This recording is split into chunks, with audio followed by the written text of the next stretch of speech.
Critical Revolutionaries. Copyright 2022 Yale University. Introduction. The conviction underlying this book is that a vital tradition of literary criticism is in danger of being neglected. This is so to some extent even in academia, as well as in the wider literary world. If not, many students of literature today are likely to be familiar with the work of, say, I.A. Richards or Raymond Williams. The same may well be true of some of their teachers. Yet the 5 critics discussed in this book rank among the most original and influential of modern times, which is why I have chosen them. They also represent a specific intellectual formation, one of the most remarkable in 20th century Britain. All but one of them taught at the University of Cambridge. The exception is T.S. Eliot, yet Eliot had close connections with Cambridge, not least through his friend I.A.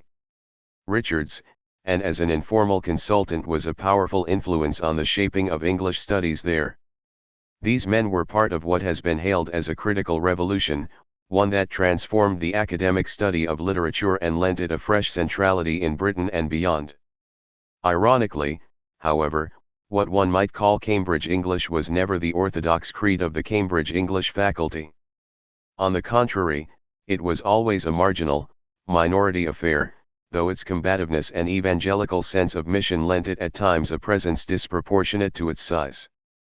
Despite this, the careers of Richards, Empson, Levy, and Williams were made possible in part by a radical reform of the Cambridge English course as far back as 1917, sidelining Anglo-Saxon and philology for a course of study that was overwhelmingly modern, critical, and literary, rather than linguistic, in orientation.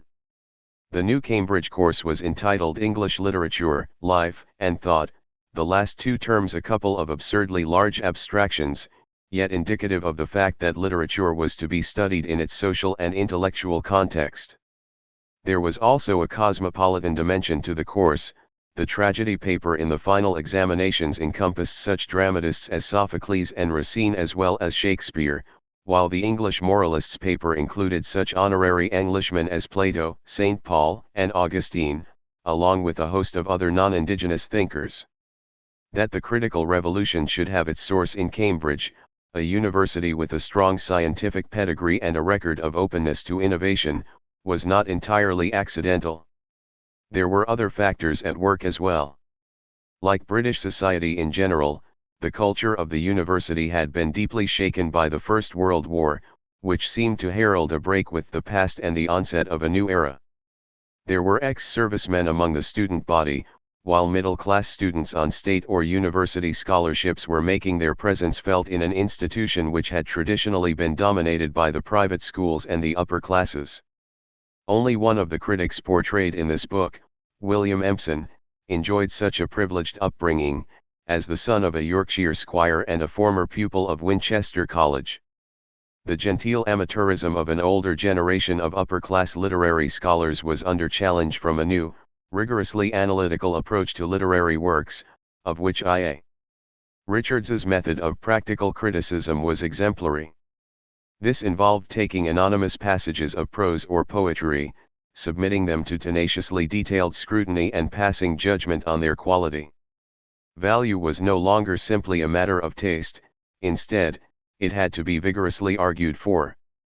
There was a paper devoted to this practice in the final English exams, which included what was known as dating, or assigning an approximate date to a set of anonymous literary passages. Students today might be surprised to learn that dating several times in quick succession was once compulsory for Cambridge English students. Traditional literary scholarship had been largely insulated from society at large, whereas younger critics like Richards, Fr. Levy and his partner Q.D. Levy, who stemmed from less sheltered backgrounds, were more alive to the general culture, as well as more troubled by the place of literary studies within it. Levy, the son of a shopkeeper, had lived through the trauma of the First World War. In a period of social and political turbulence in the wake of that conflict, English could either take the pressure of social change or consign itself to irrelevance. Opening it up also involved setting it in the context of other academic disciplines, which some of these pioneers knew at first hand. Richards came over to English from Mental and Moral Sciences, Fr. Levy from History and William Empson from Mathematics. Q.D. Levy took a keen interest in psychology and anthropology. Eliot wrote his doctoral thesis on philosophy, not literature. Several decades later, Raymond Williams was to move from literary criticism to cultural studies, a subject which he helped to invent. The early years of the Reformed English faculty coincided with the heyday of literary modernism, and something of the boldness and bravura of that experiment was part of its ethos. The Cambridge of Richards and Levy, for example, was also that of Malcolm Lowry, whose novel Under the Volcano is a late masterpiece of English modernism. The fact that world-class literature was being produced in English at the time seemed to conspire with the faculty's focus on the present day, while the august figure of T.S. Eliot acted as a link between modernism and criticism. The two currents had a number of other features in common. Both were tough-minded, impersonal, quick to detect sham emotion, conceptually ambitious and sensitively attuned to language. They also shared a certain elitism, as we shall see later in the case of criticism. Modernism was the product of a historical crisis, and so was the new critical work being undertaken at Cambridge. At its center was the belief that the close reading of literary texts was a profoundly moral activity which cut to the heart of modern civilization. To define and evaluate qualities of language was to define and evaluate the quality of a whole way of life. As I.A. Richards put it, a decline in our sensitiveness and discrimination with words must be followed soon by a decline in the quality of our living also. 1 could take this remark as the motto of Cambridge English. To focus attentively on the words on the page may sound like an attempt to exclude larger concerns, but larger concerns are already implicit in it. There is a problem with this argument. To what extent is verbal capability bound up with moral sensitivity? If the two are really as interwoven as Richards seems to suggest, does this imply that men and women who lack linguistic dexterity are insensitive and imperceptive in their everyday dealings? Are only the eloquent able to feel courage and compassion? Obviously not. It is not true that those who can produce coruscating commentaries on Rudyard Kipling or Angela Carter are invariably more subtle and discerning in daily life than the mass of humanity. In fact, the opposite has sometimes been claimed, that those who are deeply versed in the humanities may be displacing forms of feeling and attention which might more usefully be deployed in everyday affairs. Education sometimes cohabits with such barbarity, such cynicism, that you are filled with disgust, remarks the narrator of Fyodor Dostoevsky's The House of the Dead. Conversely, those whose vocabulary is less than Shakespearean in scope may be far more morally admirable than the silver-tongued. To imagine a language, the Cambridge philosopher Ludwig Wittgenstein writes, is to imagine a form of life.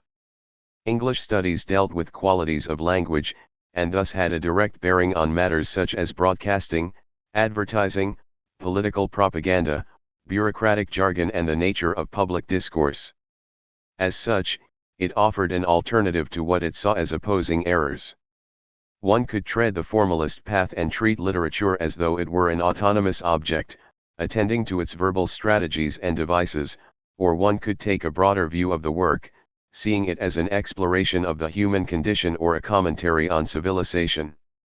By taking the moral temperature of that civilization in the language of the literary work, it was possible to move beyond both of these limited approaches. The critic needed to be vigilant to what was called the words on the page, renouncing the aesthetic waffle of an earlier age for a rigorously detailed analysis of tone, pace, pitch, mood, rhythm, grammar, syntax, texture, and the like. What for other subjects was a taken-for-granted medium of inquiry was for criticism an object of inquiry in itself. Yet in the act of examining the words, the critic was also exploring the moral and historical context in which those words were rooted. Only by a delicate attentiveness to the words on the page could one grasp them as symptoms of the sickness or vitality of the civilization from which they sprang. By and large, Cambridge English represented a reaction to what seemed the impoverishment of both life and language in a commercial, utilitarian civilization increasingly under the sway of film, radio, the popular press, advertising, and popular fiction. Modernism, likewise, felt itself confronted by a drastic depletion of linguistic resources. Literary criticism was a way of diagnosing these social ills, but it could also pose a solution of sorts. Its task was to investigate the workings of a different form of discourse altogether, one which freed language from the purely instrumental ends to which a crass technological society had harnessed it. This discourse was known as literature, and it pointed to a different form of living, one in which language, persons, values, and relationships could be treated as ends in themselves. It followed that the literary critic bore responsibilities as grave as those of the priest, prophet, or politician. He or she was no mere academic, but a monitor of the spiritual health of the modern age. Criticism had a vital moral and social function to perform, and it was precisely because of this that its textual analyses needed to be as scrupulous as they were. In this sense, the two distinctive keynotes of Cambridge English, practical criticism and a concern for the social and intellectual context of literature, were aspects of a single project. Far from being an evasion of social responsibility, unpacking a metaphor or registering a shift of tone were actually exercises of it. Whether this was an absurd piece of self-aggrandizement, or a cogent justification of literary studies to those enthralled to science and technology, was a matter of heated dispute. It was not, one might note, a project particularly congenial to William Empson, who had no inclination to see the words on the page as symptoms of a way of life in urgent need of repair. Yet as the closest reader of all, he was a true member of the tribe. Richards in particular saw the need to professionalize a subject which seemed to lack all intellectual discipline. As we shall see, he even tried to place English studies on a scientific basis. Impressionistic prattle was to be banished from the seminar room. Yet the strength of the new criticism lay in coupling technical expertise with a deep vein of moral humanism, the latter at its most evident in the work of Levy. Cambridge English could thus draw on its tough new professionalism to counter the genteel amateurism of the old guard, while at the same time decrying fusty literary scholarship from the standpoint of a humane concern with the general culture. Tightly focused when faced with a literary work, yet prepared to pronounce on the moral quality of a whole culture, it promised to reap the best of both worlds.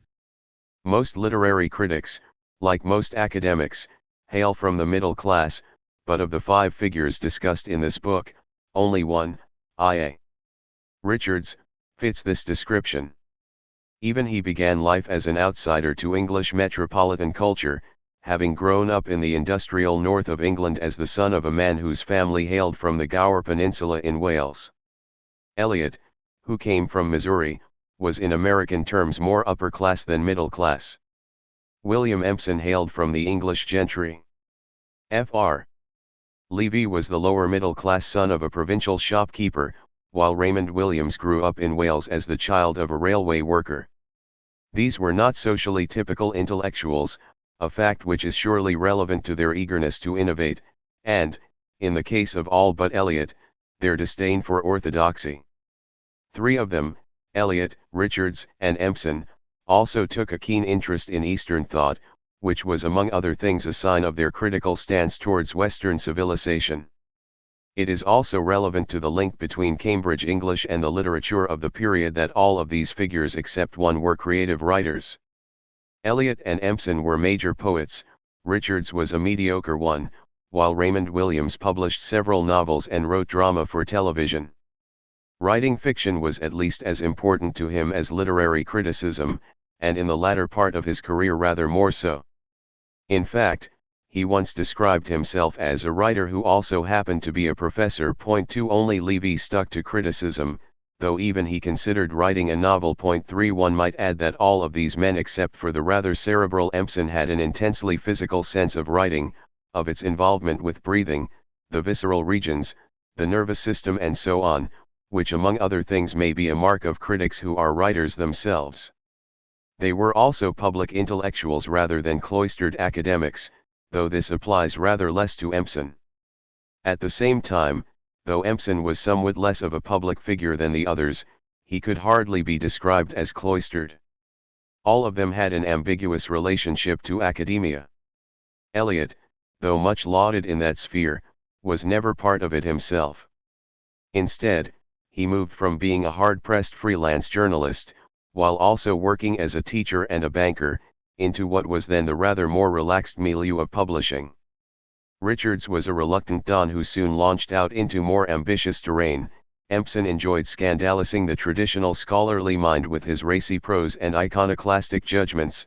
Levy, as we shall see, specifically targeted the academic as the enemy, and Raymond Williams, who spent the first part of his teaching career in adult education, felt a deep alienation from Cambridge when he returned as a lecturer to the university where he had been a student. Of the five, only Levy spent the whole of his career teaching in an English university.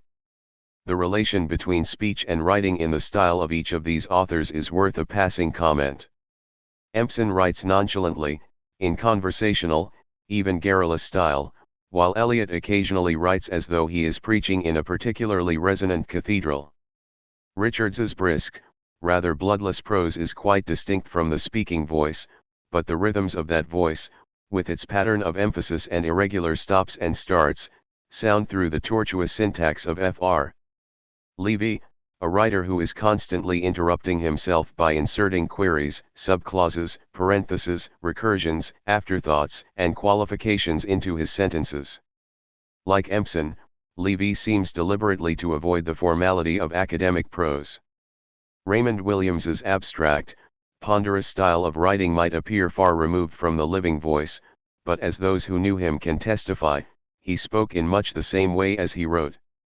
Levy writes as though he were speaking, while Williams spoke as though he were writing. As the reader is about to discover, this book is not an act of homage to a pantheon of heroes. In fact, it is sometimes so critical of these figures that the reader might well wonder whether they are worthy of the stature assigned to them. The only way to find out is to read them. If I may end this introduction on a personal note, I myself never met Eliot, but I knew a few people who did, some of whom recounted how he would hold forth at inconvenient length not about Dante or Baudelaire but about the various routes taken by London buses, of which he seemed to have a voluminous knowledge. I gazed with awe as a student on the slender figure of Richards at a Cambridge garden party, and sat in an English faculty meeting in which Levy denounced the idea of introducing a paper on the novel into the syllabus on the grounds that it took a term to read Anna Karenina. Before that, I had attended some of his lectures, though he was just on the point of retirement and his voice was weak, fading at times to an unintelligible drone in which his nasal Cambridge accent was still dimly audible. From time to time, however, the odd derogatory term would surface from his mumblings, like a jabbing finger, BBC, New Statesman, C.P. Snow, British Council and the like. At these carefully calculated cues, the well-drilled Levisit devotees in the front rows of the lecture theatre would send up a chorus of scoffing and snorting with Pavlovian predictability, while the rest of us would simply stare at our shoes and wait for it to stop. Empson had long since taken his leave of Cambridge, but some years later I was to hear him lecture in his extraordinarily contorted upper-class accent without once falling off the stage, a mishap to which he was particularly prone. Raymond Williams was my teacher, friend, and political comrade. In this book, then, I look back across 60 years to a critical milieu which helped to form me, and to the later history of which I hope to have made some small contribution. T.E. 1. T.S. Eliot. For much of the 20th century, the most revered, influential figure in English literary criticism was unquestionably T.S. Eliot. He was poet, critic, dramatist, essayist, editor, reviewer, publisher, and public intellectual, and although he had rivals in some of these fields and superiors in others, none of them could match his authority as a whole. In an age when it was customary to add a title, Dr., Mrs., Mr., and so on, to the names of people still living, Eliot was often referred to not as Mr. T.S. Eliot but simply as Mr. Eliot, as though nobody could be dimwit enough to be in doubt about which particular Eliot was intended. At that time, the courtesy of a title could occasionally be extended to the dead, One of my teachers at Cambridge used to refer to the author of Pride and Prejudice as Miss Austen, though he did not insist on Mr. Chaucer. Eliot's consecration as High Priest of English letters was all the more remarkable given the outrage which had greeted his early work as a poet. In the words of one of his first champions, Fr. Levy, he had been regarded as a literary Bolshevik, audaciously avant-garde and bafflingly opaque, yet by the early 1930s he was being hailed as the preeminent literary mind of his generation. His publicly proclaimed conversion to royalism, conservatism, and Anglo-Catholicism in 1927 no doubt played some part in this shift of status. The more attracted he was to incense, the more his own reputation was wreathed in its fumes. Like many of the leading writers and intellectuals of 20th century England, Thomas Stearns Eliot, as we have seen, was not in fact English. He was born in 1888 in St. Louis, Missouri, the son of a family so patrician that they refused to use the term OK, and could trace their residence in America back over 200 years. The Eliots were prominent among the intellectual aristocracy of the city, though Eliot's own father was a businessman. His grandfather had founded the local university, and championed an ideal of public service by which his grandson was to be deeply influenced. We shall see that the theme of self-surrender, of sacrificing one's own paltry ego to some higher cause, runs steadily throughout his work. The current of Christianity associated with the St. Louis elite was Unitarianism, a moderate, highbrow form of religious faith at odds with the crude evangelical passions of the Puritan middle classes. Yet the civilized, socially responsible class to which the Eliots belonged was being gradually displaced in the city by industrial and commercial forces, as a Philistine middle class rose to power. The cultural leadership of the Eliots and their colleagues was in steep decline, as St. Louis became flagrantly boss-ridden and corrupt. The Eliot who will later speak sourly of the dictatorship of finance found himself an internal émigré in the place where he grew up, and would shortly become an exile in reality.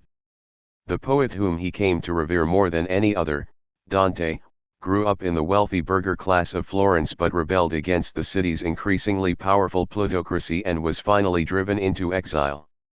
During Eliot's childhood, then, the ground was being laid for the clash between alternative forms of value which would mark his later thought, a trust in tradition versus a brash faith in progress, a belief in the corporate rather than the individualist, culture versus utility, order against anarchy, the surrender of the self against the unconstrained expression of it. Part of what he reacted against in his native country was too overpowering a sense of identity, the Puritan, self-fashioning, autonomous ego which underpinned the nation's industrial capitalism. In fact, it is not too much to claim that such individualism, in which the self acknowledges no fidelity to a larger social or spiritual order, is Eliot's adversary from start to finish. Human beings cannot thrive, he maintains, without giving allegiance to something outside themselves. Those who feel no such loyalty to particular institutions might end up, like some romantic poets, identifying instead with the cosmos, but a man does not join himself with the universe so long as he has anything else to join himself with. S.E. p. 131.1. After studying at Harvard, Eliot abandoned his homeland for Paris and Oxford, and was persuaded to stay on in England by his friend, mentor, and compatriot Ezra Pound. Like a number of other expatriate writers, Wilde, Conrad, Henry James, V.S. Naipaul, Tom Stoppard, he compensated for his status as an outsider by seeking to outdo the English establishment at its own game. He worked in a London bank and later for the distinguished publishing house of Faber and Faber, and had connections with the Bloomsbury Group. In 1927, he sealed his loyalty to his adopted country by converting to the Church of England and professed himself a classicist in literature, a royalist in politics and an Anglo-Catholic in religion. The divine right of kings was in his eyes a noble faith. Truly to flourish, he maintained, meant being rooted in a single spot. To be human, he remarked, is to belong to a particular region of the earth, op. p. 251. That the local and regional take priority over the national and international is a familiar article of conservative faith. On the whole, this refugee from St. Louis to London shamelessly announced, it would appear to be for the best that the great majority of human beings should go on living in the place in which they were born, NDC, p. 52. Yet if he was something of a parody of a pukka Englishman, like Wilde and James, he nonetheless continued to feel like a foreigner in the English capital. Indeed, the former was partly a consequence of the latter. He remained to some extent a spirit unappeased and peregrine, i.e. wandering, as he puts it in Little Gidding, and one reason for the hostility to Jews in his early writings, over and above the casual, pervasive anti-Semitism of the time, may be because he saw in the stereotypical Jewish outcast and wanderer a monstrous image of himself. He once used the pseudonym Metoikos, which is Greek for resident alien. It is related to the word metox, used of Jews by the French right-wing thinker Charles Maurras, whose work influenced Eliot considerably. There was, however, some benefit to be reaped from living on the margins of Europe on a small island which was formerly European but, like the United States, ethnically Anglo-Saxon. His compatriot Henry James, Eliot wrote, no doubt with himself in mind as well, was a European in the way that only a non-European could be. He meant, presumably, that the outsider is more likely to be conscious of the spirit and culture of a place as a whole than those brought up within it, who tend to take it for granted and to lack an overall view of it. So there were advantages to not being a native European, as well as not having grown up in provincial Britain. Eliot may have been a pinstriped London publisher. He was jocularly known as the Pope of Russell Square, which was where his publishing house, Faber and Faber, was located, but like many leading modernist artists he was nothing if not cosmopolitan, roaming freely in the wasteland across a whole span of civilizations, appropriating chunks of them in order to cobble together a synthesis which suited his own spiritual needs. He was an unstable compound of bourgeois stuffiness and literary saboteur, moving between genteel Mayfair and bohemian Soho. Eliot put to good use the instability of selfhood which his spiritual and then literal exile had brought him. It meant that he could decenter himself all the more readily into literary tradition, the Anglican Church, a corporate culture, the resources of a collective mythology and what he liked to call the European mind. Like his friend James Joyce, he discovered that those who are strangers at home are able to belong more or less anywhere. As with many a modernist, his art was nourished by the fact that he was at once inside and outside the civilization in which he settled. Perhaps a certain sexual ambiguity in his early years, he circulated some of his gay pornographic verse among a coterie of friends, reinforced this duality. In some ways, the alien can see more than the native, Eliot comments of Rudyard Kipling, who spent part of his early life in India, that his experience of another country gave him an understanding of England that the English themselves would do well to heed. To choose a cultural allegiance, as Eliot did, signifies a deeper commitment than that of the average insider, yet at the same time the insiders have the edge over you, since, having the culture and tradition in their blood, they do not need to make a conscious issue out of it. This matters particularly in England, where blood is traditionally considered to be thicker than intellect and custom more cherished than consciousness. The insider's problem is parochialism, while the outsider risks too rootless a lifestyle.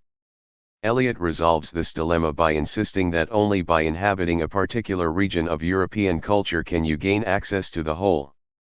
Besides, émigré writers are able to mine the resources of a specific culture and heritage, but because they are also part outsiders, they are released from the constraints of that form of life and are freer to wander, subvert, and experiment.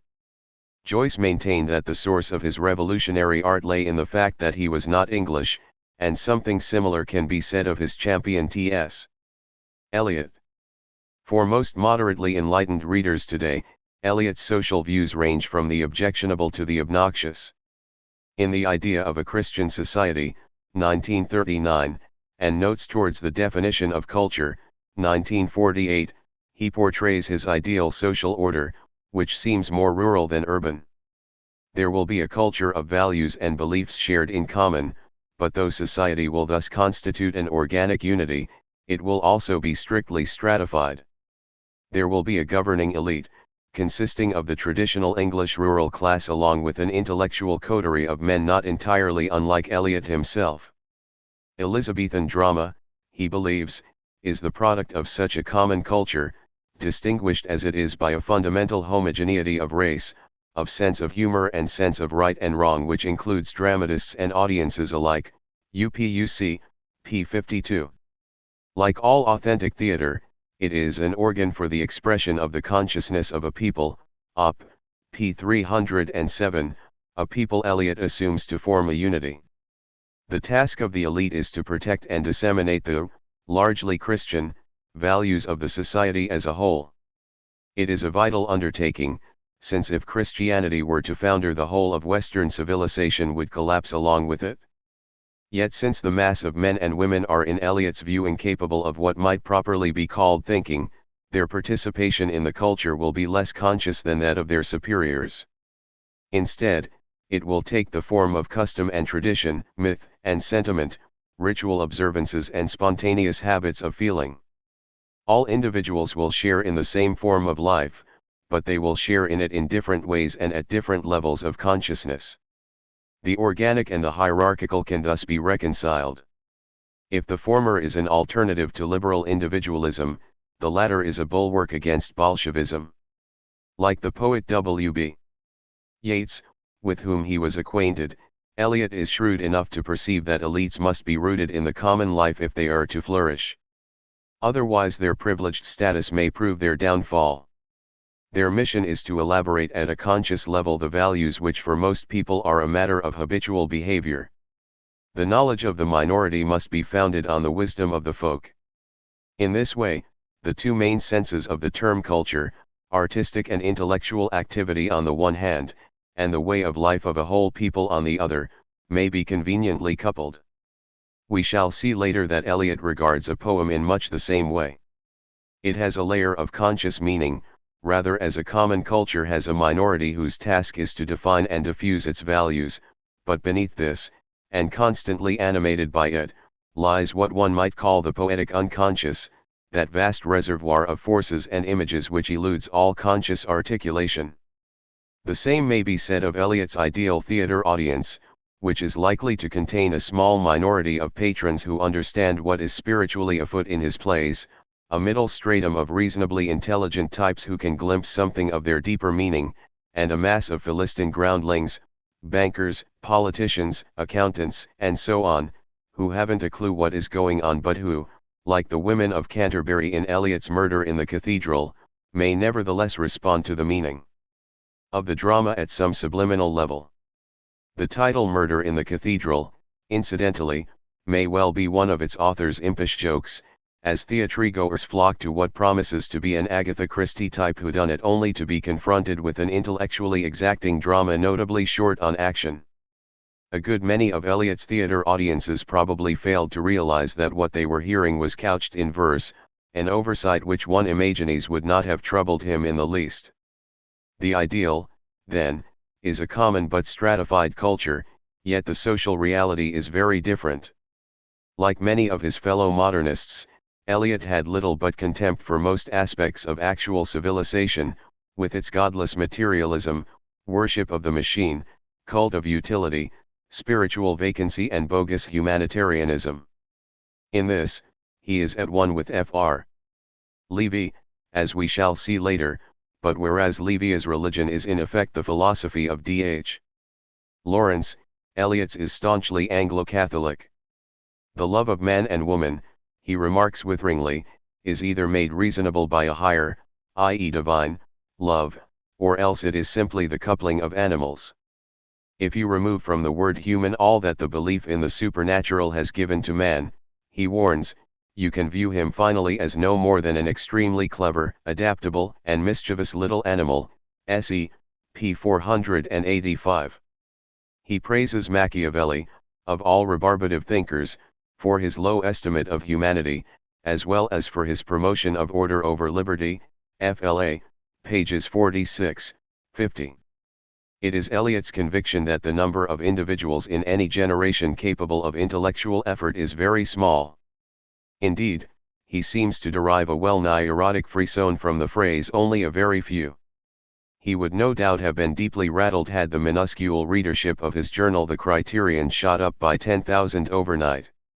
Most men and women, like the hollow men of Eliot's poem of that title, are too spiritually shallow even to be damned, which means that the possibility of damnation is so immense a relief in a world of electoral reform, plebiscites, sex reform, and dress reform. Se. p. 429. In a faithless age, the idea of hell is to his mind a considerable source of comfort. Writing in the age of Auschwitz, he declares in the spirit of Charles Baudelaire that it is better to do evil than to do nothing. Evil people, as opposed to the merely immoral, are at least acquainted with higher spiritual realities, in however negative a fashion. Humanism overlooks what for Eliot is perhaps the most fundamental of all Christian dogmas, original sin. Humans are wretched creatures, and humility is consequently the greatest of Christian virtues. For the Christian orthodoxy which Eliot is supposed to uphold, the greatest virtue is in fact charity, of which the other virtues are so many versions. The romantic faith in the potential infinitude of humanity is a dangerous illusion. So is the ideal of progress so zealously promulgated by the middle classes. Eliot's poetry is full of journeys either not undertaken, abandoned, or ending in disenchantment. It would seem that history neither improves nor deteriorates. I do not mean that our times are particularly corrupt, he writes, all times are corrupt, Se. p. 387. Yet it is clear elsewhere in his work that the modern era represents a drastic falling off from the age of belief which preceded it. Like many a conservative thinker, Eliot equivocates between the view that things are getting steadily worse and the claim that they have been pretty appalling from the outset. One must ensure that ordinary men and women do not receive too much education. The number of those in universities should be cut by a third.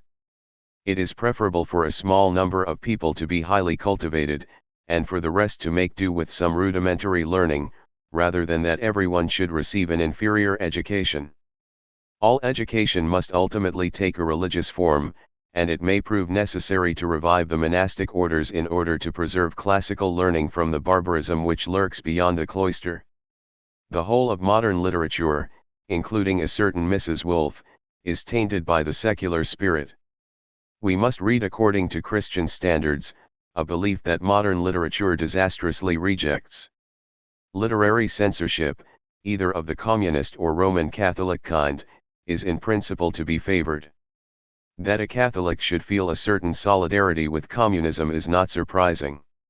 Eliot reveals a grudging admiration for Marxism, a creed he politically detests, precisely because it is as much an orthodoxy as Anglo-Catholicism. This is one reason why he published a range of left-wing writers in his periodical The Criterion. In general, however, he has little admiration for diversity, and regards a liberal pluralist society which encourages contending viewpoints as less creditable than a culture which holds its beliefs in common. The struggle against liberalism, he declares, is the struggle to renew our sense of tradition and to establish a vital connection between the individual and the race. ASG, p. 48. It is, to do him justice, the human race, not simply the white-skinned sector of it, that he has in mind. Liberalism involves tolerance, while Eliot considers that the virtue of tolerance is greatly overestimated, and I have no objection to being called a bigot myself. EAM, p. 129. He is presumably hoping to infuriate his antagonists, though he may also be speaking the truth. One problem with running a conservative political journal is that conservatives of Eliot's stripe do not really regard their own beliefs as political. On the contrary, they see them as springing from certain unchanging principles which are not to be compromised by the vulgar realm of political utility. The Criterion was thus embarrassed from the outset by seeking to address an urgent political crisis in the 1920s and 1930s while apparently having little faith in politics. Rising above all strident partisanship, it sought to strike a dispassionate note. A literary review, Eliot insists, must avoid all social, political, or theological bias. It is not clear how this Arnoldian disinterestedness is to be attained, short of drawing one's contributors from the ranks of the seraphim. Nor does it reflect the reality of Eliot's editorship of his journal, where he is often enough to be found nudge-winking a reviewer into assuming a certain attitude to it. Is true that the publication took a relatively nonpartisan line on the Spanish Civil War, an issue on which Eliot commends the kind of even-handedness recommended by Arjuna, hero of the Bhagavad Gita. A refusal to condemn Spanish fascism, however, is hardly to his credit, and he displayed no such impartiality when it came to the battle against communism. He was also less than dispassionate about another Iberian fascist dictator, the Portuguese General Salazar, whom he blandly describes as a Christian at the head of a Christian country. 3 Salazar's regime, he remarks, is to be praised as enlightened. There is an oracular, supercilious tone to much of Eliot's prose. It suggests an hauteur curiously at odds with the self-doubting protagonist of the love song of J. Alfred Prufrock. Nor does it fit well with his early philosophical conviction that all knowledge springs from a specific standpoint, and that no valid judgment is more than approximately true. One might claim that the wasteland, despite its climate of futility and fragmentation, has a similar if rather less resonant aura of authority about it. On what Olympian peak must the poet himself be standing to be capable of seeing so widely and deeply in a shattered world? And why is it that this standpoint cannot be included within the piece itself, but acts rather as its frame? Is the synoptic form of the poem at odds with its fragmented content? Eliot's lordly tone may be distasteful to a modern reader, but later in his career it began to strike him as objectionable as well. The occasional note of arrogance, of vehemence, of cocksureness, or rudeness in his earlier writings was, he confesses in a splendid phrase, the braggadocio of the mild-mannered man safely entrenched behind his typewriter, TCC, P14, which is to say a stylistic compensation for personal insecurity. He also criticizes the protagonist of his play The Family Reunion as an insufferable prig, and compares him unfavorably with the minor character of the chauffeur. Perhaps a new, more fulfilling, marriage helped to soothe his acerbic temper. Even so, the majestic self-assurance of the early Eliot, or perhaps of his critical persona, is remarkable. He is a past master of the suavely malicious put-down. The critic George Saintsbury is an erudite and genial man with an insatiable appetite for the second-rate, TCC, P12. Akenside, the 18th century poet, never says anything worth saying, but what is not worth saying he says well, op. P199. Some of Byron's verses are not too good for the school magazine, op. P227. William Hazlitt, one of the greatest critics in the English literary canon, is dismissed as undistinguished, a judgment doubtless influenced by the fact that he was an ardent political radical. Horace is somewhat plebeian in comparison with Virgil, op. P63. D.H. Lawrence is provincial, snobbish, ill-educated, and has an incapacity for what we ordinarily call thinking, ASG, P58. If Eliot can be caustic, however, he also enjoys a spot of roguish teasing. Writing on 19th-century English poetry, he asks in typically mischievous spirit, what about Mrs. Browning's Aurora Leigh, which I have never read, or that long poem by George Eliot of which I don't remember the name? Op. P42. No doubt it is significant that both these works are by women. What may look at first glance like a humble confession of ignorance is probably a calculated put-down. It is sometimes hard to know how serious Eliot is intending to be, as when he dismisses literature as a form of superior amusement, SW, P8. The finest of all English political philosophers, Thomas Hobbes, is disdainfully dismissed as one of those extraordinary little upstarts whom the chaotic motions of the Renaissance tossed into an eminence which they hardly deserve and have never lost, SE, p. 355. It is not inconceivable that the snapshot of Hobbes as a freakish lower-class parvenu in the world of polite letters may be related to Eliot's visceral aversion to his materialist philosophy. The lower classes of Eliot's own time ride 10 to a compartment to a football match in Swansea, listening to the inner voice, which breathes the eternal message of vanity, fear, and lust. SE, p. 27. Words like television are ugly either because of their foreignness or ill-breeding, though Eliot fails to make it clear to which of these contemptible categories the word television belongs. There are vacuous generalizations which fail to make much sense, such as I believe the Chinese mind is very much nearer to the Anglo-Saxon than it is to the Indian, ASG, p. 41.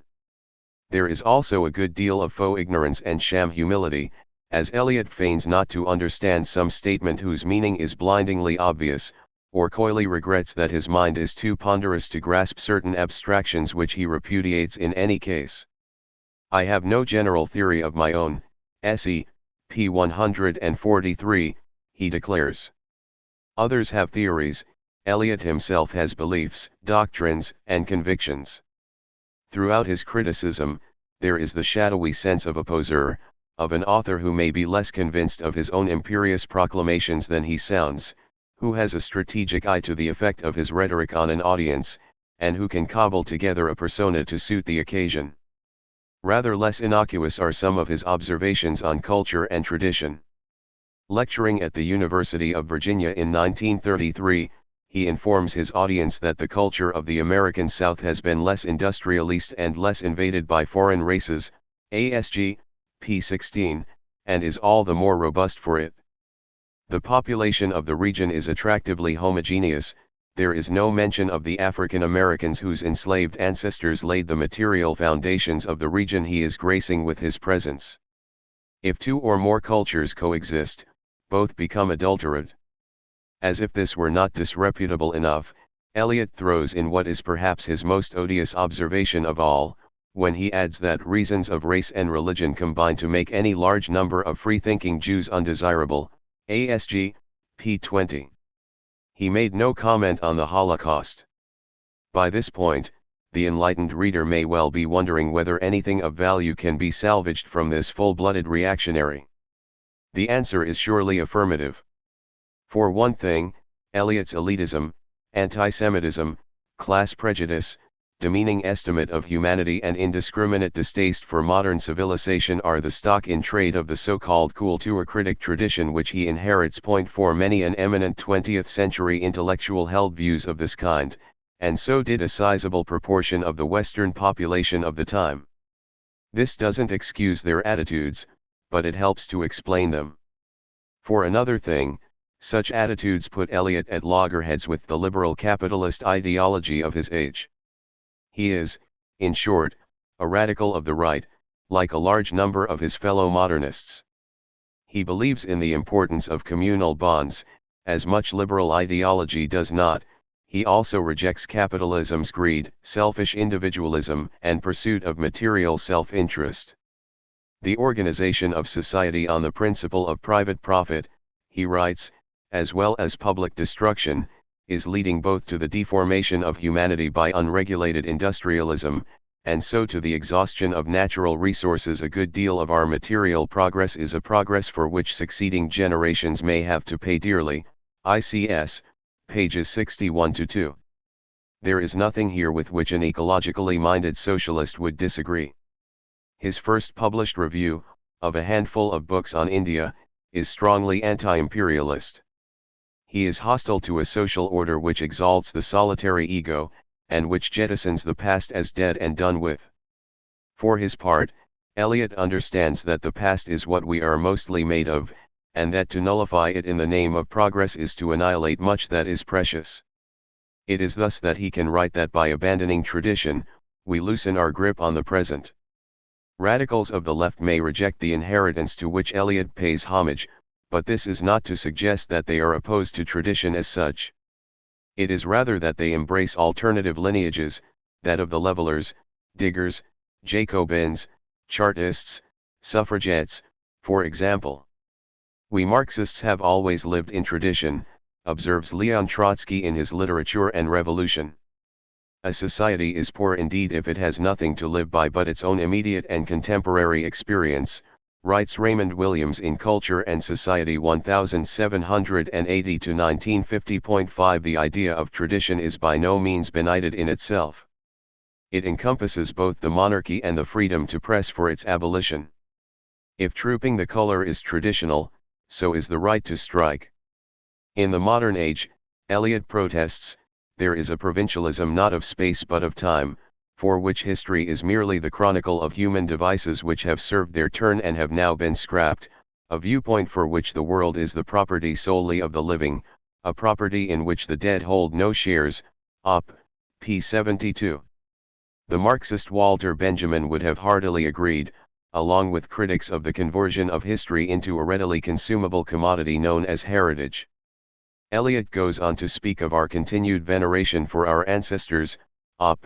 p. 245, but in practice, as we shall see, his approach to the past is a good deal more innovative and iconoclastic than such piety would suggest.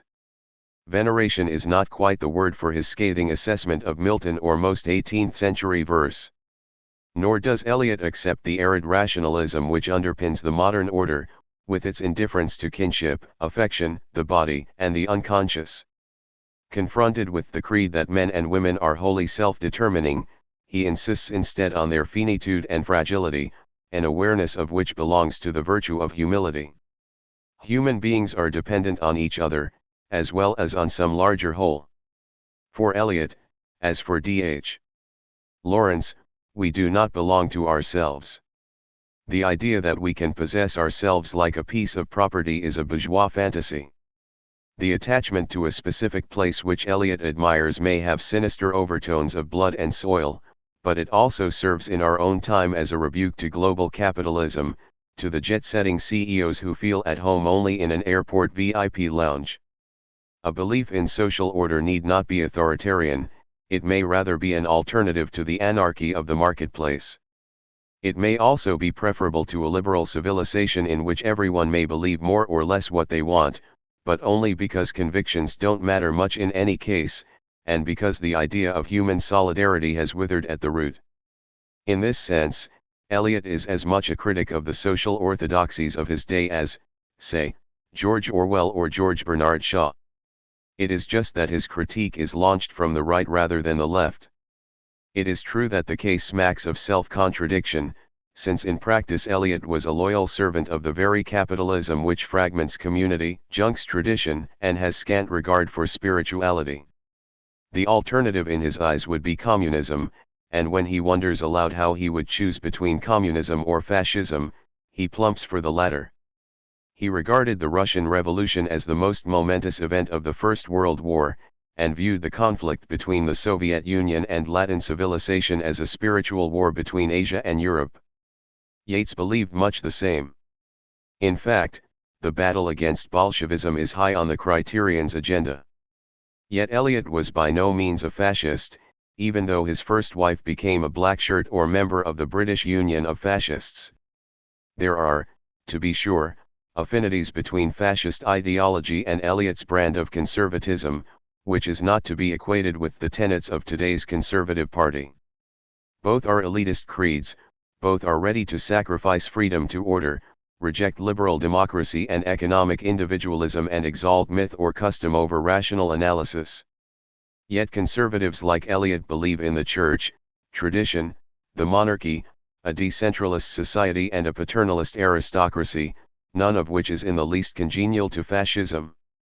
Nor is the idea of social hierarchy, since fascism knows only one social distinction, that between the leader and the people. Fascism regards itself as a revolutionary creed, whereas conservatism of course does not. Like all brands of nationalism, fascism is a thoroughly modern invention, despite its invocation of Nordic gods and ancient heroes. Conservatism has a lengthier pedigree. Both brands of politics have a high regard for rural society, but whereas the Nazis spoke in demonic terms of blood and soil, the conservative thinks rather more angelically of village fetes and Morris dancers. The conservative is devoted to the family, the local community and civil society, while the fascist pays allegiance only to leader, race, and nation. Fascist societies glorify violence and are usually on a permanent military footing, which is not the case with conservative ones. They are run by a brutally authoritarian state, whereas Eliot's type of politics favors regionalism rather than centralism. In fact, it was fascism which helped to wind up the Criterion on the eve of the Second World War. It had become clear that the cultural equivalent of the Holy Roman Empire which the journal hoped to see re-established was yielding in continental Europe to an altogether more sinister form of imperial power.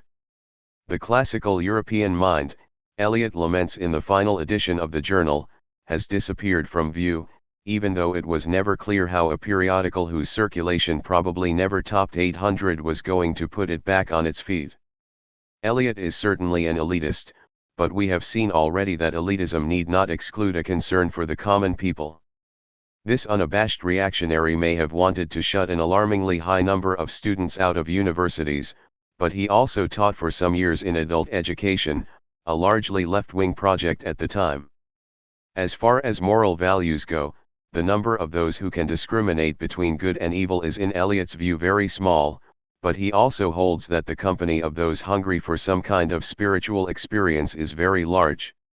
He speaks in an essay on Kipling, chronicler of life in India, of people of lower cultures, yet maintains that Kipling enriched the English language to the benefit of all, whether philosophers or railway porters. There must, he insists, be lines of communication between the poet and a wider public, and for poetry to work, the two must share a common background. Poetry, for this most mandarin of intellectuals, must be rooted in common speech and a common sensibility. It represents the most refined point of consciousness, and most intricate sensibility, of a whole community, not simply of an individual author. One needs a small vanguard of writers who are in advance of their time, but a vanguard is not to be confused with a coterie. A vanguard is in the service of a larger body marching behind it, which is hardly true of a coterie or clique. The changes it affects in language and sensibility, Eliot maintains, will eventually work their way through to the public as a whole, even, indirectly, to those who don't read poetry at all. This, at root, is the social function of poetry. There are times when Eliot presses this case to the point of absurdity. He remarks in On Poetry and Poets that if Norwegians stopped writing poetry, which is to say ceased to perfect and enrich their own language and feelings, the consequences of this would eventually be felt by everyone on the planet. It would eventually affect even those who could not name a single poet, let alone a Norwegian one.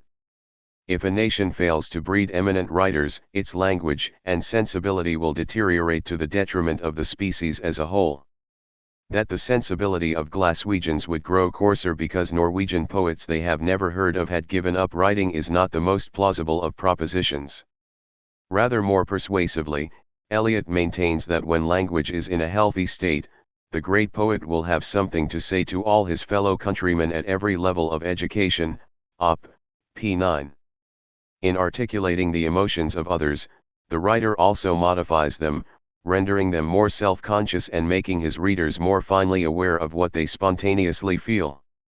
The poet discovers new variations of sensibility which can be appropriated by others, op.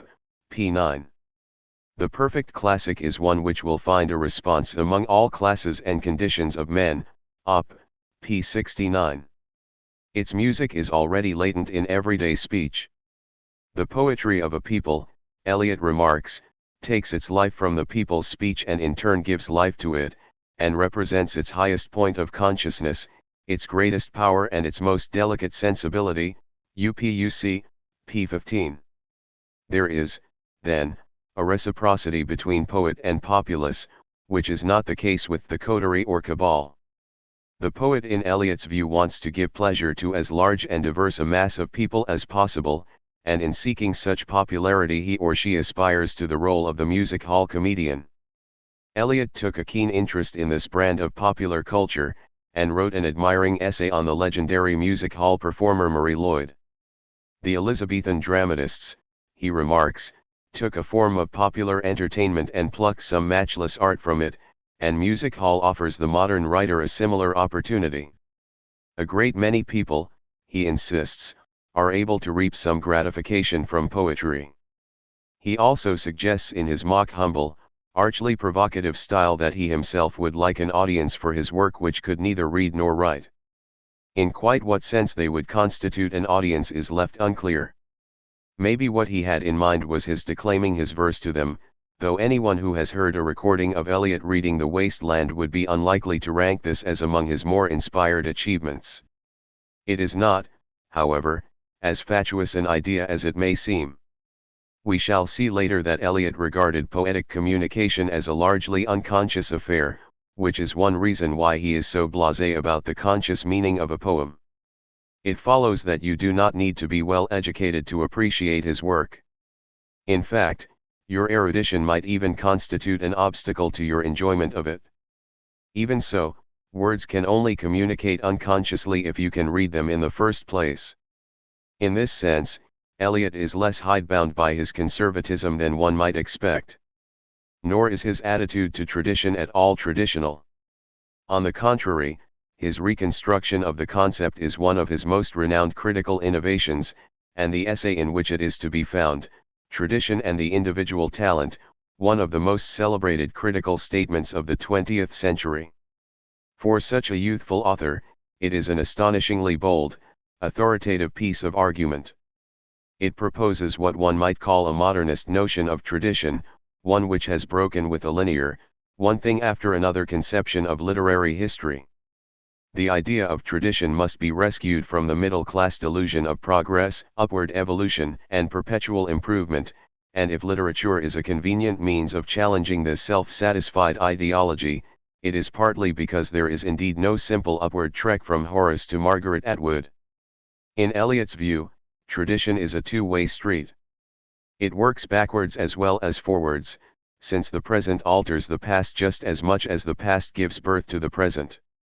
The historical sense involves a perception not only of the pastness of the past, but of its presentness. As so often with modernism, we are speaking of a form of spatialized time, so that a poet writes with a feeling that the whole of the literature of Europe from Homer and within it the whole of the literature of his own country has a simultaneous existence and composes a simultaneous order, se. p. 14. When a new piece of writing enters the literary canon, it retrospectively changes the relations between previous works, allowing us to view them in a new light. One may talk of the influence of Keats on Tennyson, but what, Eliot might ask, of the influence of Tennyson on Keats? He writes, "The existing literary monuments form an ideal order among themselves, which is modified by the introduction of the new, the really new, work of art among them. The existing order is complete before the new work arrives, for order to persist after the supervention of novelty, the whole existing order must be, if ever so slightly, altered, and so the relations, proportions, values of each work of art toward the whole are readjusted, and this is conformity between the old and the new." Se. p. 15. An example of this backward transformation can be found in Fr. Levia's New Bearings in English Poetry, in which Eliot's own revolution in the writing of poetry allows Levy to reassess Gerard Manley Hopkins as a proto-modernist rather than a somewhat freakish late Victorian. It is worth adding that Eliot's poetic practice combines the old and the new rather as his idea of tradition does. By being faithful to a certain hallowed moment of the past, roughly speaking, the period from Marlowe to Marvell, his work is able to disrupt the conventions of the present. One can read Tradition and the Individual Talent as among other things an attempt to reclaim its author's avant-garde literary practice for a conservative poetics. What looks aberrant is in fact loyal to the legacy of the past, when viewed from a long way off. The works of the past constitute a complete, coherent order, there is no concession that the literary canon might be marked by conflict and dissonance. Nothing is ever lacking from it, and though its internal relations are altered each time it offers house room to a new work, it then proceeds to unfold unperturbedly as an organic whole. In this sense, the tradition perpetuates itself by means of change, not in spite of it. Though it is in continual flux, it abandons nothing en route, se. p. 16, though en route to what is a question worth posing, since Eliot's tradition, unlike the socialist movement or the Victorian vision of material progress, lacks any distinctive goal.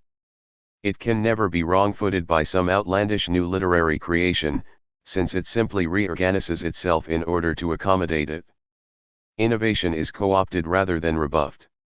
You cannot really break with tradition, because this itself will turn out to be a move within it.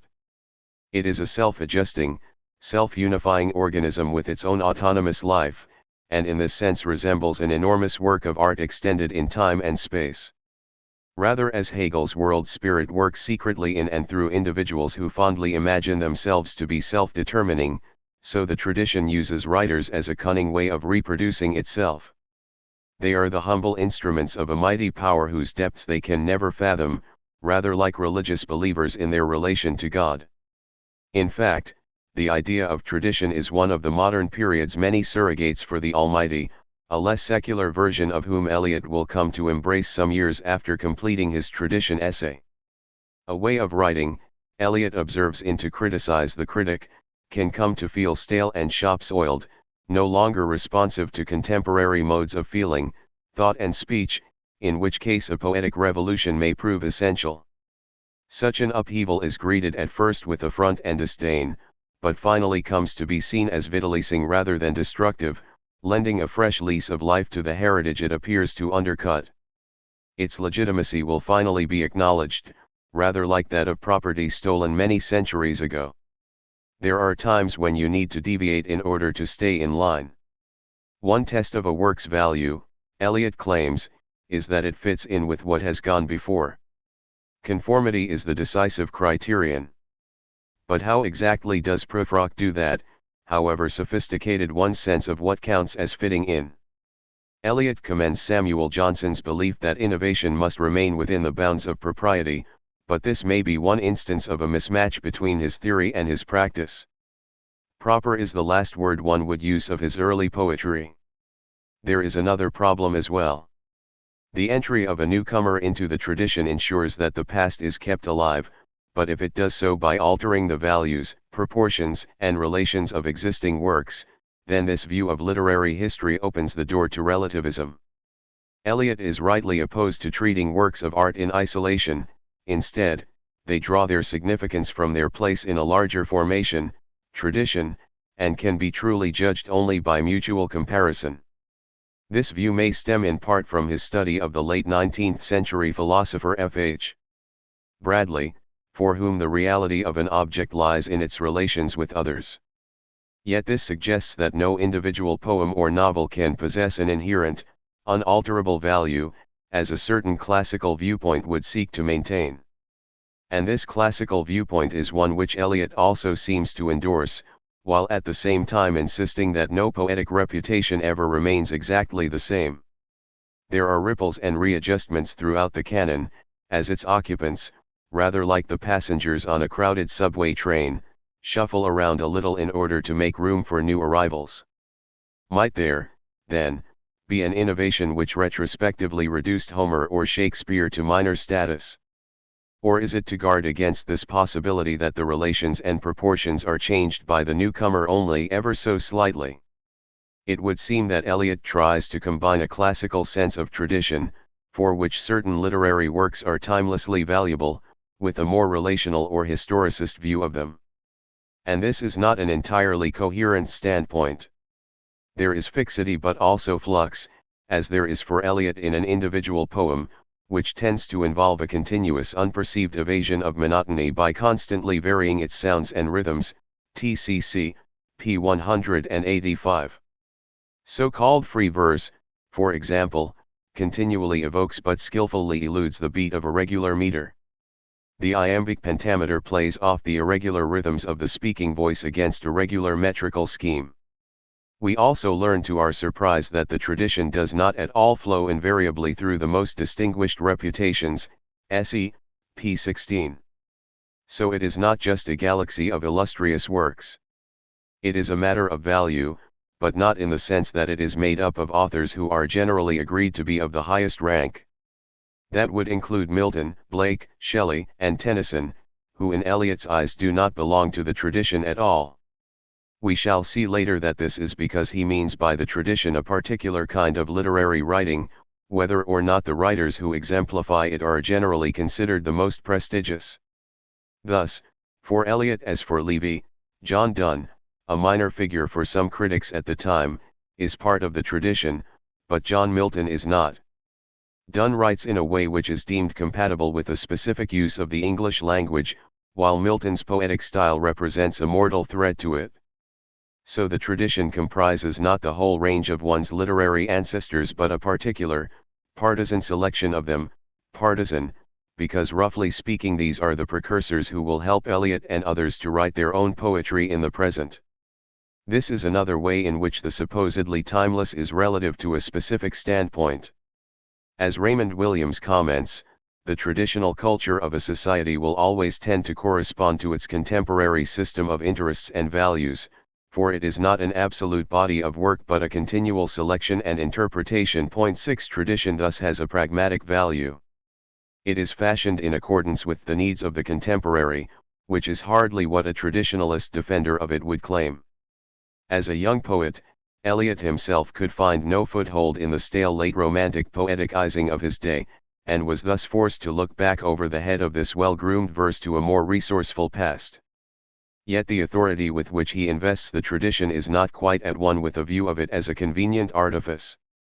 Besides, are there not conflicting heritages, or writers who belong to more than one literary legacy at the same time? Eliot's conservative sense of the past as forming an organic whole forbids him from confronting such possibilities, even if his conservatism has its radical aspects as well.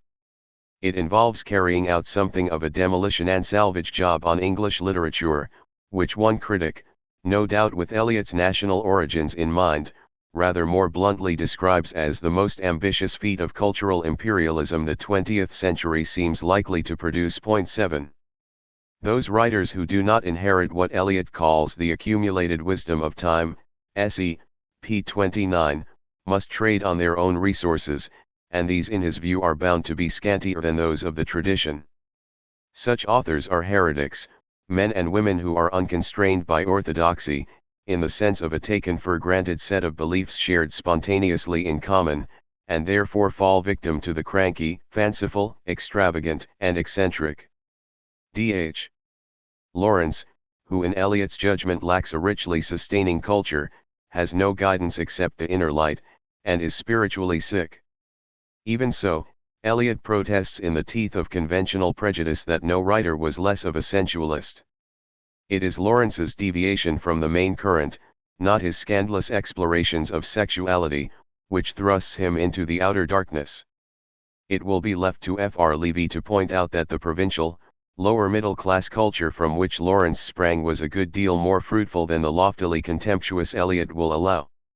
James Joyce, by contrast, is in Eliot's eyes the most orthodox of all contemporary authors. The fact that he is an avant-garde atheist whose work was banned as pornographic is less important than the fact that he draws on a stable structure of ideas derived from Aristotle and Aquinas. No doubt Eliot quietly relished the shock effect of ranking the author of Molly Bloom's steamy soliloquy alongside such classical worthies as Dante. Joyce's compatriot W.B. Yeats, whose lack of orthodox beliefs leads him astray into the swamps of folklore, occultism, mythology, and symbolism, crystal gazing and hermetic writings, ASG, p. 45, receives no such accolade, even though in general Eliot has a high opinion of his work. William Blake's writing has the unpleasantness of great poetry, se, p. 128, but as the work of a dissenter it, too, falls outside an orthodox frame of reference and is forced to invent a quaint, homespun philosophy of its own. Blake is patronizingly compared to a man fashioning an ingenious piece of homemade furniture. The fact that he cannot rely on an established set of doctrines to do the work of belief for him means that he is too preoccupied with ideas. He, too, is afflicted in Eliot's view by a certain meageriness of culture, a charge which is no truer of him than it is of Lawrence. It is simply that Eliot cannot recognize either provincial nonconformism or metropolitan radicalism as genuine cultures. He finds a similar paucity of cultivation, linked once again to religious dissent, in the work of John Milton, in whose Puritan mythology he discerns a certain thinness, and whose celestial and infernal regions in Paradise Lost he describes in an agreeable flourish as large but insufficiently furnished apartments filled by heavy conversation, S.E. p. 321. Thomas Hardy is another author bereft of any objective system of beliefs. No doubt he is also too godless, plebeian, and socially progressive for Eliot's taste. Eliot's desire to belong to a church, tradition, or social establishment is in part a result of his émigré status. It is not surprising that one should find such zeal for tradition in a disinherited poet who stems from a nation not remarkable for its reverence for the past. Tradition is among other things Eliot's revenge on the Philistines of St. Louis. Yet the immigrant artist, as we have seen, is also less likely to be constrained by a cultural heritage than those reared within it, and thus more ready to subject it to a scissors and paste job. In Eliot's critical essays, minor Jacobean dramatists are upgraded, the 18th century damned with faint praise and whole squadrons of Romantic and Victorian poets sent packing. Even Shakespeare is the target of some astringent judgments. There is also something rather un-English about this Anglophile's sheer intellectual ambitiousness, about the way he can speak in such grandly generalizing terms of the European mind, or of European literature as forming an organic totality. Perhaps you need to come at the place from the outside to grasp Europe in this all-inclusive way. It is also typical of an outsider to idealize it so much. The claim that European literature constitutes an organic unity is surely as much a delusion as Eliot's insistence that one must read all of Shakespeare's plays in order to understand any one of them. He even suggests that world literature constitutes a unity, as improbable a case as claiming that the stars are meticulously arranged to spell out some momentous statement. In any case, the belief that unity is always a positive value is one of the more questionable assumptions of literary criticism, as well as one of the most enduring. Tradition, then, turns out to be for the most part a matter of interpretation. It is a construct as much as a given, indeed, in the thought of F.H. Bradley, the line between the two is notably blurred. Poets must surrender their petty personalities to this sovereign power, allowing it to speak through them, yet in doing so, there is a sense in which they are sacrificing themselves to their own creation, rather like those who immolate themselves before idols carved by their own hands. The notion of self-sacrifice also lies at the root of another of Eliot's renowned doctrines, the idea of impersonality. Roughly speaking, while the Romantic poet wants to express the self, Eliot wants to extinguish it. In this, he is at one with many of his fellow modernists. Poetry is not a matter of personality but a question of escaping from it. To write is a matter of constant self-surrender. An author is no more than a finely perfected medium in which special, or very varied, feelings are at liberty to enter into new combinations, S.E. p. 18. The more perfect the artist, the greater distinction there will be between the man who suffers and the mind which creates, S.E. p. 18. The difference between art, and the personal events or sentiments it may record, is absolute. Experiences which are vital to the author may play no part in their poetry, and what is important in the poetry may be of negligible significance in their life. The Victorian critic Matthew Arnold, Eliot comments, mistakenly focuses on the feelings of the poet rather than the feelings of the poem itself. Emotion for Eliot is to be found in the words of a poem, precisely configured there, rather than lurking somewhere behind them in the artist's heart or mind. The literary work is thus in no sense a reflection of the mind that contrives it. Some writers may have crude or simple emotions in real life but subtly nuanced ones in their art. Or their feelings may be too obscure and elusive for them to grasp at all fully. Eliot does not assume à la Descartes that we are transparent to ourselves. What matters is not to experience profound or original emotions but the intensity of the artistic process itself. Originality is for Eliot an overrated romantic value, and whether there are any emotions as yet undiscovered is surely doubtful. By the time an experience has crystallized into a poem, it may differ so much from the author's initial state of mind as to be scarcely recognizable to him. Indeed, Eliot presses this case even further, claiming that what a poem communicates does not exist outside the act of communication itself. It is as though the experience is constituted in the process of conveying it. Like those charismatic types moved to prophecy by the Holy Spirit, poets do not know what they have to say until they overhear themselves saying it. The contrast with Romanticism could not be clearer. The poet for Eliot is not in the business of self-expression. Besides, Romantic poets are typically agents, active subjects who recreate the world by the power of their imagination. There is little place for such agency in Eliot's aesthetics, and no room for the creative imagination. Given the pious exaltation of this modest faculty in literary circles, this is an oversight to be welcomed. The Eleatic poet, by contrast with the strenuously self-making Romantic, is strikingly passive, a receptacle for seizing and storing up numberless feelings, phrases, images, which remain there until all the particles which can unite to form a new compound are present together. S.E. p. 19.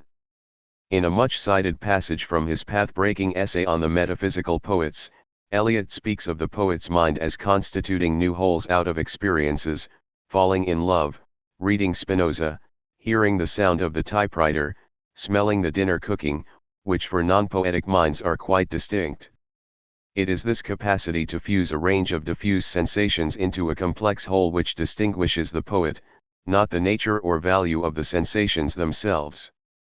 Since this process nowhere engages conscious choice, there may be some unconscious significance in Eliot's choice of the name Spinoza here, a philosopher renowned for his implacable determinism. The poet's mind is like a catalyst in a chemical experiment, infusing certain gases to form a compound. It remains neutral, inert, and unaltered in itself. There is a politics behind this poetics. Between the Romantics and the Modernists lies a historic change in the whole notion of subjectivity. The Romantics lived through an age of industrial and political revolution, which called for free, self-determining individuals who could forge their own history. By the early 20th century, with its faceless bureaucracies and anonymous corporations, these men and women have become the passive subjects of a more impersonal civilization. Yet in poetry, if not in society as a whole, it is an impersonality of which Eliot approves.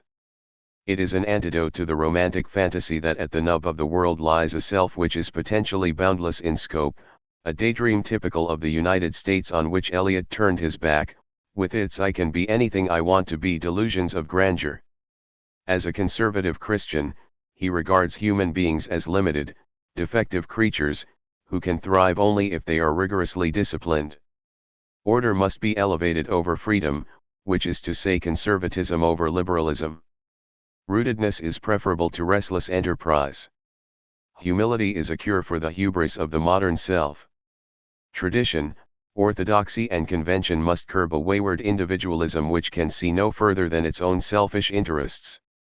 It is this individualism which Eliot has constantly in his sights, whether he calls it liberalism, Protestantism, Romanticism, Whiggery, humanism, freethinking, moral relativism, the cult of personality or the inner voice of the solitary individual conscience.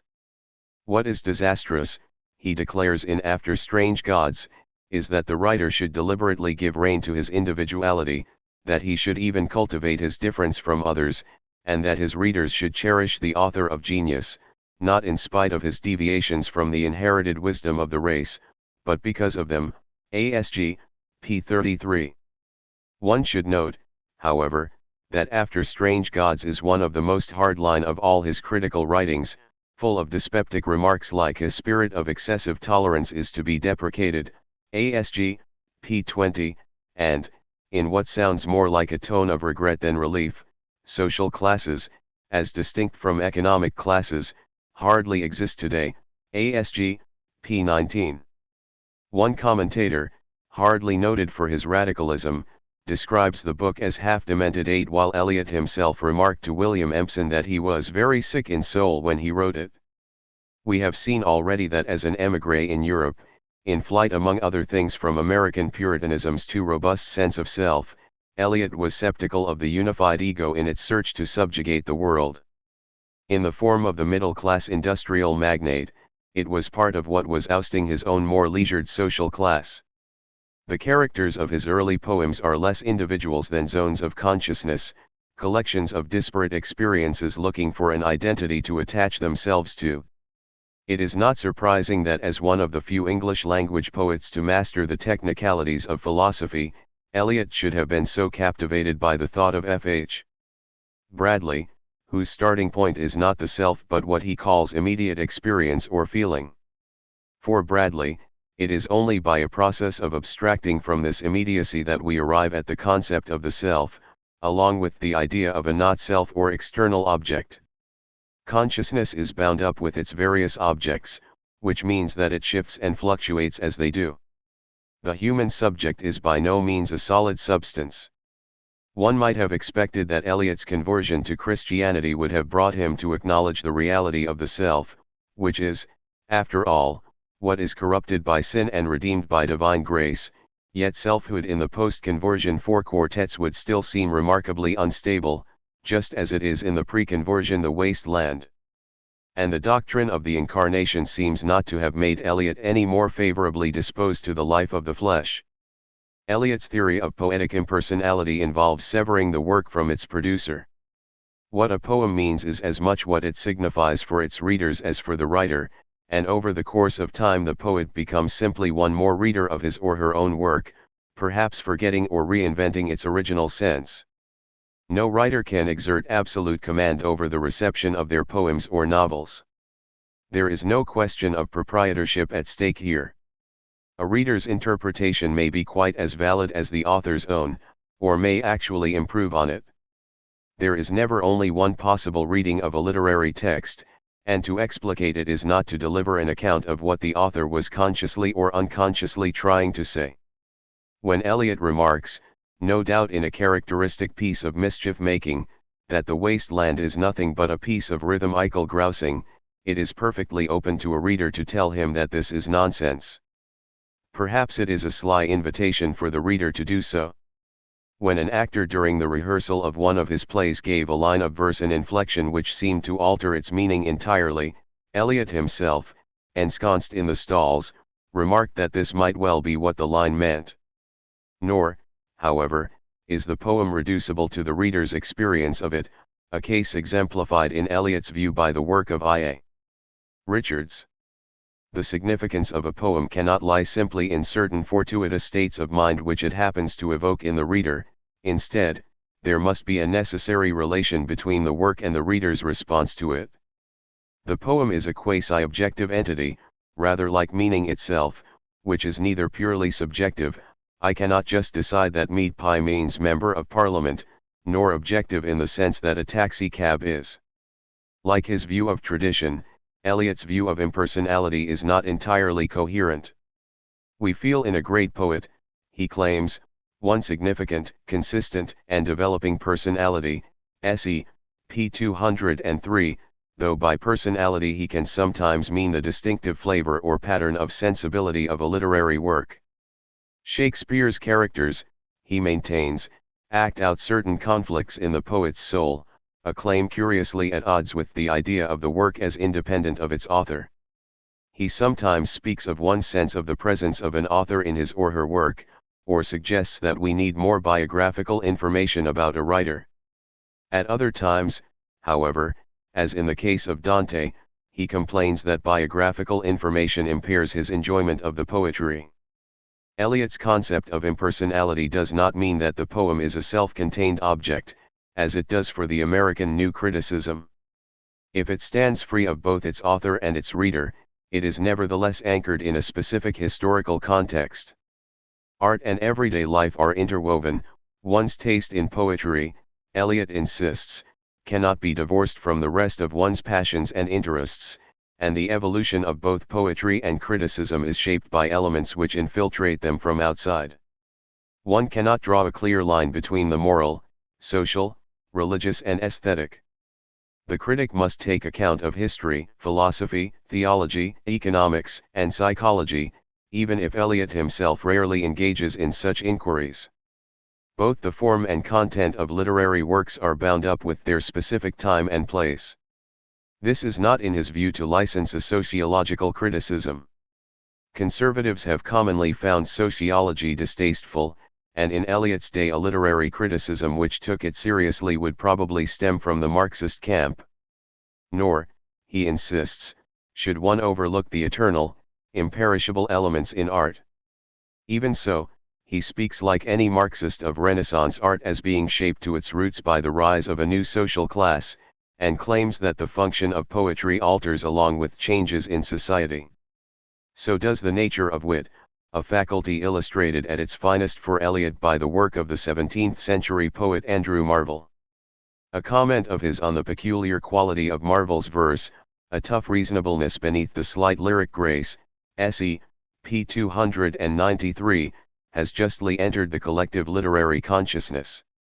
Wit he describes as a combination of levity and seriousness, the product of a mind rich in generations of experience. It is true that his historical approach to literature is alarmingly broad brush, the so-called dissociation of sensibility, a doctrine we shall be looking at later, has something to do with the Civil War, Op. p. 173, a proposition which would be unlikely to swing one a place to read history at Harvard. Literature's fall from grace coincides with a conflict in which, in Eliot's opinion, the wrong side won. His historical commentary consists largely in a series of grandiose generalities, whereas his critical observations are for the most part delicate and precise. Witness, for example, his remark that Marlowe gets into blank verse the melody of Spenser, and he gets a new driving power by reinforcing the sentence period against the line period, S.E. p. 76. This is the comment of a master craftsman, not simply of an academic critic. Any radical change in poetic form, Eliot writes, is likely to be the symptom of some very much deeper change in society and the individual, UPUC, p. 75. Poetic form is not simply aesthetic but social and historical through and through. Raymond Williams, as we shall see later, argues just the same. Conventions in art reflect common agreements in society. Only in a close-knit, homogeneous society, Eliot claims, will you find the development of intricate formal patterns, as a common set of values gives rise to certain parallels and symmetries. A literary form like the Shakespearean sonnet embodies a definitive way of thinking and feeling, and forms of thought and feeling are anchored in the social conditions of their time. A different meter represents a different mode of thought. Form and content are mutually determining. It is an odd feature of Eliot's criticism that though as a classicist he advocates impersonality, he consistently places feeling at the center of a poem, in the manner of the romanticism of which he is so distrustful. What every poet starts from, he declares, is his own emotions, S.E. p. 137. It is hard to see how this is true of the Iliad or Pope's essay on man. Not all literature can be modeled on the lyric. It is just as doubtful that, as Eliot argues, Shakespeare's artistic evolution is based on his degree of emotional maturity at any given time, which supposedly determines his choice of theme, dramatic form, and poetic technique. If the two cases, impersonality and the central role of feeling, can be reconciled, it is largely because the task of the poet is to impersonalize his or her emotions rather than lend them direct expression.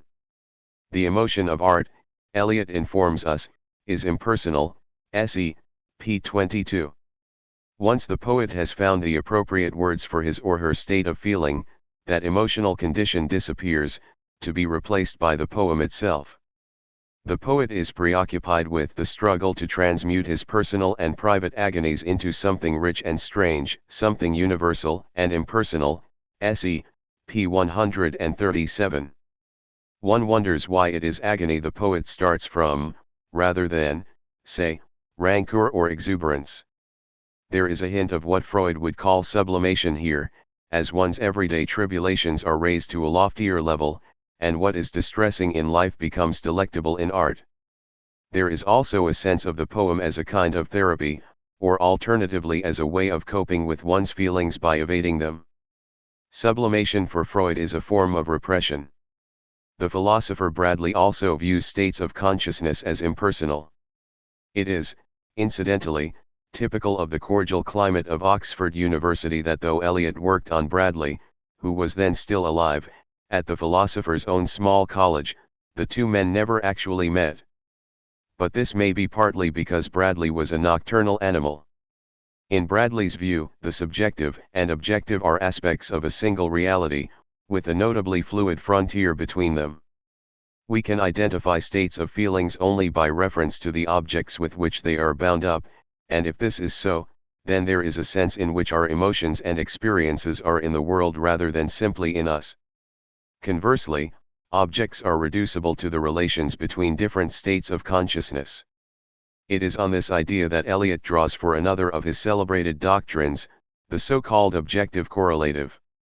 In an essay on Hamlet he writes, "The only way of expressing emotion in the form of art is by finding an objective correlative, in other words, a set of objects, a situation, a chain of events which shall be the formula of that particular emotion, such that when the external facts, which must terminate in sensory experience, are given, the emotion is immediately evoked."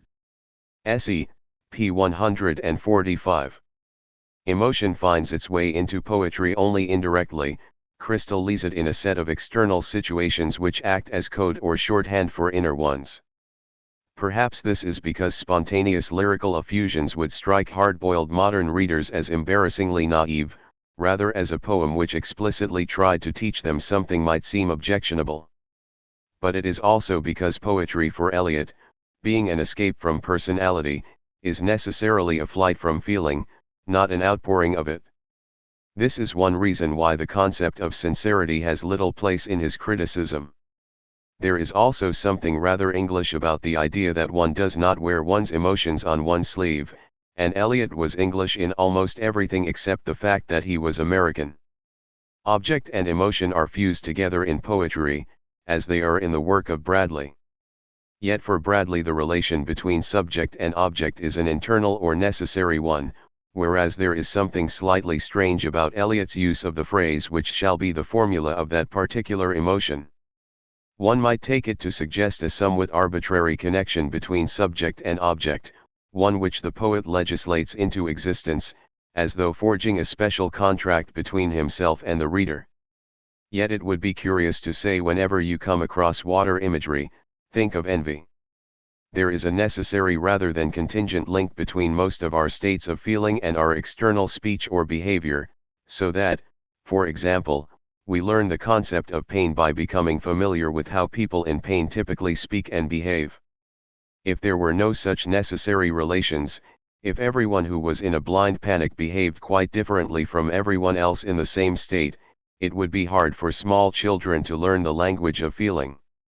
Eliot finds Hamlet an artistic failure because the hero's state of mind lacks an adequate objective correlative, which is a fancy way of saying that his spiritual torment seems to have no sufficient cause. His emotion is in excess of the facts as they appear. This, to be sure, is not an unusual situation. The intense feeling, ecstatic or terrible, without an object or exceeding its object, is something which every person of sensibility has known.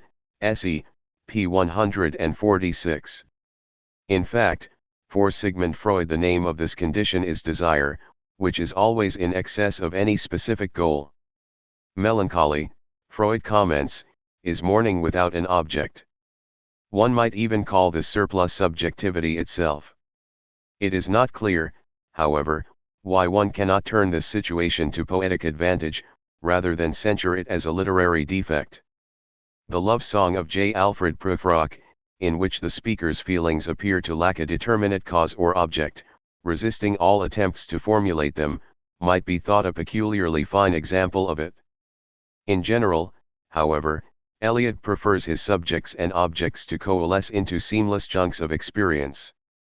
For all his admiration for Baudelaire's work, he finds that the content of feeling, in it, is constantly bursting the receptacle, se, p. 424, so that the mismatch between subject and object becomes a fissure between content and form. Subjective emotion or experience represents the content of a work, while form is the poet's way of crafting an impersonal object out of it. By contrast, F.H. Bradley's prose style is praised for being perfectly matched to the content of his thought, so that the philosopher's own writing is an example of what it argues for. In the prose of the early modern cleric Lancelot Andrewes, the emotions are in Eliot's view wholly contained in and explained by the subjects on which the author meditates. Another aspect of this unity of form and content is that sound and sense in poetry must pull together, as in Eliot's view they conspicuously fail to do in Milton's Paradise Lost. In truly accomplished poetry, the music is inseparable from the meaning, whereas in the grand Miltonic style the two seem to move at different levels. It may be, as I have read, Eliot writes in On Poetry and Poets, that there is a dramatic element in much of my early work, Op. p. 98. It is typical of his non-proprietorial stance to his own verse that he should pick up this fact from the critics, or at least that he should pretend to. Once more, there is probably some puckish humor afoot here. Critics can tell you what your poems are about, or what qualities they reveal. One reason why Eliot is so airily agnostic about what a poem means, including those he has written himself, is that he does not regard meaning as fundamental to poetry. He is, he confesses, devoted to a good deal of poetry which he doesn't fully understand, or which at first reading he didn't grasp at all. He was, for example, enchanted by reading Dante in the original even before he could understand Italian. Poetry can communicate before it is comprehended. Meaning in a poem, he declares in a wonderfully apposite image, is like the piece of meat the burglar throws to the house dog to keep it quiet while he goes about his stealthy business. The dog here is the reader and the burglar the poet, and the latter's task is to distract readers with some readily consumable meaning while he proceeds to raid their unconscious. It is ironic that Eliot is often regarded as an intellectual poet, no doubt because so many of his poems are difficult to decipher. But obscurity and intellectualism are not the same thing. Dylan Thomas is obscure, but his work is hardly packed with profound ideas. Despite Eliot's formidable erudition as a critic, he seems to have read everything in literature and philosophy, including certain Sanskrit texts in the original. It would not be entirely unfair to call him an anti-intellectual poet. He certainly holds that all the most important processes in poetry work at a level far deeper than reasoning. In fact, his suspicion of everyday rationality is one link between his avant-garde practice and his conservative opinions. The avant-garde are out to challenge received forms of reason, sometimes by the use of nonsense, disorder, outrage, and absurdity.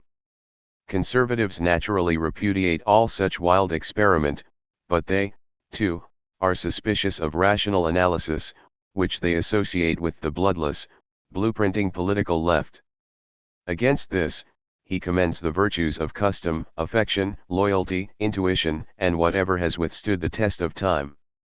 It is thus that the author of The Waste Land, a poem which shocks some conventional readers to the core, is also the pontifical right-winger of tradition and the individual talent, an essay published 3 years earlier, and the Anglo-Catholic Tory is an enthusiast of perhaps the most audacious novel ever published in English, James Joyce's Finnegan's Wake, a monstrous masterpiece, as he describes it, Op.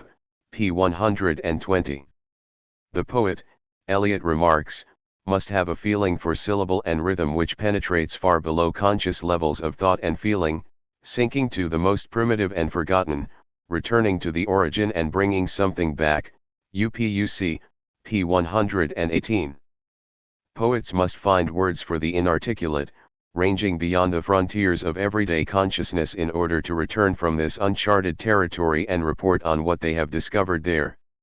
In doing so, they unite the old and obliterated and the tried, the current and the new and surprising, the most ancient and the most civilized mentality, UPUC, p. 119. Poetry may help to break up stale modes of perception, making us see the modern world afresh, but in doing so it also dredges up the deeper, unnamed feelings which form the substratum of our being, to which we rarely penetrate, for our lives are mostly a conscious evasion of ourselves, and an evasion of the visible and sensible world, UPUC, p. 155. The innovative techniques of a poem like The Waste Land, pastiche, fractured imagery, colloquial speech, recondite allusions, snatches of mythology, typographical experiment, and the like, are at the cutting edge of the poetry of the time, but one of the ironies of the work is that these avant-garde devices are pressed into the service of the archaic and atavistic. By shattering our customary false consciousness, the poem is supposed to delve below daily experience to put us in touch with our most primordial feelings, which run back to the origins of humanity. In a familiar modernist move, the very new and the very old are looped together. There is a secret compact between them, and it is from their complicity or collision that the most fertile art flows. Poets, in Eliot's view, must be both the most primitive and sophisticated of creatures. If they are more alive to the present than others, it is largely by virtue of being the bearers of a living past. There is a parallel here with Eliot's concept of tradition, in which the past still lurks as a shaping force within the present. It is this primitive bedrock of our being to which Freud and his disciples give the name of the unconscious, a region which is both antique and unchanging, like the mythological archetypes which secretly inform the wasteland. For Freud, the unconscious is a stranger to temporality, rather as for Eliot the most fundamental emotions remain constant from Homer to Haussmann. In this way, one of the most scandalous, groundbreaking projects of Eliot's time, psychoanalysis, can be yoked to a conservative view of humanity as essentially unchangeable. The unconscious, with its attendant myths and symbols, can also be used to underpin Eliot's aversion to individualism. True selfhood lies far deeper than individual personality. It has its roots in a submerged domain of collective images and impersonal emotions. The individual, not least the individual author, is of relatively trifling significance. He or she is merely the tip of an iceberg whose depths are unsearchable. We are dealing here with an early version of what would later be known as the death of the author theory, or at least with the author's drastic diminishment. The poet, Eliot remarks in a passage of unusual emotional intensity, is haunted by a demon, an obscure impulse which has no face or name, and poetry is an exorcism of this acute discomfort, Op. p. 107. It is a darker version of the romantic idea of inspiration. When authors have finally arranged their words in an appropriate form, they can purge themselves of this demonic urge and in doing so rid themselves of the poem altogether, handing it over to their readers so that they can relax after their labors. It sounds more like a peculiarly painful childbirth than a piece of imaginative creation. Poetry is something to get out of your system. And whatever its mysterious source, it is certainly not the individual mind. Poets cannot predict when these obscure upsurges will occur, they must simply devote themselves to the task of perfecting their craft in anticipation of such spiritual seizures. There is, then, a good deal of conscious labor involved in the poetic process, but it is not what is most essential to it. It is rather that the poem forces itself into the poet's consciousness like a blind, implacable force of nature, and when it has taken root inside them, something has occurred that cannot be explained by anything that went before. In a typically astute comment on Ben Jonson, Eliot remarks that the polished veneer of his verse means that unconscious does not respond to unconscious in the transaction between poem and reader. No swarm of inarticulate feelings is aroused, se. p. 148, which is to say that Jonson's otherwise admirable work, which Eliot finally characterizes as an art of the surface rather than as simply superficial, lacks a network of tentacular roots reaching down to the deepest terrors and desires, se. p. 155. The most powerful poetry in Eliot's view sets up an enormous echo chamber of resonances and allusions, all of which will infiltrate the reader's unconscious in a way quite beyond the poet's control. Perhaps the most magnificent example of this process in Eliot's own work is Gerontion. If modern reality is spiritually bankrupt, one can compensate for this to some extent with the richness of experience, and much of this is a subliminal affair. It is no wonder, then, that Eliot is so casual about conscious understanding, about, for example, the scholarly business of tracking down allusions and explicating difficult passages. The notes to the Wasteland purport to do just this, but it is now generally accepted that they are there mostly to fill in a few blank pages. Conscious meaning is not the issue. Indeed, readers may well be understanding a poem at some unconscious level whether they know it or not. It is welcome news to the student who timorously opens Pound's cantos or the poems of Paul Celan. The idea of poetic impersonality is closely related to Eliot's self-declared classicism. Classicism is in general less subject-centered than Romanticism. The classic in Eliot's view is not in the first place the work of an individual genius. It is rather a piece of literary art which is resonant of a specific civilization, one whose language gives voice to a particular culture and history at the peak of its maturity. The unique genius which produces it is not that of an individual author but the spirit of a particular age and a particular people. Virgil's greatness springs from his place in the history of the Roman Empire, as well as in the evolution of the Latin language.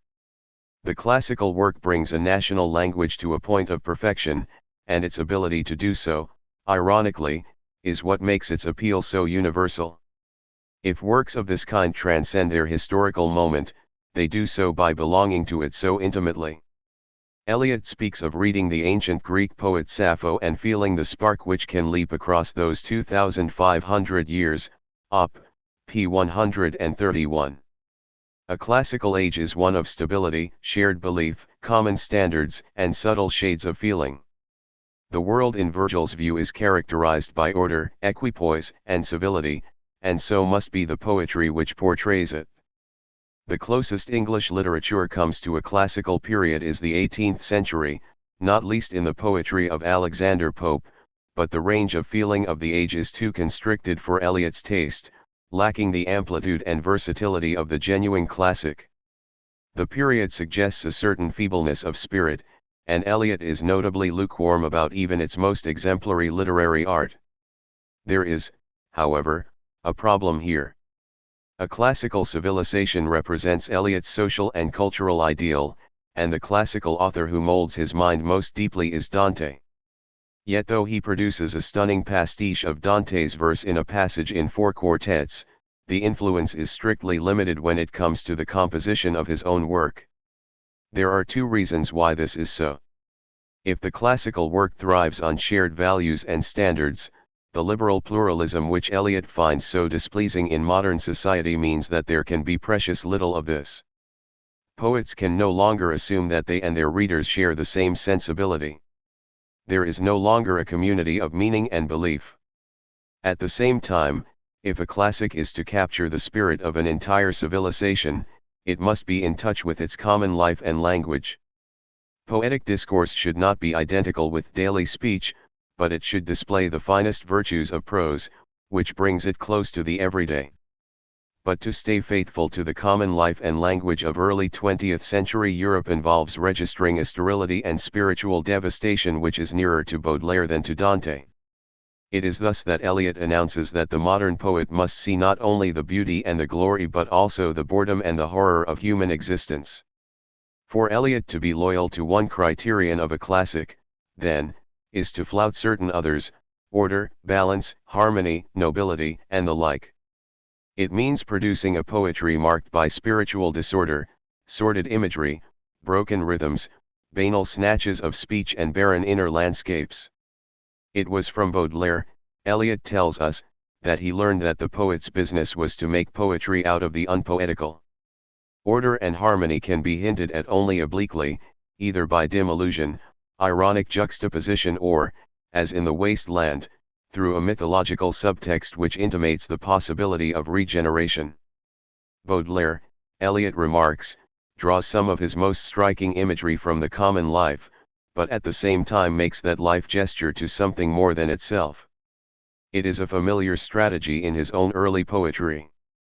By presenting a situation in all its squalor, you can suggest the need to transcend it without having to spell out an alternative, which might demand a verse with 2 obvious designs on the reader.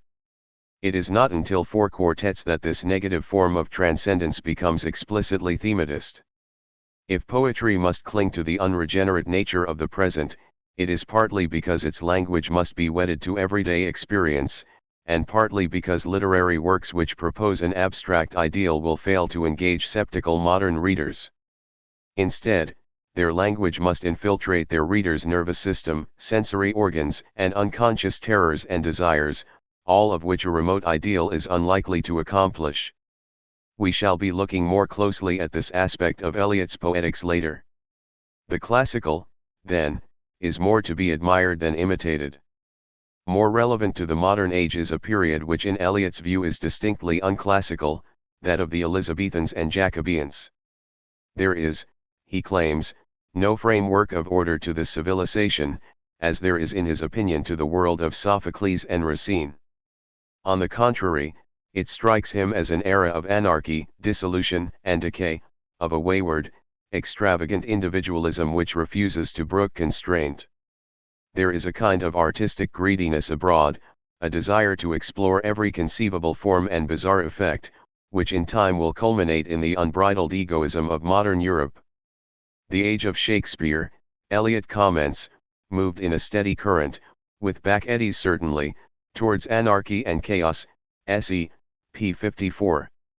It is an era of muddled scepticism and clashing faiths, along with a confusion over what counts as a literary convention. Even Shakespeare indulges in strained and mixed figures of speech, displaying a tortured perverse ingenuity of images, s.e., p. 74. Samuel Johnson thought much the same. His is too prodigal and undisciplined a genius for Eliot's taste, in contrast to the neoclassical Racine, whose work he highly esteems. Yet it is just these aspects of the early modern period which Eliot can bring to bear on his own tumultuous times, and literary history must be rewritten to highlight this affinity. In the language of Walter Benjamin, a state of emergency in the present evokes a moment of the past, and the two form a constellation across the centuries. The anarchism of the Renaissance is also the unleashing of a wealth of complex feeling and exhilarating new modes of language, so that, to adopt a phrase of Karl Marx, history progresses by its bad side. For Marxism, early capitalism is progressive as well as exploitative because it releases new forms of creative energy, which brings Eliot's case incongruously close to a theory of history he abhors. If new influences had not entered, he remarks, old orders decayed, would the language not have left some of its greatest resources unexplored? S.E., p. 91. It is this fertile legacy that authors like Eliot himself will inherit some centuries later. The loss of social and cosmic order may be a spiritual disaster, but it also represents an inestimable gain for language and sensibility, which break through traditional constraints to become more subtle, diverse, volatile, and exploratory. The textures of poetry grow finer and their images more richly compacted. It is a language close to the bone yet fast-moving, packed with perception but intellectually agile. The late 16th and early 17th centuries bear witness to a progressive refinement in the perception of the variations of feeling, and a progressive elaboration of the means of expressing these variations, SW, p. 67. That this stretch of time is also the matrix of much of what Eliot detests, materialism, democracy, individualism, secularization, is an instance of the cunning of history, which takes with one hand what it gives with the other. Eliot was a seminal influence on Fr. Levy, who as we shall see later locates the so-called organic society in the 17th century, so it is tempting to assume that Eliot is the source of this Levisite doctrine. But this is the opposite of the truth. Eliot's social and religious ideal is to be found in the world of Dante, writing in a period which, so we are told, manifests a unified sensibility more strikingly than any other age. But it is precisely because that world is imploding in early 17th century England that the latter era represents Eliot's literary high ground, since the erosion of the traditional, along with the turbulent emergence of the modern, re-energizes both language and sensibility more thoroughly than anything we have witnessed since. It is an era of decomposition, but in the most nourishing of senses. In any case, Eliot's religious view of the corrupt nature of humanity means that there can be for him no entirely sound social order, as there can be for the secular-minded Levy. The civilization of Dante may be exemplary, but it includes a lively sense of sin and damnation. The protagonist of Eliot's thought from beginning to end is language, more specifically, the way in which its evolution reflects certain advances or regressions in the quality of feeling of a whole culture. Every development of language represents a shift of feeling and sensation as well. Thought can remain constant across different periods and languages, but the effective life is far more culturally particular. Sensibility alters all the time, Eliot points out, but it takes a writer of genius to invent the formal means of articulating these changes. We do not need to inquire too deeply into who performs this task for the early 20th century. In some Jacobean dramatists, we witness that perpetual slight alteration of language, words perpetually juxtaposed in new and sudden combinations, meanings perpetually ingescattled into meanings, which evidences a very high development of the senses, a development of the English language which we have perhaps never equaled, se. p. 209. Sensory and linguistic development are sides of the same coin. It is as though these playwrights prefigure such modernist techniques as montage, elision, estrangement, and ambiguity.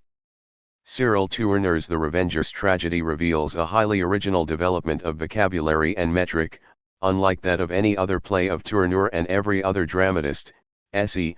p. 186, as the horror of human existence finds exactly the right words and rhythms to reveal itself. We now know that one reason why the play is unlike Tourneur's other work is because it was co-authored with his colleague Thomas Middleton. One might suggest, then, that Eliot's subject is less language in itself than language as a record of the history of sensibility. He is in quest of what Stephen Collini calls in a different context a qualitative history of experience. 9 The business of criticism is to evaluate various nuances of feeling, whether decadent or sentimentalist, ebullient or enervated, sardonic or sublime. Certain tones and cadences are signs of a distinctive sensibility. Eliot is more interested in the system of Dante's organization of sensibility, se. p. 275, than he is, say, in his cosmological beliefs or theological idiosyncrasies. In this sense, his criticism belongs to a body of 20th century writing, one which stretches from I.A. Richards, Fr. Levy and George Orwell to Richard Hoggart and Raymond Williams, which seeks to detect in the quality of language the quality of the civilization from which it springs. It is a distinctively English preoccupation. Eliot's interest is not so much in what a poem says, indeed, he is often remarkably indifferent to what we normally call content, as with the structure of emotions it embodies. We shall see later that the phrase structure of feeling is central to the criticism of Raymond Williams, an adversary of Eliot in most other respects. What is at stake for both critics is not some shapeless sprawl of emotion but precisely organized patterns of feeling. It is a question of what Eliot calls a logic of sensibility, se. p. 269. The home of feeling is language, at least when it comes to poetry. Language, writes Raymond Williams, is as much the record of the history of a people as political institutions and religions and philosophical modes. 10 The task of the poet for Eliot is not quite to purify the language of the tribe, as Mallarmé proposes, but to preserve and enrich it so that it can offer a more sensitive, diverse range of tone and feeling. Language is like a living organism which is ceaselessly mutating as well as constantly being corroded, and the literary artist is engaged in an endless battle against this deterioration, as Four Quartets makes clear. One reason why a language declines as it evolves is because it offers only a limited range of literary possibilities, many of which will already have been exploited by past authors. Every modern writer is in this sense belated. So though language is the poet's medium, it is also his or her antagonist. At moments of seismic historical change, we need a form of speech which is struggling to digest and accept new objects, new feelings, new aspects, as, for instance, the prose of Mr. James Joyce or the earlier Conrad, se. p. 327. In Eliot's own lifetime, the name of this upheaval is modernism, and only modesty forbids him from adding his own name to those of the authors he mentions. Yet though forms need to be broken and refashioned from time to time, language imposes its own laws and limits on such transformations, determining speech rhythms and sound patterns in a way which restricts the possibilities of innovation. We are the servants of our discourse, not its masters, and the poet is simply the instrument by which it may be bequeathed by one generation to the next in the sprightliest possible shape. The verse of the era from Marlowe to Marvell has in Eliot's eyes a subtlety and complexity which remains unmatched. From there, however, it has been downhill all the way, or at least all the way until we arrive at Eliot himself and a clutch of his modernist colleagues. All ages may be corrupt, but linguistically speaking some are more corrupt than others.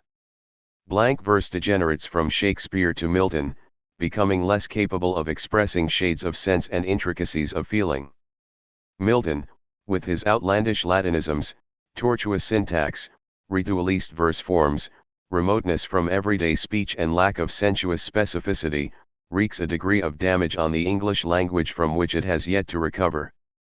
He is a Chinese wall which blocks off our return to a time when we could feel our thought as immediately as the odor of a rose. Once again, it is not inconceivable that Eliot's hostility to this Puritan regicide is bound up with a dislike of his revolutionary politics. Yet here, too, form predominates over content. By the time of John Dryden, so Eliot declares with a typically magisterial flourish, the mind and sensibility of England has altered, UPUC, p. 22. There is a decline in vigor from the writings of Montaigne to the style of Hobbes, and from there to what Eliot sees as the desiccated prose of Gibbon and Voltaire. Language and effect, however, are not always so closely coupled. In the 18th century, poetic diction becomes more urbane but the feeling it registers grows cruder, so that with poets like Thomas Gray and William Collins a sophistication still evident in the language has faded from the sensibility. We are speaking, in other words, of what is probably Eliot's best-known article of faith, the dissociation of sensibility. The idea was seized upon so eagerly by other critics that Eliot came to profess himself both bored and embarrassed by it.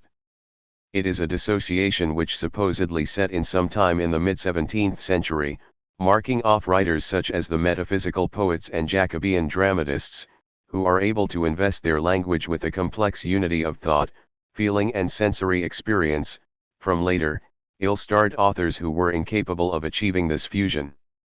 It is the moment when literary art signals a more general fall into the debased modern age.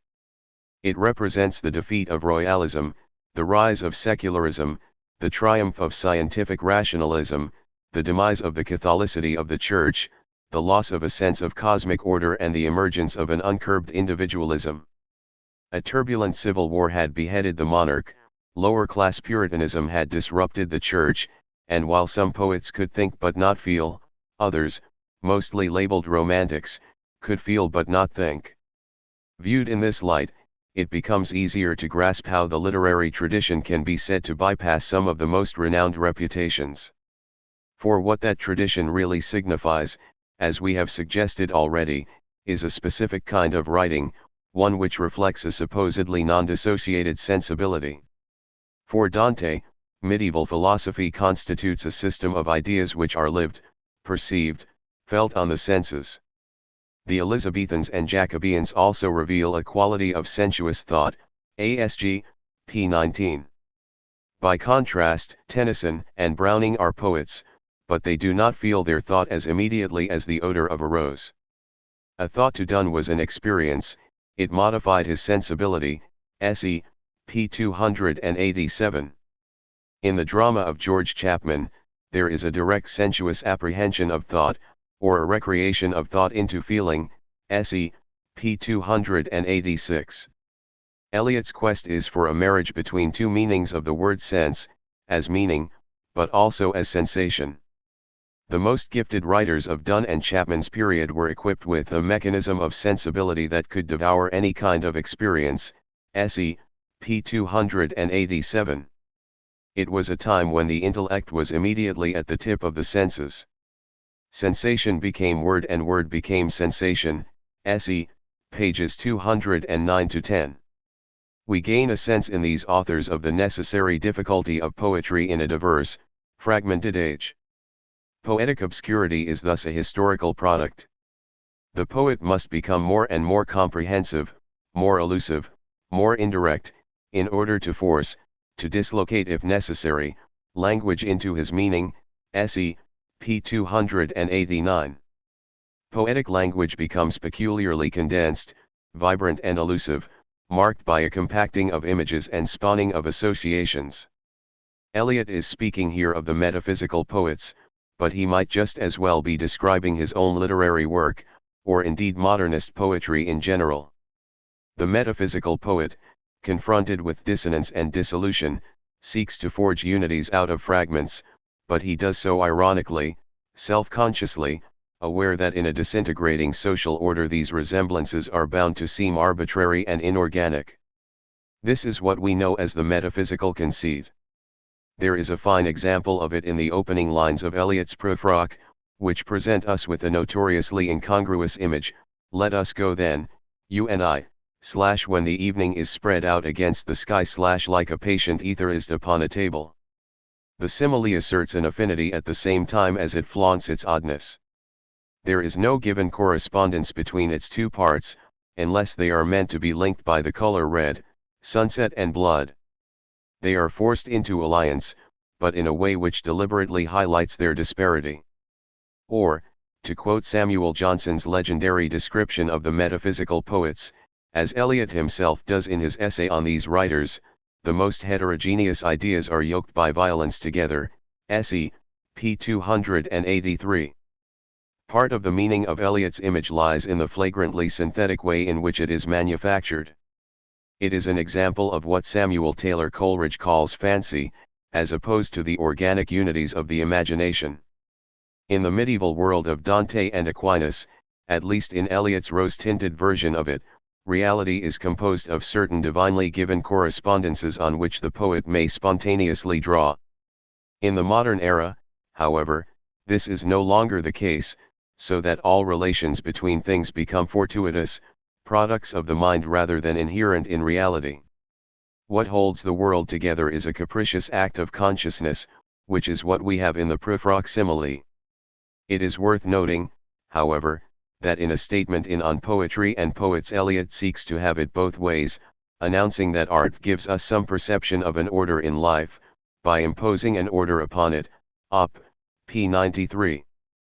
Perhaps he means that by organizing the bits and pieces of human existence into a somewhat arbitrary shape, one can allow a deeper pattern to emerge, one which is somehow given. It is not a bad description of the wasteland. There is a historical subtext to the dissociation of sensibility thesis, though it is not one which Eliot himself spells out. In the modern age, with the growth of science, rationalism, technology, commercialism, bureaucracy, and the dominance of utility, language is bound to become more abstract, and thus less hospitable to poetry. Yet this verbal anemia also inspires a romantic revolt, which can tip the balance too far towards the subjectivist and self-indulgent. The two tendencies are sides of the same coin. As Marx points out, utilitarianism and romanticism are terrible twins. What is needed, then, is a mode of feeling which is toughened by being sensuously objectified, as in the objective correlative, but also a form of thought which avoids the dryly conceptual by sticking close to the senses. Eliot's conservatism leads him to be distrustful of the purely cerebral, arid blueprints are for Jacobins and Stalinists, but also to keep his distance from undisciplined splurges of sentiment. In the end, poets are distinguished not so much by a sense of truth or beauty but by the degree of sensitivity of their psychophysical constitution. One must do more than look into the heart, one must also look into the cerebral cortex, the nervous system, and the digestive tracts, se. p. 290. We shall see a similar neurological bias in the work of Eliot's friend I.A. Richards. We are speaking of the physiology of poetry, not simply of its extractable meaning. In a striking passage, Eliot comments that Dante's sensory images suggest that the resurrection of the body has perhaps a deeper meaning than we understand, se. p. 250. Nowhere in poetry, he adds, has experience so remote from ordinary experience been expressed so concretely, se. p. 267. By contrast, the verse of the Carolingian dramatist Philip Massinger, who writes after the fall in Eliot's scheme of salvation, suffers from a certain verbal pallor. Literary style should chart the involutions of a mode of perceiving, registering, and digesting impressions, se. p. 211, whereas Massinger's work is not guided by direct communication through the nerves, se. p. 215. One thinks of a couplet from Prufrock, "It is impossible to say just what I mean." But as if a magic lantern threw the nerves in patterns on a screen. Poetry, then, works by sensation and suggestion, not by a bloodless rationalism. If it does involve ideas, they should be fleshed out in sensory form. There is a relation between this poetic creed and the nature of ideology. The most persuasive political creeds, though abstract enough in themselves, succeed by embedding themselves in men and women's lived experience. In fact, any ruling ideology which fails to accomplish this project is unlikely to survive very long. It is thus that power converts itself into everyday culture, so that we come to obey its edicts habitually, spontaneously, by custom rather than intellectual conviction. Assumptions that are felt, Eliot writes in After Strange Gods, are more compelling than those that can be formulated. It is a typical article of conservative faith, conservative, because if ideas and beliefs are as immediate as the smell of lavender, then they are far harder to refute than if they can be argued over. And this spontaneous acceptance of ideas can prove convenient for the ruling powers. In any case, the view that what matters most about poetry is its sensuous specificity should not pass unquestioned, as we shall see later in the case of Fr. Levy. It is only really with Romanticism that it comes into its own. It is scarcely the first impression we are likely to gather from reading Horace, John Clare, or Robert Graves. If language is rammed up tightly against the world, then there would seem no room for it to act as a critique of it. A critique must establish a certain distance from its object in order to appraise it. So poetic language can represent experience or reality, but it cannot pass direct judgment on it. It cannot give us the world and evaluate it at the same time. In Eliot's poetry, the author's own attitudes must therefore remain for the most part implicit, hinted at by tone, rhythm, allusion, suggestion, or ironic juxtaposition. They can be shown but not said. This is fortunate, since the modern age, fatigued by preaching and propaganda, will not take easily to conceptual or didactic literary art. Poetry has become the opposite of rhetoric. We moderns, Eliot argues, distrust the kind of verse which aims to edify, instruct, or persuade. His colleague I.A. Richards observes that disordered feelings cannot be purified by preaching. 11 As Barry Cullen puts it, the new poetry has to be a reflector of fractured consciousness, not a vessel of elevated sentiment. 12 For a doctrinal author like Eliot, this might seem to pose a problem, but we are dealing with the doctrine of a conservative, who, as we have seen, is likely to be suspicious of abstract conceptions. A discussion of general ideas is siphoned off instead into his prose, leaving a curious contrast between it and the poetry. The difference comes through most notably as one of tone. The poetry of an integrated sensibility is one in which language is wedded to its object. The two, so to speak, form an organic society in miniature. Language in a healthy state, Eliot writes in an essay on the poet Swinburne, presents the object, is so close to the object that the two are identified, se. p. 327. Signs cling to their referents, unlike in Paradise Lost, a work which Eliot believes you have to read twice, once for the music and once for the meaning. Words and things, seamlessly unified in the work of Shakespeare or Donne, have fallen apart in the modern era, and must be stitched together by a new poetic practice. Yet this is not quite consistent with Eliot's own early poetry.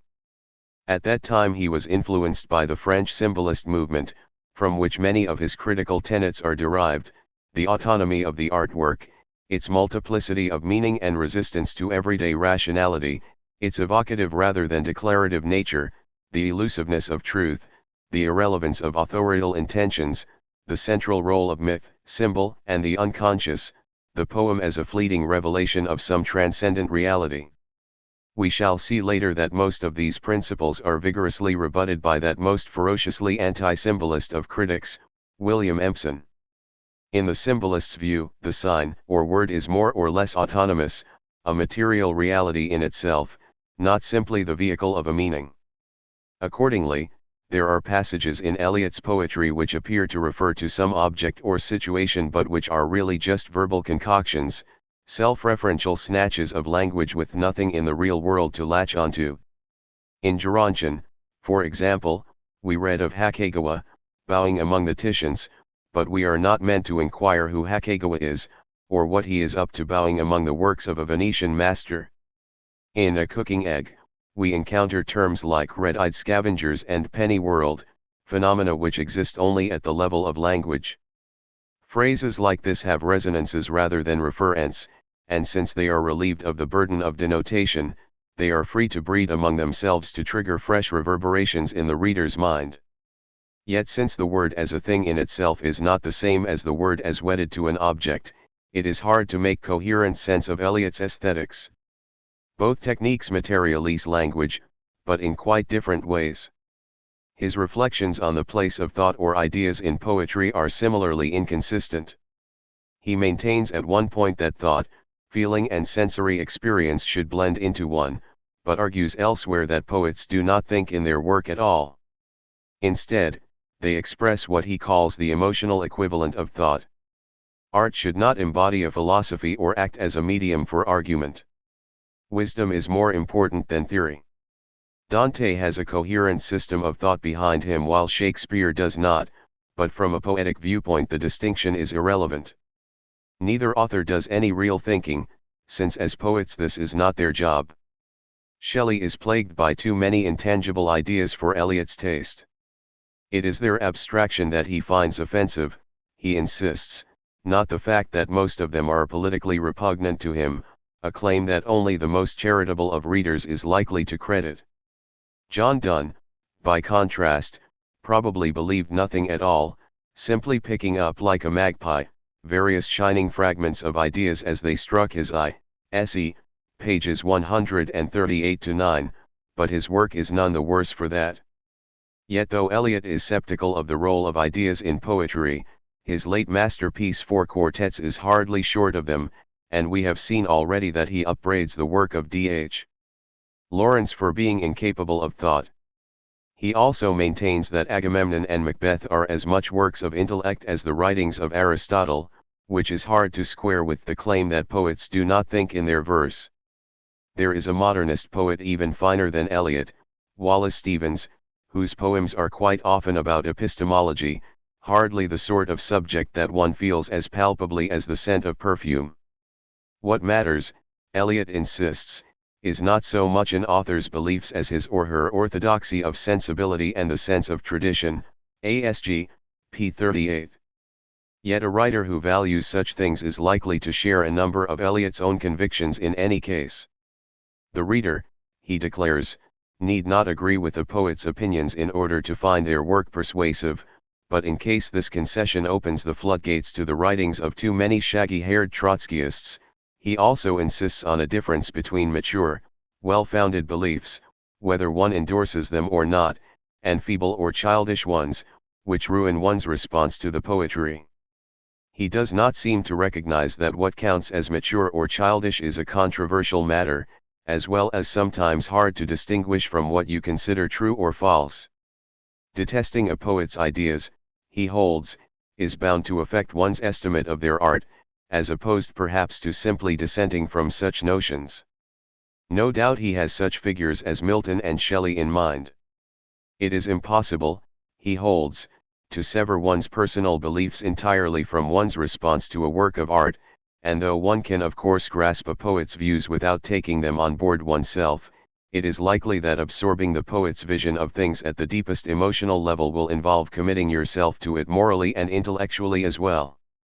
There are times when beliefs in poetry strike Eliot as having a merely pragmatic value.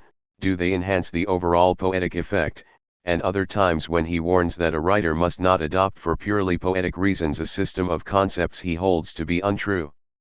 Dante the man is not identical with Dante the poet, but if we suspected that he thought the theology behind the Divine Comedy was nonsensical, our enjoyment of the work would be gravely diminished. And if the views poets advance are vile or meaningless, they are not writing poetry at all. One source of these discrepancies is a clash between Eliot's poetics, which as we have seen allots a lowly place to general conceptions, and his conservative politics, which make him ill-disposed to radical ideas in poetry and anxious to rebut them. But that means accepting that there is indeed thought in poetry, which in other moods Eliot is reluctant to accept. One of the benefits of writing like Dante against the backdrop of a taken-for-granted creed is that it can do the work of believing for you, allowing you to get on with the business of poetry. As we have seen already, William Blake supposedly lacks a framework of accepted and traditional ideas which would have prevented him from indulging in a philosophy of his own, and concentrated his attention on the problems of poetry, s.e., p. 322. The classical work, as we have seen, depends on just such a community of conviction, and its absence in the case of Blake leaves his hands free for private fantasy and political mischief. In a culture in which values and principles are held in common, the poet is saved a tiresome amount of intellectual labor. In Eliot's view, Samuel Johnson is a critic bred in precisely such conditions, writing as he does in the settled civilization of Augustan England. In modern times, by contrast, sociology, psychology and kindred specialisms enlarge our sense of a poem's relation to the culture as a whole, but they also involve dispute and dissent, displacing our attention from the work itself. Genuine criticism, then, requires a common culture. So Eliot argues in an essay on Johnson in On Poetry and Poets. Dante, he asserts, thought in a way that was shared by every cultivated individual of his time, a perilous generalization. Yet in the use of poetry and the use of criticism Eliot appears to advance just the opposite case, that it is the breakdown of such common criteria which results in the rise of criticism in the first place. The important moment for the appearance of criticism, he writes, seems to be the time when poetry ceases to be the expression of the mind of a whole people, UPUC, p. 22. In the case of Wordsworth and Coleridge, for example, certain deep-seated historical changes mean that the critic can no longer take poetry for granted but must look into its deeper social and philosophical assumptions. Theory emerges when practices find themselves in trouble. It is when a literary or social activity can no longer take itself as natural, but is forced by historical circumstance into a new kind of self-consciousness, that criticism or theory begins to take hold. Indeed, theory is that self-consciousness. We only need to think hard about things when they stop working as they should. Yet criticism, Eliot maintains, can also become a problem in its own right. In a liberal pluralist society, our aesthetic enjoyment of a literary work may be at odds with our ideological censure of it. A variety of viewpoints is bound to conflict, and the din of such critical contention may drown out the music of poetic art. It follows from this argument that in a settled culture with common beliefs, criticism would wither away.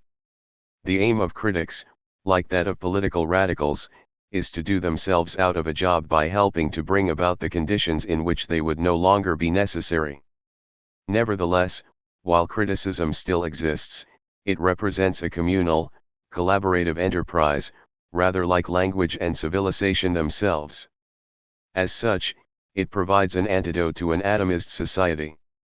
It consists in the common pursuit of true judgment, s.e., p. 45, and we shall see later that Fr. Levy will pluck from this phrase the title of one of his most influential works. More or less single-handedly, this mild-mannered ex-banker and church warden inaugurated a literary and critical revolution which still reverberates across the globe. If some of his social views are offensive, and some of his critical ideas are not to be probed too rigorously, it is with his reflections on literature that a distinctively modern criticism is forged. His recasting of the English literary canon is breathtakingly bold, his cosmopolitan breadth of knowledge remarkable, and his sensibility light years removed from that of the thin-blooded, straight-jacketed verse he encountered on first coming to London. He moved from Missouri to Mayfair, literary Bolshevik to national institution, in a drastic shift of allegiance and identity, yet it is hard to shake off the suspicion that in all these roles he was a consummate performer, who, like the music hall stars he admired, never ceased to keep a canny eye on his effect on an audience, and who could always be relied upon to produce a stunning impersonation of himself. 2. I.A. Richards. In his selected essays, T.S. Eliot quotes from a writer he commends as one of the most acute of younger psychologists, and describes him elsewhere as of cardinal importance in the history of literary criticism, The Modern Mind, R.C., p. 213.1. The psychologist in question was Ivor Armstrong Richards, who took the Cambridge English faculty by storm in the early 1920s. The son of a works manager who was also a chemical engineer, Richards had come to Cambridge from his private school intent on studying history, but he soon concluded, to use his own words, that history was something that ought never to have happened, and decided to study mental and moral sciences instead. He was to retain his hatred of the past as a saga of cruelty and destitution for the rest of his life, a loathing which contrasted sharply with his optimism about the future. The Cambridge English faculty of the time was not exactly a hub of rigorous critical inquiry. Sir Arthur Quiller Couch, who held the chair of English, spent most of his time in the Cornish village of Fowey as commodore of the local yacht club, condescending to visit Cambridge for a few weeks each term. It was his custom to address as gentlemen a lecture hall containing a large number of women, before proceeding to rhapsodize for an hour or so about the twin mysteries of the soul within and the exquisitely designed universe without.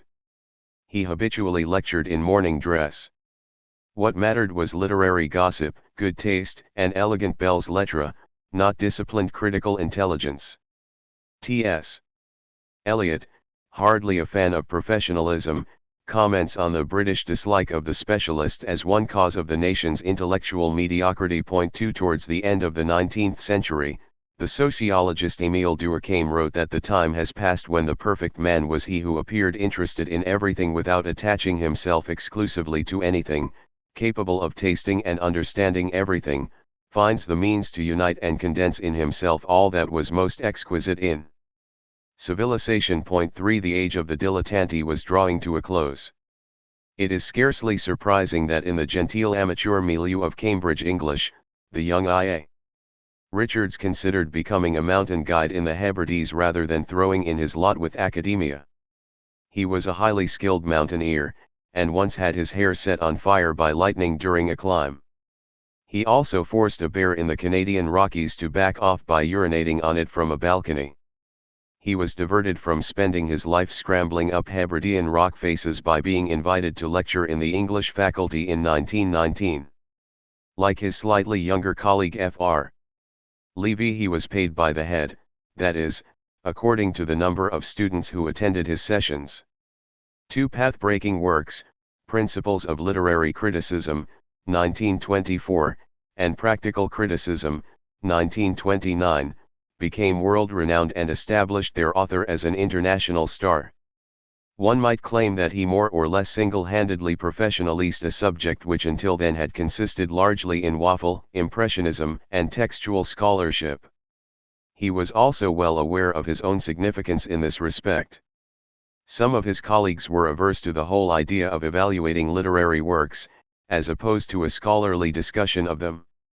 The Oxford English professor Helen Gardner described such evaluation as a folly, if not a crime. Richards was also one of the earliest examples of what we would call today a literary theorist, which is to say someone who feels that most literary critics fail to reflect in any systematic way on what they get up to. Critics, Richards writes, have as yet hardly begun to ask themselves what they are doing or under what conditions they work. PLC, p. 202. From the viewpoint of a theorist, critics do not start far back enough. Whereas the critic asks, for example, whether the poem is effective, the theorist wants to know what we mean by a poem in the first place, and by what criteria we judge its success. Richards's lectures in Cambridge were so popular that he was sometimes obliged to deliver them out of doors, perhaps the first time the university had witnessed such an event since medieval times. He visited Japan and China, conducting courses on practical criticism in Beijing, and returned to China some years later before taking up a chair at Harvard. His frame of mind, like that of his most eminent student William Empson, was decidedly cosmopolitan. On his first visit to the East, he and his partner Dorothy first climbed in the Alps, then visited Moscow where they met Sergei Eisenstein, took the Siberian Express to Vladivostok, traveled by ship to Japan and Korea and then set out overland to China via Manchuria. The couple picked up some basic Chinese in the course of their visit. Eliot's cosmopolitanism, by contrast, was mostly confined to Europe, along with a handful of ancient Sanskrit and Buddhist texts. Richards's international outlook was shared to a lesser degree by the Cambridge English School of the time. The faculty, as we have seen, emerged alongside the experiments of European modernism and was by no means insulated from them. Nor was it remote from new developments in American literature and criticism. Richards himself spoke up for modernism, and was one of the first critics to champion the poetry of Hopkins and Hardy. He once smuggled a copy of Joyce's Ulysses into the United States, while Fr. Levy had his collar felt by members of the Cambridge Constabulary for being in possession of the novel. The matter in Levy's case went all the way up to the Home Office, who feared that anyone degenerate enough to read the book might be a corrupting influence on the young ladies whom he taught. Since Levy had a low opinion of Joyce, whom he described privately as a nasty Irishman, the incident is not without irony. For the last 4 decades of his life Richards abandoned literary criticism almost entirely, attending instead to problems of pedagogy, including in high schools, world literacy, the teaching of English as a foreign language, technology, and communication. Among his many anticipations of the future was his founding role in today's global industry of English language teaching. It was communication, not criticism, he remarked, which had been his concern from the outset, and it was by this route that he passed from literary criticism to international politics. Language was the nexus between the two, since a training in foreign languages, as well as in English as a foreign language, would in his view promote international peace and understanding in an era of aggressive nationalism. He paid little regard to the structural factors, material interests, for example, or the power of ideology, which disrupt dialogue and thwart consensus. He also believed that without literacy, men and women in weaker, poorer nations were condemned to social and economic misery. His work had a profound influence on education, both in schools and universities. Much of his time he spent promoting so-called Basic English, a simplified form of the language invented by his colleague C.K. Ogden, and founded an institute in the United States, Language Research Inc., to help propagate it. It is probable that the sinister newspeak of George Orwell's novel 1984 is a parody of the project. Ogden was a pacifist, feminist, and collaborator with James Joyce, as well as a notorious Cambridge eccentric. He deeply disapproved of fresh air and exercise, and thought conversations could be conducted more efficiently if the participants wore masks. Richards's campaign for the role of Basic English in advancing mutual understanding on a global scale, which eventually brought him to the attention of both Churchill and Roosevelt, involved him in frequent international travel and negotiations with various governments. He was intent on nothing less than reversing the curse of Babel. The crusade also took him to the Walt Disney Studios in Los Angeles, where with the help of cartoonists he created the first simplified figures for language instruction manuals, to be used in a U.S. Navy program for Chinese sailors. It is hard to imagine, say, T.S. Eliot at work alongside the creators of Donald Duck. Bizarrely, Richards's Basic English version of Plato's Republic was distributed to U.S. troops, while the CIA was later to make use of his techniques of close verbal analysis. He was also hired by the Rockefeller Foundation to draw up a statement on the practice of reading. This most worldly of dons had morphed from academic to global activist, speaking rather grandly of his desire to unify the planet. It was an admirable vision, though one which involved the liberal rationalist mistake that conflict is essentially a matter of miscommunication. If only we understood each other better, we would abandon our antagonisms. Among other misconceptions, this fails to account for the fact that a good many adversaries understand each other only too well, indeed conflict with each other precisely for this reason. It was not misunderstanding that caused the Wall Street crash or the rise of fascism in Richards's own day. One of the drawbacks of social media is that there is too much communication rather than too little. As a student at Cambridge, Richards was reputed to be something of an anarchist, and became a member of the celebrated Heretics Society. He was, in fact, not an anarchist but a liberal, for whom freedom was perhaps the most precious value, a case sometimes easy to confuse with a more militant libertarianism. Yet in some respects his liberal creed did indeed lead him to radical conclusions. He harbored a deep suspicion of English studies, not least as a subject fit for examination, and thought it iniquitous, profanation, to use literature for such purposes, fought, Civ. He also believed that scholarly research in English was largely a waste of time, and wrote in a private letter that he despised literary types. In his view, English failed to provide sufficient discipline for the intellect, and his experiments with students' capacities for critical analysis, which we shall be touching on later, convinced him that levels of proficiency in reading were so dismayingly low as to render the subject pointless as a form of education. In fact, he came to regard academic criticism as his enemy, a view shared by his colleague Fr. Levy, and announced that the worst threat to the world's critical standards comes just now from the universities, CIPLX. He himself was a pioneer of so-called practical criticism, as we shall see later, but he was also a literary theorist, psychologist, philosopher of language, aesthetician, educationalist, cultural commentator, and second-rate poet. Given this assortment of interests, English as Cambridge conceived of it struck him as lamentably parochial. At the same time, Richards's intellectual interests proved useful to a faculty in search of some rather more plausible way of legitimating English as an academic subject than Quiller Couch-like appeals to the mysteries of soul and universe. Richards's work was vital in helping to put the subject on a sound disciplinary footing. Cambridge was accordingly grateful.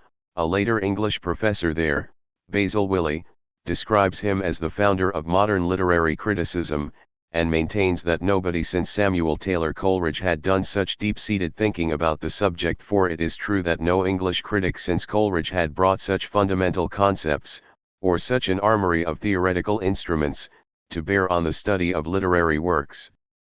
Richards had a most un-English interest in first principles. One might claim that his work constitutes the most systematic defense of poetry to be found in the English language. Coleridge, who had similar theoretical interests and on whom Richards wrote an impressive book, was one of his most vital sources of inspiration, as was, more remotely, Confucius. In fact, in the view of some commentators, the influence of Coleridge led Richards to abandon, or at least to modify, his Benthamite ethics. Critics in the future, he declared prophetically, would feel the need for theoretical resources not previously thought to be necessary, and he himself conducted a more or less single-handed campaign against the anti-theoretical literary scholars of his own day, prominent among whom was the Oxford medievalist C.S. Lewis. Lewis once sardonically handed Richards a copy of his own work Principles of Literary Criticism in order to help him get to sleep. Seen from a traditionalist standpoint, Richards's views of language are startlingly heterodox. He rejects the idea of correct usage, this social or snob control over language, as he calls it, p. 51, insisting instead that how people actually speak and write is also how they ought to do so. If those around you habitually drop their H's, then it is correct usage for you to do so as well.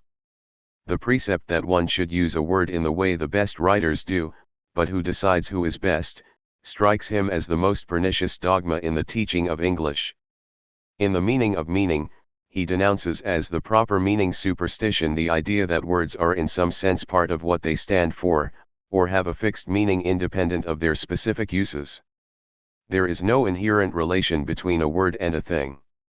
To imagine that such a relation exists is a species of word magic, the primitive belief that a name is part of what it denotes, and can conjure it up like a spiritual presence.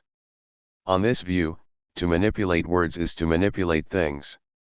For Ogden and Richards, by contrast, words only attach themselves to objects within a specific context or situation. Only when this context is considered can the connection between sign and object be established. To demonstrate the point, Richards produces a famous diagram, a picture of a triangle with symbol, thought and referent, or object, at its respective corners, to show that the relation between the first and the third is always mediated by the second. The American philosopher C.S. Peirce anticipates this insight, referring to what Richards calls the thought as the interpreton. 5. To put the point another way, the relation between language and reality is always a question of interpretation, rather than one which is given, natural, immediate or intuitive. Even so, the ancient idea of word magic lives on in Richards's view in the hypostasising of certain abstractions which have a formidable power to mold reality: church, state, order, liberty, leader, nation, democracy, and so on. In Ken Hirschkopf's judgment, the modern version of the sacred was, in short, politics, for there was where one found abstractions worth dying and killing. 4.6 In this sense, the meaning of meaning folds a politics wary of idols and fetishes into its theory of meaning. Whatever the grammarians may imagine, Ogden and Richards claim, there are many different grammars used for various purposes, and grammar itself can tell you nothing of the social situation or discursive context which gives rise to an utterance in the first place. Grammarians tend to treat their own classifications as fixed and absolute, and so do logicians. They do not recognize that how you classify depends on what you are trying to do. Notions such as subject and predicate, or universal and particular, are not inherent in human thought but convenient for certain ends. Our grammatical categories ultimately reflect the way we carve up the world as part of our struggle for existence, so that thought is rooted in our biology and language is part of our bodily behavior. If we had different bodies and sensory organizations, we would inhabit a different world altogether, as no doubt congers and kangaroos do, and if we happened to be congers and kangaroos who were able to speak, our language would no doubt be unintelligible to the creatures we are right now. Our feelings and attitudes are shaped by our social and physiological needs. For Richards, as for Friedrich Nietzsche, the supposedly objective structure of the world is in fact a projection of our grammar, and a different grammar would yield us a different reality. Traditional grammar teaching, which fails to grasp this point, should be banned from schools.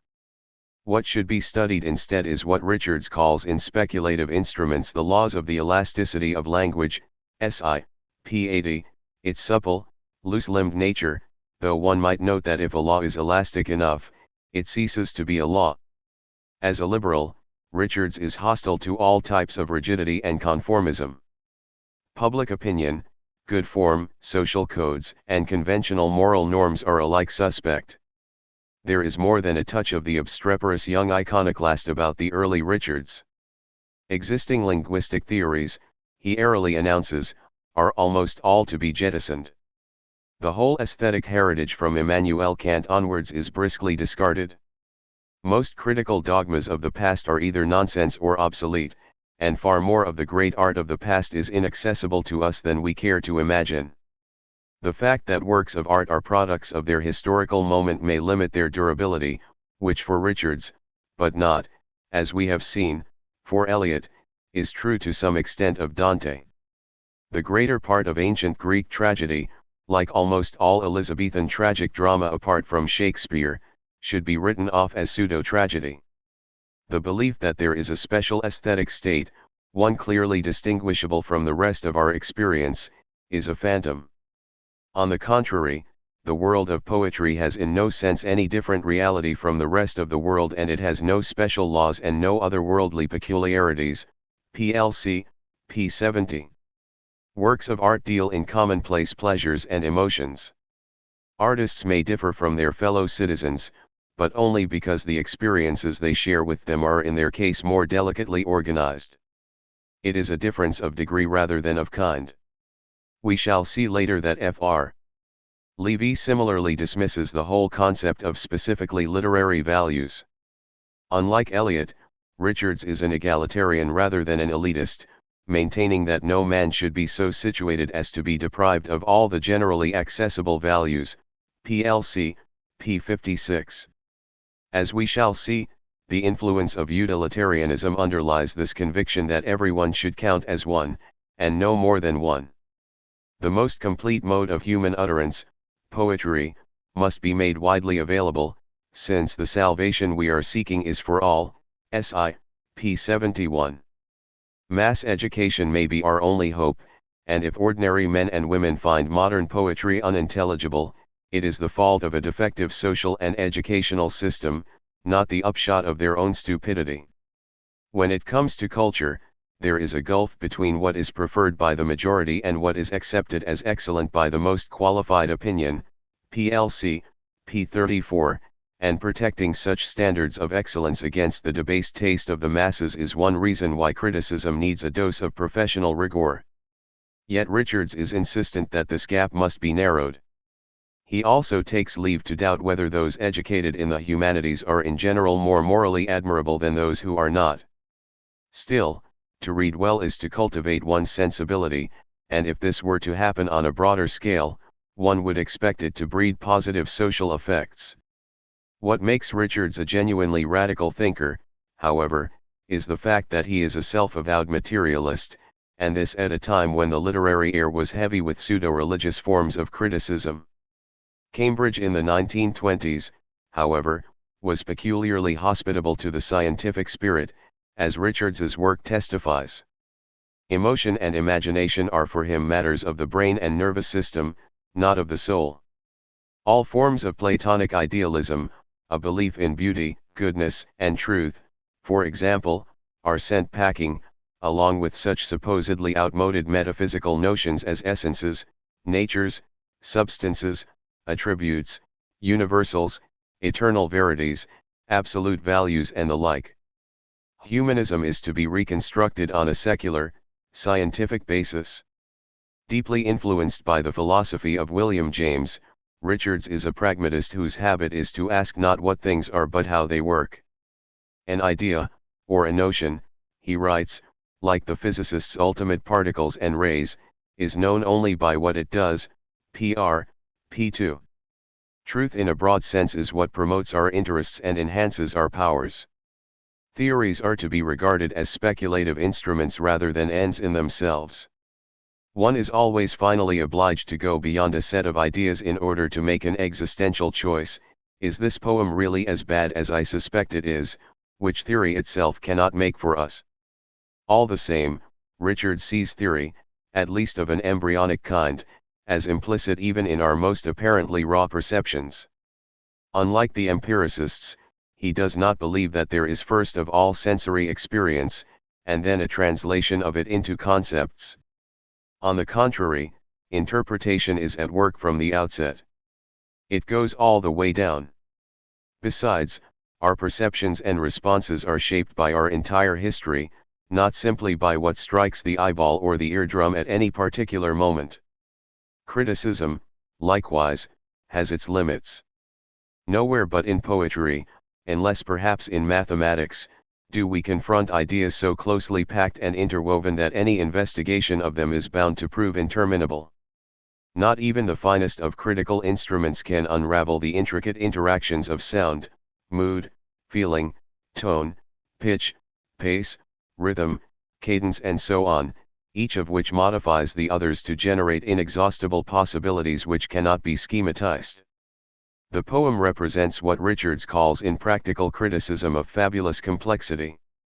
In this sense, a poetic text is never fully closed. There will always be a spectral swarm of potential meanings around any specific reading of it. Inference and guesswork. Richards remarks. What else is interpretation? Pr. p. 35. Our sense of value turns on differences and affinities too microscopic to be consciously perceived, and it is here that criticism must acknowledge its incompleteness. In the end, understanding is a hazardous, hit-and-miss process. Man, Richards writes, is not in any sense primarily an intelligence, he is a system of interests, PLC, p. 299. Like Eliot, he downgrades the intellect while upgrading the nervous system. Before we come to grasp the meaning of a poem, we are already responding subliminally to the sound and texture of its words, to the feel of their movement, to their tones and rhythms, and all this before the mind has had time to spring into action. The parallel with Eliot's similarly neurological poetics is plain. The difference lies in the fact that whereas for Eliot the significant life of a poem is conducted at a visceral and neural level far deeper than the mind, the materialist Richards suspects that the mind and the nervous system are actually identical. We are our bodies, more specifically, our neurological constitution.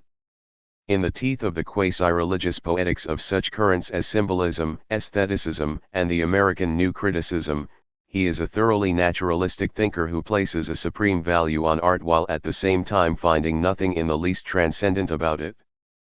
Poetry, then, is too unfathomably complex to be scientifically explained. But Richards does not rule out the possibility that when the science that matters to him most, psychology, has evolved from its currently rudimentary condition into a more sophisticated state, such comprehension might be in principle within our grasp. Literary criticism is, or should be, a branch of the science of psychology. Indeed, Richards seemed to believe that in the future the sciences may take over from the humanities, so that we might one day be able to lend our humanistic values a scientific foundation. All the same, poetry for Richards is a far richer form of communication than science, which is necessarily reductive. In fact, it is the finest form of communication of which we are capable. But this is not to endorse the churlish, sometimes snobbish distaste for science of the traditional humanist, traces of which can be found among the postmodernists of the present. By the early 20th century, science had become such a dominant discourse in the West that some humanists felt obliged either to beat it or join it. Fr. Levy chose the former strategy, while Richards, like the structuralists and semioticians some decades later, opted for the latter. Psychology studies the mind, but how is the mind accessible to us? Richards's answer to this question is really Eliot's as well, in language. It is through language that we learn certain nuances of sentiment and desire, along with our concepts and values, and it is in language, with its intricacies and ambiguities, that we find the most faithful image of our minds. The whole abstract world of moral values, Richards writes in his essay Our Lost Leaders, is held for us by a framework of words, CSW, p. 337. As the critic Joseph North puts it, language is the sediment of a collective historical effort to come to terms with the world. 7. It encodes the ways in which humanity has classified and controlled its environment over the millennia, so that for Richards, as for his Cambridge contemporary Ludwig Wittgenstein, to imagine a language is to imagine a practical form of life. Language is the psychological record of humanity, the imprint of our history in sound and sign, rather as for Eliot it represents a storehouse of riches accumulated over vast tracts of time. And since other forms of continuity with the past, family, church, community, and the like, are being undermined by modernity, language in Richards's view is rapidly becoming the main rapport we have with our ancestry. In his eyes, however, there is no one strand of continuity at stake here, no one venerable tradition à la Eliot, but a prodigal diversity of legacies. It is the difference between a liberal pluralist and a conservative. Literary criticism concerns itself among other things with the evaluation of literary works. Yet how does one come up with a materialist concept of value? Formulating such a theory ranks among Richards's most innovative moves, though it is not, as we shall see, without its problems. Taking his cue in principles of literary criticism from the ethical thought of Jeremy Bentham, founder of the creed of utilitarianism in the late 18th century, he sees the human mind as divided between two different kinds of impulse, appetencies, or desires, on the one hand and aversions on the other, and whatever satisfies the former is valuable. To live well is a matter of ordering one's appetencies so that as many of them as possible can be gratified. Morality is essentially a question of organization. Value is economy. Rather as a virtuous action for Bentham is one which promotes the greatest happiness of the greatest number of individuals, so for Richards an effective work of art is one which fulfills the greatest number of appetencies. One problem for Bentham is that ethics must necessarily be retrospective. You can only know how many people's happiness was promoted by looking back at the consequences of your action. This is not a problem for the Richardian critic confronted with a poem. More precisely, what is valuable is what fulfills an appetency without frustrating some equally or more important want. Richards clearly needs to define the word important in a way which avoids an appeal to some non-utilitarian standards such as duty, the law of God, love of humanity, the ultimate good, the revelation of some higher truth and so on. He is impatient with terms like ought, must, right, wrong, along with most of the rest of conventional moral discourse. So the importance of an impulse is defined instead in terms of how far its non-fulfillment would frustrate other impulses, the damage, in short, that it would wreak within the whole system. It is, in effect, a quantitative ethics, though Richards denies this charge. The most desirable organization is the least wasteful, meaning one in which least is sacrificed and suppressed and as much as possible of one's personality is realized. Fullness of life is Richards's moral ideal, as it is for Fr. Levy. To live morally is to live not dutifully or self-denyingly but to flourish in the plenitude of one's powers. Immanuel Kant would have demurred, but Aristotle, Hegel and Marx would have largely agreed.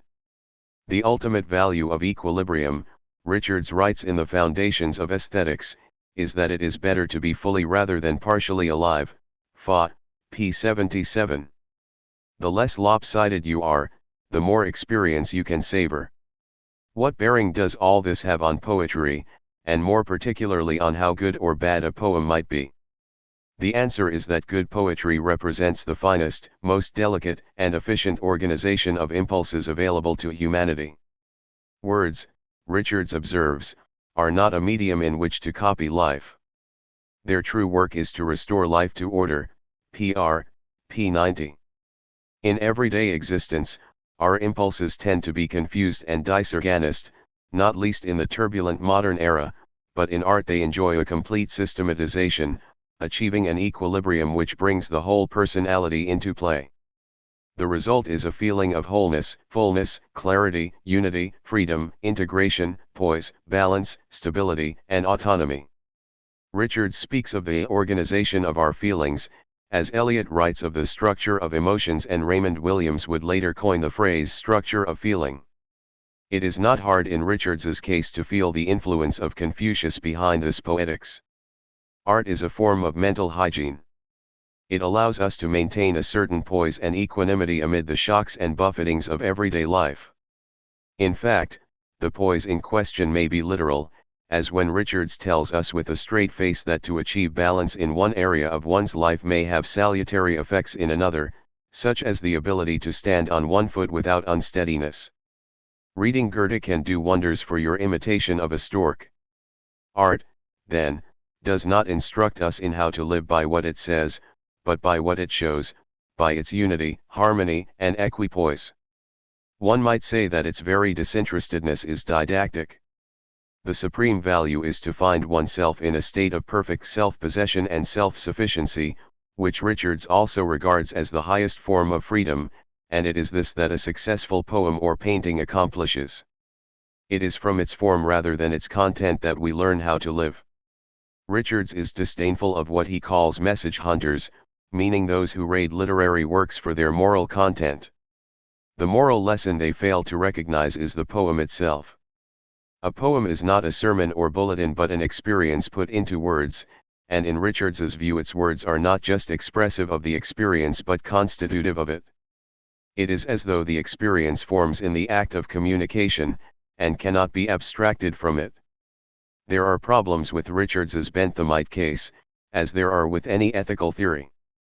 It seems to assume, for example, that all our so-called impulses are inherently positive, and that only the frustration of them is wrong. William Empson, who accepted this view of value in general, inquires in his book Milton's God whether it applies to the desire to inflict pain.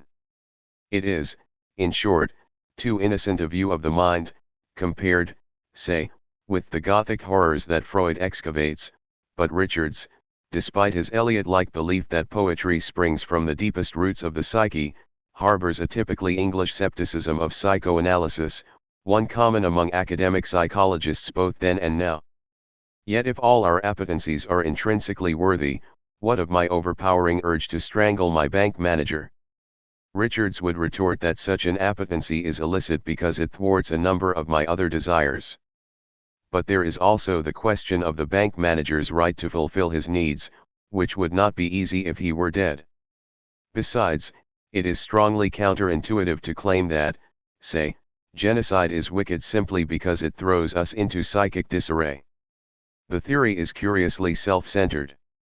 The fact is that genocide is immoral because of what it does to others, not primarily because of what it does to the perpetrators. Richards argues that unjust or aggressive behavior deprives us of a whole range of important values, so that in behaving injuriously to others we inflict damage on ourselves. But not all those who harm their fellow humans are morally bankrupt themselves. There is always the case of the sensitive, compassionate con man. To commit a monstrous act does not necessarily mean that one is a moral monster. It is also far too convenient for the virtuous to claim that deep down the villainous are miserable because of their wickedness. Anyway, one could tolerate a spot of moral misery if it meant living for the rest of one's days off the proceeds of a lucrative bank robbery. Would we say that Martin Luther King was morally admirable because he had satisfactorily organized his psychological impulses? We commend King because he dedicated his life to others, but this kind of value plays little role in Richards's system. He acknowledges the importance of friendly relations with others, but this does not take one far beyond the senior combination room. It overlooks the fact that the deepest self-fulfillment is reciprocal, achieved in and through the self-realization of others. The name we give to this mutuality at its most fruitful is love. The name Marx gives to it politically is communism. Richards's ethics, by contrast, are too individualistic to have such a rich social dimension, as indeed one might expect of a liberal thinker. He is adamant that each person's good is an absolute end in itself. He also opens the door to moral relativism by declaring that what is valuable for one individual may not be so for another.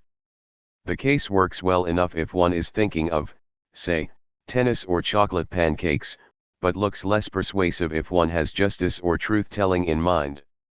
The argument applies to literature as well. Different readers respond to the same poem in different ways, but they do so, Richards is careful to add, only within certain limits. Otherwise one is faced with the embarrassment of there being as many wastelands as there are readers. Richards denies that his theory of impulses is calculative and mechanistic, but it is hard to see how he can plausibly do so. If impulses are to be in equilibrium, then this must surely involve some form of calculation. William Empson remarks in his facetious way that psychologically speaking we have about 1 million impulses a minute, so that the calculations involved might be pretty heavy. In any case, how does one identify an impulse? And how can it be satisfied by a poem? One reason why Richards denies that appetencies are calculable is because he sometimes seems to think of them as innumerable, fathomlessly complex, and intricately interrelated. But there may be two meanings of the word impulse at work here. On the one hand, the common or garden sense of an urge to laugh or scream, and on the other hand the more technical sense of electric and chemical charges along the nerve fibers, which is presumably what Empson has in mind. Yet Richards, the champion of practical criticism, provides us with little actual analysis of poetry to demonstrate this theory of value, thus leaving a host of questions unresolved. Order is a key term for Richards, as it is for Eliot. The most commendable individual is one who is stable, balanced, controlled and coherent. It sounds dismayingly like a British district commissioner in Punjab. Along with these virtues goes a distaste for inefficiency, the vice of those who fail to coordinate their impulses in the most productive way. Perhaps one can detect the son of the works manager in this aversion to waste. In a calculatedly outrageous comment, Richards writes of John Keats that he is a more efficient poet than Ella Wheeler Wilcox, and that is the same thing as saying that his works are more valuable, PLC, p. 182. It was remarks of this kind that inspired T.S. Eliot to write in the journal The Dial that Richards's system of thought was rather like a mental version of a Roneo steel cabinet. Yet why should order, balance and economy always be viewed as positive?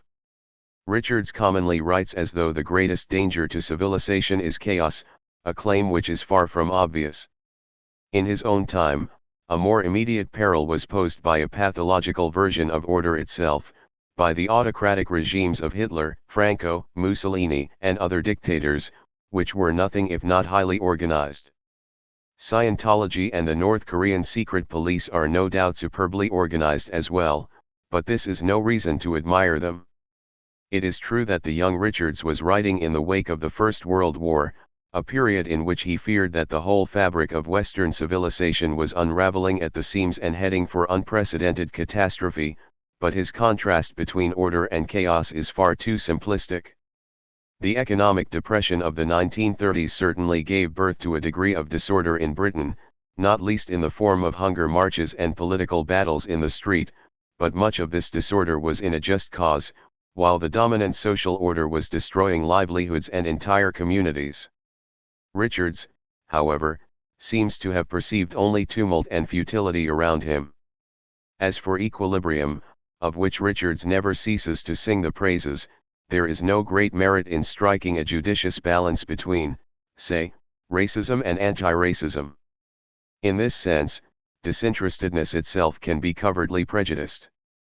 The center ground is not always the appropriate place to stand, not least when it comes to the conflict between, say, oil companies and ecologists.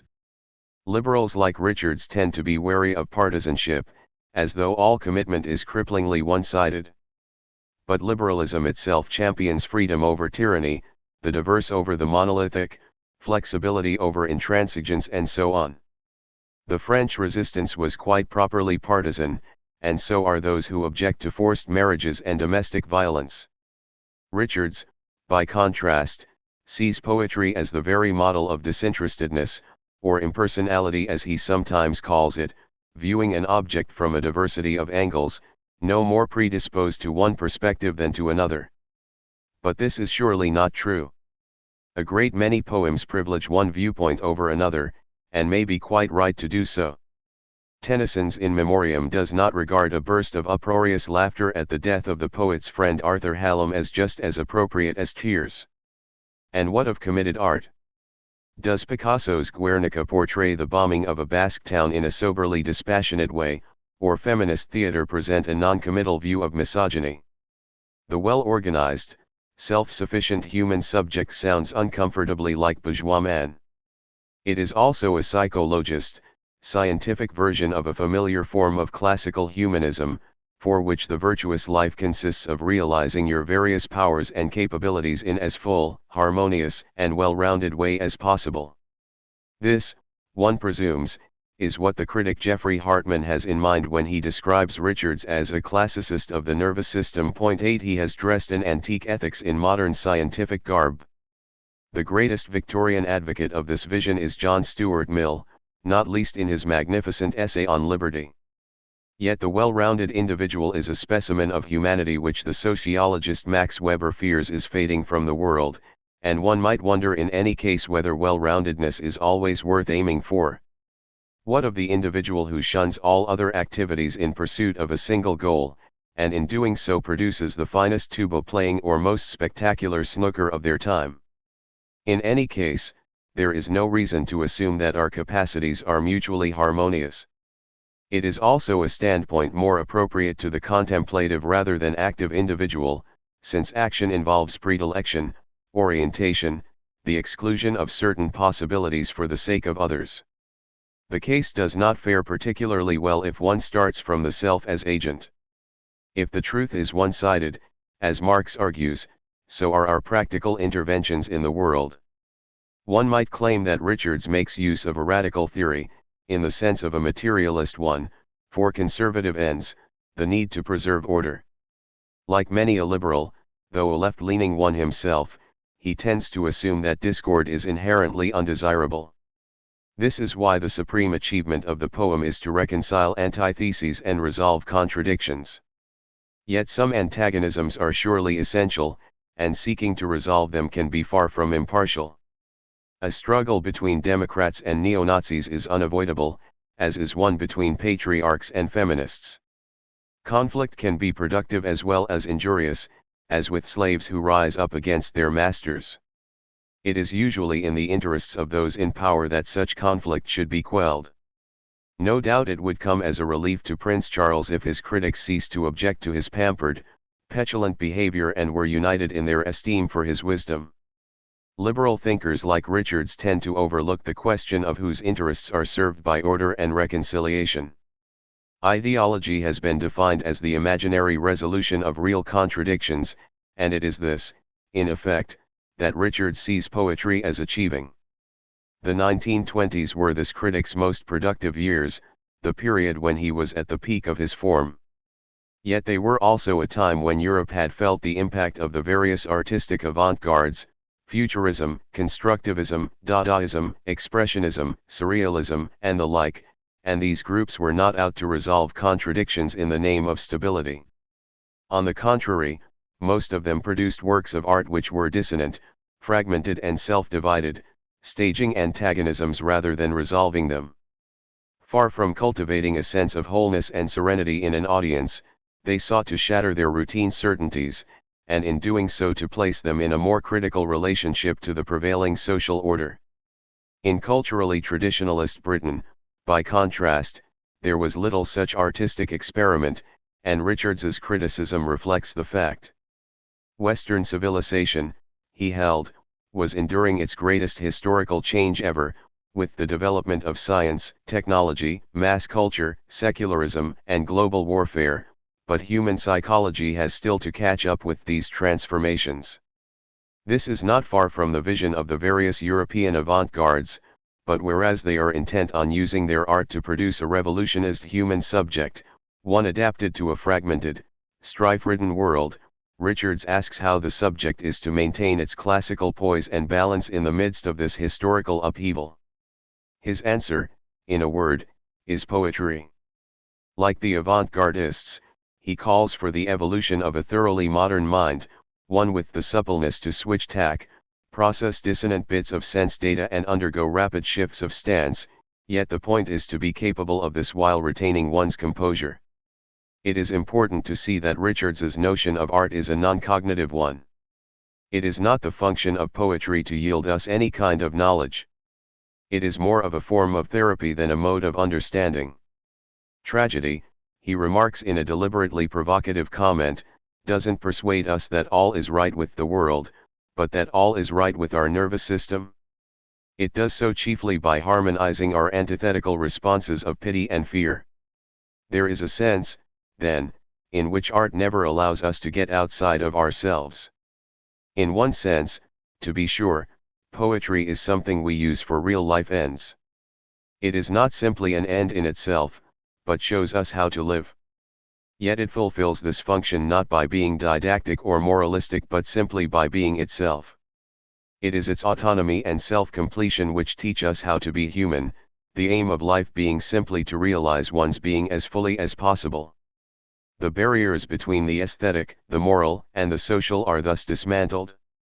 To call art non-cognitive means that though literary works appear to make propositions about the world, they really present the reader with what Richards calls pseudo-statements. Pseudo-statements may be true, as when a novel informs us that the port of Rijeka is in Croatia. But this is not the point. Propositions like this earn their keep in a work of art only by the part they play in releasing and organizing our impulses, or what Richards calls our attitudes, meaning our disposition to act in a certain way. They are not offered simply as information, and neither are moral statements such as all the world's a stage, a terrible beauty is born or we must love one another or die. The correct response to such assertions is not how true, or what a load of rubbish. Instead, we are invited to grasp them as part of a larger poetic context in which our impulses are balanced and harmonized, and as far as that goes, a piece of blatant nonsense might do just as well. There can even be mutually contradictory references or systems of reference in a poem, since truth in the everyday sense is not at stake. Behind this case one can detect the presence of Matthew Arnold, who sought to combat the growing atheism of the Victorian masses by claiming that propositions such as there is a divine being may be factually false, but that this is to mistake the force of such claims. Their purpose is to reinforce moral values such as reverence, awe, and obligation. The socially disruptive consequences of religious scepticism might thus be avoided. Religion for Arnold becomes a species of edifying poetry, rather as for Richards poetry becomes a form of redemptive religion. The idea of pseudo-statements has its source in the death of God. On this view, the truth of a poetic statement is measured by its internal appropriateness, by how it cooperates with other aspects of its context to evoke a certain response. The poet's control of our thoughts, Richards observes, is often his or her main way of controlling our sentiments. As with Eliot, the role of the intellect is played down, which is not to say that the meaning of a poem is unimportant. Its importance, however, lies in the way it can evoke feelings, just as rhythm, tone, rhyme, mood, meter, and so on may do as well. Poetic language for Richards is emotive rather than referential. More precisely, it is language in which the latter is subordinated to the former. The emotive includes not simply feelings but moods, attitudes, appraisals, and beliefs. You can have emotive beliefs, in the sense of convictions which satisfy some impulse or other, without assenting to such convictions intellectually. The cry "justice will be done," is a way of stimulating certain passions and dispositions, not a verifiable or falsifiable prediction of what will happen. Referential for Richards really means factual or empirical, and the paradigm of this form of language is science. Scientific propositions are supposed to be emotionally neutral. Chemistry textbooks do not tend to provoke great surges of lust or loathing in their readers. In science, the mind is subjected to things, while in the emotive realm the mind molds things to its own ends and desires. Even so, Richards understands well enough that the neutrality of science is relative. Indeed, we shall see later that he regards science as one myth among many. There are situations, performing brain surgery, for example, in which to be dispassionate is essential. The same goes for much that takes place in the laboratory. A lack of feeling is by no means always objectionable. One does not want one's dentist to become frustrated and enraged in trying to pull a tooth, placing a foot against your chest for extra leverage. Even so, science has an emotive and evaluative dimension. Brain surgeons would no doubt feel that they were wasting their time if they believed that human life was entirely worthless. In writing a scientific paper, one is providing factual information to others for certain purposes within a broader social context. The facts themselves are inevitably selective, and they are established only within certain conceptual frameworks which are historically specific. Besides, science, though Richards does not comment on the fact, reveals phenomena of breathtaking beauty, and can do so with something of the aesthetic elegance and imaginative brio of the finest works of art. There is, then, no hard and fast distinction between the emotive and the referential, and probably no purely referential statement. Simply to convey factual information raises the question of why you are doing so, what you hope to achieve by it, why you are choosing to focus on these facts and not others, and so on. All the same, there is a difference between saying it's just turned red and he's a lousy red. There is a working distinction between the emotive and the referential, even if it is not set in stone, and for the pragmatist Richards, the fact that a distinction does some productive work is enough to justify its existence. The difference, however, is never an absolute one. In poetry, feeling and meaning are always mutually modifying. Perhaps this represents Richards's response to Eliot's dissociation of sensibility. In any case, it is not always easy to distinguish what we are thinking from what we are feeling, or to demarcate either from what we want to do. Most uses of language in Richards's view mix the emotive and referential, or symbolic, as he sometimes confusingly called it, and the purely referential, if there is such a thing, constitutes a minor part of our speech. We have, he remarks, enormously exaggerated the importance of factual propositions. Sentences like an irregular heart rhythm can be effectively treated by the judicious use of bisoprolol fumarate are not typical of our daily discourse, not even in health centers. Ludwig Wittgenstein was another who saw the language game of reference as a misleading model for language as a whole, which is not primarily propositional. In most of our verbal activity, greeting, joking, thanking, cursing, questioning, disputing and so on tend to trump the indicative. Some commentators on Richards claim that he finally overcomes the distinction between the emotive and the referential by means of the Coleridgean idea of imagination, which represents both an emotional revelation and a form of truth. It is not true, then, that the world is carved down the middle between facts and feelings, or facts and values. This is not only because facts can be identified only within conceptual frameworks which are by no means value-free. It is also because there are arguably such things as moral facts, which constitute a category distinct from both scientific observations and emotional responses. Richards himself would not endorse this claim. When it comes to moral matters, he is a so-called emotivist who holds that moral values, far from being objective, simply register the way we feel about certain forms of behavior. For an emotivist, there is a factual situation, let's say, a man hanging a child, and then a subjective response to it, such as this is wrong. For a moral realist, by contrast, the wrongness of the action is not simply a question of what you and I happen to make of it. It inheres in the action itself.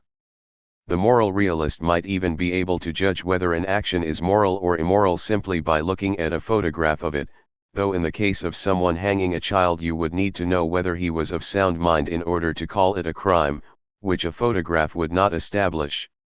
On this theory, however, hanging a child remains immoral even if there is universal agreement that there can be no more supremely virtuous way to behave.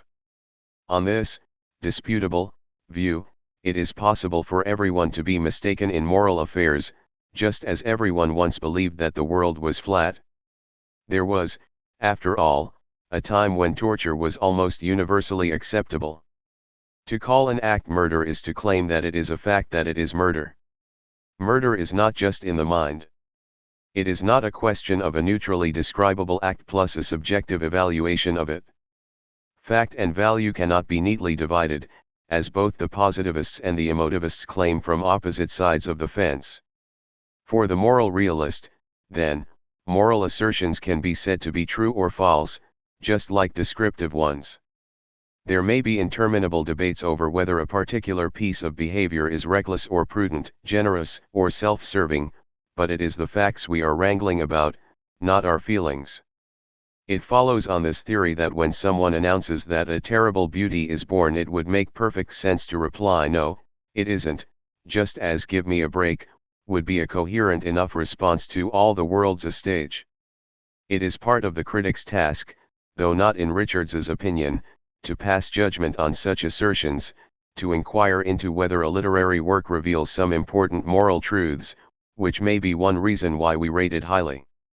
Conversely, if a poem or novel strikes us as full of silly, vicious, or wrong-headed moral assumptions, this might limit our enjoyment of it as much as would a supposedly realist work which for no obvious artistic purpose continually got the topography of Liverpool grotesquely wrong.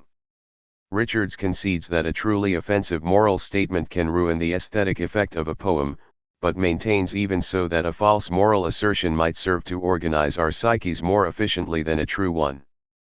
One of the most vital functions of poetry, he believes, is to deepen our sensitivity to language in an age in which advertising and political propaganda have grown insidiously powerful, yet this is ironic, since in advertising and propaganda what matters is not so much what you say as the emotive effects it produces, which is also true for the most part of Richards's conception of poetry. there is a relation between Richards's concept of pseudo-statements and the nature of ideology, in the sense of a body of feelings and ideas which helps to support an objectionable form of power. Not all ideological statements are false. It is true, for example, that the Queen of England is a conscientious, hard-working woman, not much given to shoplifting and vandalizing police stations. But someone who thought this point worth making would probably be using it to help justify the institution of monarchy, rather than simply providing a piece of information. As with Richards's pseudo-statements, it is the way the proposition behaves within a larger context which counts, not its inherent truth or falsehood. The slogan "White Lives Matter" states a truth, but it is also racist, since it was dreamt up to denigrate the Black Lives Matter movement. As a pragmatist, Richards believes that words signify nothing in themselves. Words acquire meaning only when they are used by speakers for a specific purpose. When it comes to language, he is also a resolute anti-essentialist. Terms like poetry and aesthetic, for example, have no fixed, inherent meaning but cover all the things known by those names for all kinds of reasons. The theory is technically known as nominalism, and involves various problems which Richards fails to address, one of the more obvious being why, if all the things we call elephants have nothing in common except the name elephant, we call them all elephants. Words for Richards correspond not to things, but to thoughts and feelings, or as the linguist Ferdinand de Saussure would put it, to signifieds, concepts, rather than to referents, objects or situations in the world. The study of signs, for which Richards uses the unlovely word semasiology, must be placed at the heart of science and philosophy, though the less ungainly term that would emerge some decades later was semiotics. In this way as in others, he is something of a prophet. All meaning, then, is contextual. A single phrase activates the whole of language rather as a motion of one's hand involves nearly the whole system of muscles. Of no type of language is this truer than poetry, in which each word is shaped and sustained by all the others in a process that Richards, stealing a term from the poet John Donne, calls interinanimation. Words, he believes, gain their effect from the multiple contexts in which they are used, so that they are the means by which different discursive powers exerted in different situations may be brought together. They are nodes of diverse forces. The philosopher Thomas Hobbes points out rather more pessimistically in his work The Elements of Law that because the contexts in which words occur are so variable, it is hard to rescue them from equivocation and ambiguity. One reason why Hobbes believed in an absolute sovereignty was because it was needed to determine precise meanings.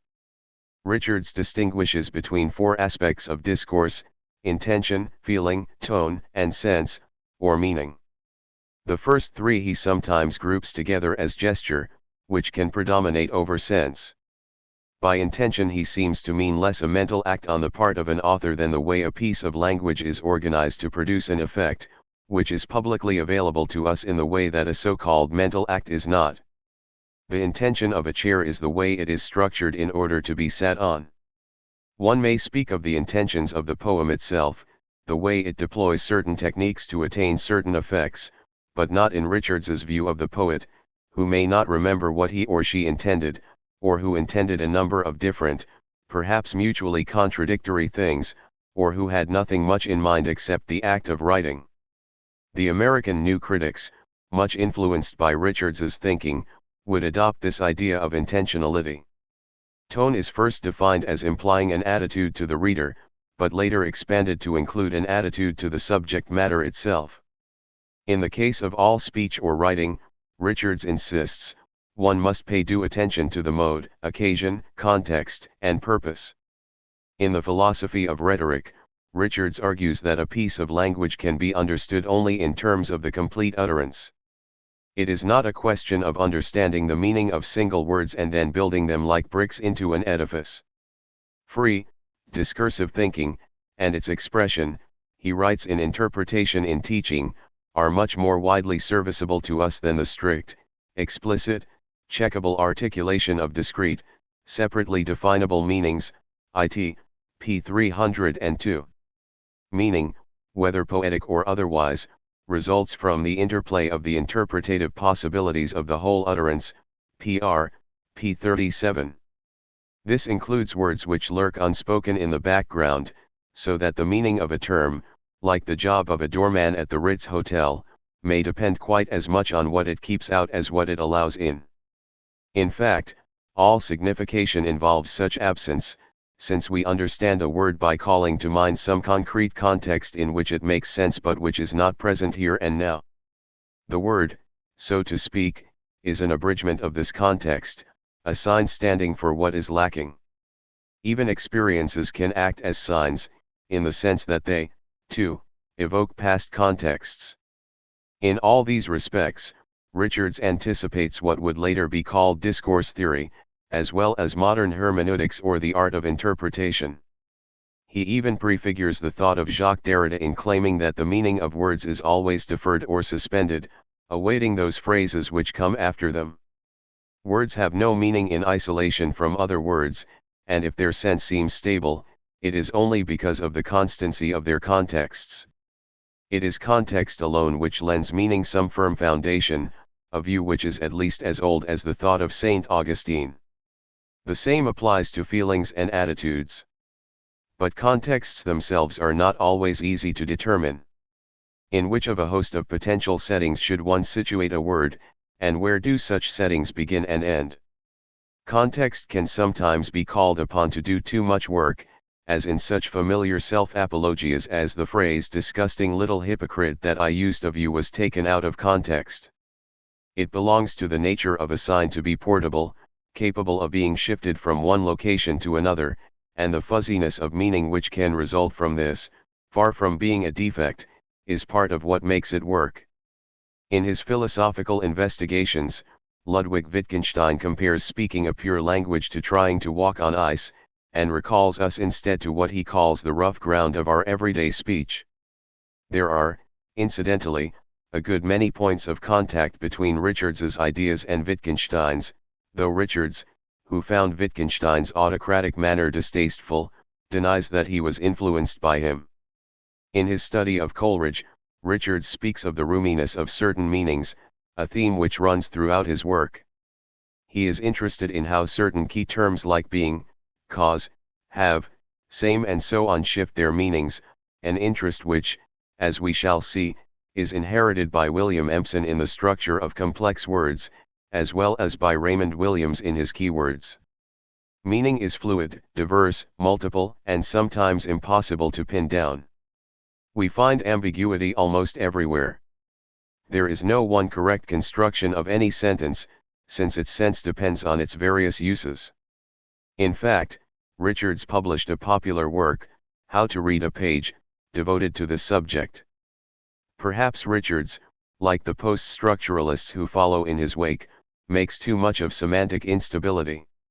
Against the phantom of immutable meanings he wields his doctrine of multiple definition, and there are times when this is obviously appropriate.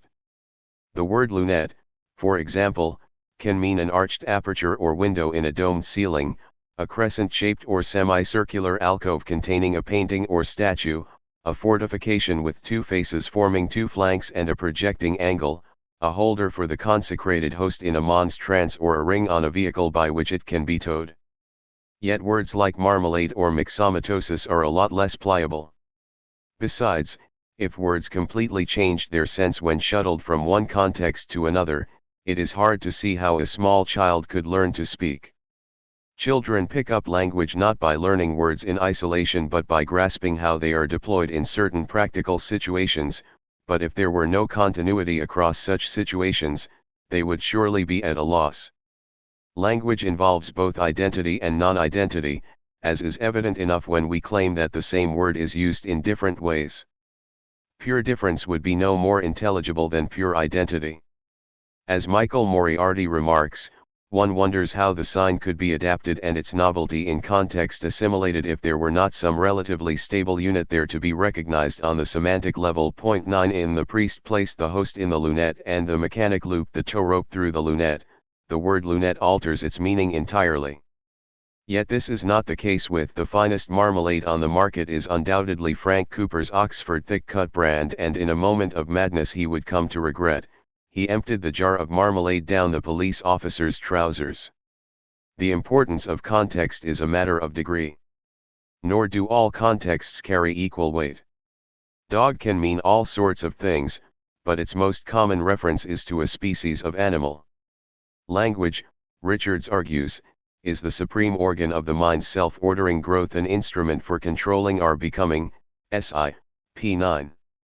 It is the means of all our distinctive development, of everything in which we go beyond the other animals, pr. p. 88. Elsewhere, he calls it man's chief coordinating instrument of the service of the most integral purposes of life, ci. p. 176, and announces that linguistics is the most extensive and fundamental of all inquiries. Statements like these are typical of what one might call the linguistic revolution of the 20th century, one which may well have inflated the role of language in the act of stressing its centrality. The other animals live primarily by their sensory experience, but it is a mistake, Richards rightly considers, to think of language in these terms. Sensory images, for example, are not essential for verbal communication. Those who think so fall victim to the picture theory of language. But what picture pops into your head when someone says hi there, or can you come back next Wednesday? What visual image is conjured up by to be or not to be, that is the question. There are, however, what Richards calls tied images, meaning those which are produced by the physical process of language, its sounds, rhythms, and textures. An auditory image is the sound of words in the mind's ear, while an articulatory image is the feel of how it would be to speak them, the sensation they make in the mind's lips, tongue, and throat. Other forms of imagery he calls free. As far as the physical process of language goes, it is worth noting that Richards was said to be one of the most superlative speakers of verse of his time. There is a contrast between his talent in this respect and his charmless, rather bloodless prose style. Richards's reservations about sensory images came at a time when there was much literary preoccupation with the sensuous or concrete. One thinks of the Imagist poets, Eliot's Poetics, or the criticism of Fr. Levy. On this view, language is at its most forceful when it appears as dense and palpable as things themselves, conveying their distinctive flavor and texture. But it is not a defect of the word apple that it does not convey the tang and chunkiness of the fruit itself. It is not supposed to. Words are not to be mistaken for things. Richards also points out that the concrete, which we usually imagine as simple and immediate, is in fact complex. It derives from a Latin word meaning to grow together, and signifies the convergence of a number of different features. Thus what makes a piece of paper a concrete entity rather than an abstract one is the fact that it is square, pink, flimsy, lightweight, semi-transparent, and so on. The abstract, by contrast, is a more simple notion. This, as it happens, is precisely the definition of the concrete offered by Karl Marx in his Grundrisse, a work that was still undiscovered when Richards was writing. There is, then, no need for language to evoke visual, oral, or tactile images in order to work. Indeed, words represent the meeting point of types of experience which in some cases could never be combined in sensation or intuition. You can have a garbage can which makes an excellent prime minister at the level of language, but not in the everyday sensory world. In this sense, language frees us from being imprisoned within our senses by opening up possibilities which a slug could not imagine. In fact, a slug cannot imagine very much at all, since to dream up alternative scenarios depends on having language. Even so, slugs have their own form of intelligence, which may lack a certain Einsteinian grandeur but which Richards ought to take note of more than he does. This is because he contends at one point in his work that there is no such thing as nonverbal intelligence. Perhaps he never encountered a spaniel or a one-year-old child. The linguistic views of a number of modern philosophers may have been shaped by the fact that they had little or no acquaintance with children. It is also true that the body has its own intelligence, of which the mind may know nothing. Richards has a pioneering approach to the concept of metaphor. Far from treating it as a mere embellishment, or as a deviation from a normative use of language, he regards it as the omniscient principle of language, p. 61. We all live, and speak, he writes, only through our eye for resemblances, p. 59. All intellectual operations, he maintains, are described in language drawn from the physical, and are in that sense metaphorical. Thought itself proceeds by difference and comparison, so that metaphor is of its essence. Besides, everything is apprehended under some sort of category, so that seeing is always seeing as, and this, in a broad sense of the word, is a metaphorical activity.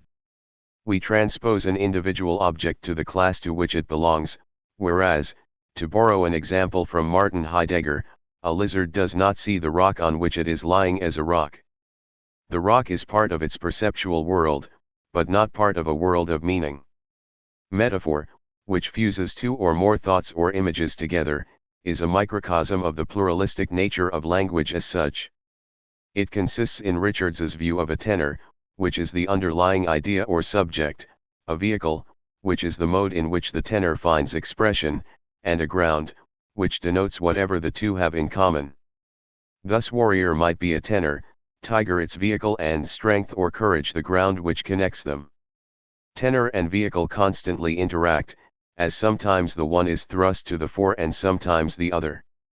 A tenor can have a single vehicle or a multiplicity of them, and a tension or contrast between the two may be as significant as a fusion. The two aspects may also cooperate to produce a more powerful, diverse meaning than either of them taken in isolation. In this sense, metaphor is a transaction between contexts, since like all terms tenor and vehicle are only intelligible as part of a wider linguistic landscape. One metaphor, as in some of the richest passages of Shakespeare, can be mounted on another, and that on another, without the whole self-generative process ever, so to speak, touching down on non-figurative terra firma. This sense of a ceaselessly creative process is vital to Richards's conception of poetry. A poem is essentially meaning in motion, and the motion, rhythm, pace, meter, and so on, can either enhance the meaning or work against it, running counter to the sense or reflecting it. In his later work, as the influence of Coleridge becomes more deep-seated, Richards continues to see the poem as a structure of harmonized impulses, a view which Coleridge holds as well, but also as an organic growth, one which the reader realizes in the sense of recreates, and in doing so realizes his or her whole personality. The final goal of reading is self-creation. Readers become aware that they are bringing the poem into being at the same time as they are exploring, becoming, or comprehending it, and the ambiguous verb to realize captures both of these activities. We are so intimately bound up with the work that it becomes impossible to say where it stops and we start, or whether we are producing it or it is producing us. Knower and known, or knowledge and being, are identical. There is a hint of Confucius behind this doctrine, which represents a momentary surrender by a materialist critic to a semi-mystical idea. There is also an anticipation of late 20th century reception theory. Metaphor for Richards is more than a verbal device. There are times when he uses the term as synonymous with myth, meaning the way our minds model the world and render it intelligible. We project certain metaphors onto reality in order to make sense of it, but reality is itself already metaphorical, since it is the result of previous such projections. Metaphor, then, for Richards as for Friedrich Nietzsche and Jacques Derrida, goes all the way down.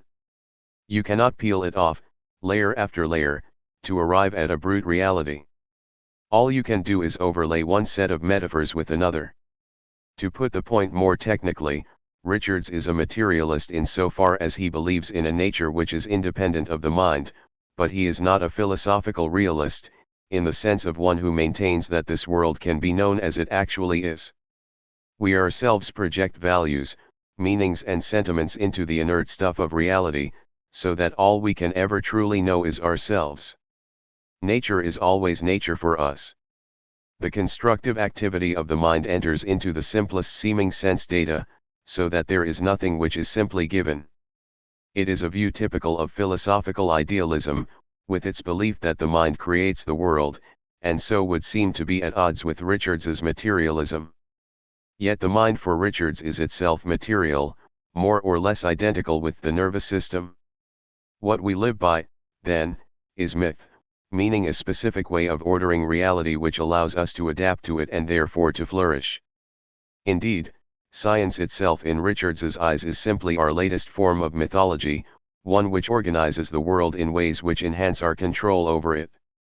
Yet though we need the myth of science for our practical existence, we need other forms of fiction for our spiritual well-being. Through such life-giving fables, our will is collected, our power unified, our growth controlled. Without it, man is only a cruel animal without a soul, c.i. p. 134. Such myths unify our existence, endowing us with a wisdom of which science is incapable, and binding us to a nature with which we are rapidly losing touch. In fulfilling these functions, modern myths inherit the role of previous fictions, metaphysics, absolute moralities, a faith in tradition and authority, and above all religion, so that there is a sense here, too, in which Richards, like Nietzsche, is a death of God thinker. How are we to maintain order and value in a world from which the Almighty has vanished, and which no longer puts its faith in moral absolutes? T.S. Eliot, unusually for a modern writer, moves from atheism to Christianity. Richards finds a form of ultimate value in the progress of humanity. William Empson, to anticipate a little, hates God as though he believes he existed. Fr. Levy discovers a surrogate for him in the vitalism of D.H. Lawrence, while Raymond Williams, who refused the church ritual of confirmation as a child, is indifferent to the whole issue. Richards's response to the disappearance of the deity is unequivocal: the most effective way of creating stability and significance in a post-theistic universe is poetry. Poetry, he insists, in a comment probably meant to scandalize and certainly intended to be quoted, is capable of saving us. It is a perfectly possible means of overcoming chaos.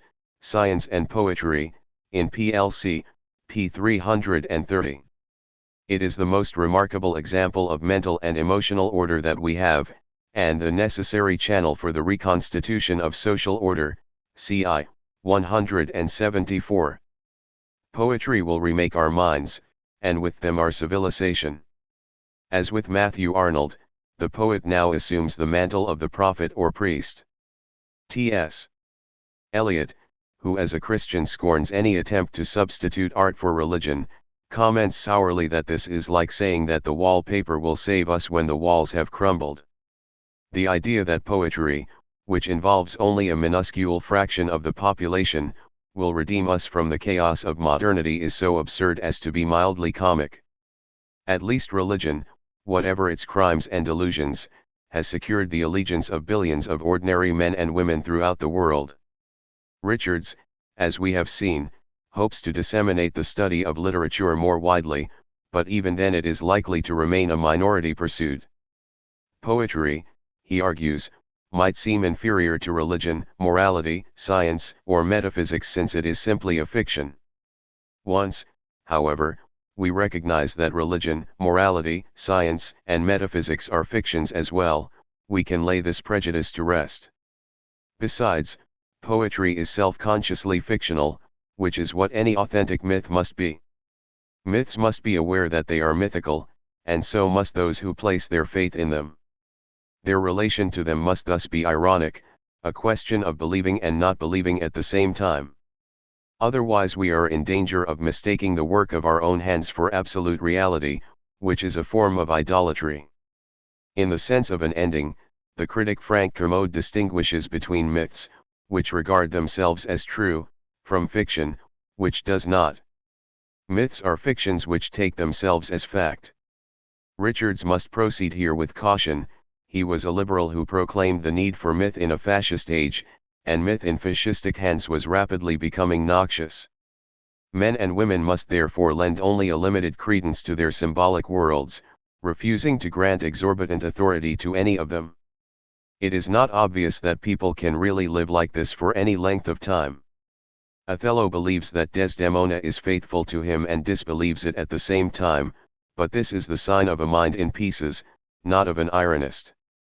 We must, then, create a kind of second nature, given that nature itself, in the sense of things as they really are, is impenetrable to us. This second nature is the practical domain in which we conduct our daily lives, a world of passions and values, actions and perceptions, and scientific inquiry represents only a small sector of it.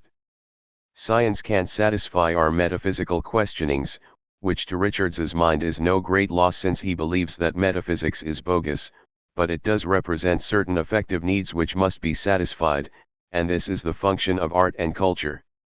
Through language, we construct a reality to satisfy our needs as a whole, so that the fabrics of all our various worlds are the fabrics of our meanings, pr. p. 12.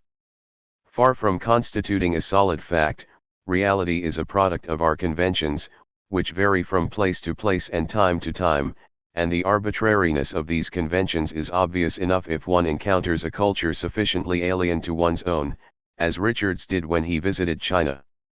This, he admits, is an unsettling truth to digest, since it seems to mean that our existence lacks a sure foundation. He is what we would call today an anti-foundationalist thinker, as well as a precursor of some other aspects of postmodernism. Cultural relativism is one of them. If the world is a projection of ourselves, then so, inevitably, must be the poem. Like some later reception theorists, Richards maintains that much of what we regard as being in a literary work is actually put there by the reader. For perhaps the first time in the history of English criticism, the underprivileged reader emerges from the wings and is placed at the center of the literary stage.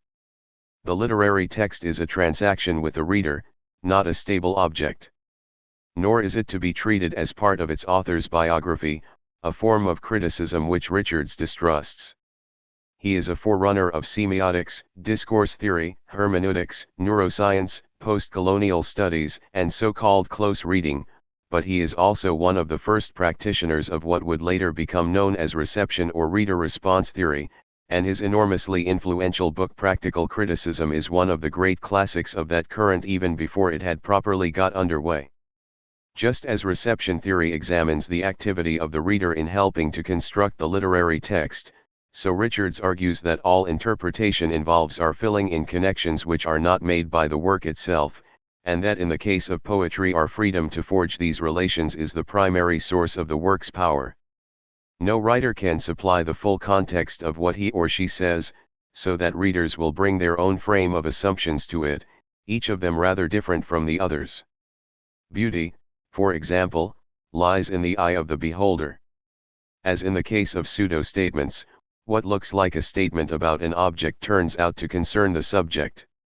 As far as beauty goes, it is a convincing enough case, given how much of what counts as beauty alters from one time or place to another, though whether rape and torture also lie in the eye of the beholder is a problem we have glanced at already.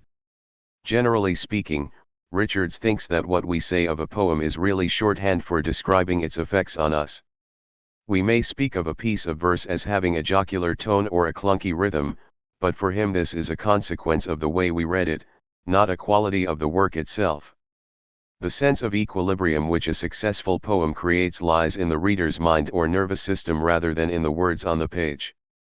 The plot of a play or novel is simply a series, an intricately wrought system, of thoughts, feelings, expectations, surprises, desires, hopes, disappointments and the rest, CSW, p. 161. Rhythm is similarly a matter of surprises, anticipations and so on. So plot and rhythm are just in the mind as well. Is there anything in a literary work which isn't? The black marks on the page, perhaps. But to identify something as a black mark involves an act of interpretation, so is this simply a mental event as well? Even literary judgments for Richards tell you more about the readers, their past history, current interests, and so on, than about the work at hand. The fact that there is no beauty, envy, agony, commas, apostrophes, or line endings in a work without an interpreter doesn't mean, however, that to describe a poem is to describe the reader. The opposition between what is given by the poem and what is constructed by the reader is a misleading one. When we say that the word mother is in the poem, we don't mean that it is in it in the way that brandy is in a bottle. We mean that in the English language these 6 black marks are commonly agreed to have a specific meaning or cluster of meanings, and that the reader cannot simply decide that they mean porridge instead. So meaning is in this sense objective. You can be wrong about it, just as you can be wrong about whether a narrative features a character called Julia or how many words there are in a line of verse, and this is one sense in which such matters are not purely subjective. Though you can be wrong about the subjective too, not in the sense that you don't know whether you are having a particular experience or not, but in the sense that you may, say, take it for anger when it is actually fear. Even so, meaning is not objective in the sense that waterfalls are. Waterfalls would exist even if human beings didn't, but meanings would not. Mount Etna does not exist simply because we all agree that it does, whereas if we did not agree that 6 black marks have a certain meaning, they would not do so. Perhaps in some other language they mean tractor. Some things are part of the world's furniture, whereas others are not. There is nothing in nature called property, which is purely a social construct, but there are things in the world called trees, a few of which might belong to me. In his work on Coleridge, Richard seeks to resolve the conflict between what is given in a text and what we project into it with Coleridge's notion of a fact of mind, which involves an interaction of subject and object. Richard sees a poetic work as the way in which the poet conveys an experience from his or her own mind to the mind of the reader. But this is a strange way to think of it. Take, for example, the opening of John Milton's Paradise Lost. Of man's first disobedience, and the fruit of that forbidden tree, whose mortal taste brought death into the world, and all our woe. With loss of Eden, till one greater man restore us, and regain the blissful seed. Sing heavenly muse. What experience are these lines trying to communicate? And how would we know that what we experience as we read them is what Milton was experiencing when he wrote them? The fact is that the passage does not present us with an experience which could be described independently of its words. It offers us instead a set of meanings, and meaning is not an experience, any more than promising, intending or expecting our experiences. One can speak, to be sure, of the experience of words, of the way their sound, shape, rhythm and texture reverberate in the mind, but the words are not simply a medium for an experience which lies behind them. What is the experience behind "we've just run out of sardines"? One is tempted to say that the whole idea of experience is misleading in this context, a hangover from an empiricist tradition that tempts us into modeling non-sensory activities on sensory ones. I could say that I had the experience of shutting a drawer, but all I mean by this is that I shut a drawer. There is another residue of the empiricist legacy in the way that Richard speaks of a poem as a mental state, CSW, p. 230, and of meaning as a mental process. But a poem exists on paper, not in the first place in the mind. It is in our minds that it comes alive, to be sure, but would we call a conversation a mental state just because it involves our minds? Might a crafty defense counsel get his client off by describing his act of chewing someone's ear as a mental state? As for meaning, Wittgenstein points out that it is a social practice, a way of doing things with words, not an invisible occurrence in our heads. Because meaning is a social affair, there's a maniac with a blood-stained machete creeping up behind you means what it means whatever happens to be going on in my head as I pronounce the words. Of course the words of a poem may give us what we might call a virtual experience, so that we seem to feel the sensuous delights of reclining in a leafy bower sipping a glass of Chardonnay and stroking a cat, but this experience is not separable from the language of the poem, and it does not matter whether the poet actually had it or not. For all we know, the poet might be a teetotaler with a pathological aversion to touching animals. It has been claimed that Richards was the first critic to attend to tone in poetry, tone being one of the chief ways in which feeling enters into language. It is also an exemplary case of the point we have just tried to make. Tone is not objective in the sense that a semicolon is. We can argue over the tone of a passage, but not over whether it contains a semicolon. Yet it is objective in the sense that we cannot just read any old tone we like into a series of words. It would be perverse, though not impossible, to hear Lear's "I am a very foolish fond old man" as jovial or sarcastic. This is because feelings are in one sense as social as meanings. In one sense, because some of our emotions are also natural. Feeling your military honor to be impugned is a purely cultural sentiment, but it is natural for human beings to grieve over the death of their loved ones, panic when falling accidentally from high buildings, or scream when under torture. These are not simply cultural matters, as some theorists would claim. Some of them, like how people laugh or grieve, are natural but with different cultural inflections, while others are more or less universal. How Canadians scream under torture is pretty much how Cambodians do. But just as we learn gradually how to mean, so we also learn conventionally established names for our private emotions, which is how we come to identify them not only to others but to ourselves. We also learn what it is culturally appropriate to feel in particular circumstances. We can still argue over tone, as we can argue over meaning. Are Lear's words, for example, to be taken as poignant or self-pitying? But it would be odd to claim that they should be delivered as though the king is stifling a fit of giggles as he speaks them, unless one is playing him as completely out of his mind. In 1932, Richards published a book entitled Mencius on the Mind, which encapsulates a good deal of his thought. Mencius was an ancient Chinese philosopher, second in intellectual stature only to Confucius, and with some assistance from Chinese colleagues Richards was able to decipher a portion of his writings. In some ways he felt more at home in China than he did in Cambridge, and at one point considered taking up a permanent academic post there. He was not immune to certain sentimental illusions about the despotic Chinese regime, remarking in 1968 that the country's people had a deeply ingrained horror of violence and were closer to achieving the good life than their Western counterparts. This observation was made only 2 years after Mao Zedong launched the Cultural Revolution, in which a great many Chinese citizens were murdered, driven to suicide or otherwise ruined, and only a decade after the so-called Great Leap Forward, which resulted in one of the most terrible famines in modern history. Even so, the Mencius book represents a fascinating encounter between one of the West's leading intellectuals and a very different culture, one whose distinctive style and structure of thought he is eager to grasp. Different peoples, Richards thinks, may have vastly different mental constitutions, and the findings of Western psychology might be far more culturally specific than we are aware. He does not seem to find such cultural relativism as much of a problem as one might expect, given his goal of greatly improved international communication. There is a danger, he believes, of forcing a Western mentality onto modes of thought to which it is inappropriate, a viewpoint that anticipates some post-colonial theory. What he calls nationalism in thought, p. 90, is to be avoided.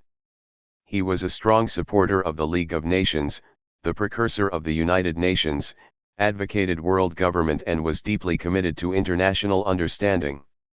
With these new forms of internationalism came a need for mutual comprehension on a scale never previously envisaged, so that questions of interpretation had now become thoroughly political.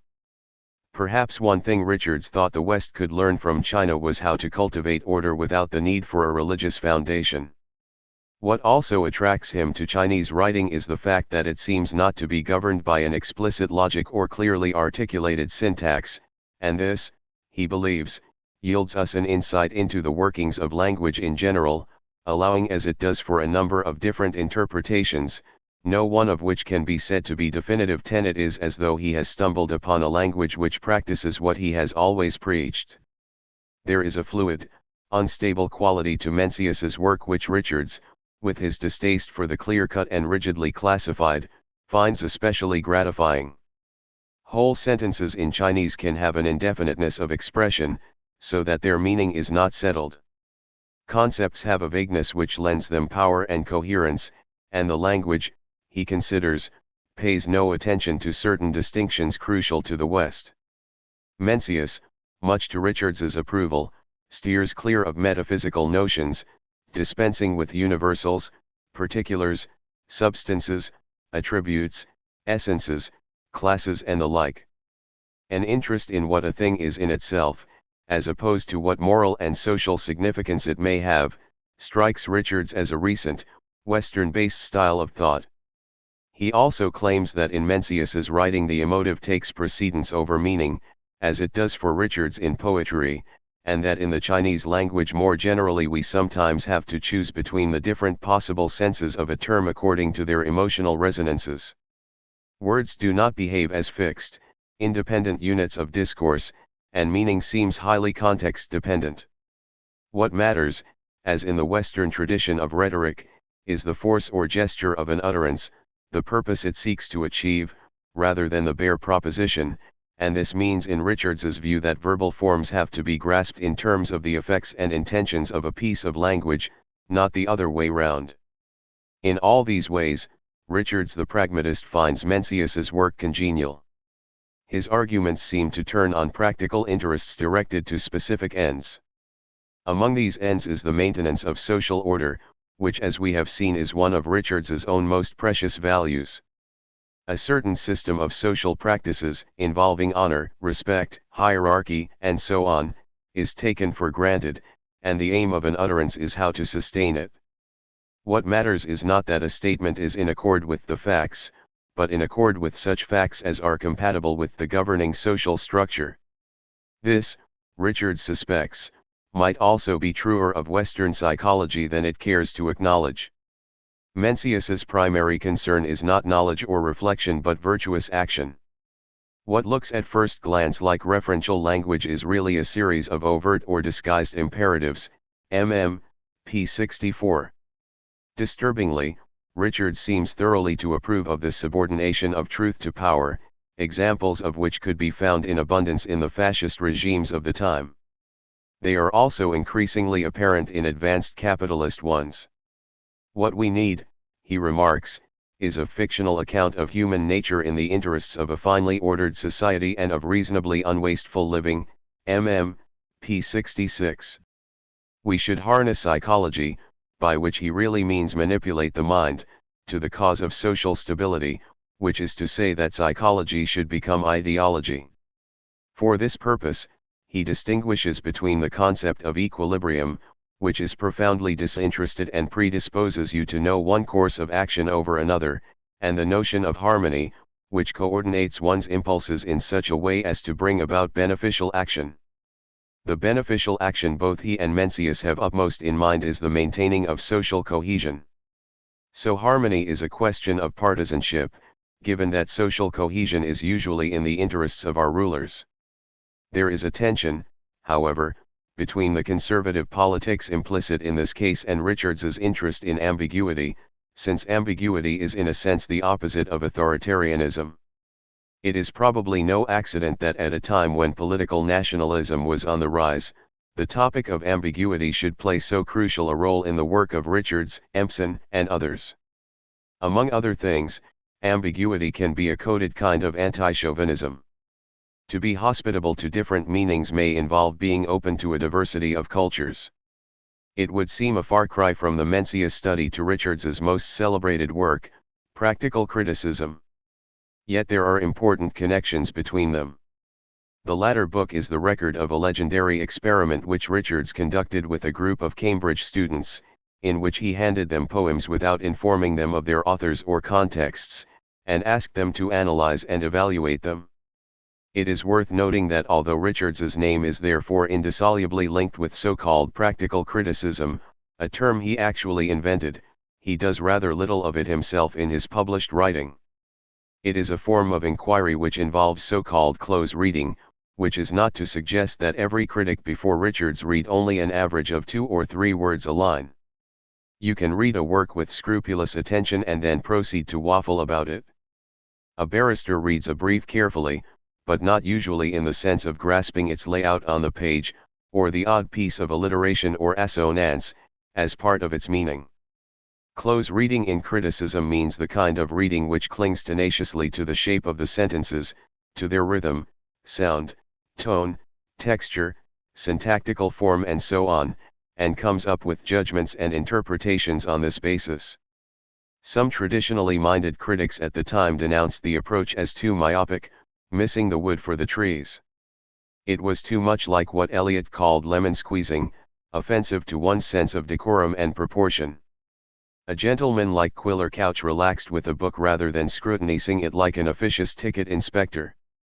The general response to the handed-out passages was one of dismal ineptitude. One critic characterizes Richards's report as a modern Dunciad. It would seem that what was traditionally the most literate section of the population was effectively unable to read. Richards speaks of the reckless, desperate nature of some of the contributions, and comments with a mildly mischievous air that they are the work of expensively educated students. There were, however, some reasonably perceptive insights, perhaps in part because William Empson and Fr. Levy were among the participants. A number of myths have clustered around this project, one of the few attempts to turn literary criticism into a collaborative enterprise. First, Richards himself did not invent practical criticism. It had already been part of the Cambridge English Tripos for some time, though it was Richards who put it on the map.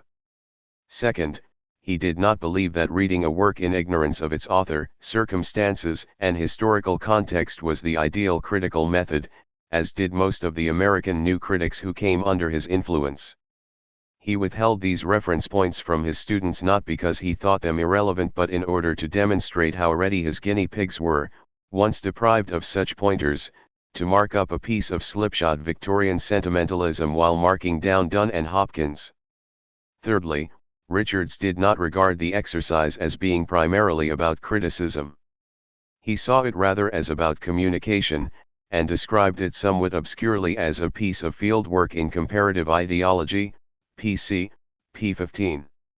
The only goal of criticism, he insisted, was to improve communication. He wanted to know more about the chief impediments to it, and his students provided him with an embarrassing profusion of evidence. It is the idea of communication which links practical criticism to Mencius on the mind, since mutual understanding between two very different cultures seems as hit and miss an affair as a group of tin-eared students' understanding of a poem. Indeed, in Richards's view it is misunderstanding which is the norm and understanding the exception. Rhetoric is chiefly the study of misinterpretation. His case is confirmed by those modern linguistic eons for whom human language is so complex, and the factors involved in decoding it so numerous, that any act of comprehension would seem like a small miracle.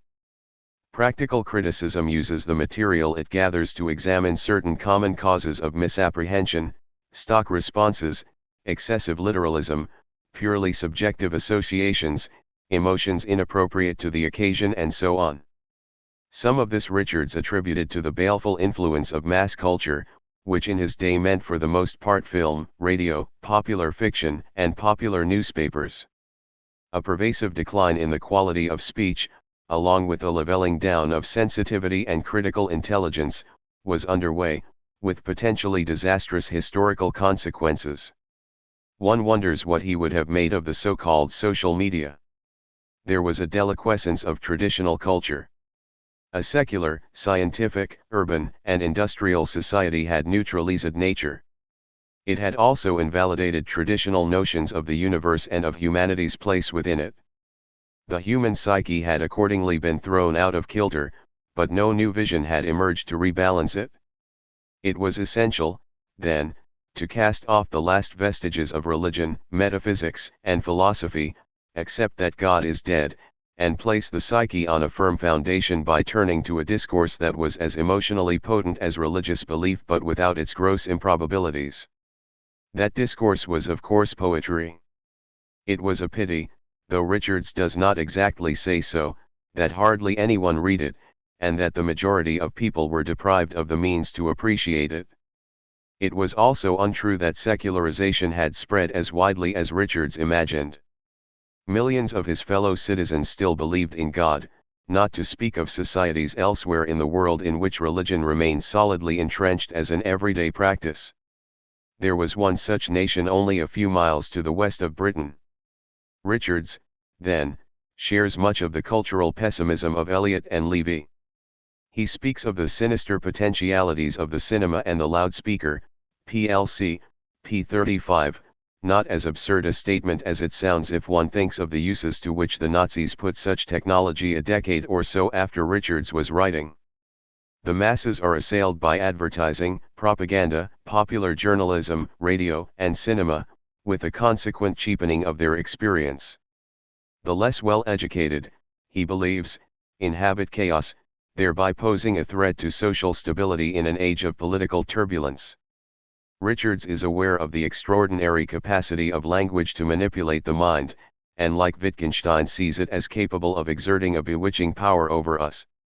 Words, he believes, are the most conservative force in the world, and the mass of citizens must learn how to break their spell. It is not enough that a cultivated elite remains immune to their seductions. Poetry, as we have seen, will play a major role in this transformation. To suggest that only those who are sensitive to poetry are morally admirable in everyday life is clearly too elitist a claim, so Richards admits that one can be a sensitive reader but unpalatable as a person. Yet if he presses this point too far, he would undercut the need for poetry's supposedly redemptive power, so he also maintains that there is a certain correlation between fineness in criticism and fineness in life. This largely negative stance to contemporary culture leads to the occasional outbreak of nostalgia. The ceaseless roar of modern transport, he remarks, replacing the rhythm of the footstep or of horses' hoofs, is capable in many ways of interfering with our reading of verse, p. 306. He also observes that there are plenty of individuals, of course, whose lives are fairly stable and consistent, whose desires are orderly and whose outlook is clear. But this, in most cases, is because they are not really contemporary with the automobile and the radio. Why I Am a Literary Critic, CSW, pages 164-5.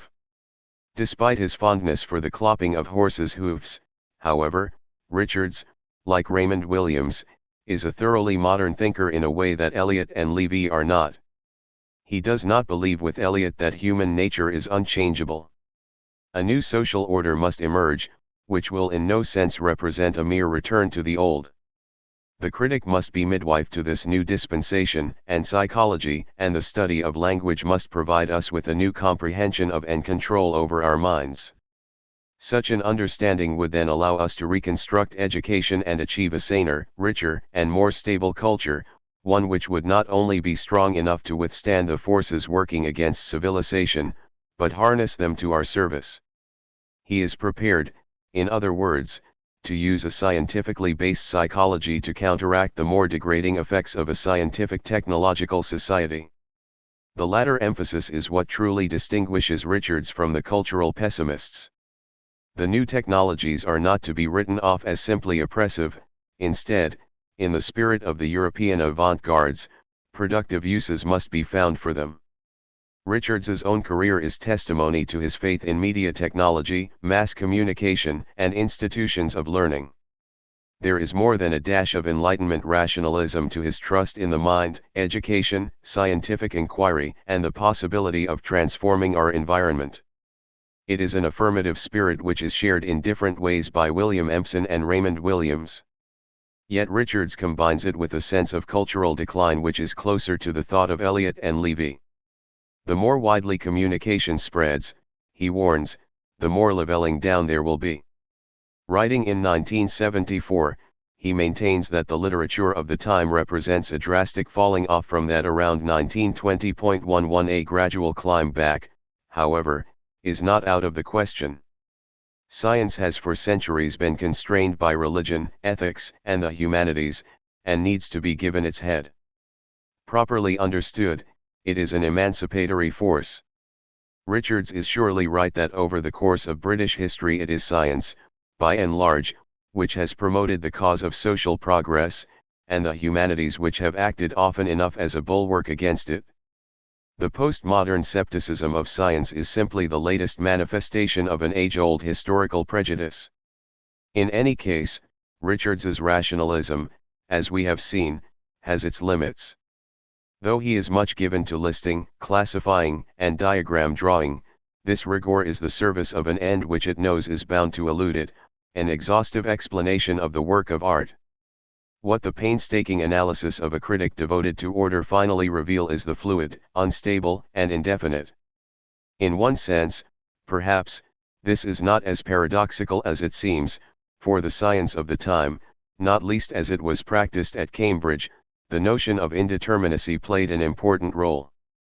Few critics have been both as wide-ranging and tightly focused as Richards. On the one hand, his work spans what was later to become a growing gulf between literary and scientific cultures, roaming across literature, rhetoric, psychology, aesthetics, philosophy, linguistics, educational theory, cultural diagnosis and some hair-raising accounts of his mountaineering exploits. On the other hand, no aspect of a poem is too microscopic to merit his attention. He is probably the first literary critic to have paid attention to the actual look of the poem on the page, to the role played in its overall effect by typographical devices such as fonts, line breaks, spacing and the visual character of words. His pupil William Empson inherited only part of his teacher's intellectual versatility, but pressed his techniques of close analysis well beyond anything Richards accomplished himself, indeed beyond the constraints of any previous critic. It is to the work of this enfant terrible that we may now turn. 3. William Empson. Anyone who reads me also reads Richards, writes William Empson. 1. There is a curious echo in these words of Jesus's "Whoever has seen me has seen the Father," a suggestion that this embattled atheist would no doubt have found grotesquely inappropriate. He also states in a note to the most ambitious of his works, The Structure of Complex Words, that Richards, his teacher at Cambridge, is the source of all the book's ideas. The more senior critic, however, didn't always return the compliment. Whereas Empson's allusions to Richards's work are respectful even when he radically disagrees with him, a few of Richards's references to Empson are only grudgingly complimentary. Maybe the master felt overshadowed by the brilliance of his former pupil, perhaps the cleverest critic England has ever produced. Empson's father was a Yorkshire landowner in possession of over 2,000 acres, while his mother, in his own words, was a terrific class addict, so that he could only bring home upper-class friends whom she approved of and he himself didn't like. 2 Perhaps this was one reason for what might have been his unconscious wish to see her ripped to pieces, which we shall be noting later. This son of the Squire Archie attended one of the most prestigious of English private schools, Winchester College, which by being so ostentatiously privileged helped to move him to the political left. Indeed, this is perhaps the only worthwhile function such places have ever served. From there he won a place at Magdalene College, Cambridge to study mathematics, later abandoning the subject for English. As a student, Empson published poems which won the praise of Fr. Levy, became interested in Marx and Freud and helped to run an experimental literary journal which had the distinction of turning down a poem by Ezra Pound. Like his mentor, he was a member of the Heretics Society, of which he became president, and knocked around with an assorted bunch of rebels, misfits, and eccentrics. Empson was expelled from Magdalene for being found with contraceptives in his room, and, furnished with a modest financial allowance from his father, conducted a hand-to-mouth existence in London, enjoying some riotous nights on the town with T.S. Eliot, Dylan Thomas, Stephen Spender, Louis MacNeice and other literary luminaries. Eliot proved to be a generous patron, inviting him to review for the Criterion. At the age of 24 he published one of the greatest critical works ever to appear in English, 7 Types of Ambiguity, some of it cobbled together from his undergraduate essays. It was hailed by the American critic John Crow Ransom as the most imaginative account of reading ever published. Its author was scruffy, shy, kind-hearted, free of airs and graces, and lived in squalid conditions that Robert Lowell described as having a certain weird, sordid nobility. He was also an alcoholic, actively bisexual, experimented with opium and lived in an open marriage with the South African sculptor Hedda Kraus, who was a member of the Communist Party. Their home in London became something of a bohemian commune, frequented by literary and political dissidents as well as those simply in search of a drink. From 1931 to 1934, Empson taught at the Japanese National University in Tokyo. His time in Japan was not without a touch of drama. Trying to climb into his hotel through a window one night while hopelessly drunk, he got stuck and had to be hauled out by his legs. He also smuggled a friend out of a Japanese prison by disguising him in sunglasses and a false mustache. He was thrown out of the country for making a pass at a male taxi driver, implausibly maintaining in his own defense that he found Japanese men and women hard to tell apart. From 1937 to 1939 he was a professor in Beijing, where his drinking gained him revered status as one of a classical tradition of intoxicated Chinese poets. His educational work in the country, to which he returned some years later, deeply shaped the future course of English studies there, and he was said to be a devoted teacher both in China and in Japan. He was robbed by bandits in China, developed a passionate interest in Buddhism and enthusiastically witnessed Mao Zedong's triumphal entry into the capital. During the Second World War he returned to England and worked as a propagandist alongside George Orwell at the BBC, later becoming the corporation's Chinese editor.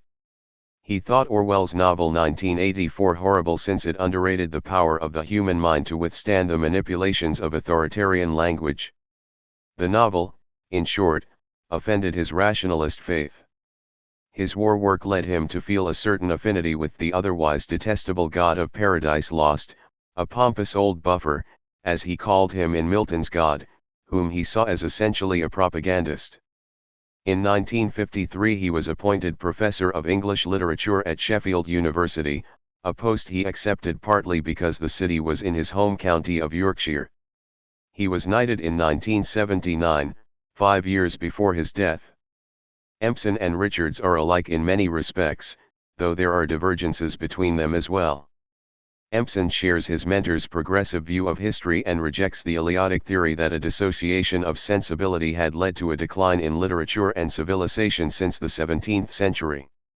In fact, he explicitly and unfashionably embraces the so-called Whig theory of history, which sees English history as a steady expansion of liberty, prosperity, and enlightenment. It is not true, he argues, that things have been constantly growing worse, a belief which for many intellectuals of the time was almost an article of faith. Like Richards, Empson taught for a while in Eastern Asia, and was fascinated by Buddhist thought. He considered his book on the subject, The Face of the Buddha, one of the best things he had written. 3 An interest in Eastern thought marks much of the modernist period. Empson was also an advocate of basic English, and as cosmopolitan in outlook as his teacher. On his return from China, the Lit. establishment in Britain struck him as stuffy and parochial. Yet he did not learn any Chinese or Japanese while abroad, and was later to regret that he had not integrated more fully into Chinese society. He was always at some level the Englishman abroad. His range of literary reference, like Richards's, is almost exclusively English. In fact, of the 5 critics considered in this book, only Eliot roams habitually beyond the confines of English literature, while Fr. Levy gives the impression that the only non-English language work he ever read without boredom or displeasure is Tolstoy's Anna Karenina. Like Richards, Empson is a rationalist who has a briskly dismissive way with symbolist, imagist, or new critical notions of the poem as a self-enclosed object cut adrift from everyday life and language. He is a relentless demythologizer of such doctrines, presenting himself in one critic's words as the bluff squire, with his keen English nose for nonsense. 4 He is no fan of the aesthetic, as his own depthless, offhand prose style bears witness. Poetry must be judged by the same rational standards of argumentation that we draw on in daily life. There is nothing mystical or transcendent about it. Its truth, whatever Eliot and the symbolists may consider, does not finally elude language. Empson's first and most famous book, 7 Types of Ambiguity, received a fair amount of flack from critics and reviewers for this plain-minded approach. He was clearly out of step with the literary orthodoxy personified by Eliot, taking issue with the whole modernist program of poetry as portraying states of feeling with sensuous particularity, or of using language to gesture beyond itself. Like Richards, he plays down the visual image idea of poetry. A poem in his opinion is as open to being paraphrased as a piece of legislation, a case which smacks of heresy for the symbolists and American new critics. Paraphrasing a poem may mean losing something of its unique effect, but it may also allow us to return to the work with a deeper, richer sense of its meaning. Whereas Eliot added notes to the wasteland simply to fill in a few blank pages, and perhaps to bamboozle the reader even more thoroughly, Empson sometimes appended notes to his own poetry in order to elucidate its meaning for the reader. He was not afraid of desecrating the mystery of his art by explaining what it means in prosaic terms. This, then, is a critic who places his trust in rational argument, critical reason, and open public debate. If he revels in the technical intricacies of a Donne or Marvell, another side of him is thoroughly at home in the 18th century, which he sees as the very sanctuary of rationality. To paraphrase the critic Christopher Norris, he works on the assumption that the human mind, however complex, baffled and self-divided, is essentially sane, and to interpret a text is to make as large-minded, generous an allowance as one can for the way in which a particular poetic mind, however broodingly idiosyncratic, is striving to work through and pluck some sense from its conflicts. 5 Any contradiction, Empson maintains, is likely to have some sensible interpretation. It is the critic as therapist, approaching knotted meanings and fractured images while coolly maintaining his own good sense as a tacit example of the well-ordered human mind. Science, he remarks, has held a monopoly on reason in the modern era, yet the belief that reason should be brought to bear on the arts is as old as criticism itself, and is fundamental to its workings. Analysis is only the refuge of the emotionally sterile when it is poorly performed. Given enough practice, you can respond simultaneously to the music and the meaning of a poem, which in Eliot's terms is the mark of an undissociated sensibility. No explanation of a literary work can be exhaustive, but vigorous arguments over it are still worth conducting. The fact that there is no ultimate truth does not mean that there is no truth at all. It is worth recalling that Empson lived through the barbarous irrationalism of fascism, in the light of which a trust in the fundamental rationality of men and women becomes an implicit form of politics. Like Freud, he is aware of the limits of reason, of the conflicts and chronic illusions of the human mind, without ever losing faith in its sense-making capabilities.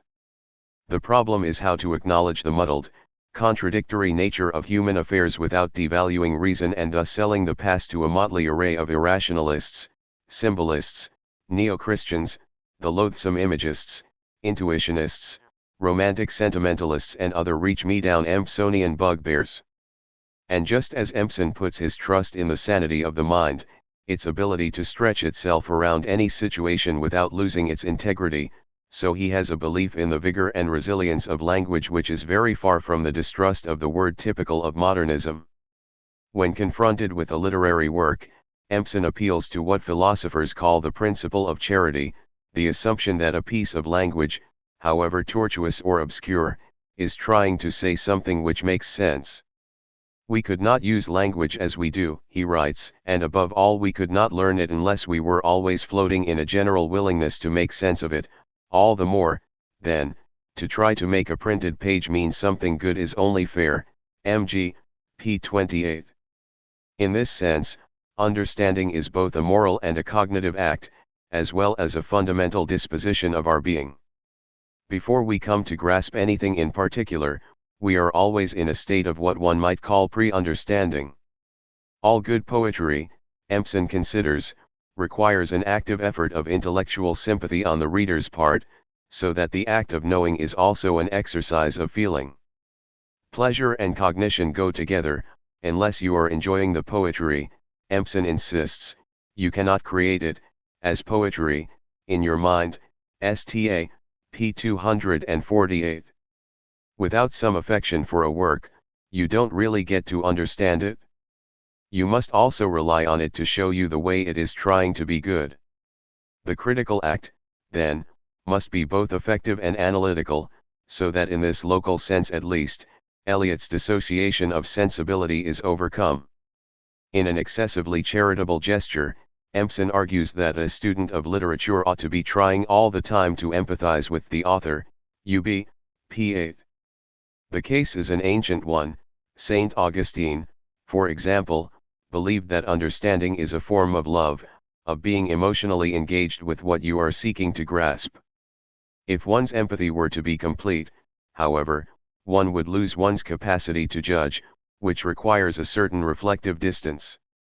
Besides, to empathize is not necessarily to sympathize, in the sense of regarding an author's feelings as valid.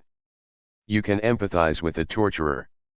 Even so, a poem, Empson considers, must be thought worth the trouble of being carefully examined, and examining it carefully allows you to know more about what it is worth. Fact and value conspire together, each enhancing the other. Empson's concern with sense and argument in poetry is at odds with Richards's view of it as a form of pseudo-statement, as emotive rather than cognitive. For Empson, as we have just seen, thought and feeling work together in the process of criticism. Indeed, the semantic, what the text means, has primacy over its formal aspects, since the latter have significance only in the context of what the work is trying to say. We wouldn't, for example, see disjointed syntax as symptomatic of an unhinged mind unless we knew from the poem's content that this was what it was trying to convey. In any case, emotions, far from being the opposite of rational propositions, implicitly contain them. I am afraid of this animal because I know that it is hungry, that it is notorious for eating humans, that it has a particular hankering for the flesh of people like myself from the northwest of England, and so on. Much of what we call feeling in poetry is in Empson's view an elaborate structure of interrelated meanings, and with this idea he anticipates Raymond Williams's concept of a structure of feeling. A central aim of the structure of complex words, as the book's title suggests, is to investigate what one might call the inner logic of certain key words, the structural relations between their various senses, and if it is this inner logic which sometimes matters, then Empson is bound to reject Richards's view that all meaning is determined by its linguistic context. Empson is a realist who believes in trying to understand the world as it is, whereas Richards, as we have seen, is skeptical of such naive objectivism, as he would no doubt regard it. When Empson writes in 7 Types that the object of life, after all, is not to understand things, but to maintain one's defenses and equilibrium and live as well as one can, Sta. p. 247, he is momentarily ventriloquizing his master in a way which seems untrue to his genuine beliefs. He is also out of step with his mentor on the question of order and unity, of which, as we have seen, Richards makes something of a fetish. The younger critic, by contrast, reveals a certain indifference to order in the shapeless, digressive nature of his prose style. When asked how he came to write so slackly, he blamed it on beer. One visitor to his rooms in Cambridge found him patiently sucking beer stains from the carpet, no doubt at a time of day when the pubs were closed. He admired what he called a certain productive looseness in a work of art, which allows it to gather into itself various disparate elements that have been contained in tradition. He even uses the homely image of a stew, in which various chunks of stuff are suffused in the same medium. You know what words have gone into the making of a poem, but each of these words floats in language as a whole, rather as the ingredients of a stew are mixed with each other in a juice which envelopes them, and just as one does not know how these different bits of the stew are combined or held in suspension, so it is hard to know how words take their flavor from the nature of language as a whole. Language for Empson is a kind of social unconscious, the deep resources which underlie a specific word or lurk in the background of a phrase, but which are hard to dredge to consciousness. He speaks cryptically but suggestively in 7 Types of the poet's sense of the nature of a language, Sta. p. 6, and of meanings latent in the mode of action of the language, Sta. p. 7. Writers are those who need to have a language in their bones if they are to use it effectively. They have somehow to be attuned to its deep structures and typical modes of operation, rather than simply be able to turn a fine phrase. Empson's casualness about unity is evident in some versions of Pastoral, a work so broken-backed in structure, ranging from proletarian literature to Alice in Wonderland, that any coherent conception of what it means by pastoral has to be assembled largely by the reader. The book's own form thus suggests a disunity which pastoral itself is supposed to overcome, with its harmonizing of the social classes. It is a deliberately perverse text, a smack at academic decorum which can be found almost everywhere in Empson's work. In fact, one critic regarded the book as a joke. In 7 Types of Ambiguity, the 7th ambiguity to be examined is one reflecting a fundamental rift or self-division in the poet's mind, and though Empson allows that this contradiction may be resolved in some larger context, he also claims that the task of reconciliation falls heavily on the reader. One such fissured mind, as we shall see, is that of John Milton, but it is a self-division whose effects Empson admires rather than laments, just as he finds Othello all the more plausible because of his conflicting motives. The fact that Milton seems to believe different things at the same time makes Paradise Lost a lot more interesting than it might otherwise have been. In explicating the various possible meanings of a text, Empson does not seem to mind that they may be mutually incompatible, nor does he try to synthesize them into a whole. Indeed, he expressly denies that this is the poet's task, and neither need it be that of the critic. Great poetry, he believes, is usually written against a background of discord.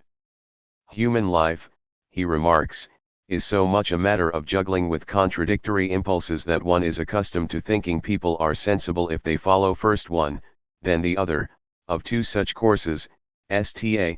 p. 197. In a note to one of his poems, he claims that life consists of maintaining oneself among contradictions that can't be resolved by analysis. In the words of his biographer, he is a connoisseur of conflict 6 who declares himself enthralled by the way in which, at the end of Shakespeare's Henry IV, Part 1, Falstaff, Harry Percy and Prince Henry in a series of lightning changes, force upon the audience in succession their mutually incompatible views of the world, sta. p. 116.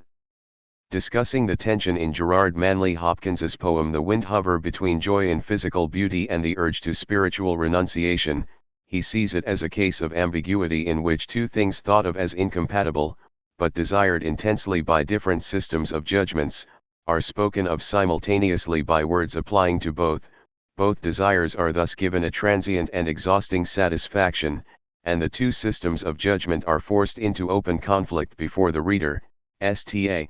p. 226. Unity can be the enemy of diversity. Empson believes that the way in which opposites can be stated so as to satisfy a wide variety of people, for a great number of degrees of interpretation, is the most important thing about the communication of the arts, sta. p. 221. Elizabethan drama has to gratify both courtiers and groundlings, and so must accommodate alternative viewpoints and levels of interpretation. The device of a double plot, to which a chapter of some versions of pastoral is devoted, is one way of doing so. What Empson finds most impressive about the literature of the Elizabethan period is that the conflicting nature of human sympathies was somehow obvious to it, which he thinks is less true of the post-Restoration era. As with Eliot and Levy, though in less doctrinaire a manner, there is a wistful sense of history having lapsed from a more sound condition in the past.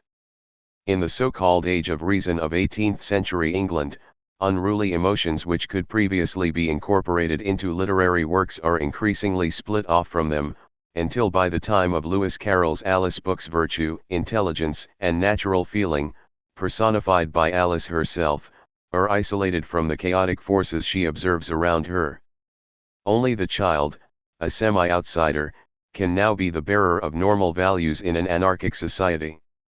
The mind, Empson remarks in some versions of Pastoral, is complex and ill-connected like a theater audience, so that it is as surprising in the one case as the other that some kind of unity can be produced by a play. Good literature has to work successfully for readers who don't share its viewpoint, and 2 individuals may have very different experiences of the same work of art without either of them being unequivocally wrong.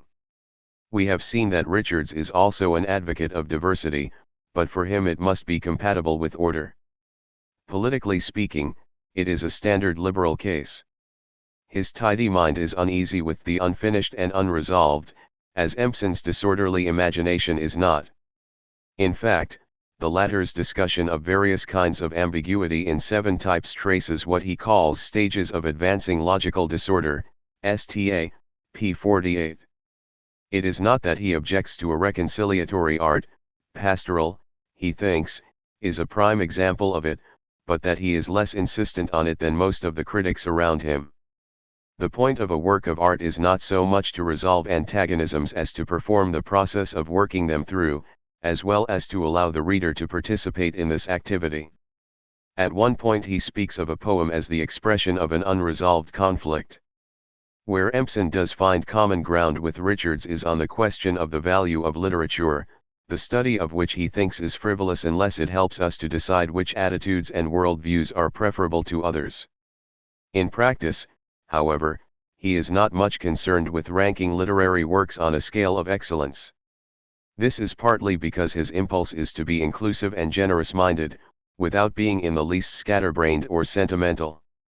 While Cambridge philosophers like Bertrand Russell and the early Wittgenstein were in search of a purely logical form of language purged of equivocation, it is for his work on ambiguity that Empson is probably best known, and an ambiguity is by definition irresolvable, at least if one lifts it out of context. He defines it as any verbal nuance, however slight, which gives room for alternative reactions to the same piece of language, sta, p1, which suggests that the issue is in the hands of the reader rather than the writer. A writer may not regard what he or she has written as ambiguous, but in the end it is for the readers to decide, just as some of them may detect an irony while others do not. Like Richards, Empson sees the reader as playing a key role in the constitution of the poem. Readers will think up a range of reasons why, for example, apparently unconnected items in the work should go together, even if this process is largely unconscious.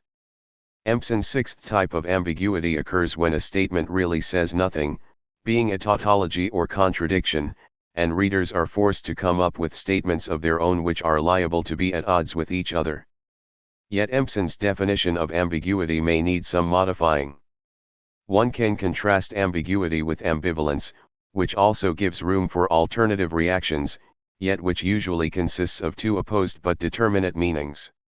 One can feel ambivalent about the automobile, for example, which has proved wonderfully convenient but has also brought countless human lives to an abrupt halt. When the first fatal car accident occurred in Britain in 1896, a shocked Lord Mayor of London remarked that he hoped such a thing would never happen again. In Dombey and Son, by contrast, Dickens is not sure whether the recently established railways are a black monster or a triumph of modernity. It is when alternative meanings or attitudes merge to the point where we no longer know what to think, or what is intended, that ambivalence slides into ambiguity in the richest sense of the term, and this in Empson's view lies at the root of poetry. What catches his eye is what one commentator calls poetry's weft and warp of mixed meanings. Point 7. Even when a poem focuses on something definite, it implicitly appeals to a broader, vaguer backdrop of human experience which is all the more intrusive because it cannot be named. Any language gives us a rich, obscure practical knowledge which can be felt hovering in the background of whatever is actually articulated. Poets do not need to be in full control of their experience to write effectively. Empson's 5th ambiguity is a matter of fortunate confusion or fruitful disorder, when authors are in the process of discovering their meaning in the act of writing, or not holding all of it in their mind at once, or are in transition from one idea to another. Truth is disheveled, and so is inimical to rigid conventions or images of an ideal order. Artists, Empson believes, generally live in a muddle. He certainly did himself, as we shall see below, whereas Richards's goal is a life of equipoise.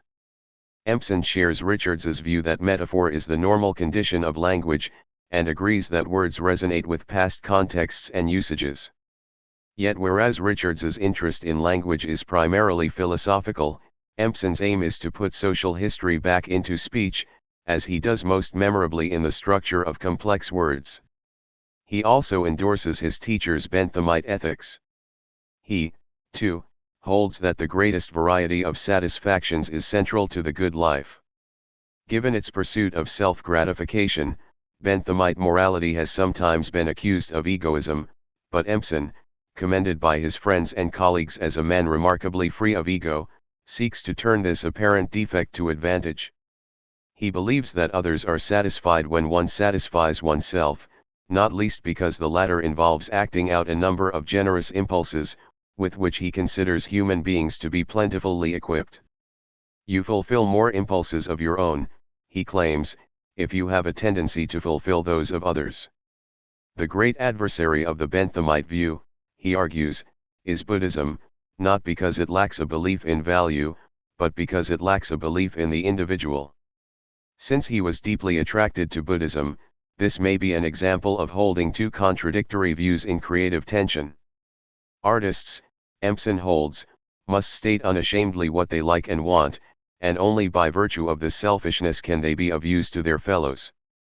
It is a way of combining two strands of Empson's temperament, his liberal individualism, amounting at times to a kind of devil-may-care anarchism, and the social conscience which led him to call himself a socialist. In part, perhaps, that conscience is a matter of noblesse oblige, the belief that social rank brings with it responsibilities.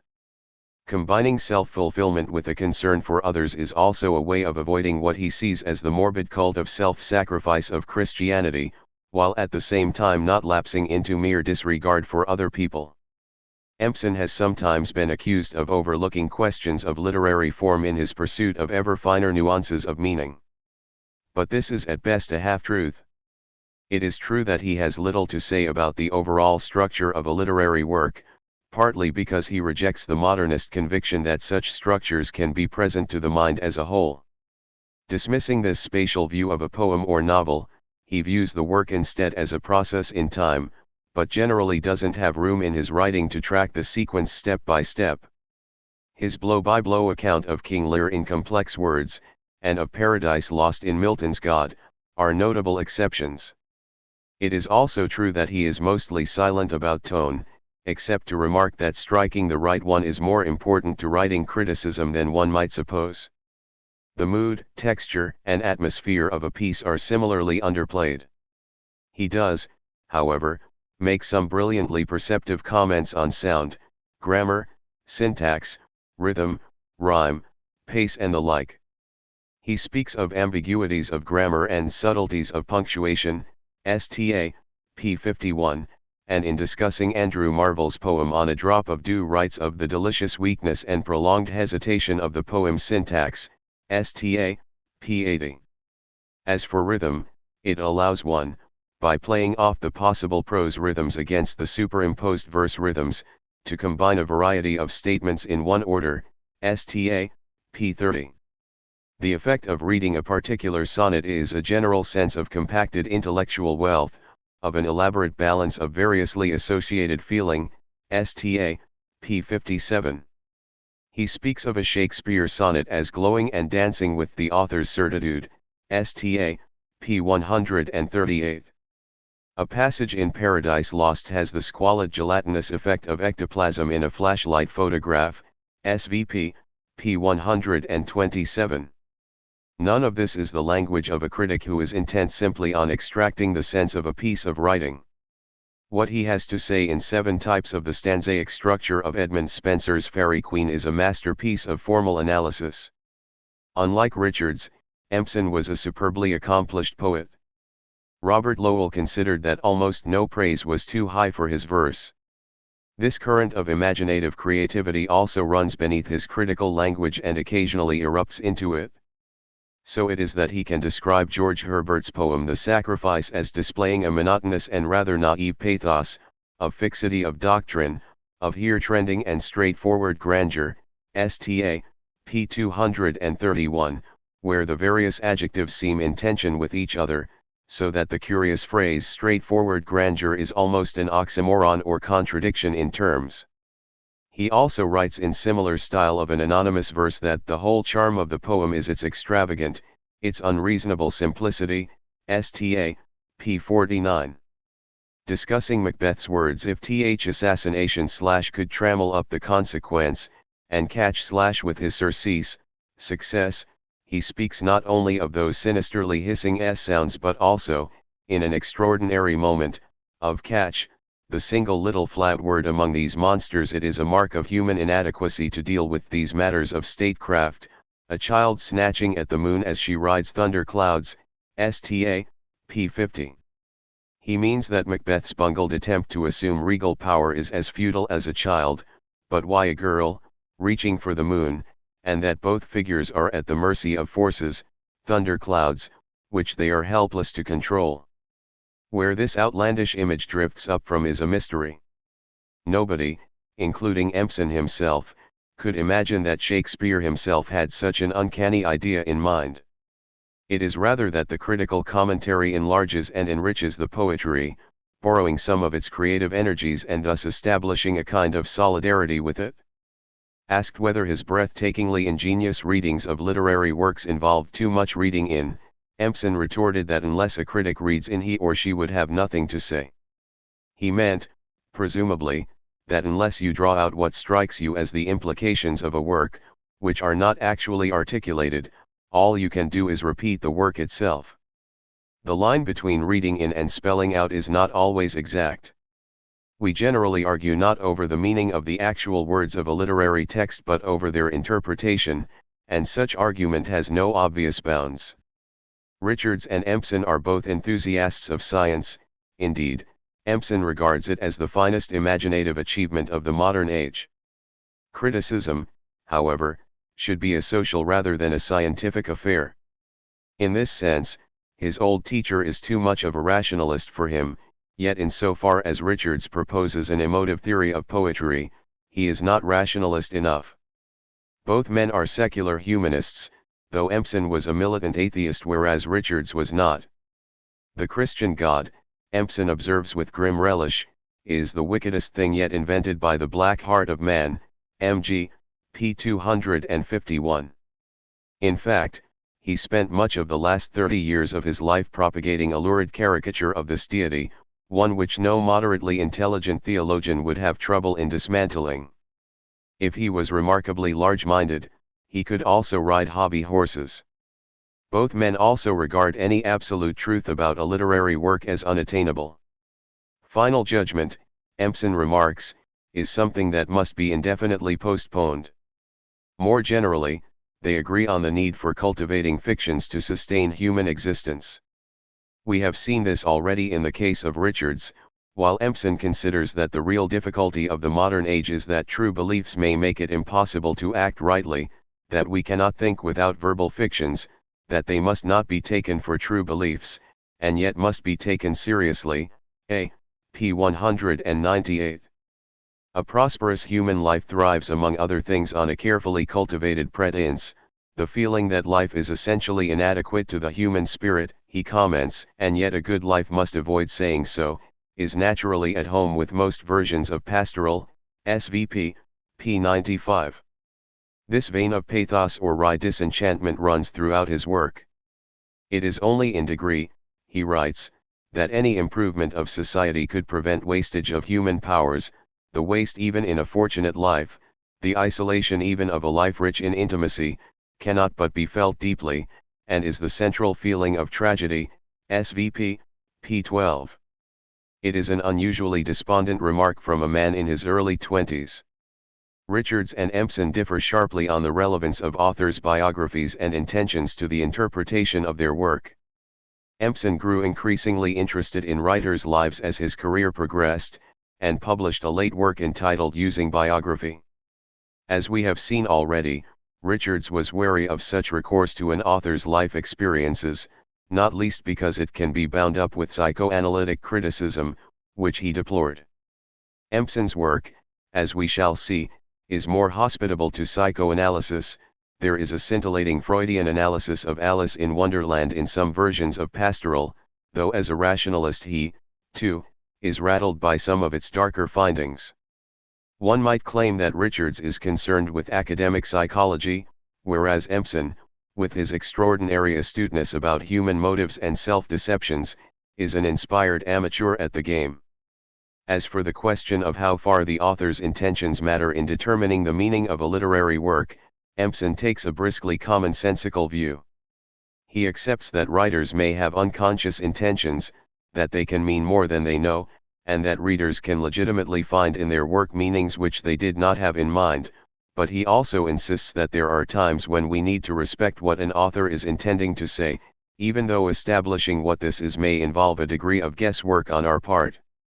Yet it is not just a shot in the dark either. History, for example, places limits on interpretation. When W.B. Yeats writes in his poem Lapis Lazuli that those who rebuild ruined civilizations are gay, he cannot have meant that they are homosexual. The immediate context may be important, too. When W.H. Auden in his elegy for Yeats asks time to pardon him for writing well, we assume that he means pardon him because he was a great writer, not pardon him for being a great writer.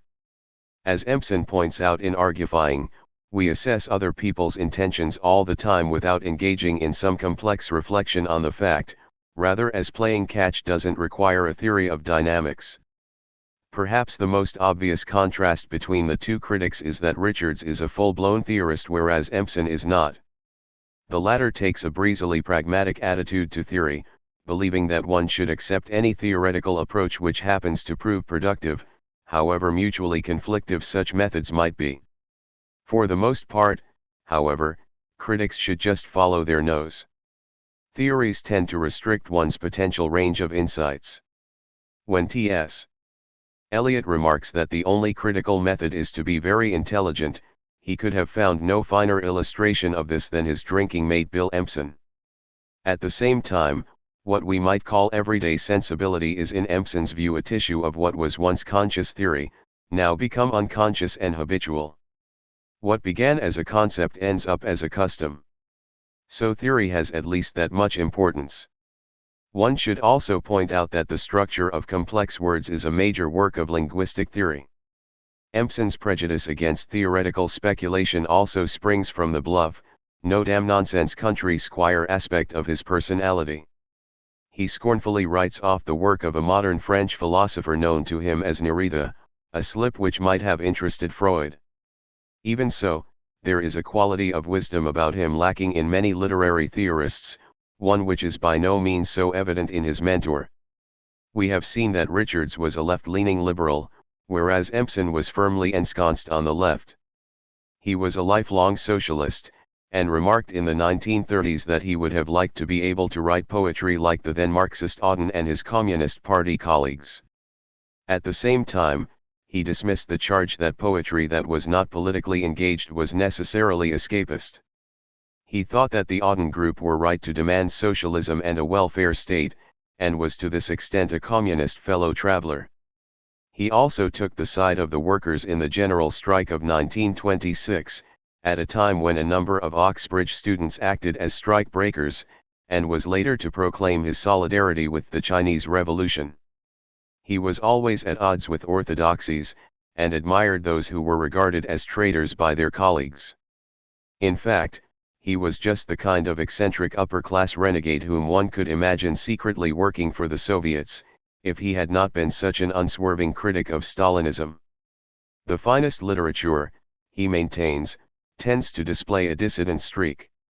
Its grandest theme, he writes in his essays on Renaissance literature, is the way in which individuals can become morally independent of the society which formed them.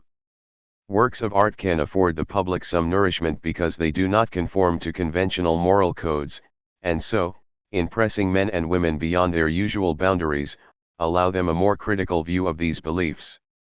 It is hard to see that this is true of Pope or Goethe. The main purpose of art, Empson declares, is to allow us to encounter codes and customs different from our own. It is a worthy sentiment, but also a standard piece of liberal wisdom. Is this really the main purpose of Austen's Emma or Beckett's Endgame? One wonders why it is art, and not, say, anthropology or travel writing which is allotted this task. One also trusts that Empson, in a moment of what might now be seen as post-colonial sentimentalism, does not regard the customs of other cultures as invariably valuable, any more than our own are. Empson sees Milton's Satan as a kind of patrician rebel, rather like himself. It is also likely that he detected a fascist or Stalinist leader in Milton's God, as did Fr. Levy. When it comes to oppressive political regimes, he supported the communist takeover of China but harbored no illusions about the brutal reign of Mao Zedong. In this sense he was more hard-headed than the dewy-eyed Richards. Later in life he supported the campaign for nuclear disarmament and opposed the United States war in Vietnam. Yet he was also curiously tolerant of the right-wing views of a number of modernist writers, and seems at times to support an idealized version of the English class system, as well as to display a muted strain of nationalism. He writes of pastoral literature as assuming a proper and beautiful relationship between rich and poor, and observes that every nation with a strong class system needs an art form that makes the classes feel part of a larger unity or simply at home with each other. It is, however, a unity one has to work for, since pastoral displays a clash between different modes of feeling, as well as a contrast between its simple themes and complex styles. In some versions of pastoral, published in 1935 in the throes of political and economic crisis, he appears to distance himself from what he calls the communists, and was never a card-carrying one himself. As we have seen already, he also remarks that there is only a limited extent to which any improvement in society can prevent tragedy, so that even the most radical politics can never be enough to repair suffering or evil altogether. Reviewing Raymond Williams's keywords in the 1970s, he refers to the book's socialist arguments as propaganda. Yet he did not regard propaganda as inherently objectionable, so he may not be using the term pejoratively. Nor does his sense of the limits of political change dim his enthusiasm for social progress. If Empson considered himself on the far left in his later years, however, it is unlikely that he would have accepted a knighthood or written a masque for the Queen, as he did when she visited Sheffield. All the same, he is more modern than Richards, and certainly more so than Eliot, in his cheerful acceptance of the style of such popular newspaper headlines as Italian Assassin Bomb Plot Disaster, which not only provide rich meat for his appetite for ambiguity but which strike him as an effective mode of writing. Unlike Levy, he believes it might be to the benefit of civilization, rather than its ruin, if such uses of language caught on more generally. As far as being up to date goes, he was also a fan of the Beatles, though he mixed this appetite for the new with the more traditional pastime of playing shove-ha'penny in pubs.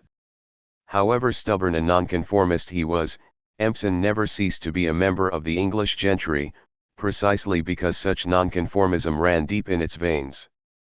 Patricians behave as though they are a law unto themselves, which makes them hard at times to distinguish from anarchists. Empson is reported to have acted like this in everyday life.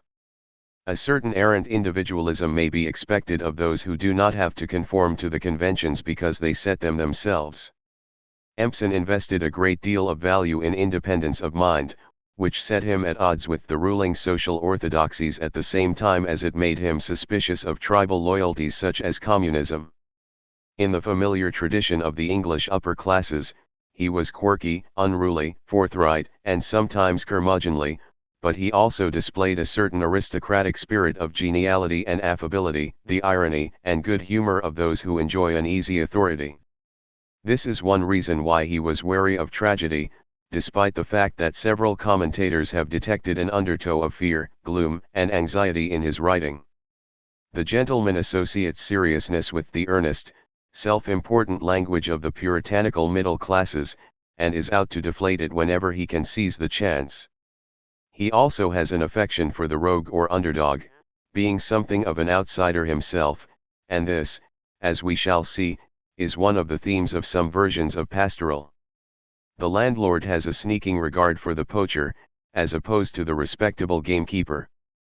Empson particularly admired the 18th-century novelist Henry Fielding, who was in some ways his alter ego, upper-class, genial, ironic, and generous-spirited, yet a shrewd judge of men and women with no illusions about human nature.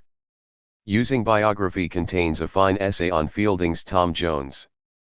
Much of Empson's patrician background is captured in his prose style, which is jaunty, idiomatic, and occasionally flippant. It is the facetious, mildly knockabout style of the wayward aristocrat who disdains the high-mindedness of the bourgeoisie. There is also a strain of Yorkshire bluntness about it, an impatience with fuss and nonsense. The gentleman can dispense with decorative language because he knows nobody is going to mistake him for a plumber. He remarks in argufying that the 17th-century poet John Wilmot, Earl of Rochester, could talk in a plain man way because he was a great lord and a favourite of the king. Yet his own laid-back, eminently readable prose is packed with subtleties of insight which place a heavy demand on the reader. As Michael Wood puts it, the double effect of high-powered thought and offhand statement is spectacular. 8 or, one might say, the combination of common sense and sheer idiosyncrasy.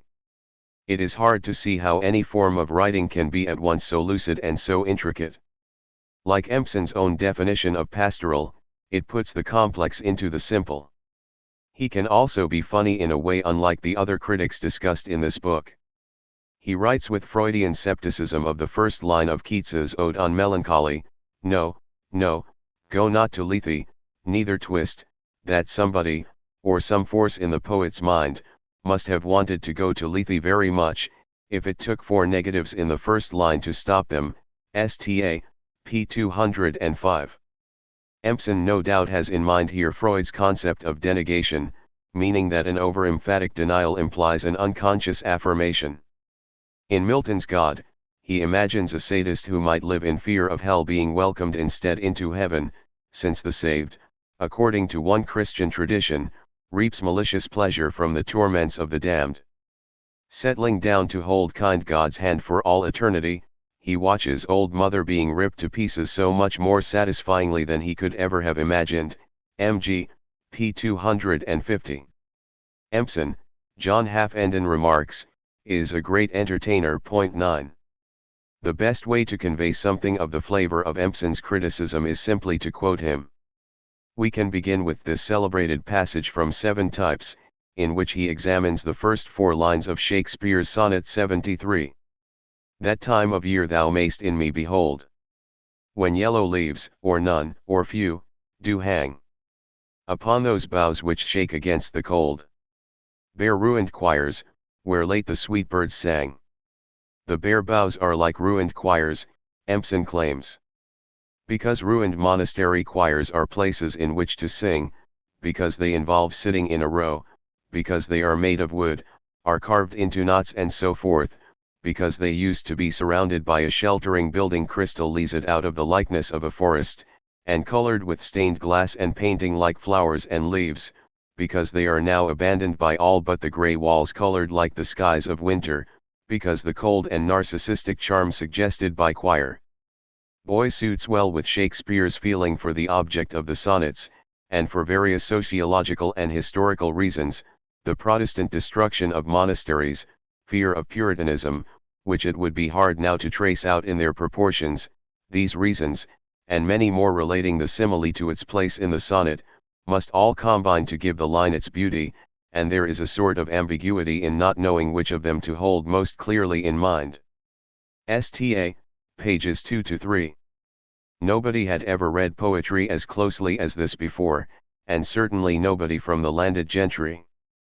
Empson himself claimed that he had inherited the technique from the poet Robert Graves, but one of the works by Graves which influenced him in this respect was co-authored with Graves' partner Laura Riding, so that one of the originators of close reading, a method which has sometimes been seen as masculine on account of its clinical, toughly analytical approach, was actually a woman.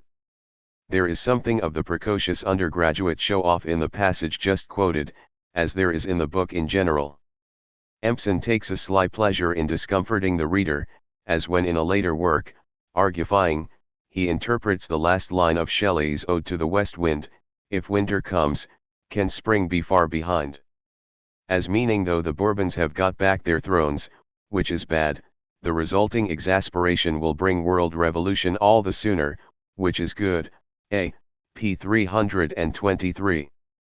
He had later to cut out of Seven Types what he felt were a number of tedious witticisms, and there is a sense in which the nonchalant brilliance of his virtuoso reading of the Shakespeare sonnet is itself a joke at the reader's expense, relentlessly piling one meaning on another, some of them brazenly fanciful, and gleefully anticipating the reader's incredulous response, "Surely Shakespeare can't have intended all that." The book's title is also a kind of joke, since 7 is traditionally a magic number, from 7 dwarfs to 7 sacraments, it seems to have some portentous significance, but Empson's division of types of ambiguity into 7 categories is in fact fairly arbitrary. The casual slinging together of one clause after another in the Shakespeare commentary is not only a classic example of Empsonian bravura, but, since it forms a single sentence, suggests that the author, enraptured by his own imaginative fertility but trying not to betray the fact, could go on forever. There is something implacable about the way the passage refuses to take a breath. There is also a comic or ironic disproportion between this single line of poetry and the surplus of critical insight it evokes. The critic is in danger of drowning in his own incontinence, as John Halfenden puts it, p4. It is as though the commentary, instead of subjecting itself to the work it examines, is trying to outdo it with its own imaginative acrobatics at the very moment it seems to stay tenaciously true to the words on the page. If it pays homage to the work, it also risks putting it in the shade. Yet the more meanings the commentary plucks from the line, like a magician conjuring doves from thin air, the more it suggests how miraculously condensed it must be, and so the more compliments it implicitly pays it. By the time we arrive at the end of the passage, we are meant to understand that this pyrotechnic display is not simply a matter of the critic reveling in his own exuberance but an attempt to understand why the image is so hauntingly beautiful. In the end, the intellect is in the service of the emotions, but at the same time beauty is treated as something that can be analyzed and argued over, rather than as a mystery which slips through the net of language. 7 Types also contains an analysis of some lines from T.S. Eliot's The Waste Land, beginning "The chair she sat in, like a burnished throne." Part of Empson's commentary on the passage runs as follows. What is poured may be cases, jewels, glitter, or light, and profusion, enriching its modern meaning with its derivation, is shared, with the dazzled luxury, between them, so that while some of the jewels are pouring out light from their cases, others are poured about, as are their cases, on the dressing table. If referring to glitter, poured may, in any case, be a main verb as well as a participle. There is a more trivial point of the same kind in the next line, where glass may stand alone for a glass bottle or may be paired with ivory, vials of glass, and unstoppered may refer only to glass, or to vials and glass, or to vials of glass and of ivory, till lurked, which is for a moment taken as the same grammatical form, attracts it towards perfumes. It is because of this blurring of the grammar into luxury that the scientific word synthetic is able to stand out so sharply as a dramatic and lyrical highlight. Sta. Pages 77-8. He continues along these lines for quite a while. It is a masterly demonstration of how you can derive a rich cluster of ambiguities from grammar and syntax alone. Yet it is typical of Empson's approach that he says almost nothing about the atmosphere of the piece, the sense of a cloying exoticism, one also to be found in the sumptuous language of Shakespeare's Antony and Cleopatra. The Eliot passage is a pastiche of some lines in the play. The language achieves its effect partly by playing off a sense of splendor against a disquieting whiff of decadence. If it manages to create an effect of genuine beauty, it also intimates that there is something unnatural and claustrophobic about it. Like Miss Havisham in Dickens's Great Expectations, this woman seems not to have put her head out of doors for several decades, and, so one feels, might disintegrate if she did, though it is true that a breeze is blowing through her window. One might also have expected a comment on the fact that the lines constitute a single sentence, with its various clauses linked by commas, semicolons, and a dash, and that this creates a feeling of sensory overload, as one opulent effect is heaped lavishly on another without giving us time to pause and digest them. The word synthetic hints at a negative judgment on all this extravagant artifice, and perhaps on the pampered woman at the center of it. The passage occurs in a section of the Waste Land which denigrates women in general, so that there is an ironic quality to its apparent relish of the richness it portrays. Empson does indeed comment from time to time on mood and emotional texture, but much of the time these matters are edged aside by his focus on meaning. Another example of his eye for different shades of sense are his observations on John Donne's enigmatic phrase "weep me not dead" in his poem A Valediction, of weeping, which Empson thinks may mean, "Do not make me cry myself to death, do not kill me with the sight of your tears, do not cry for me as for a man already dead, when, in fact, I am in your arms, and, with a different sort of feeling, do not exert your power over the sea as to make it drown me by sympathetic magic." Sta. p. 144. Turning to George Herbert's poem The Sacrifice, he quotes the following verse, in which the speaker is Christ. "O all ye who pass by, behold and see. Man stole the fruit, but I must climb the tree of life, to all but only me. Was ever grief like mine?" Empson's extraordinary reading of this stanza runs as follows. Christ climbs the tree to repay what was stolen, as if he was putting the apple back, but the phrase in itself implies rather that he is doing the stealing, that so far from sinless he is Prometheus and the criminal. Either he stole on behalf of man, it is he who appeared to be sinful, and was caught up the tree, or he is climbing upwards, like Jack on the beanstalk, and taking his people with him back to heaven. The phrase has an odd humility which makes us see him as the son of the house. Possibly Herbert is drawing on the medieval tradition that the cross was made of the wood of the forbidden trees. Jesus seems a child in this metaphor, because he is the Son of God, because he can take apples without actually stealing, though there is some doubt about this, because of the practical and domestic associations of such a necessity, and because he is evidently smaller than man, or at any rate than Eve, who could pluck the fruit without climbing. On the other hand, the son stealing from his father's orchard is a symbol of incest. In the person of the Christ the supreme act of sin is combined with the supreme act of virtue. Sta. p. 232. I must climb the tree means I must ascend the cross, but the cross is traditionally associated with the tree in the Garden of Eden from which Eve plucks the fateful apple, so that the redemption happens on the same spot as the fall. In an imaginative tour de force, Empson sees Christ's ascending the cross as being at the same time his climbing the tree of Eden in order to replace the apple which doomed the human race, thus undoing the fall, and this goes hand in hand with his redemptive act on Calvary. Yet he also seems to be imitating Eve's action through his close association with lethal apples and cursed trees, and is thus a thief or outlaw himself.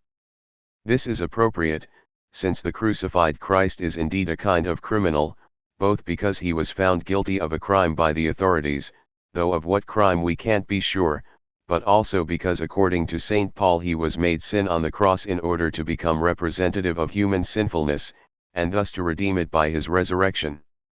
So Christ is Redeemer and reprobate together, rather like the Prometheus who stole fire for the sake of humanity, and incestuous to boot. He is a child because he is innocent, but also because he is a mischievous little scamp who knocks off other people's property. Empson completes his remarks with a flurry of paradoxes. Christ is scapegoat and tragic hero, loved because hated, hated because godlike, freeing from torture because tortured, torturing his torturers because all-merciful, source of all strength to men because by accepting he exaggerates their weakness, and, because outcast, creating the possibility of society. Sta. p. 233. This, which is far more theologically perceptive stuff than the image of God as Stalin, neatly encapsulates the essence of Empson's next book, Some Versions of Pastoral, which for all its differences from Seven Types has a latent continuity with it. The quotation also suggests how Christian in spirit the pastoral book is, disgusted though its author would have been to hear it. Some Versions begins with another of Empson's legendary bouts of brilliance, this time inspired by a verse from Thomas Gray's elegy written in a country churchyard. Full many a gem of purest ray serene the dark, unfathomed caves of ocean bear. Full many a flower is born to blush unseen, and waste its sweetness on the desert air. Gray has in mind talented men and women who, because of their humble social circumstances, will never have the chance to excel in the world's eyes. What this means, Empson remarks, is that 18th century England had no scholarship system or carrier overt auxiliary talents. This is stated as pathetic, but the reader is put into a mood in which one would not try to alter it. By comparing the social arrangement to nature he makes it seem inevitable, which it was not, and gives it a dignity which was undeserved. Furthermore, a gem does not mind being in a cave and a flower prefers not to be picked. We feel that the man is like the flower, as short-lived, natural, and valuable, and this tricks us into feeling that he is better off without opportunities. The sexual suggestion of blush brings in the Christian idea that virginity is good in itself, and so that any renunciation is good. This may trick us into feeling it is lucky for the poor man that society keeps him unspotted from the world. The tone of melancholy claims that the poet understands the considerations opposed to aristocracy, though he judges against them, the truism of the reflections in the churchyard, the universality and impersonality this gives to the style, claim as if by comparison that we ought to accept the injustice of society as we do the inevitability of death. SVP, pages 11 to 12. There are one or two doubtful moves here. The idea that Christianity regards virginity as a value in itself is debatable, and if a gem does not mind being in a cave because it is not aware of the fact, it is hard to see why an equally insensate flower should object to being plucked. Even so, Empson superbly demonstrates how the tone and feeling of the verse are subtly undercut by its imagery, how a lament over the condition of the poor is qualified by the implication that nothing can be done about it. It is as though the poet identifies with the plight of the lowly, yet at the same time uses tropes which imply that it is inevitable in the very act of seeking to dignify it. Some such ambiguous relationship lies for Empson at the heart of pastoral literature, in his own idiosyncratic use of the term. Pastoral presents us with both aristocrats and peasants, courtiers and rustics, and the aristocrats must acknowledge their difference from ordinary people while being mindful of the humanity they share in common. It is sometimes a good thing, Empson argues, to stand apart from your society so far as you can. This is his nonconformist persona speaking, disdainful of conventions and herd-like consensus. Like the face of the Buddha, the ideal is to be both blind and all-seeing, blind to tribal prejudices, but therefore able to expand and enrich the self in an openness to the reality of others. Some people are more delicate and complex than others, he writes, and if such people can keep this distinction from doing harm it is a good thing, though a small thing by comparison with our common humanity. SVP, p. 23.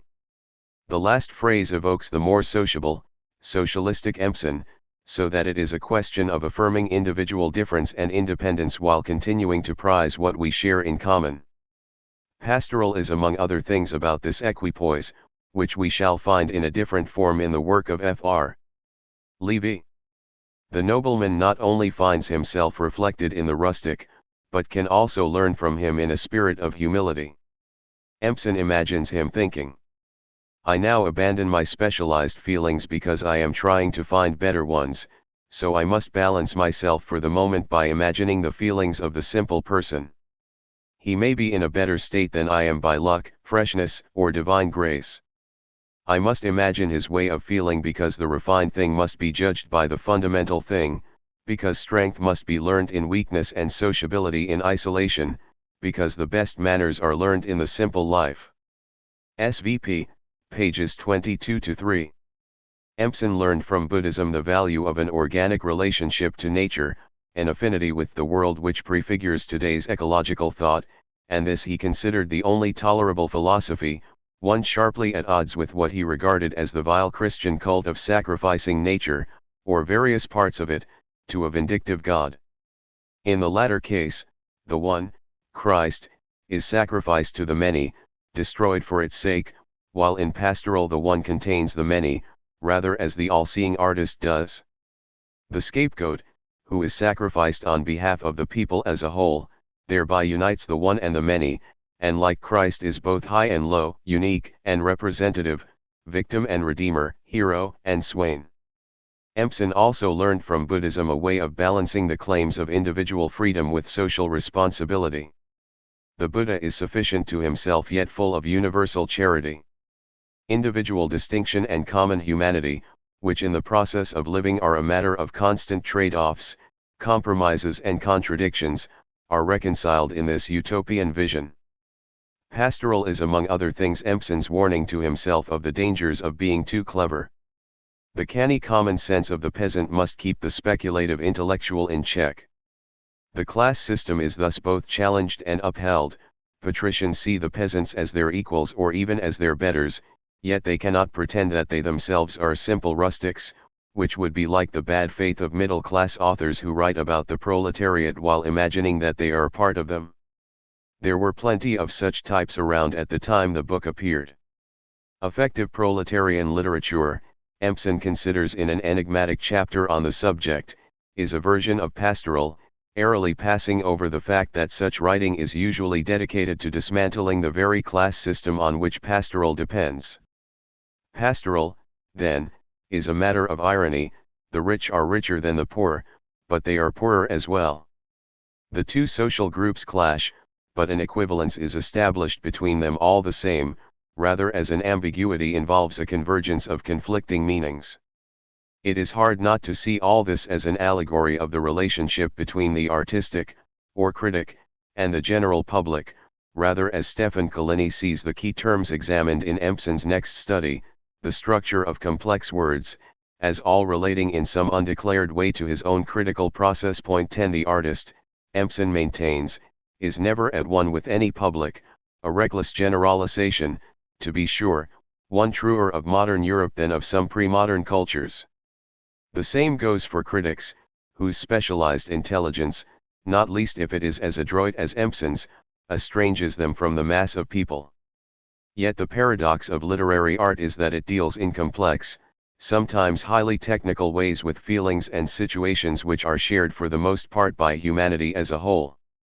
It is, so to speak, both amateur and professional, complex and simple, elevated and mundane. The American critic R.P.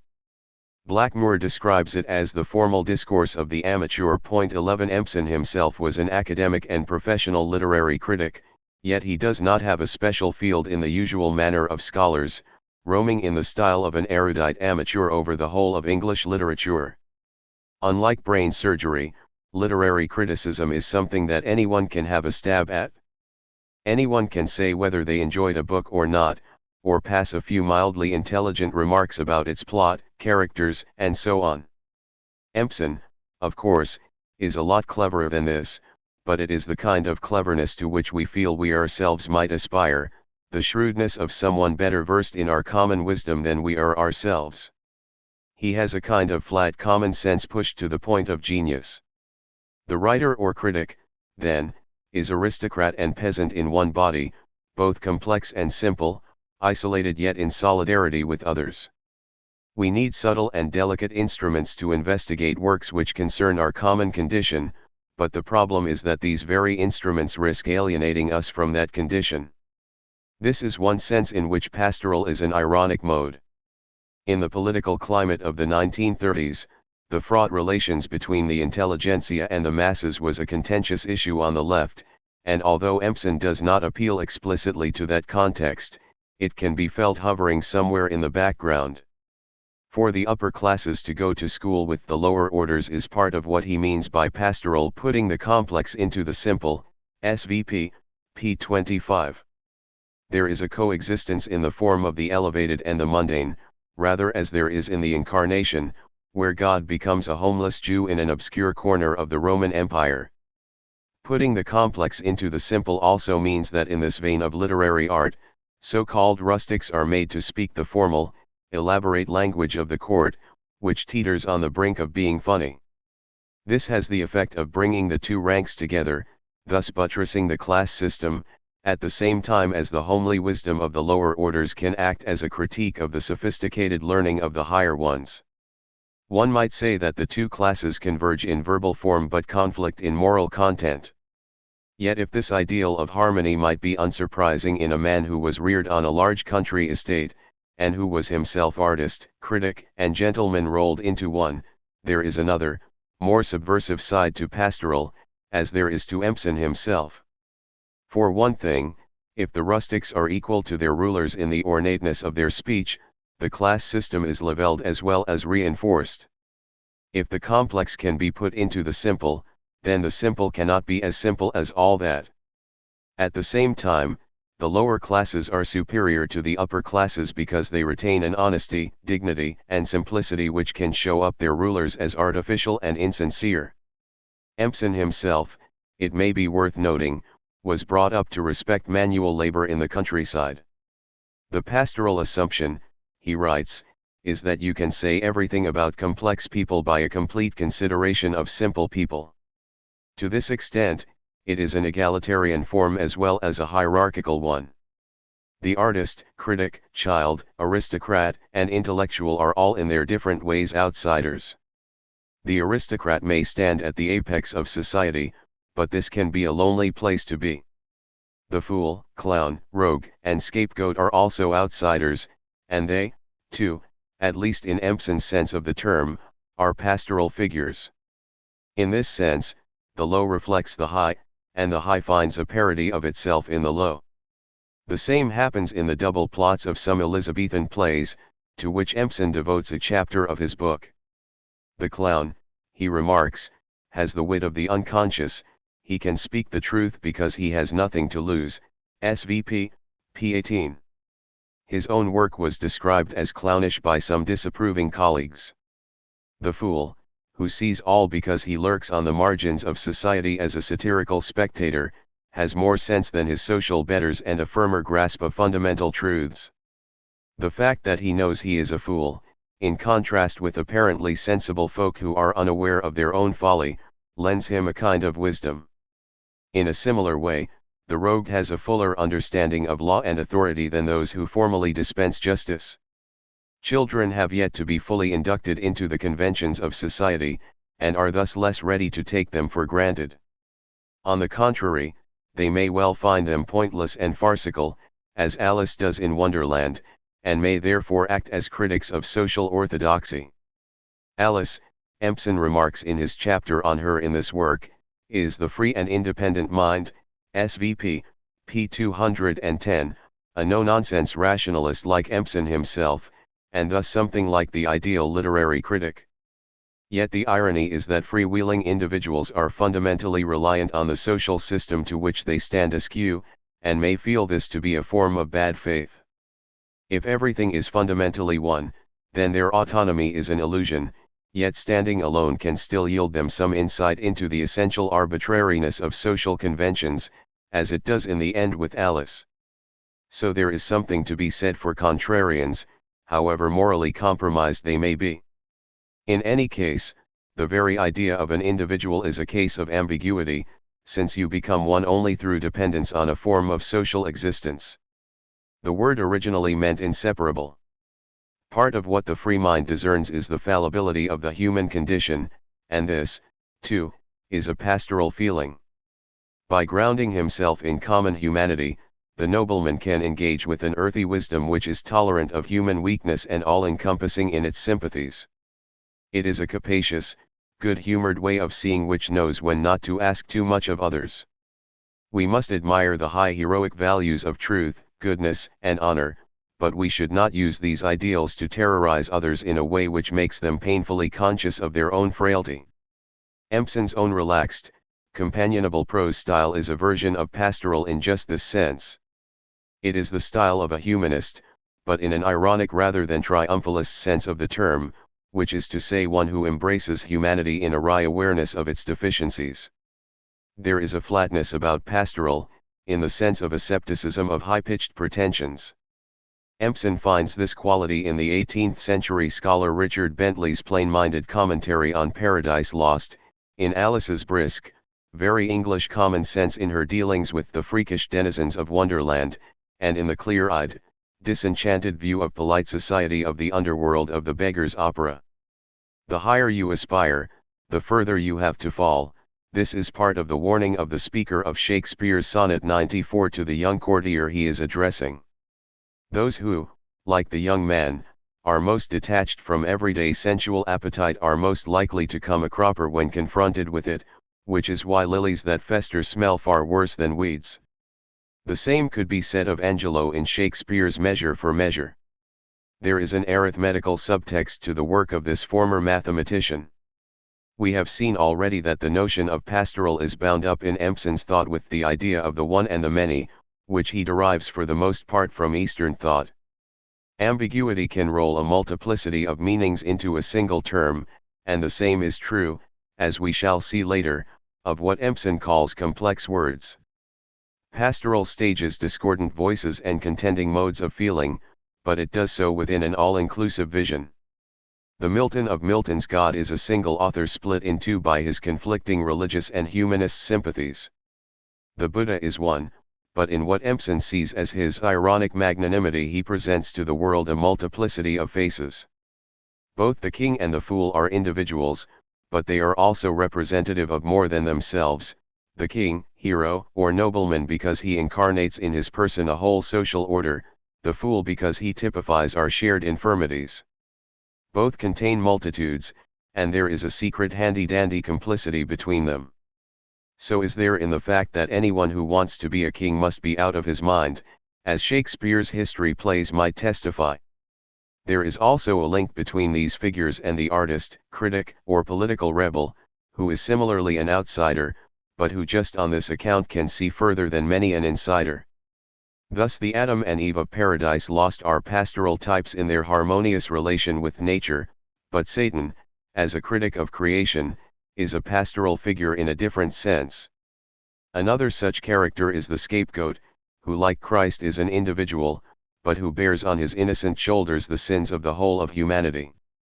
He is thereby allied with the villain or criminal, another outsider who can see through the elaborate pretenses of social existence. Christ the one descends to share the destiny of the many, which is an instance of the complex thing, spiritually speaking, setting up home with the simple. He is the single swain tending his multiple flock, but he is also portrayed as a lamb himself. The high must stoop to the low not only to redeem it, but to become part of it and learn enduringly from it. Despite Empson's near pathological abhorrence of the Judeo-Christian God, whom he compares in Milton's God to a Belsen commandant, the pastoral vision is at its most Christian in its faith that strength is rooted in weakness, and that the sublime thing, salvation, must be judged by the mundane thing, giving someone a cup of water. It is on such bathos that the Christian gospel turns. The most refined desires, Empson comments in both Freudian and pastoral vein, are inherent in the plainest, and would be false if they weren't. As Fr. Levy puts it in his own distinctive idiom, humane culture, even in its most refined forms, must be kept appropriately aware of its derivation from and dependence on the culture of the soil. 12 If you press this case too far, however, you end up with a vulgar Freudian reduction of all values to base instinct, a case of which the rationalist Empson is deeply wary. It accounts for why he finds Jonathan Swift blasphemous, with his brutal hacking down of the spiritual to the physical. To see the noblest desires as inherent in the plainest is not to rewrite every generous motivation as crass appetite. Despite these reservations, perhaps the most fundamental aspect of literary art in Empson's eyes is its awareness of the limits of the human situation, of loss, waste, fragility, and failure. In this way, his humanism has a tragic inflection. What Empson detests most about Christianity is the idea of sacrifice. God, he holds in a remarkably crude piece of theology, slaughters his own son while reaping some grisly satisfaction from the fact. 13 Such barbarism must be distinguished from the non-sacrificial solidarity with others which pastoral involves. Selflessness is to be commended, but self-sacrifice is not. What this overlooks is that those who devote themselves selflessly to the cause of the swains, the obscure and inconspicuous of this world, are quite likely to end up as sacrificial victims of the political state. Indeed, this is part of the central message of the Christian faith. Empson himself prefers those tragic heroes who give their lives for others to those, Hamlet, Macbeth, Othello, Coriolanus, whose heroic stature isolates them from humanity at large. It is good to stand a little aside, how else can one be a critic? But not to the point at which one becomes sterilely self-enclosed. Some versions has a discussion of Shakespeare's much debated Sonnet 94, in which the speaker urges a narcissistic friend to persevere in his distasteful state of self-absorption, if only because there is no other way in which he might avoid succumbing to some ruinous temptation. Ironically, the speaker tries to make his plea more persuasive by comparing his friend's unnatural estrangement from nature to the innocence of a flower, which similarly lives only for itself. Humanity's separation from nature is itself made to seem natural, rather as it is in Andrew Marvell's poem The Garden, to which Empson devotes a magnificent chapter. There is an ironic relationship between consciousness and the world, since the mind both is and is not part of its material surroundings, but this tension can itself be accommodated within the bountiful spirit of pastoral. It is a poetic mode which knows a moment of potentially tragic separation between mind and world, the cultivated and the simple, self-reflection and spontaneity, but it includes this insight within a richer, more complex vision which recognizes that the intellectual must go to school with the masses, that there can be no fine things without humble things, and that the mind is an outcrop of nature, not simply distinct from it. Some critics read some versions as recording the decline of the pastoral form, claiming that this makes some sense of its odd assortment of topics. 14 In the 16th and 17th centuries, with their rock-solid class systems, pastoral could draw assuredly on a fixed gulf between peasants and aristocrats. In post-Restoration England, however, the artifice of the form, in which rustics speak like noblemen, becomes more obvious, not least to a Puritan sensibility that finds it pretentious, so that pastoral begins to veer into mock pastoral. John Gay's The Beggar's Opera is Empson's prime example of this shift, as the criminal orders continue to hold a mirror up to the morally disreputable aristocracy, but in a knowing, self-conscious way. Pastoral has lost its innocence, and with Alice in Wonderland can recover that naturalness only in the world of the child. In this sense, the story of pastoral is bound up with the evolution of English class society. Empson was stung by the accusation that his approach to poetry in 7 Types was unhistorical, and though some versions is not much of a historical inquiry either, it is certainly more social and political than the former work. In general, Empson moves throughout his career from close poetic analysis to a more historically sensitive, socially responsive approach. Ambiguities which in 7 Types were mostly verbal become in the later book the claim, for example, that the poor are both richer and poorer than the rich. It is in the structure of complex words, however, a work he himself justly describes as wonderful and magnificent, that the linguistic and historical finally converge, to the point where Empson can be classified not only as a literary critic but as a historical linguist. In the case of ambiguity, different meanings clash to the point of indeterminacy. What concerns Empson here, however, is the interaction between different but determinate meanings within a single word.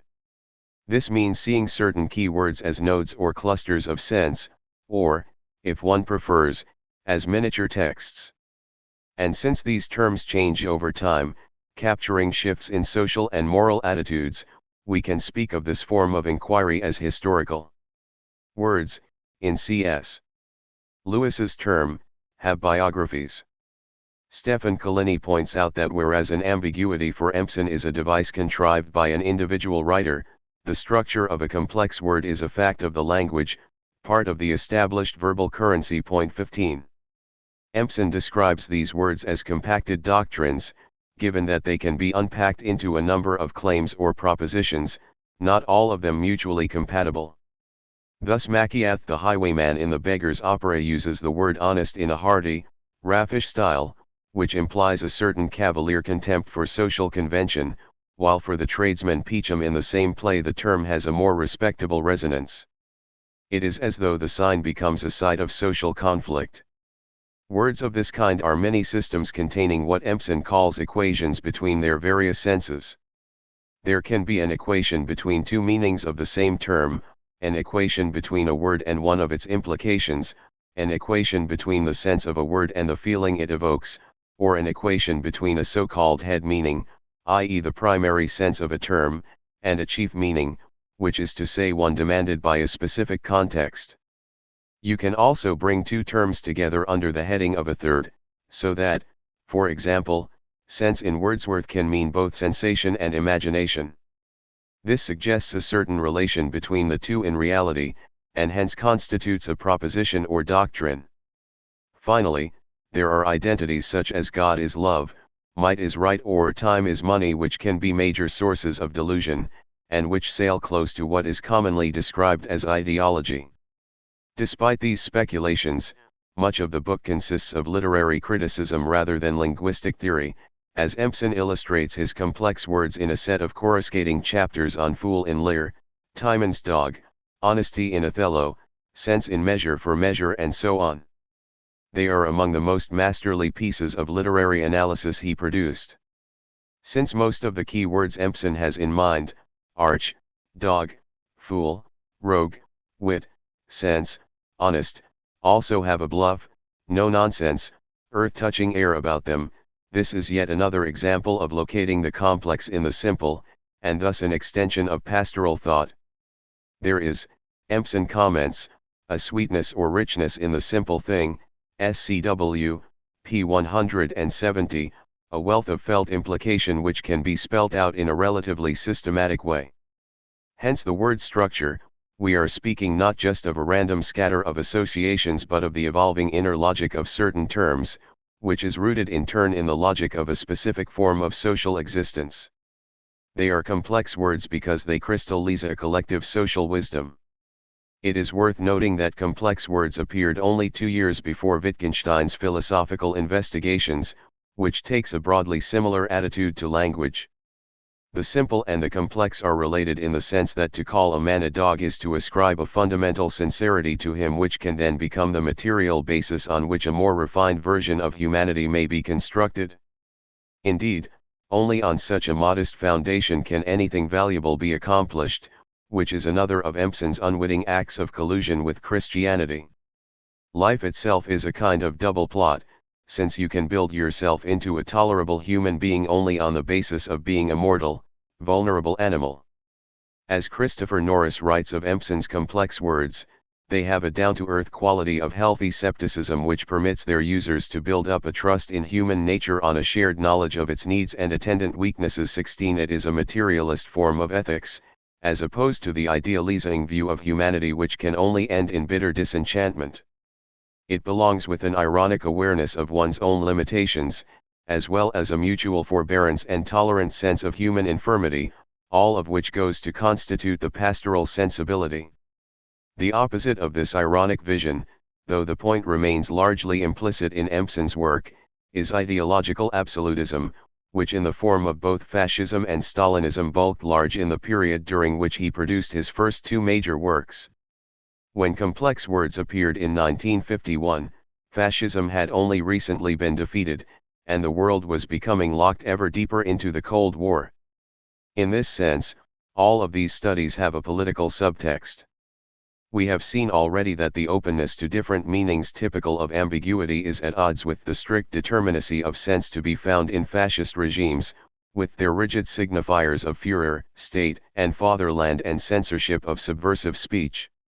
It also runs counter to the prevailing philosophical fashion of the day, which from Freya and Bertrand Russell to the early Wittgenstein and A.J. Ayer was in search of a language which would be entirely rational and transparent, purged of all fuzziness and imprecision. What countered this fantasy was literary criticism, which turned from the pure ice of linguistic philosophy to the rough ground of everyday life. We have seen that pastoral can act as a form of social critique, as the values of the patricians are tested against the wisdom of the peasants. The politics of complex words are rather similar, since many of these terms belong to a colloquial language at odds with official morality. They represent the idiom of what one might call a counter-public sphere, drawing upon a repository of largely unconscious habits of mind which has its roots in what people actually think, feel, and do, rather than in what they are supposed to think, feel, and do. We are witness here to the birth of a secular, rationalist climate increasingly at loggerheads with religious orthodoxy. In fact, in Empson's view, that orthodoxy is the paradigmatic case of ideology. When he speaks in Milton's God of the lethal convictions which so often capture our brains, mg. p. 169, it is this which he has in mind. Yet Paradise Lost stages a struggle against ideology rather than cravenly capitulating to it, which is part of what Empson finds so magnificent about it. The root of Milton's power, he writes, is that he could express and accept a downright horrible conception of God and yet keep somehow alive, underneath it, all the breadth and generosity, the welcome to every noble pleasure, which had been prominent in European history just before his time, mg. pages 276-7. He finds the work both wonderful and atrocious, appealing because of its moral incoherence rather than in spite of it. The text puts up some vigorous resistance to its own official standpoint.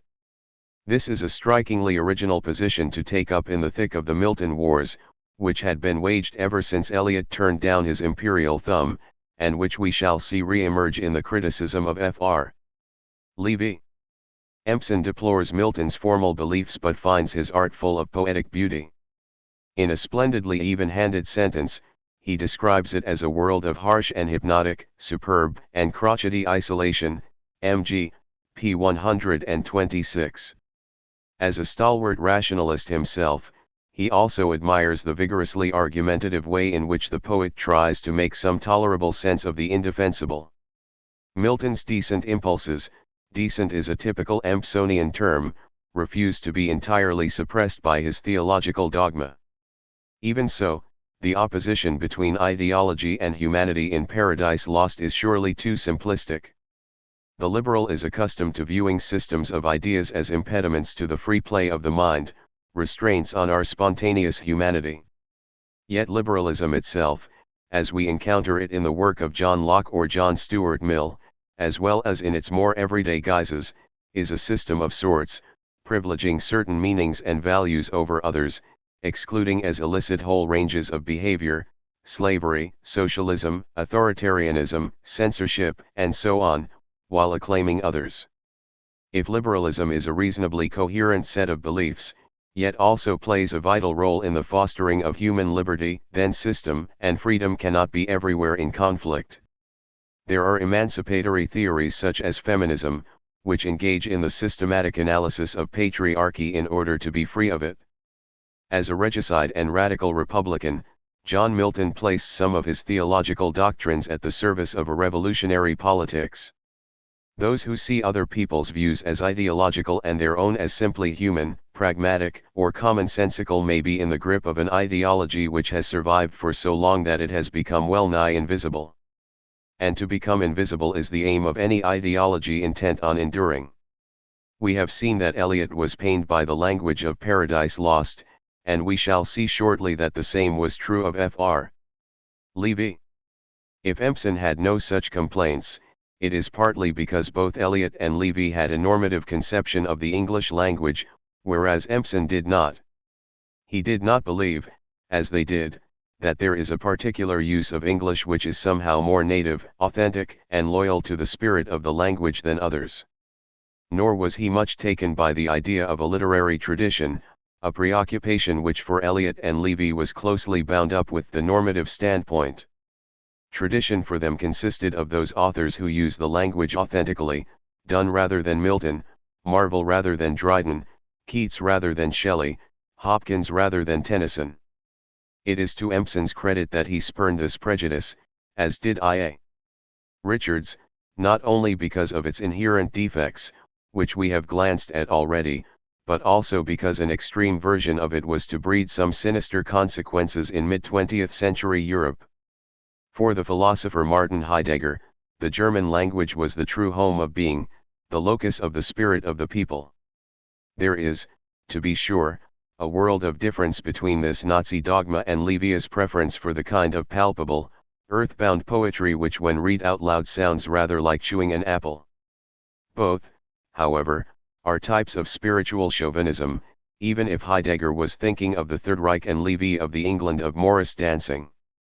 Empson has been called the chief English literary critic of the 20th century. 17 But he is also to be admired for his liberal rationalist habit of deflating and demystifying portentous nonsense, and in a dark political age in which exorbitant rhetoric could maim and murder, this was a more urgent task than it usually is. 4. Fr. Levy. William Empson detested Fr. Levy, not an uncommon sentiment in the literary world of the time. T.S. Eliot felt much the same. Levy nursed a similar antipathy to Empson. If you want a character study of Empson, go to Iago.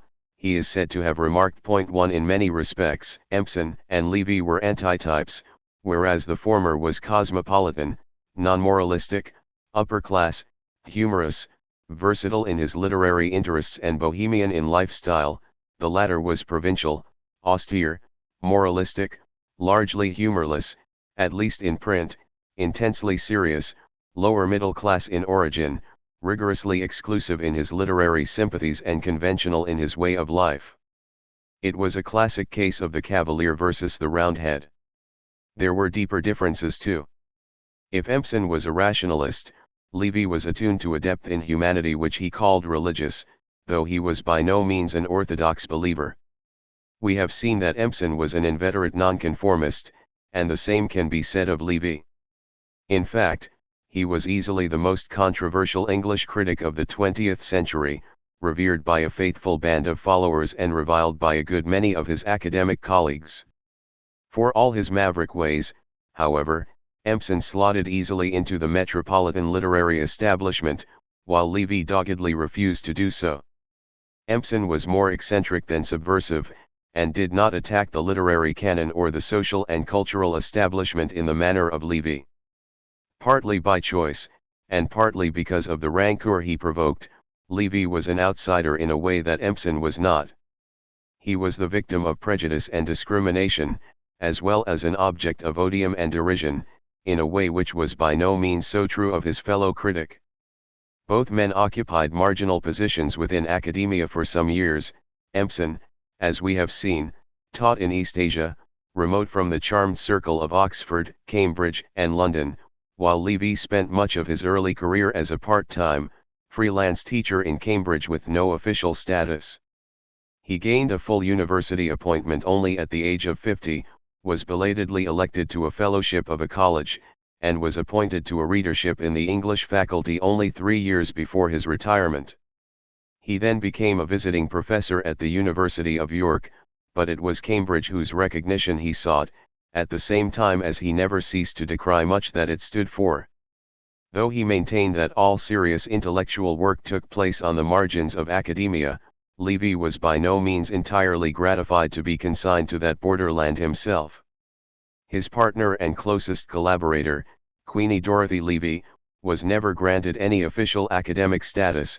She was turned down for a college fellowship, and was later refused a university lectureship. Neither of the Levises, however, did themselves much good by their habit of denouncing imaginary conspiracies against them. There were some real ones, too, or by their vituperative onslaughts on their colleagues. It was a classic case of what one might call the Rousseau complex, the paranoiac who happens to be genuinely persecuted. Rousseau compounded his problems by being a hypochondriac who was always ill. Empson, by contrast to Levy, spent his later years occupying a professorial chair and was esteemed throughout the literary world, whereas Levy continued to be both execrated and admired. As far as formal public recognition goes, it would be hard to imagine Sir Frank Raymond Levy, though he did, rather surprisingly, accept the award of Companion of Honour, the highest of British civil honours, not long before his death. Levy was born in Cambridge in 1895, the son of a dealer in musical instruments whose ancestors were rural craftsmen.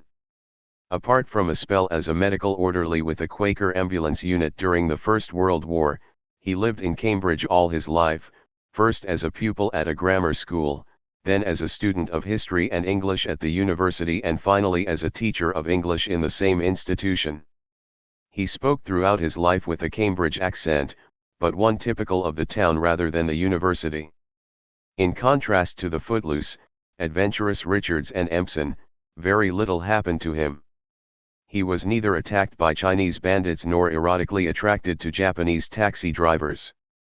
He did, however, turn Cambridge into the hub of a campaign whose influence was to spread throughout the world, and which transformed the nature of English studies. If T.S. Eliot had already redrawn the literary map. Levy pressed this project further. He was continually charting, connecting, comparing, contrasting, tracing lines of continuity, inquiring where this comes in relation to that, an activity which he termed placing. In fact, he pushed Eliot's project to the point where not many venerable reputations are left standing. The only truly great English novelists are Jane Austen, George Eliot, Henry James, Joseph Conrad, and D.H. Lawrence, two of whom were not English at all. Dickens is first spurned and later exalted.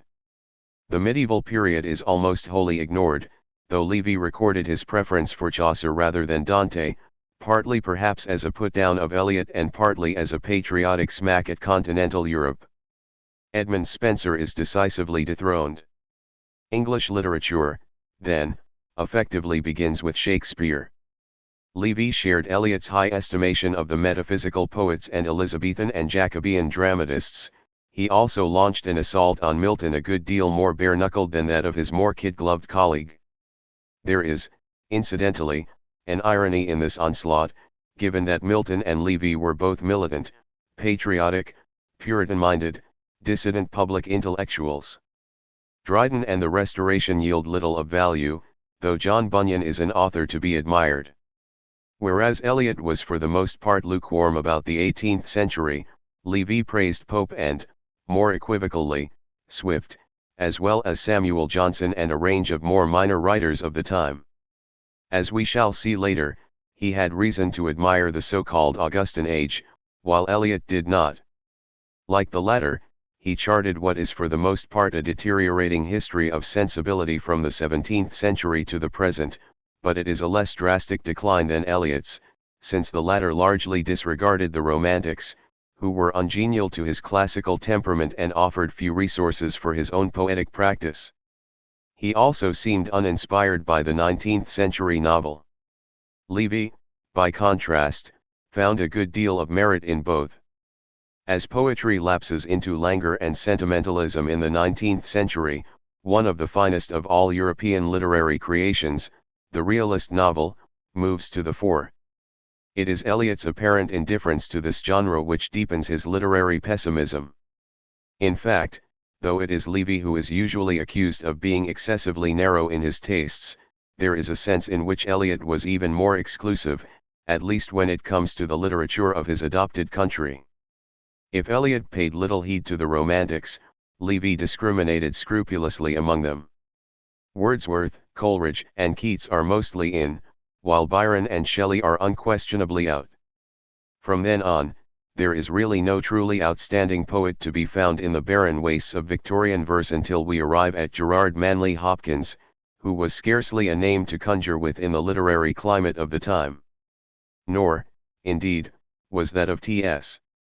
Eliot, of whose early poetry Levy was one of the first champions. He was also an early advocate of W.B. Yeats. Ezra Pound's Hugh Selwyn Mauberley, then a little-known work, is acclaimed, but his cantos are savaged. James Joyce's Ulysses also comes in for some rough treatment. Virginia Woolf and her Bloomsbury colleagues are spurned as a tribe of precious aesthetes and social parasites, while W.H. Auden and his associates are arraigned for their modish leftism. The finest novelist and literary critic of the modern age is without question D.H. Lawrence.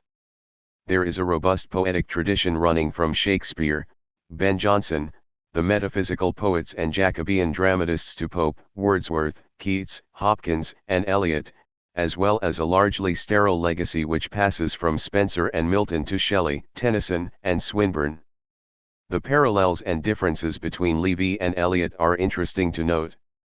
Levy borrows from Eliot the doctrines of impersonality and the dissociation of sensibility, as well as the idea of tradition, though his tradition is less of a quasi-mystical entity than Eliot's, and greater weight is assigned to the individual author.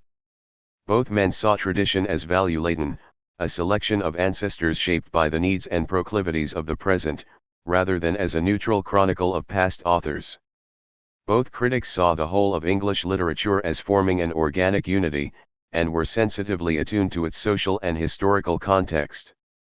They shared a belief that writers must be fully alive to their own time, inventing techniques which are adequate to contemporary habits of feeling and forms of experience. It is this that Levy believes Eliot to have accomplished in his early poetry. Eliot was not an academic, and Levy, though a member of the tribe himself, viewed the literary scholar as the enemy of the literary critic. In his view, the intellectual habits bred by scholarly research are incompatible with the imaginative, subtly perceptive mind. Both thinkers were cultural pessimists, bearing witness to a fall from a social order they admired into a corrupt modern age, though they located their ideal civilizations in different centuries. Both men were concerned with language and sensibility, though Levy placed more weight than Eliot on the role of moral values in literary art. If he derived many of his critical ideas from the latter, much of his moral vision was shaped by D.H. Lawrence.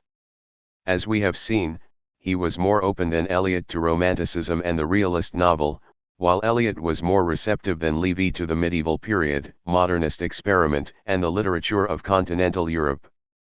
Both critics saw the language of poetry as a sensory, almost physiological affair which resists rationalist abstraction.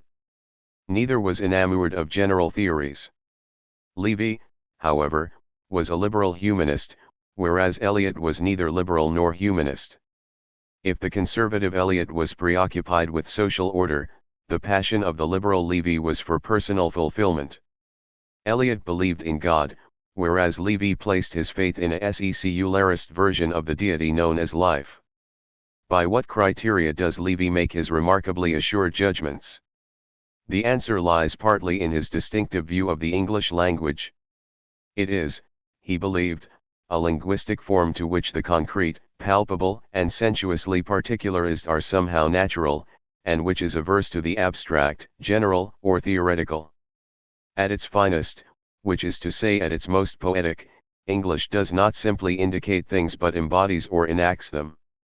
It performs what it speaks of, creates what it communicates, so that you cannot slide a cigarette paper between the words and the experience they record.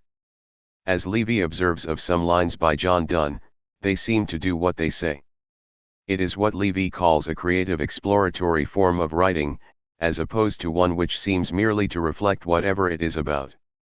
Change the words and you change the meaning or experience, which is not the case with please use the rear exits. You could rewrite this as kindly make use of the back exits with no loss of sense. Poetry is what can't be paraphrased. Levy is thus at odds with Empson, who sees nothing indecorous about spelling out the meaning of a poem. He is also guilty of what Ogden and Richards call word magic, meaning a belief in the fusion of word and thing. A persuasive example of this crops up in Levy's analysis of Keats's To Autumn Ode, in which the poet writes of the allegorical figure of autumn. And sometimes like a gleaner thou dost keep steady thy laden head across a brook. In stepping over from one line to the other, Levy argues, we are made to enact the balancing movement of the gleaner herself. A rather less persuasive example from the same passage is his comment on the phrase mossed cottage trees. The action of the packed consonants in mossed cottage trees is plain enough. There stand the trees, gnarled and sturdy in trunk and bough, their leafy entanglements thickly loaded.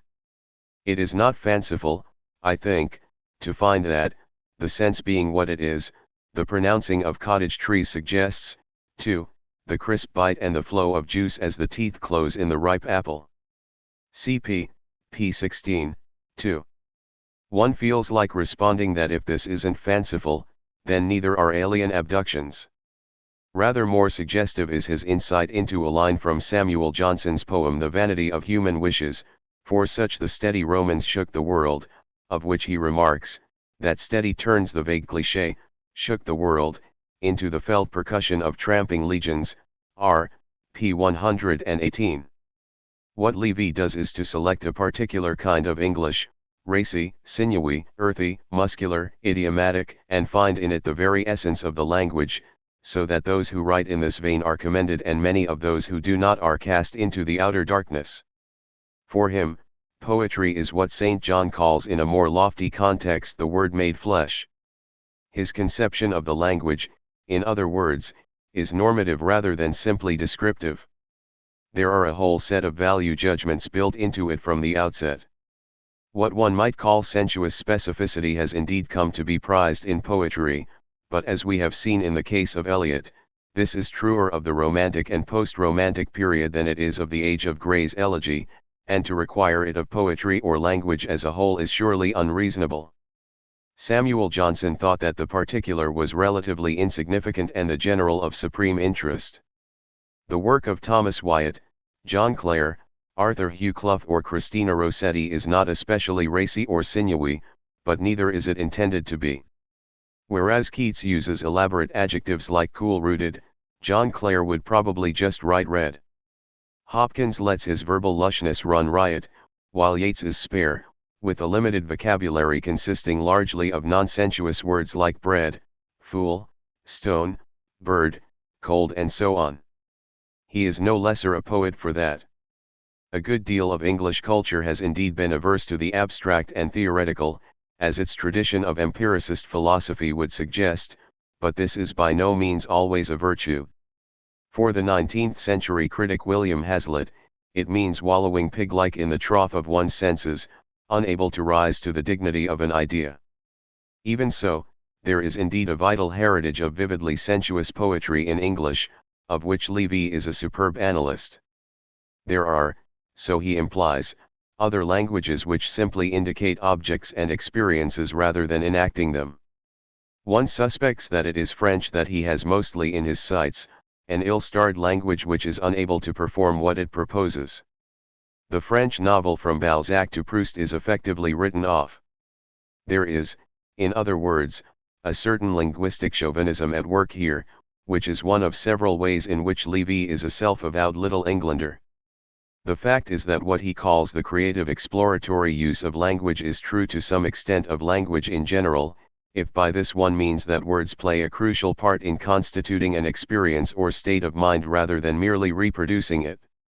It is as true of to be or not to be, that is the question, where the language is tactfully unobtrusive, as it is of nay, but to stew in the rank sweat of an inseamed bed, where the stabbing monosyllables and hissing s-sounds convey a sense of anger and disgust, and the whole effect is heightened by the closely packed, densely textured vowels.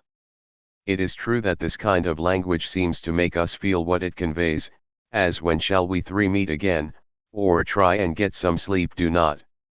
Yet to describe this effect in mimetic terms, as the words somehow embodying or enacting a situation, is misleading.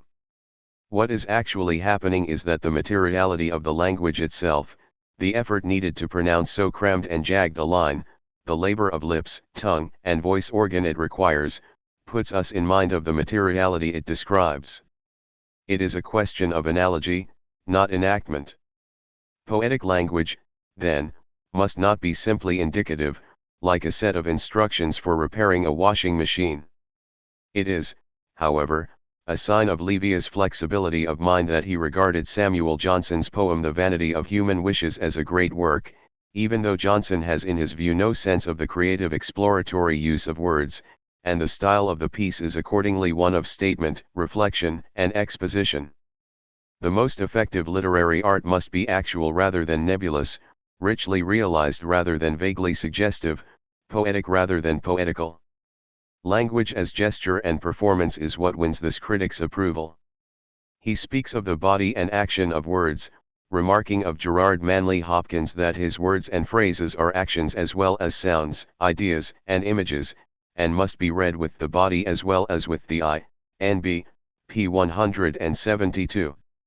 A similar exploitation of the whole body of language can be found in T.S. Eliot. In fact, this view of poetry is deeply influenced by Eliot's own criticism.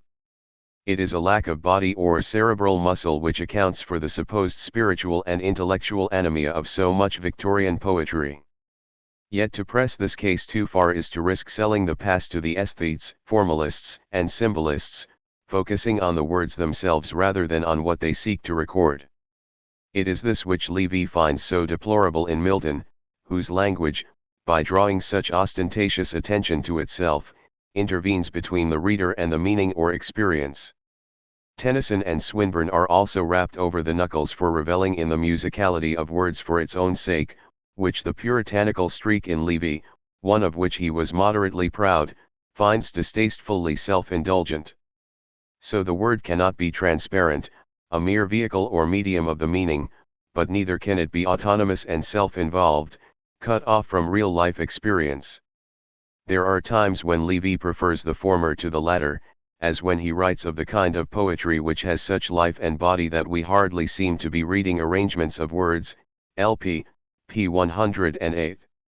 Language, like a well-trained courtier, would seem to be at its best when it effaces itself. In similar vein, he remarks of a passage in Milton's Comus that the words seem to withdraw themselves from our attention and we are directly aware of a tissue of feelings and perceptions, r. p. 49. Most of the time, however, Milton has a feeling for words rather than feeling through them, as in the supposedly labored, pedantic diction of Paradise Lost. What is amiss with the poem is the fact that what Livy suggestively calls the steep cadences and slopes and curves of its language cease to be expressive of the experience, and function instead by rote, as though they were on automatic. It is as if the words moved at one level and the meaning at another. Language has been cut off from its living source in the speaking voice. Though one sees what this means, it seems odd to upbraid a poet for having a feeling for language. This is not the case with Alexander Pope, above whose every line we can imagine a tensely flexible and complex curve, representing the modulation, emphasis, and changing tone and tempo of the voice in reading, the curve varying from line to line and the lines playing subtly against one another, r. p. 31. It is a superlative piece of analysis. Milton, by contrast, has renounced the English language, which is to say, Livia's own partisan version of it. With the stilted gestures, predictable thuds, and monotonous ritual of his verse, he demonstrates an insensitivity to the intrinsic nature of the English tongue, handling it from the outside rather than grasping it as expressive of lived experience. Livy even compares its supposedly mechanical way with words to bricklaying. How then to avoid a language which merely indicates or refers to the world, while steering clear of one which has cut adrift from it? The answer lies in the type of poetry in which the full body of the language expresses the full body of the experience. It is this which Livy means when he speaks of a poem or novel as fully realized. Words must be subtle, sensuous, sinewy, and densely textured, but these qualities derive from the experience or situation to which they give voice, not simply from their own substance. There seem to be two views of poetic language here, which are not easy to reconcile with each other. On the one hand, such language is essentially expressive, which implies that it must cling close to the experience and act as its faithful medium. On the other hand, poetic language is creative exploratory, which means that the words actually constitute the experience. A man's most vivid emotional and sensuous experience, Livy writes, is inevitably bound up with the language that he actually speaks, N.B., p. 82. It is not as though Shakespeare, in writing King Lear, had a thought that can be described as "How shall your houseless heads and unfed sides, / your looped and windowed raggedness, defend you / from seasons such as these," which he then proceeded to put into words. It is rather that the thought forms in the process of articulating it. The evocative use of words, Livy writes, allows poets to become more aware of their own feelings, so that language has an active relation to what they mean and feel rather than acting as a passive medium of it. Poetry, Livy argues, is at its finest when it is rooted in actual experience, but how literally this is to be taken is not always clear. As far as we know, Shakespeare never ran his sword through a tedious pedant lurking behind a curtain, but Polonius's death in Hamlet comes over authentically enough. Livy, however, would seem to argue for a more intimate relation between the author and the work, a biographical emphasis rejected out of hand by Richards and dismissed for the most part by Eliot. He sees Swift's supposed hostility to humanity as the result of the channels of life having become blocked and perverted in him, cp. p. 86, and traces a similar disgust with life in Eliot's four quartets to some disordered inner state of the author. He also speaks of writers like Bunyan, Johnson, and Lawrence as men whom one would be eager to meet. But this suggests too simplistic a link between life and art. For one thing, it is not at all certain that one would have enjoyed meeting the moody, humorless, hypercritical Lawrence, even if one regarded him as the greatest writer since Virgil. Livy rebukes a number of his fellow critics for overlooking Lawrence's wit and humor, but this is because one would need a particularly powerful microscope to see them. When it comes to the relation between art and life, we would not necessarily be baffled to discover that Dante was a serial killer, or that Wordsworth had never clapped eyes on a mountain, and it might make no difference at all to our reading of their work. Like Eliot, Livy assigns a high value to the idea of impersonality. In fact, he considers that the wasteland reveals too little of it, that the symbolic wasteland makes itself felt too much, as Thomas Stearns Eliot's, L.A., p. 41. The writer's personal experience must be sculpted into a work which is more than just a piece of self-expression. The work of art is a social fact, not a scrap of autobiography. Yet Livy also argues that Eliot's theory of impersonality involves too great a gulf between the work and its creator, leaving little space for the individual artist. Lawrence, whom he considered a finer literary critic even than Eliot, saw no such hiatus between the individual who experiences and the author who creates. The conservative Eliot largely disregarded the man or woman who produces the text, while Livy, who had a liberal's regard for the individual, was uneasy with this indifference. He actually voted liberal, as well as supporting the party in other ways. Eliot and Richards are both in flight from a 19th century which made too much of poetry as subjective self-expression. But whereas Richards sought to diminish the role of the individual author by turning to scientific materialism, Eliot moved in the opposite direction, to the idealism of F.H. Bradley, for whom the self is a kind of fiction. Eliot's concept of tradition is another move against subjectivism, as individual authors are reduced to little more than the relay of a heritage far more precious than themselves. In the end, Livy resolves the problem of how to preserve impersonality while still valuing subjectivity by drawing on the work of D.H. Lawrence, for whom the uniquely individual self has its roots in a depth which is as impersonal as the cosmos itself. 3 We utter what is not ourselves. At the core of the self lies that which is inconceivably other to it. What is closest to us is also what is most strange. Livy's ideal version of English is supremely exemplified by Shakespeare, whose creative exploratory use of language is unparalleled. It can also be found in the rooted and racy Englishness and native robustness of Ben Jonson, R. p. 17, as well as in the sinew and living nerve of the poetry of John Donne, R. p. 12. It is with Donne, Livy claims, that Shakespeare's language first enters non-dramatic poetry in England. Once the so-called dissociation of sensibility has set in, however, his critical judgments grow somewhat bleaker.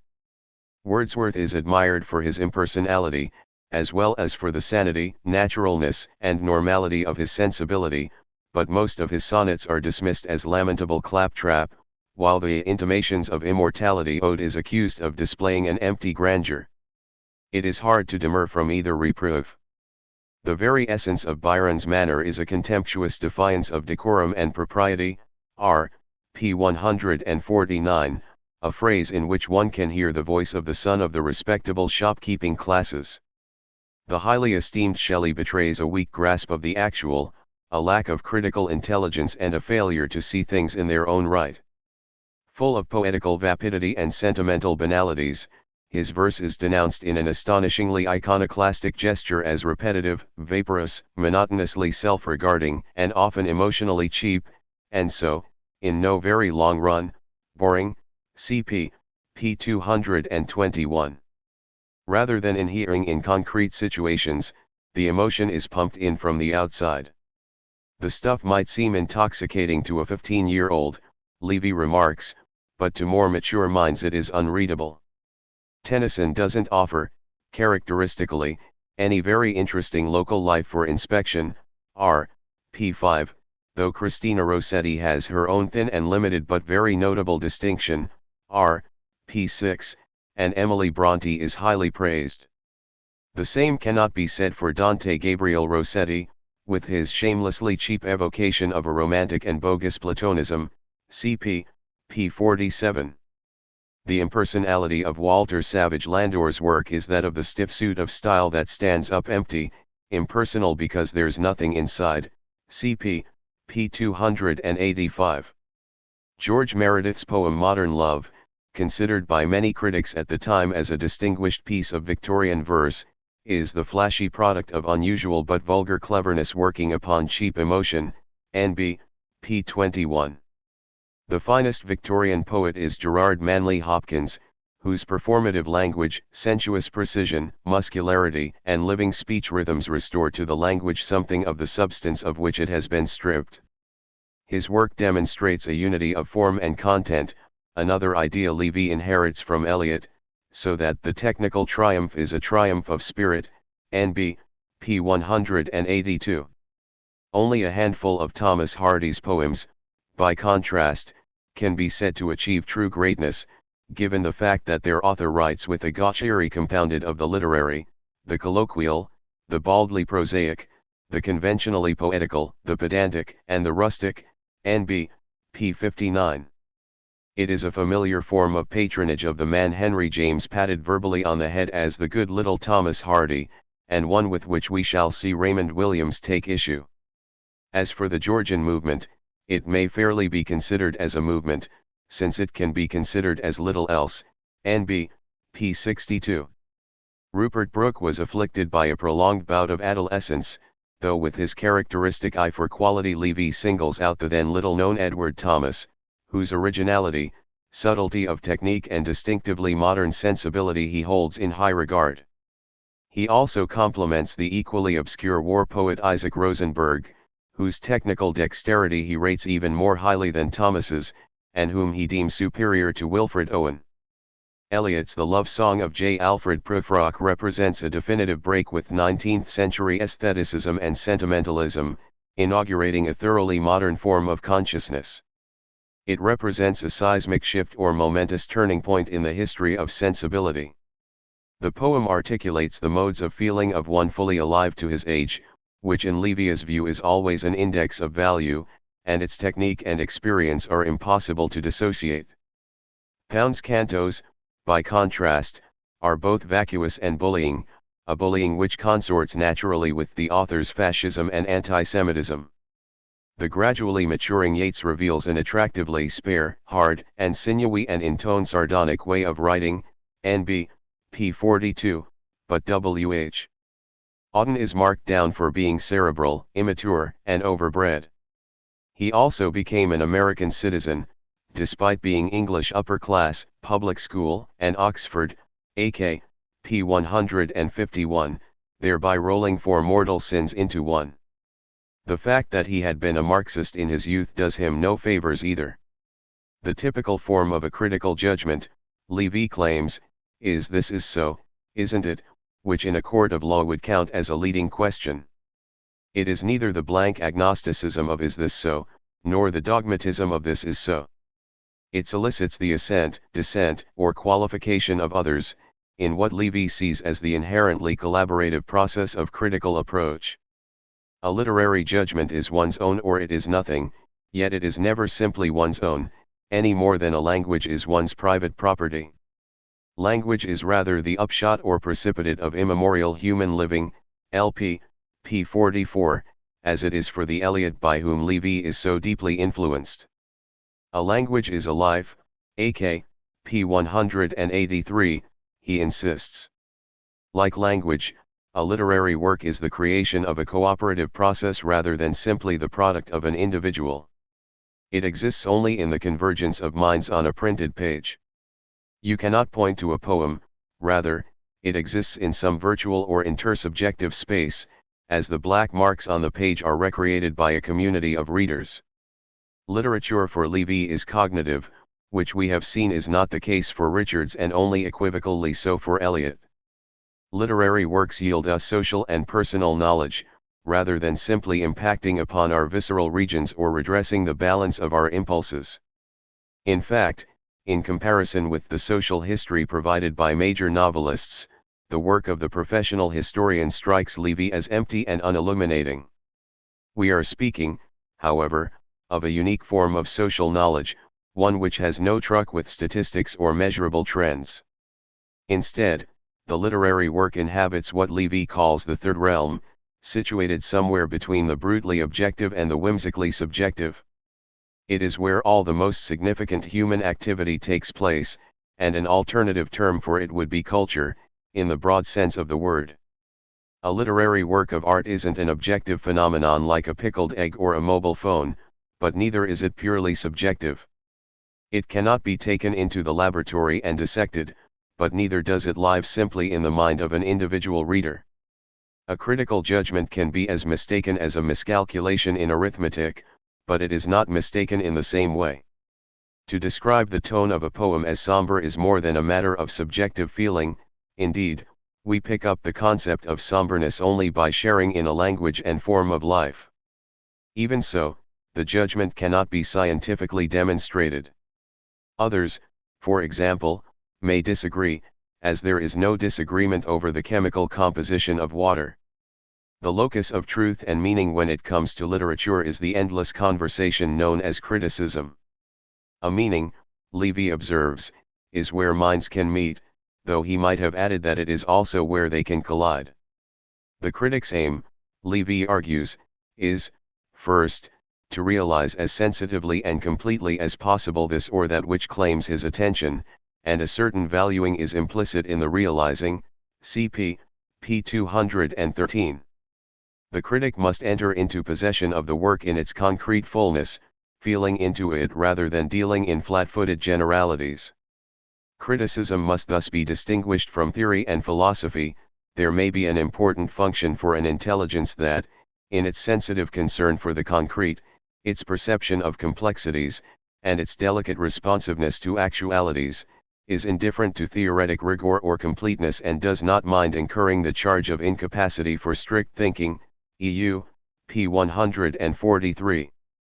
The criticism of Matthew Arnold, for example, a figure whom Levy grossly overrates, reveals the flexibility, the sensitiveness, the constant delicacy of touch, the intelligence that is inseparably at one with an alert and fine sense of value, MBC, p. 38. There have been quite a few literary types who reveal an incapacity for strict thinking, though not many of them rationalize the defect by making it part of their critical approach. If philosophy is a matter of precise thinking, criticism is a question of precise feeling, but feeling informed by a special, highly disciplined kind of intelligence. George Eliot, in a fine phrase, warms analysis into creation, GT, p. 61. Levy's wariness of theory, one might note, is also to some extent a nervousness of ideas. He has very little to say, for example, about the intellectual content of George Eliot's fiction or Joseph Conrad's vision of the world. His readings cling too tightly to the page for that. By now, the reader should have gathered at least two things. First, that Levy was a ferociously polemical critic. He once criticized a portrait of himself for looking too benign.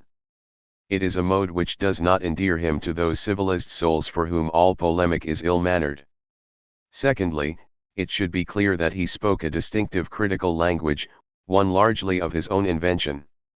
A list of his favored terms would include such words as mature, creative, concrete, vital, fine, serious, intelligent, right, subtle, delicate, complex, robust, intense, sensitive, realized, poised, refined, civilized, controlled, organized, organic, whole, precise, responsible and disciplined.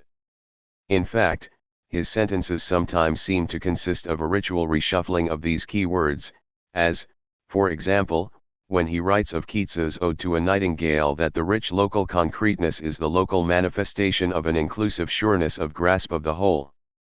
What the detail exhibits is not merely an extraordinary intensity of realization, but also an extraordinary rightness and delicacy of touch, a sureness of touch that is the working of a fine organization, r. p. 245. The language could only be Levi's, or that of an exceptionally fine parodist. This list of terms, however, omits what is perhaps the most central of all Levi's notions, life. Great literature, Levy believed, allows us to feel more intensely alive, more supremely fulfilled in our creative capacities, than anything else. One might retort that if we feel at our most alive only when reading Middlemarch or The Rainbow, we must be in pretty poor shape. Literature is important, to be sure, but not that important. Much of the time, however, Levy would endorse this judgment. Great literary works are not only examples of fine living but manifest what is most life-enhancing in everyday existence, and how we might achieve it. It is in this sense that they are moral. Yet how are we to establish what makes for life and what doesn't? Like the word human, life hovers between a descriptive and a normative sense. It can mean how we actually live, or how we ought to. In its purely descriptive sense, the term includes violence, greed, theft, torture and the like, which one assumes Levy is not particularly keen to see literary works promoting. He is using the word in a normative sense, to mean those expressions of life we should esteem, but he gives us no way of discriminating between these and, say, genocide. Perhaps it is creative life which makes the difference, but genocide is creative in its own ghastly way. It involves being imaginative and resourceful, as well as bringing about a condition which did not exist before. The word imaginative is by no means always affirmative, whatever the great majority of literary types seem to think. The same is true of the concept of empathy. Sadists need to be well supplied with it. When invited to spell out what he means by life in more conceptual terms, Levy declines to do so. This is because to define life would be to kill it dead, and would thus prove self-defeating. For Levy as for Nietzsche, life is the enemy of definition. So it would seem that we are thrown back on intuition. Perhaps we simply feel in our bones what makes for life and what doesn't. But intuitionism is a form of dogmatism. There is no arguing over it. Either you feel it or you don't. Somebody might happen to feel that all Armenians are born with an innate desire to sponge off the state, and there's an end of it. Besides, such intuitionism really only works within a coterie of like-minded individuals, of the kind which, as we shall see later, Levy gathered around himself. We don't need to argue over what counts as living well, the traditional moral question, if we share much the same situation, and are thus predisposed to agree in the first place. It is true that intuition plays a part in abstract thought, as when philosophers regard a proposition as counterintuitive. It is just that one would be rash to rely on it alone. At the same time, one might argue that though Levy does not state what he means by life, he shows us, and that this demonstration is the whole point of his criticism. Many of his accounts of literary texts are marvelously adept at drawing our attention to felicitous details, passionate intensities, enlivening ironies, vivid portrayals, and so on. His principles are crystal lucid in his practice. Does this mean, however, that all authentic literature must be life-affirming? Can everything worth reading from Beowulf to Saul Bellow be conscripted into a campaign for spiritual health? There are times when Levy would appear to believe so. It is certainly a case advanced by his most venerated author, D.H. Lawrence, for whom life will inevitably triumph. If one individual proves incapable of being a transmitter of it, it will simply cast that person aside and find its embodiment elsewhere, in a snake or crocodile, for example, which in Lawrence's eyes can be quite as precious as a human being. The human for him has no inherent priority over other forms of animal life. Besides, Lawrence's insistence that the unfathomable forces of life will always prevail is not only a form of spiritual determinism but can smack of a crass triumphalism. Men and women in his eyes are essentially instruments of life, with little agency of their own. Spontaneity really means passivity. There is no genuine tragedy in his fiction, since to acknowledge human breakdown and defeat would be, in his own phrase, to do dirt on life. For his part, Levy acknowledges the reality of tragedy, and by no means all the literary works he prizes, which include Little Dorrit, Heart of Darkness, Nostromo, and The Waste Land, could be said to be in any very obvious sense life-enhancing. It is in their sensitive feel for the dire conditions they portray, their imaginative reach and verbal integrity, that they might be said to make for life. Life here is more a question of treatment than content. Even so, one imagines that Levy would be reluctant to concede that there can be a truly major literary artist. Samuel Beckett springs to mind, whose vision of humanity is implacably negative. It is true that he rated Beckett's compatriot Jonathan Swift as a great writer, despite his supposed disgust for humanity, but it is hard to see why, given that he also found him savage, insanely egoistic, and by no means as intelligent as William Blake. The high value he places on Eliot's four quartets is severely qualified by what he rightly saw as its distaste for everyday life. Levy is sometimes described as a moralist, in a fruitful tradition of English moral thought from John Bunyan to George Orwell, but what this means needs to be specified. It does not mean that literature should teach us certain moral values, it means rather that literature is a form of morality, indeed the most resourceful form of it there is. In the course of the 19th century, there is a gradual shift away from a Kantian idea of morality as duty and obligation to a more generous, capacious sense of the term. By the time we arrive at Matthew Arnold, George Eliot, and Henry James, the moral refers to the qualities and values manifest in human behavior. Its concern is with the closely woven texture of human lives, and since this is also the business of literature, and perhaps of the realist novel in particular, the literary and the moral become more or less synonymous. The term moral began to shed its didactic sense, along with its suggestion of rules, codes, and prohibitions, and became instead a question of how one evaluates lived experience. In an age when traditional moral orthodoxies were loosening their grip over men and women, the novel became the secular version of Scripture. Literary criticism was lent a new lease of life by the death of God. The novel teaches us how to live, not by providing us with a list of regulations but by dramatizing human situations. In granting us access to the interior lives of individuals, it allows us at the same time to see them in their social context, situate them in a specific history and pass judgments on their behavior which take these conditions into account. Given the complexity of these factors, as well as its habit of imaginative sympathy, the realist novel tends to be alert to the difficulties of moral judgment, and the consequent need for balance, nuance, and a sense of tolerance. It is, in other words, a liberal form, even if this is by no means true of all of its practitioners. Levy's study of the English novel, the great tradition, regards its subject as one of the most creative moral forces in English civilization. His selection of a mere 5 novelists as indisputably great has provoked a good deal of ridicule and indignation, but he doesn't say that these are the only authors worth reading, and he praises a number of other writers en passant. Even so, the narrowness and excessive rigor of which he is so often accused is plainly a feature of the work. Walter Scott is demoted to a disparaging footnote, Dickens is dismissed as a mere entertainer, the gauche Thomas Hardy fails to make the grade, James Joyce lacks any genuine feel for life, and there is no truly outstanding English fiction before Jane Austen. An exception is John Bunyan, who counts immeasurably in the English-speaking conscience, Gt. p. 11, but he, too, is relegated to a footnote. The Brontes are dealt with in a note appended to the main text. Trollope, Gaskell, Thackeray, Meredith, and Virginia Woolf are all briskly shown the door. Samuel Richardson's Clarissa is really impressive, but as the longest piece of fiction in English it takes a prohibitive amount of time to read.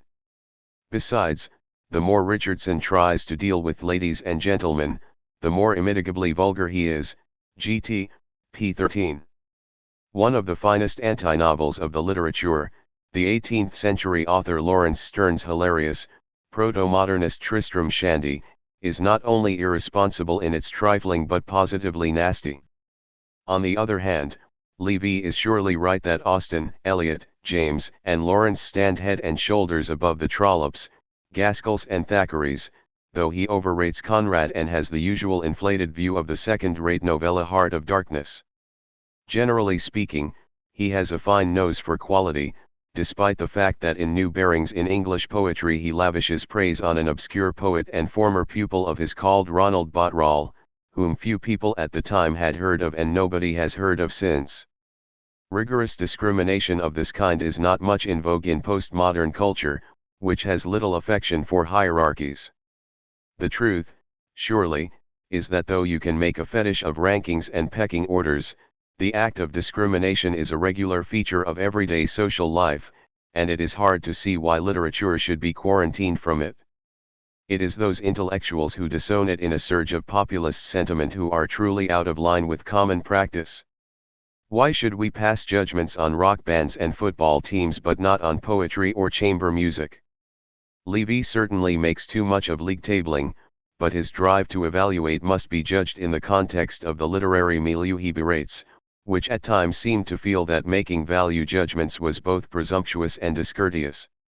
In an epigraph to the common pursuit, Levy quotes a passage from Robert Graves' Goodbye to All That, in which the author, while an English student at Oxford, is rebuked by a board of academics for having the audacity to prefer some authors to others.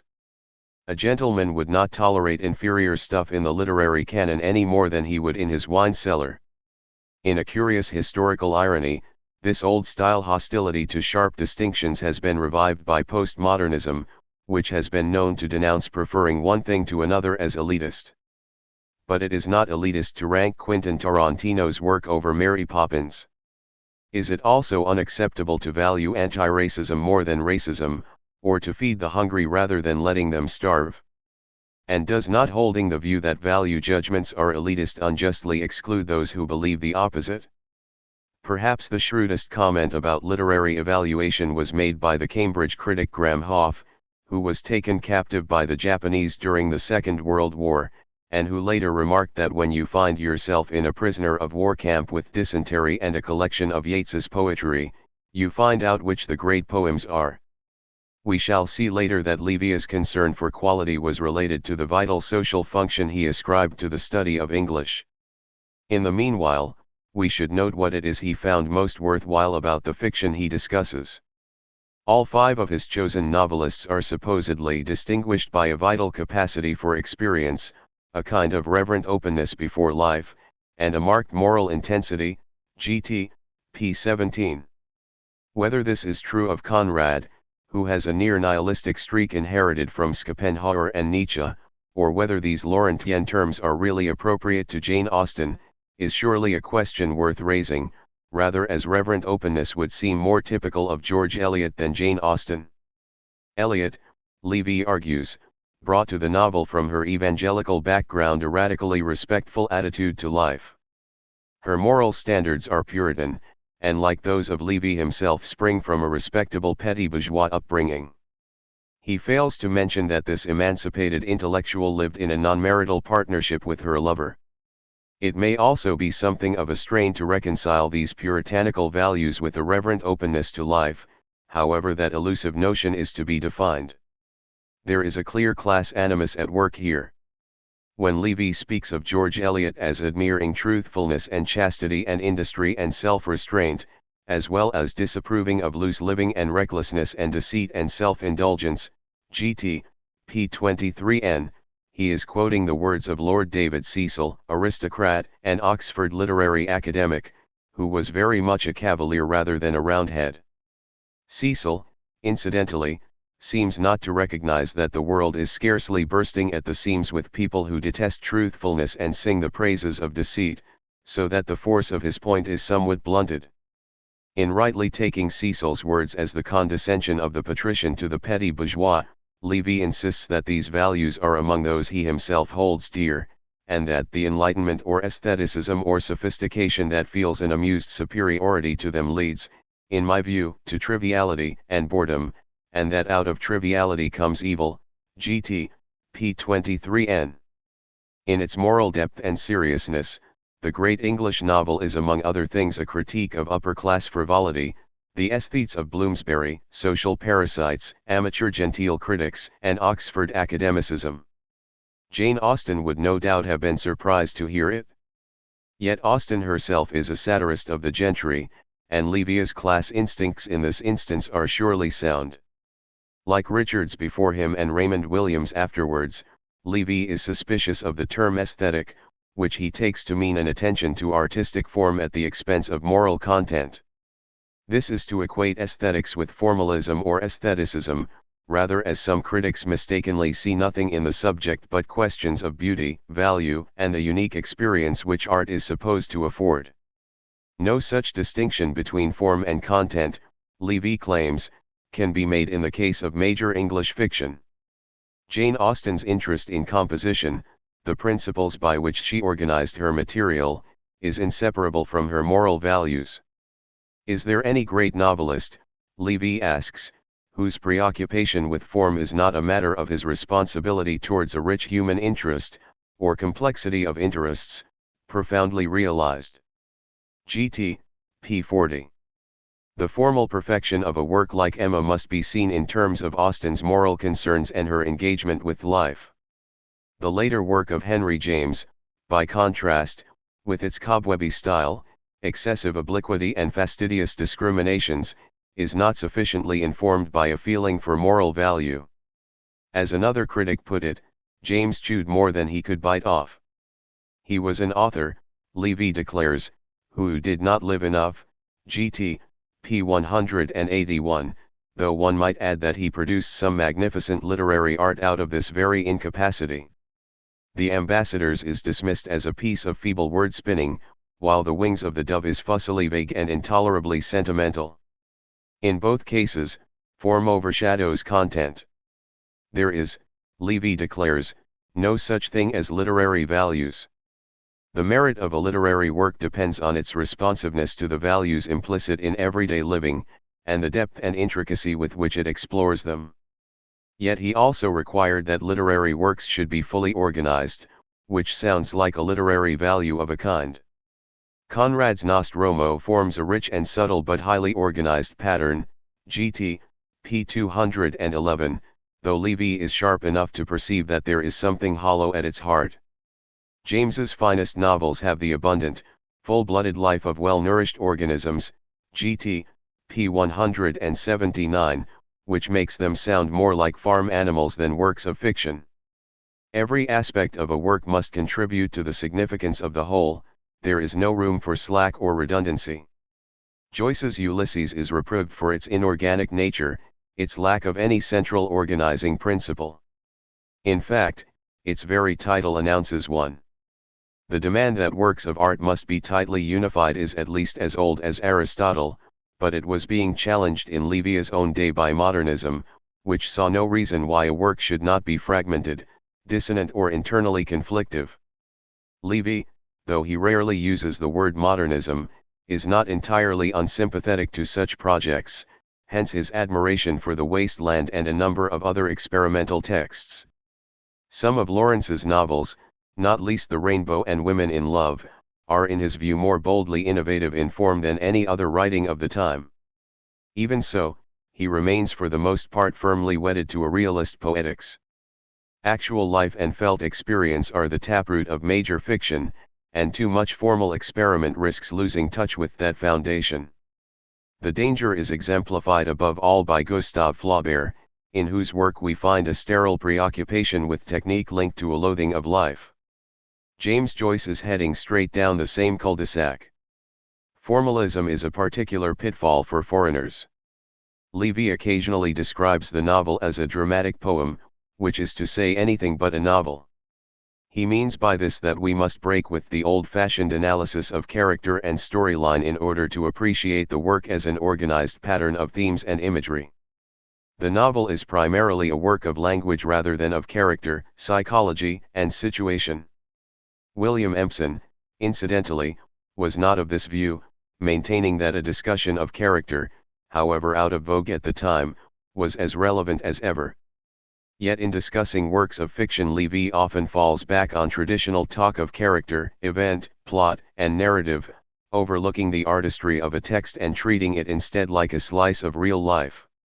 It is also true that though he is as committed to so-called close reading as Richards and Empson, he frequently quotes large, sometimes page-long chunks of literary works without submitting them to a fine-grained verbal examination. The novel, then, is the great book of life. In the great tradition, only one of Charles Dickens's works answers to this criterion, the schematic, grotesquely caricaturing hard times. This is partly because it is short enough to constitute an organic unity, unlike the loose inclusiveness of the author's other works, and partly because it is the one novel by Dickens which is explicitly about life, in the sense of contrasting the mechanistic creed of utilitarianism with the spontaneous vitality of a circus. Levy speaks of the astonishing and irresistible richness of life that characterizes the book everywhere, gt. p. 257, and finds in one of the circus performers, Sissy Jupe, the prototype of a Laurentian heroine, typifying the life that is lived freely and richly from the deep instinctive and emotional springs, gt. p. 254. It is not clear how clowns and trapeze artists are going to transform a heartless industrial capitalism, which provides the book's social context.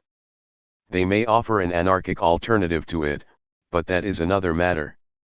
In the figure of Gradgrind, utilitarianism is reduced to a cold-hearted number crunching, overlooking the fact that it was responsible for a number of enlightened reforms in Victorian society. Levy is alert to some of the novel's flaws, its savage travesty of the trade union movement, for example, which was rather more of a positive social force in Victorian Britain than Lion Tamers. He also notes the mawkishness with which it treats its befuddled, Uncle Tom-like working-class hero, Stephen Blackpool. Yet these flaws are finally brushed aside. We are informed that in Dickens's ease and range there is surely no greater master of English except Shakespeare, gt. p. 272, in which case it is odd that only one of his novels can be rescued from the junk heap of literary history. That particular embarrassment, however, was later to be remedied. Patronized in the great tradition as no more than a great entertainer, Dickens was later to be rehabilitated in a full-length study co-authored with Queenie Levy, Dickens the Novelist. We now learn that he was one of the greatest of creative writers, D.N. p. 9, and that to dismiss him as an entertainer would be utterly wrong-headed. Extraordinarily, however, there is no acknowledgement that this is exactly what Levy himself had done 20 years earlier. The party line has changed, but if an air of infallible authority is to be maintained, the volte-face must be quietly suppressed. As the Vatican official remarked of a possible reversal of the Catholic Church's ban on contraception, all it would mean is that the Church would have moved from one state of certainty to another state of certainty. If Levy was converted to a love of Dickens, no such road to Damascus epiphany was needed in the case of Lawrence. It is true that an early pamphlet of his on the writer has its reservations, it finds the rainbow monotonous, and considers Eliot's charge that its author was spiritually sick to be not wholly without foundation. Levy also lavishes praise on Lady Chatterley's Lover, a novel which, though he defended its publication in court, he came rightly to see as second-rate. By the time of D.H. Lawrence, novelist 25 years later, however, scarcely a breath of criticism of our last great writer, DHL, p. 9, is to be detected, last meaning not only latest, but that, modern civilization being as bankrupt as it is, we are unlikely to see another of his stature. Adjectives like greatness, genius, and transcendence tumble on each other's heels. It is curious to read this laudatory prose today, given that history has since rendered Lawrence almost unreadable for a good many students. All some of them know about him, apart perhaps from rumors of the Lady Chatterley trial, is that he was a racist, sexist, elitist, misogynistic, homophobic, anti-Semitic believer in blood hierarchies, which is not the strongest of incentives these days to take him from the library shelf. Hardly anything of these ugly opinions can be gleaned from Levy's thoroughly sanitized account, not so much because he suppresses them as because he seems hardly aware of them. It is a drastically one-sided view of its subject. Yet so is the prejudice that Lawrence is nothing but a case of monstrous political incorrectness. That he held a number of offensive views is beyond doubt, but he was also, however unevenly and sporadically, an outstandingly gifted artist, who produced some of the masterpieces of modern English fiction. It would be convenient if politically abhorrent art were always artistically shoddy stuff, but things are not quite so straightforward. Besides, even in political terms, Lawrence has much of value to offer. He may have been sexist and homophobic, but as the son of a miner he was also a ferocious critic of industrial capitalism. It is a system which involves what he called the base forcing of all human energy into a competition of mere acquisition. For possession, he comments, is an illness of the spirit. We do not even have possession over ourselves. As Lawrence observes of Tom Brangwen in The Rainbow, he knew that he did not belong to himself. We are stewards of ourselves rather than proprietors of them. We also confront each other as irreducibly other, and to seek to determine the being of another is a cardinal crime. In Lawrence's eyes, humanity's dominion over nature is a calamitous consequence of modern humanism. An overbearing will has cut the human species loose from its sensuous involvement with the creaturely world. Lawrence's aim was also to restore the flow and recoil of spontaneous creative life between men and women, a flow deadened and disrupted by a puritanical morality and a mechanistic society, and the novel is his chief means of doing so. If Lady Chatterley's Lover is an audacious performance, it is not because of its talk of penises and vaginas. It is courageous because despite everything, exile, fury, isolation, near despair, Lawrence refuses in the end to deny what he sees as the inexhaustible creativity of the human spirit. There is more to him than misogyny and anti-Semitism, as we shall see when we come to consider Raymond Williams's commentary on his work. Levy sometimes speaks of Lawrence's work as religious, meaning not that he is an orthodox believer but that the sense of belonging to a creative depth beyond oneself is typical of religious experience. Lawrence does not give this unsearchable abyss the name of God, but what he calls spontaneous creative life is certainly a version of the Christian idea of grace. He is, in other words, a full-bloodedly metaphysical writer, as in his radically different way is Joseph Conrad, and this points to a rather curious aspect of the so-called great tradition of the English novel. The authors it includes may consort well together in terms of literary quality, though even that is arguable, but there is something incongruous about placing Conrad and Lawrence alongside Jane Austen and Henry James. The former two address the most fundamental of questions about humanity's place in the cosmos. They exemplify the kind of inquiry which Levy formulates several times in his work as the question what for? What ultimately do we live by? Austen, Eliot, and James, by contrast, are preoccupied less with the cosmos than with civilization. They are maestros of manners and morals, not of otherness and transcendence. This contrast corresponds to two opposing aspects of Levy himself. On the one hand, he is a champion of sociability, fine living, civilized intercourse, and moral refinement. Henry James creates an ideal civilized sensibility, a humanity capable of communicating by the finest shades of inflection and implication, a nuance may engage a whole complex moral economy, Gt. p. 26.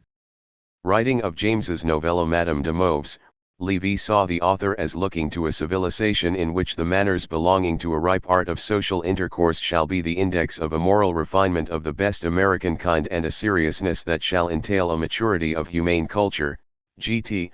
p. 160. By contrast, one of James's compatriots, F. Scott Fitzgerald, lacks a sense of even the elementary decencies that one had thought of as making civilized intercourse possible. 5 That Fitzgerald was an alcoholic is perhaps not irrelevant to this dyspeptic judgment. Manners and social intercourse are clearly no superficial affairs, rather, they reach down to the deepest sources of culture and morality. Ben Jonson, for example, combines his rooted and racy Englishness with a civilized refinement. If the 17th century poet Andrew Marvell represents for Levy the acme of English civilization, it is because he is at once urbane and deep thinking. In the early 18th century, so-called good form was still morally significant. It belonged to a public sphere of common sense, sound judgment and polite, unspecialist discourse. The Augustan virtues, Livy writes in a finely perceptive sentence, include an easy sureness of diction and tone, a neat precision and poise of movement and gesture, an elegant constancy of point and an even decorum, r. p. 148. The 17th-century poet Thomas Carew reveals a sophisticated gallantry about which there is nothing rakish or raffish, nothing of the wild gallant. Its urbane assurance has in it nothing of the Restoration insolence, r. p. 16.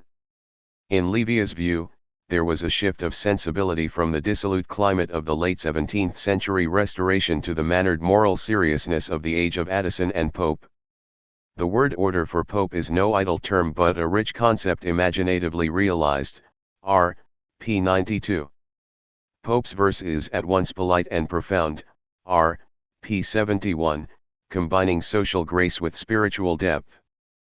Politeness, far from being superficial drawing room stuff, is in the service of culture and civilization. One might add that whatever his positive appraisal of civility, Livia's own prose style is scarcely a model of it. One critic detects a certain strain of Puritan integrity, an aversion to show and suavity, in the way he writes. 6 He sacrifices good form and geniality to the unvarnished truth. When Livy is in civic mood, he is keen to reject any fundamental distinction between the individual and society, an opposition he regards rather dubiously as a specifically romantic illusion. He even goes so far as to maintain that serious literature tends inevitably towards the sociological, even if it provides us with a type of social knowledge that nothing else can. The essential truth of the novel, he claims, is the social nature of the individual. It is a mildly surprising viewpoint for a liberal. Yet it is a social emphasis evident throughout Livia's work. You cannot have a thriving drama, he insists, without a public theatre, and that in turn is impossible without a genuine community. Shakespeare's achievement would be inexplicable apart from the social context which shaped his means of expression, while the work of John Bunyan is the fruit of that collaborative achievement known as the English language. At the same time, Livy is conscious of the danger of socializing both art and the individual out of existence, insisting instead that society exists only in the substance of individual lives. Without the distinguished individual, he warns, there is no art that matters, a.k. p. 179. It is as if the liberal in him is at war with the communitarian. Yet the two viewpoints can be reconciled. Samuel Johnson is a genius of robust and racy individuality, cp. p. 104, yet he also values civility, sociability and social convention. He has a sense of society as a going concern in a way which means that he doesn't need to be conscious of it. Livia's interest in the early 18th century, then, sprang partly from his conviction that a flourishing literature requires a lively public sphere. It is this domain of informed judgment and civilized debate, animated by a spirit of free, disinterested intelligence, that he hoped to reconstruct for his own time. If Eliot was much less captivated by this historical period, it was largely because he was in search of a past which could be fruitful for his own literary art, which is to say an era of conflict and fragmentation, not of elegance and consolidation. Yet there is a thin line between a serious respect for social convention and a shallow one. The positive, concentrated, and confident civilization we see registered in the Tatler and the Spectator is impressive, Livy writes, but no profound analysis is necessary to elicit from those bland pages the weaknesses of a culture that makes the gentleman qua gentleman its criterion, cp. pages 103-4. You need to defend civility against the barbarians and romantic individualists, but how do you do so without selling the past to what Livy scathingly calls the cocktail culture of Bloomsbury? It is a milieu with which even Eliot, to Livia's disgust, had thrown in his hand, exchanging avant-garde experiment for sophisticated chit-chat. He even grouses that the Bloomsbury set call Eliot Tom, everyone called him Tom, whereas it is hard to imagine Virginia Woolf calling Livy Frank, or perhaps even allowing him across her threshold. The later Eliot, whose dislike of Laurence Livy finds offensive, has sold out to a coterie, which in Levy's eyes is the opposite of an elite. An elite represents the most sensitive, pioneering conscience of an age, cultivating values without which civilization will perish and safeguarding them from the Philistine bankers and politicians. A coterie is a closed, self-admiring bunch of social layabouts whose primary function is to savor their own superiority. There are other problems with the idea of civility. Levy was a heretic who preferred for the most part to stand out against society, at least in its current shape, rather than conform to it. If he managed to sustain a social ideal, it is in the teeth of the social order to which he belonged. The word he uses of himself and his followers is outlaws. Pope's adroit combination of animus and urbanity, R. p. 93, another deft critical insight, suggests how you can be dissident and refined at once, but Levy himself tips the balance rather too sharply towards the former. It was said of him as a person that he was the soul of courtesy, but also that he fostered a type of bohemianism. E.M. Forster, like Levy a liberal devoted to the free play of critical intelligence, is a novelist of civilized personal relationships who nonetheless felt a radical dissatisfaction with civilization, but Levy, having sung Forster's praises in an early study, later turned vehemently against him, as he did with so many authors and colleagues. This included the meek-mannered Richards, who on leaving a note for Levy congratulating him on becoming a companion of honor received back a one-sentence reply which read, "We repudiate with contempt any approach from you." In the end, Forster's civility is not enough, though the note to Richards suggests that Levy could have profited from it rather more than he did. Henry James, an author who was more or less a permanent house guest of the English upper classes, may have been the epitome of social grace. Indeed, he appears at times almost absurdly overbred, but he also confessed in a private letter that I believe only in absolutely independent, individual, and lonely virtue, and in the serenely unsociable, or if need be at a pinch sulky and sullen, practice of the same. Levy borrows this sentence for one of the epigraphs of The Common Pursuit, along with a comment about the Norwegian novelist Knut Hamsun. The Norwegian Society of Authors gave him a loving cup, but he asked them to scratch off the inscription and give it to somebody else. This, companionship of honor apart, has the authentic Levisit ring. No public intellectual could have been less susceptible to the blandishments of the cultural establishment. The other problem with civility is that it doesn't cut deep enough. James may be in the first rank of writers, but he lacks the spiritual depth one finds in Lawrence. Levy was a secularist who, like many non-believers, still hankered for transcendence. Like Eliot, he rejected Richards's wistful faith that literature might take the place of religion, but Lawrence's work, indeed, literature in general, served precisely that function in his thought.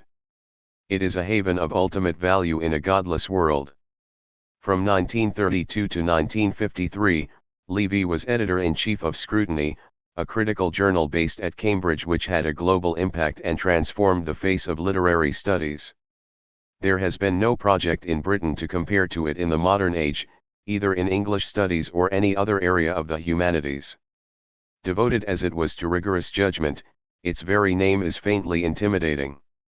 It derives from a Latin term meaning to sort out rubbish, and sifting the literary gold from the dross was exactly the task which Levy and his colleagues set out to accomplish.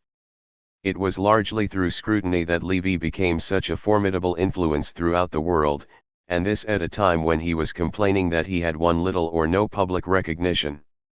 He meant, with typical provincialism, that Cambridge had not appointed him to a chair. What he did have, unlike the other figures discussed so far in this book, was a school, a sizable band of international disciples whose role was to evangelize their colleagues and students by spreading the Levisit word. Scrutiny, in short, was not simply a journal but a militant campaign. It chalked up some notable achievements in the field of secondary as well as tertiary education, and there were a good many school students, myself included, who imbibed its values from an undercover, fifth columnist Levisit English teacher without being aware of the fact. By the late 1940s, there were Levisits at every level of the national educational system, from professorial chairs to secondary schools, adult education to teacher training colleges. Levy and Dennis Thompson's Culture and Environment was used in adult education courses, and there was a Levisit journal run by school teachers of English. The heretical ideas of the 1930s were to become the literary orthodoxy of the following decade. By the end of the Second World War, Scrutiny's ideas had become dominant in the teaching of English literature. Since the Scrutineers formed a community of sorts, and since they also assumed an embattled stance towards modern civilization at large, they could combine in their own persons the twin virtues of civilized conversation and cultural rebellion. Part vanguard, part elite, their aim was to create an intelligent, educated, morally responsible and politically enlightened public. 7 It was hardly a modest proposal.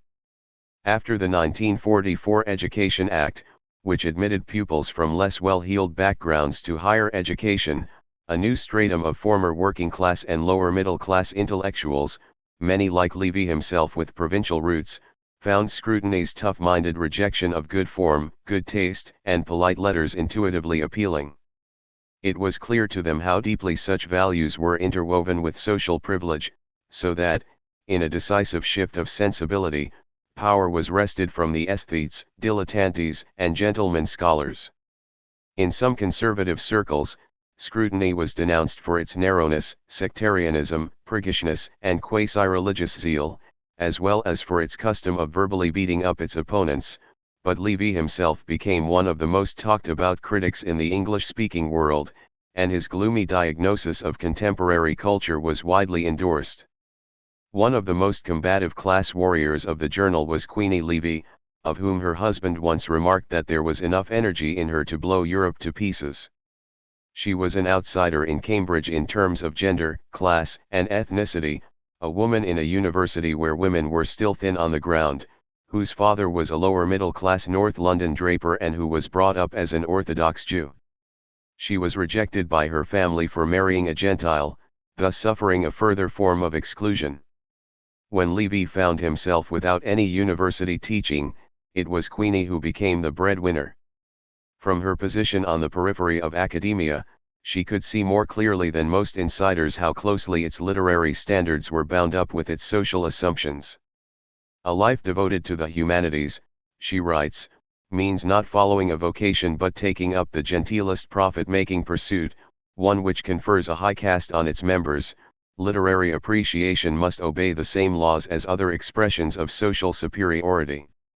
The discipline of letters is seen to be simply the rules of the Academic English Club. 8 In a bitter invective against Virginia Woolf's Three Guineas, it is less Woolf's radical feminism which commands her attention than the fact that she belongs to a propertied cultural elite.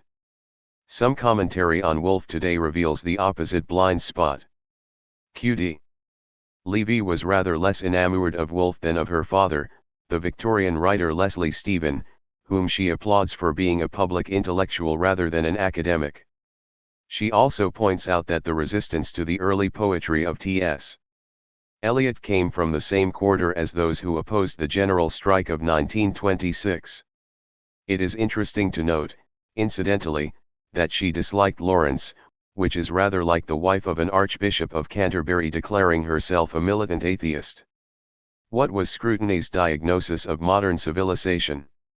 In a series of works produced by Levy from early in his career to his later years, a consistent view of modern civilization and its prehistory is proposed. 9 In For Continuity, he laments that the traditional ways of life have been destroyed by the machine. More and more does human life depart from the natural rhythms, the cultures have mingled, and the forms have dissolved into chaos, so that everywhere the serious literature of the West betrays a sense of paralyzing consciousness, of a lack of direction, of momentum, of dynamic axioms. FC, p. 139. We were not, in short, in the best of shapes.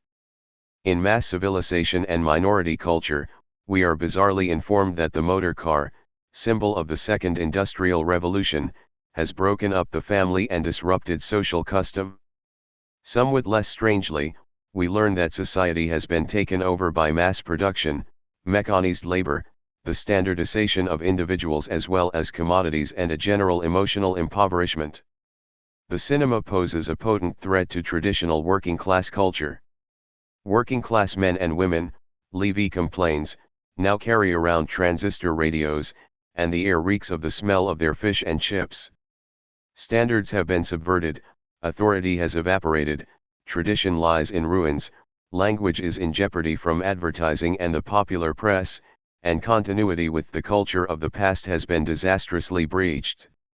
The custodians of civilized values are now cut off from the powers that rule the world, powers which no longer represent an intellectual culture but which are wielded instead by a Philistine middle class. As with artistic modernism, scrutiny is for the most part the response of a disinherited sector of the intelligentsia to a mass society, one which threatens to undermine their own authority. Modern civilization, then, is mechanized, atomized, rootless, materialistic and utilitarian. Levy will later capture the essence of this calamitous condition in the compound adjective technologico-benthamite. Jeremy Bentham, founder of utilitarianism and a source of moral insight for both Richards and Empson, is now arraigned as the villain. Levy seems not to be aware that Bentham, as we have seen already, was in many ways a progressive thinker. Writing in the late 18th century, he opposed the criminalizing of homosexuality, which is probably more than Levy himself did. The term Benthamite here is simply shorthand for a civilization devoted to material means rather than spiritual ends.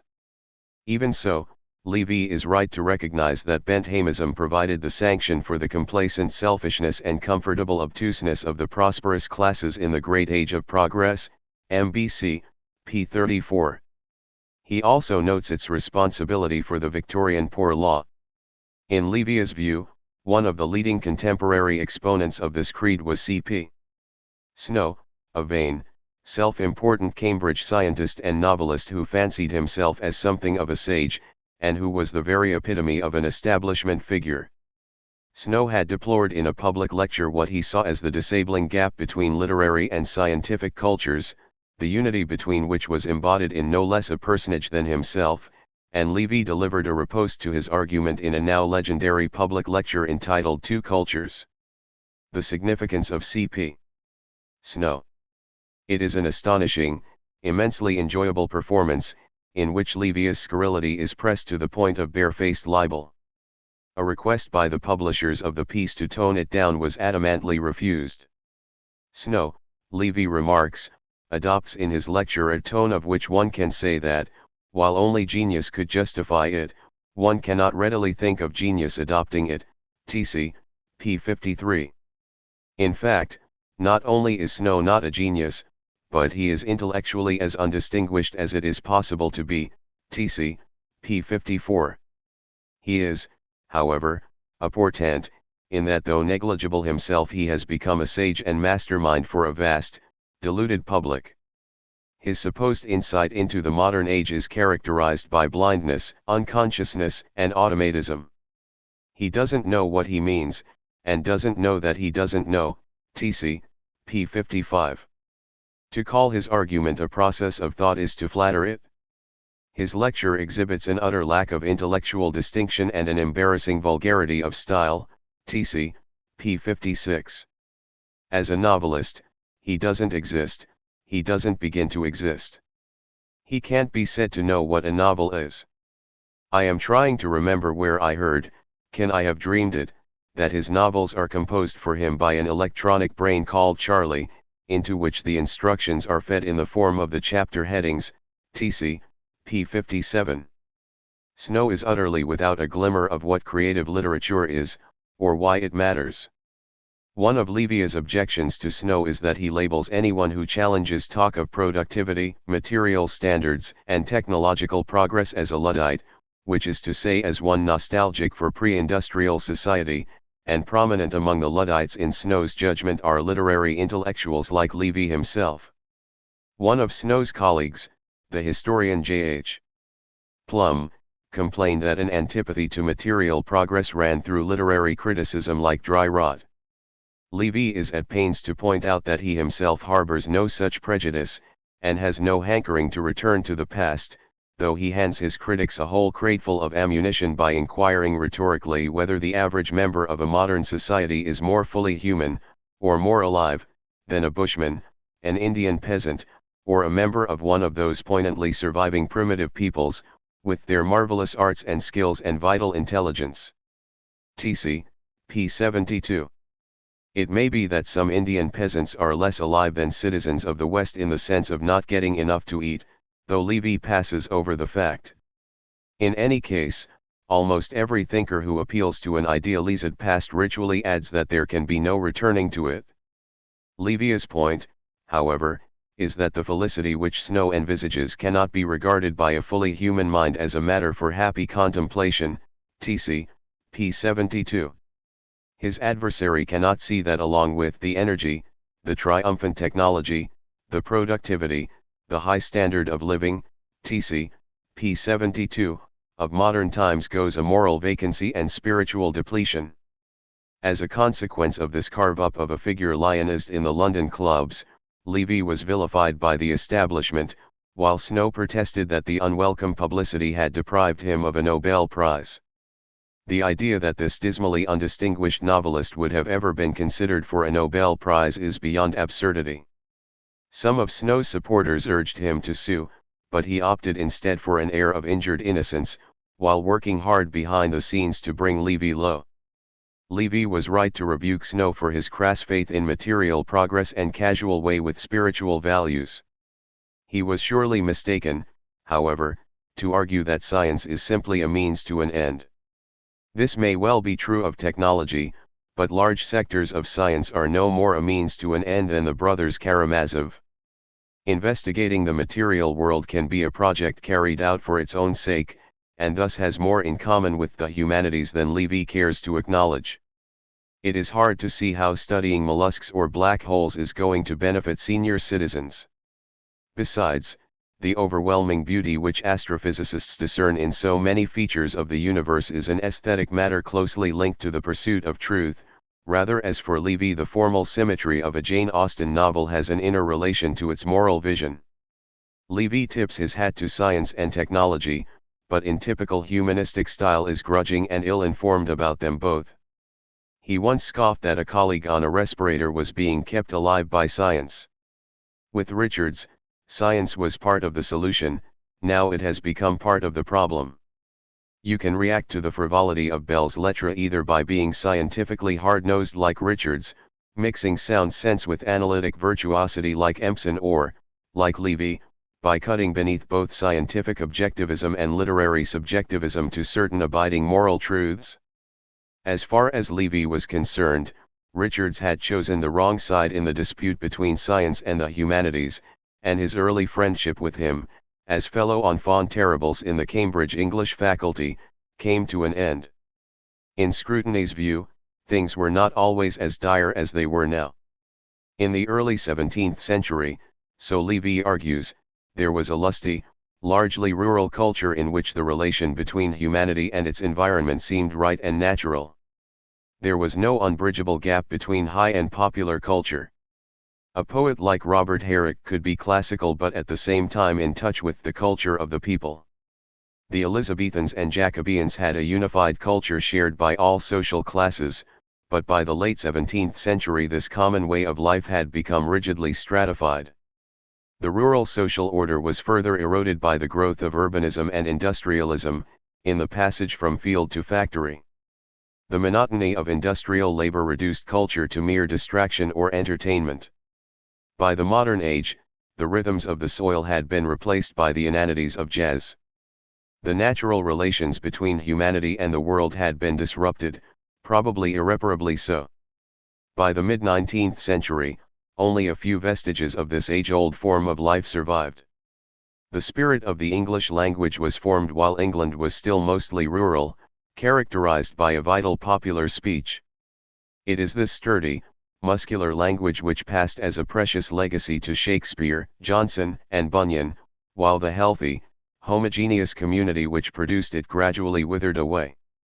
The so-called organic society, then, migrated into the English language itself, or at least into those ways of using it that Levy most admires.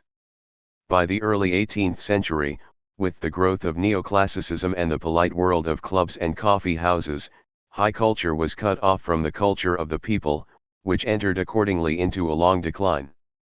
A homogeneous reading public, however, survived for some time. There was an educated minority audience for literature, nurtured not least by the great London periodicals from the 18th century Tatler and Spectator to such Victorian organs as the Westminster Review. Levy, in other words, combines his affection for the rural with a respect for the civilized. In the early 19th century, however, popular fiction was increasingly invaded by sentimentalism and sensationalism, while the end of the century witnessed the emergence of mass publishing and mass journalism to debase standards even further. All this had to be resisted by an armed and conscious minority. Queenie Levy declared, "Though one takes it she didn't have handing out machine guns in mind." Thomas Hardy was perhaps the last author who could combine the serious and the popular. Before him, Charles Dickens had done so with incomparable verve and flair. In fact, we are told that speech at the time of Dickens was still a popular art rooted in a living culture, in which case it is hard to see how the organic society could have perished 2 centuries earlier. Levy claims that polite culture was cut off from the culture of the people in the late 17th century, yet he was also particularly fond of a work by George Sturt, The Wheelwright's Shop, which appears to argue that at least some aspects of the organic society were alive and well at the end of the 19th century. For Richard Hoggart, author of the incomparable The Uses of Literacy, that community would seem to have survived in the form of working-class solidarity until the end of the Second World War. There are, then, a number of contending views on when the lapse from grace actually took place. Even if an ideal rural order did pass away sometime in the 17th century, the artist or intellectual was not entirely washed up by its demise. What took its place was a public sphere of polite letters and civilized intercourse, all the way down to the mid-19th century. Literary types may have constituted a minority, but they could still trade on the presence of a responsive reading public. By the time of scrutiny, however, even this was no longer the case. The general public had been hijacked by the media and mass publishing market, while the literary intelligentsia threw in their hand for the most part with cultural institutions, the BBC, the British Council, the so-called public schools, quality newspapers and periodicals, metropolitan literary salons, the Royal Society of Literature, high-minded coteries such as Bloomsbury, for which scrutiny had nothing but contempt. At one point, Levy also throws in for good measure the publicizers, public relations men, heads of Oxbridge houses, academic ward bosses, hobnobbers with cabinet ministers and educational reformers, L.A., p. 25. Stranded between the masses and the mandarins, the journal found itself in the classic double-bind of the lower middle class, disdainful of the populace below yet scornful of the social elite above. The Levises disliked both the masses and the upper classes. The organic society is of course a myth. At every moment of its history, writes the philosopher Jean-Luc Nancy, the Occident has given itself over to nostalgia for a more archaic community that has disappeared, and to deploring a loss of familiarity, fraternity, and conviviality. 11 In the 1st century BCE, Ovid was already lamenting the passing of the Golden Age in his Metamorphoses, though as usual with Ovid it is hard to know how serious he is intending to be. One of the most popular locations for the Lost Paradise is the medieval period, despite the fact that in the 1370s the poet William Langland can be found recording widespread social unrest among famished farm laborers. The Elizabethan poet Philip Sidney's pastoral romance Arcadia was written in a park which was created by enclosing a whole village and evicting the tenants. In the early 17th century, the English countryside was rife with disease, early death, appalling hardship, and backbreaking labor.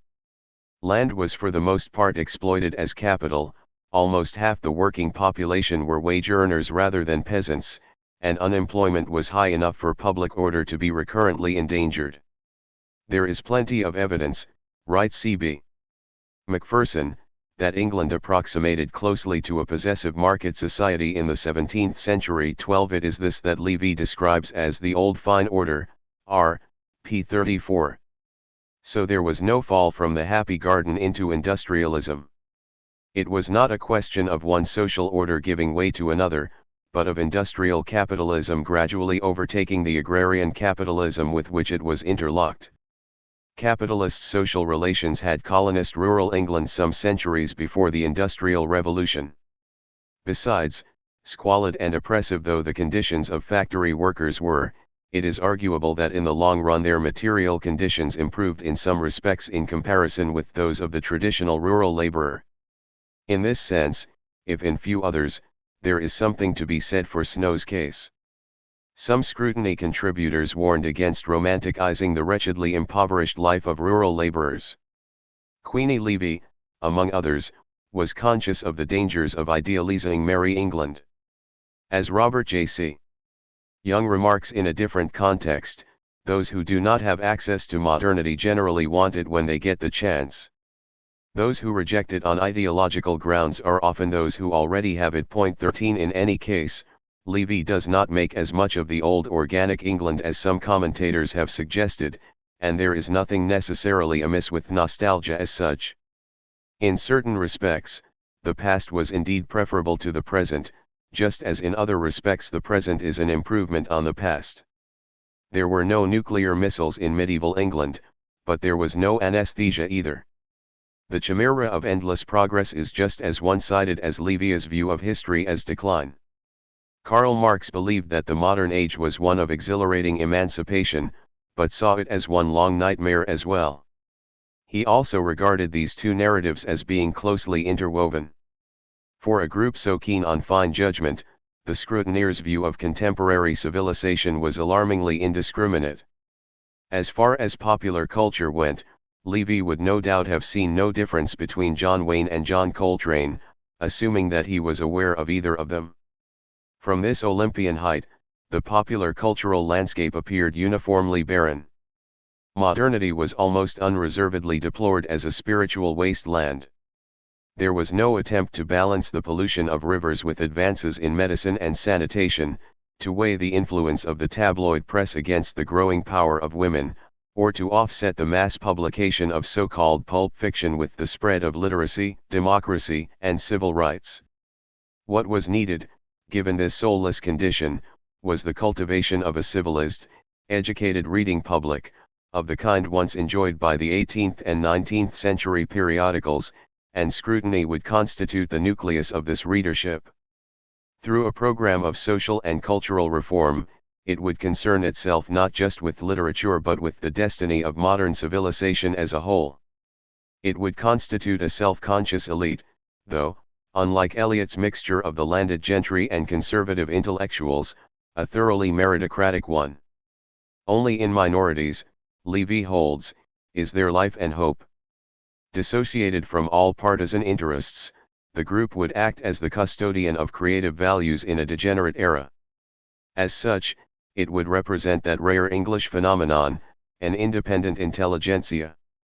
Literary criticism was the best training ground for the development of a free, unspecialist, disinterested intelligence, which could be brought critically to bear on social existence as a whole. Literature itself was the prime depository of human values, indeed, of the inherited wisdom of the race. As one scrutineer observed, English is not really a subject at all. It is a condition of existence. 14 Scrutiny's faith in the power of English studies was inflated beyond all reasonable proportion, yet this was partly because its dilettantish forebears had devalued the subject so drastically. The journal was reacting against the Quiller couches of this world by taking the discipline with intense, indeed excessive seriousness. Literary criticism was a training in both intelligence and sensibility, and was naturally interdisciplinary. The ideal English school would thus involve economic, political, social, and religious thought. We have seen already that Levy himself had come over to English from history, while Queenie Levy regarded herself as a cultural anthropologist. Nor would the school's literary preoccupations be confined to English writing. Levy had a long-standing interest in American literature, despite his loathing of what he saw as the Americanization, or Cretinization, of English society, and Scrutiny published commentaries on French, German, and Italian authors. A transformed English school would act as a center of humane value and judicious judgment within a larger forum of critique, The university itself. The university would become a center of human consciousness, perception, knowledge, judgment, and responsibility, TC, p. 75. English schools would produce a stratum of authors, editors, journalists, and other intellectuals who would exert a genuine influence on political power, while helping to generate the highly literate reading public of which society stood in sore need. An engagement in social and political affairs should be the business of those trained in the disciplined sensitivity which literary criticism could provide. English, in other words, would play the kind of role in producing cultivated administrators and civil servants which classics had traditionally performed. A public sphere of a kind could be created from within the university, an irony, to be sure, since universities had in some ways replaced the original article. The worldly, debonair discourse of the 18th century coffee houses, which congratulated itself on not being fustily academic, had finally retreated to the cloisters of Oxbridge. The way to reform a degraded society, then, was through education. The main engine of education was the university. At the core of the universities lay the humanities, the queen of the humanities was literature, and the royal road to literature was literary criticism.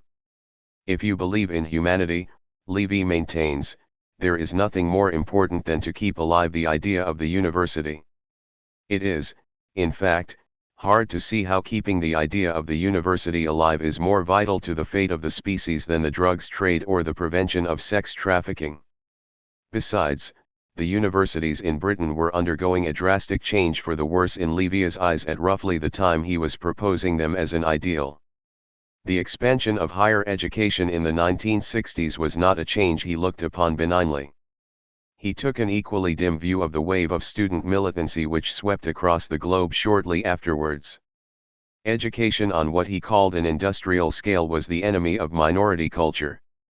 Yet if he was defiantly elitist about this development, he was also one of the first public intellectuals to recognize that universities were destined to become service stations for the economy, as they are for the most part today, and it was in the teeth of this trend that he stressed the importance of higher education as the home of a free play of critical intelligence, one at odds with the priorities of industrial capitalism. In this sense, scrutiny was in general on the political left. It is likely that had he lived to see it, Levy would have heartily approved of the Green movement. In his early years, he even considered the possibility of some form of economic communism, while rejecting Marxism for what he saw as its denial of the autonomy of the human spirit. In any case, Marxism was not radical enough, it was just another version of the soulless industrial order which was corroding the sources of creative life. It was, Levy argued, a characteristic product of our capitalist civilization, placing the word capitalism in scare quotes in order not to seem complicit with the very form of critique he was dismissing. 15 He also remarked that he detested collectivist ideologies. Even so, he read Leon Trotsky's Literature and Revolution with interest, and offered to lend a hand when some upper-class louts threatened to break up a protest against the West's invasion of the Suez Canal in 1956, remarking that he was good in a rough house. Whether or not this was true physically, he had been gassed in the First World War and regarded himself as disabled, it was certainly true metaphorically. 16. Yet if scrutiny had something of the left's social conscience and scorn for privilege, it could also reproduce a few of its less palatable features. There were times when those who ran the journal behaved like the most ferociously sectarian of Trotskyist groups, ostracizing those members who deviated from the party line, detecting malignant enemies behind every mild demurral, and spending rather less time mauling the opposition than scrapping with each other. These conflicts owed a good deal to the embattled temperaments of the Levises, but they also reflected the strains and contradictions inherent in the enterprise itself. English studies were at the heart of that project, yet scrutiny looked askance on much that was done in their name. The home of English studies was the universities, yet the universities were increasingly enthralled to a Philistine rationality. The humane values which English stood for formed the essence of civilization, but actual civilization was sterile and mechanistic. Only at Cambridge, Levy insists, could the idea of scrutiny have taken shape, Yet the actual Cambridge had pushed him and his partner to the margins and refused to award lectureships to some of their most ardent acolytes. Hence Livia's celebrated declaration that we were, and knew we were, Cambridge, the essential Cambridge in spite of Cambridge, TC, p. 76. As with a set of Chinese boxes, the vital center of civilization was the universities, the living heart of the university was English studies, the exemplary university was Cambridge, and the essence of Cambridge was scrutiny. Yet at every stage, the ideal ran counter to the reality. It was under these pressures that the Levizites could be venomous in the cause of creative life and stridently partisan about the idea of impartiality. It is perhaps not surprising, then, that Livia's final years were dogged by a sour sense of defeat. He had closed down scrutiny, he remarked, because he had failed, but also because no intelligent review could survive in the modern age. As far as failure went, he was thinking of the fact that he had proved incapable of shaking up Cambridge, which was not entirely true. There was a Levizite presence in the Cambridge English faculty for some years after the journal folded, and a large number of students were influenced by this trend, all the way down to imitating the master's distinctive accent and gestures. His own published work was for the most part more generously received than his grousing about reviewers would suggest. And beyond Cambridge lay an international academic community which had been indelibly stamped by his spirit. All the same, his mood darkened in his final years. Nor shall my sword fulminates against our desperate sickness, NSS, p. 180, which includes sexual permissiveness, student unrest, drugs, and absenteeism. If one has to state the alternative to all this, there is little to be said beyond creativity. The book also decries workers who demand higher wages, the destruction of the grammar schools, and those bleeding heart liberals who wish to atone for the British Empire. The British did an immense amount of creative work in India, Levy maintains, and he is proud to call himself a Little Englander. The assumption that there can be democracy in India or Black Africa is ludicrous. His wrath is unleashed upon migrants, student militancy, enlightened liberals who preach social compassion, multiracialism, Jimi Hendrix, and those who don't see that elites are a permanent fixture of existence. He had always been suspicious of feminism, big-heartedly pointing out in the great tradition that George Eliot had an extremely vigorous and distinguished mind, and one in no respect disabled by being a woman's, GT, p. 96n. Henry James's young heroine Daisy Miller is utterly uneducated, and no intelligent man could stand her for long since there could be no possible exchange of speech with her. She has nothing to recommend her but looks, money, confidence, and clothes, GT, p. 159. There is a reference to the spinsterly limitations of Jane Austen, R, p. 125. Livia's preference for sinewy, muscular language itself betrays a masculinist bias. The radical who declared that the academic is the enemy, TC, pages 75-6, had begun to sound like a purple-faced colonel firing off letters from his club to the Daily Telegraph. By and large, this is how Levy has been remembered, insofar as he is remembered at all. It is the elitism, narrowness, sectarianism, and later illiberalism which have lingered in the cultural memory. What is less often recalled is that in an age of genteel amateurs and aesthetic poseurs, who regarded literary appreciation as a superior form of wine tasting, he played a pivotal role in establishing English as a serious moral and intellectual discipline. Raymond Williams, a student in Livia's Cambridge, writes that it was the range of Livia's attacks on academicism, on Bloomsbury, on metropolitan literary culture, on the commercial press, on advertising, that first took me. 17 Livia's passion for education, he adds, was an additional attraction. If he was disputatious, not to say downright abusive, it was partly because there was so much at stake for him in transforming English studies, not least issues which resonated far beyond the walls of academia. No doubt he and his colleagues overrated the importance of the subject. When one reacts, one generally overreacts. In the early 1960s, a fistfight broke out between two of Livia's most ardent camp followers, one of them now an eminent novelist. The cause of the scuffle turned out to be a disagreement over the supremacy of George Eliot. In order to retrieve English from those who had trivialized it, Levy was prepared to take on the whole of the cultural and academic establishment. With impressive courage, he was never afraid to infuriate in the name of his principles those who might have helped him off the breadline in his early years. He was a man of exceptional integrity who stuck to his guns whatever the cost in personal advancement. He warned prophetically of the dangers of universities falling victim to a boneheaded utilitarianism which measured outcomes in the manner of a biscuit factory.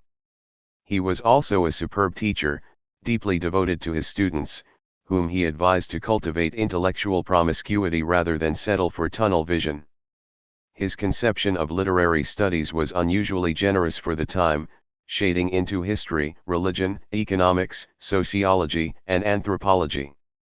His powers of discrimination may have failed when it came to popular culture, but he was surely right to protest that ordinary men and women deserved better than the kitsch with which they were being served up by whole sectors of the popular press, popular fiction, advertising, and television.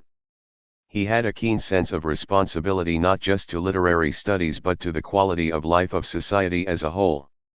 He was also a critical pioneer, championing writers like Hopkins, Eliot, Pound, Yeats, Edward Thomas, Isaac Rosenberg, and others before their reputations were well established.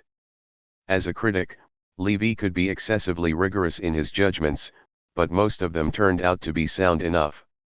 He scandalized the Shakespearean scholars by describing Othello's nobility as the disguise of an obtuse and brutal egoism. Self-pity becomes stupidity, ferocious stupidity, an insane and self-deceiving passion, cp. pages 146-7. It is a devastatingly accurate assessment, one which refuses to judge the character by his own inflated self-image. The actor Laurence Olivier put the interpretation to the test with excellent results in a stage production of the play. Levy could be a magnificent analyst of literary works, and introduced a new language into literary studies. He was capable of some strikingly apt formulations, Thackeray's clubman's wisdom, Matthew Arnold's thin, sweet, meditative melancholy, the occasionally unctuous cadences of Yeats's early prose, Pound's rhythmic suppleness, the rich disorganization of the wasteland, the hypnoidal vaguenesses of the Celtic twilight. For all his egregious faults, those who regard him simply as a crusty old elitist whose favorite novelist was nothing but a misogynistic homophobe would do well to think again. 5. Raymond Williams. Queenie did it all in the 30s was Fr. Levy's comment on the work of Raymond Williams. 1 He presumably had in mind Q.D. Levy's critique of popular culture in her fiction and the reading public, but though the book is indeed a pioneering study, it can hardly be weighed in the scales against the work of the greatest socialist thinker of post-war Britain. It is true, however, that among its other achievements scrutiny was a source of what would later become known as cultural studies. If its treatment of popular culture was emphatically negative, it also acknowledged its growing influence. Yet as Williams himself points out, there was a more important factor at work here. The critical analysis of newspapers, cinema, advertisements, and the mass media first got underway in the adult education movement in the 1950s, in the period when Williams himself, along with the labor historian E.P.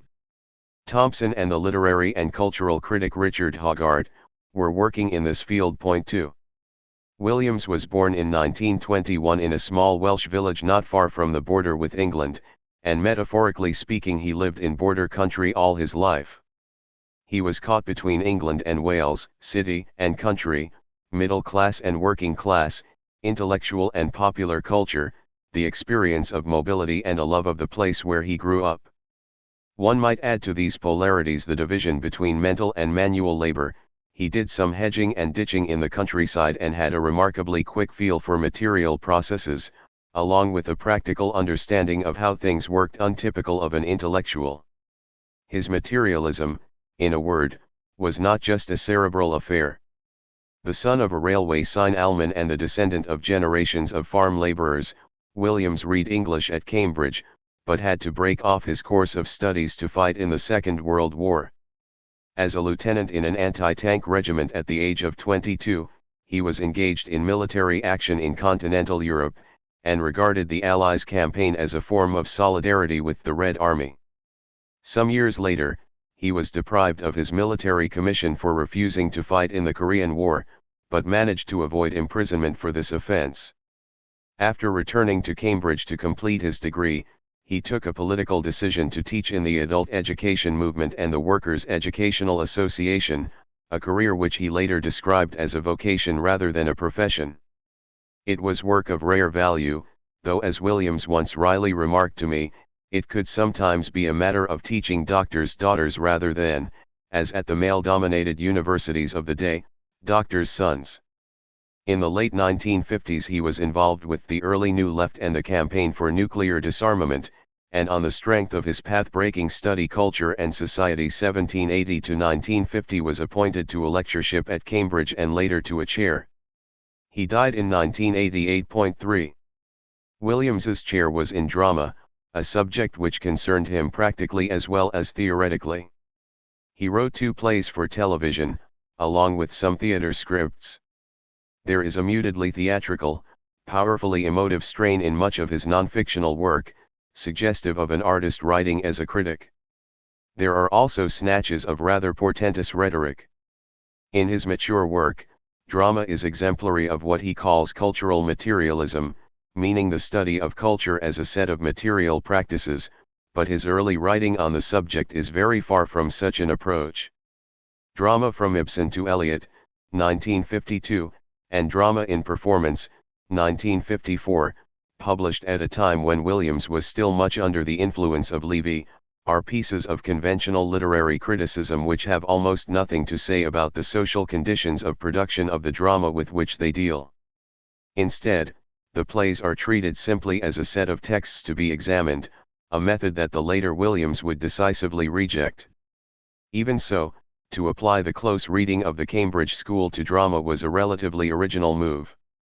Williams's experiment, as he calls it, is to apply the techniques of literary criticism to the stage, whereas the later Williams will turn his back on criticism altogether, in a culture which he came to see as rotten with it, pl. p. 240.4. At this early point, he had not yet found his distinctive voice, or discovered a way of uniting his politics with his intellectual interests. In fact, in Reading and Criticism, 1950, another Levy-influenced study, he manages to discuss Joseph Conrad's novella Heart of Darkness without mentioning imperialism. It is also remarkable that in Drama from Ibsen to Eliot he should claim that moral issues do not fall within the boundaries of literary criticism, and that to question the values implicit in T.S. Eliot's drama would be to transgress the proper borders of the discipline. Readers at the time would no doubt have been astonished to learn that the author of these studies considered himself a communist.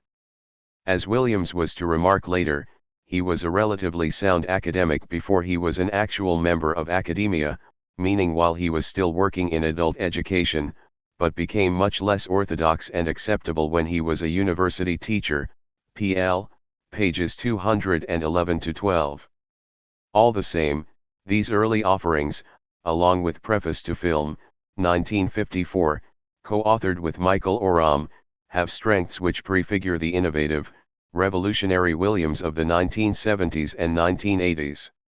He was already preoccupied by what one might call the politics of form, of how a whole way of seeing or feeling, one with powerful political implications, is inherent in the structures and conventions of a work of art, not simply in its extractable content.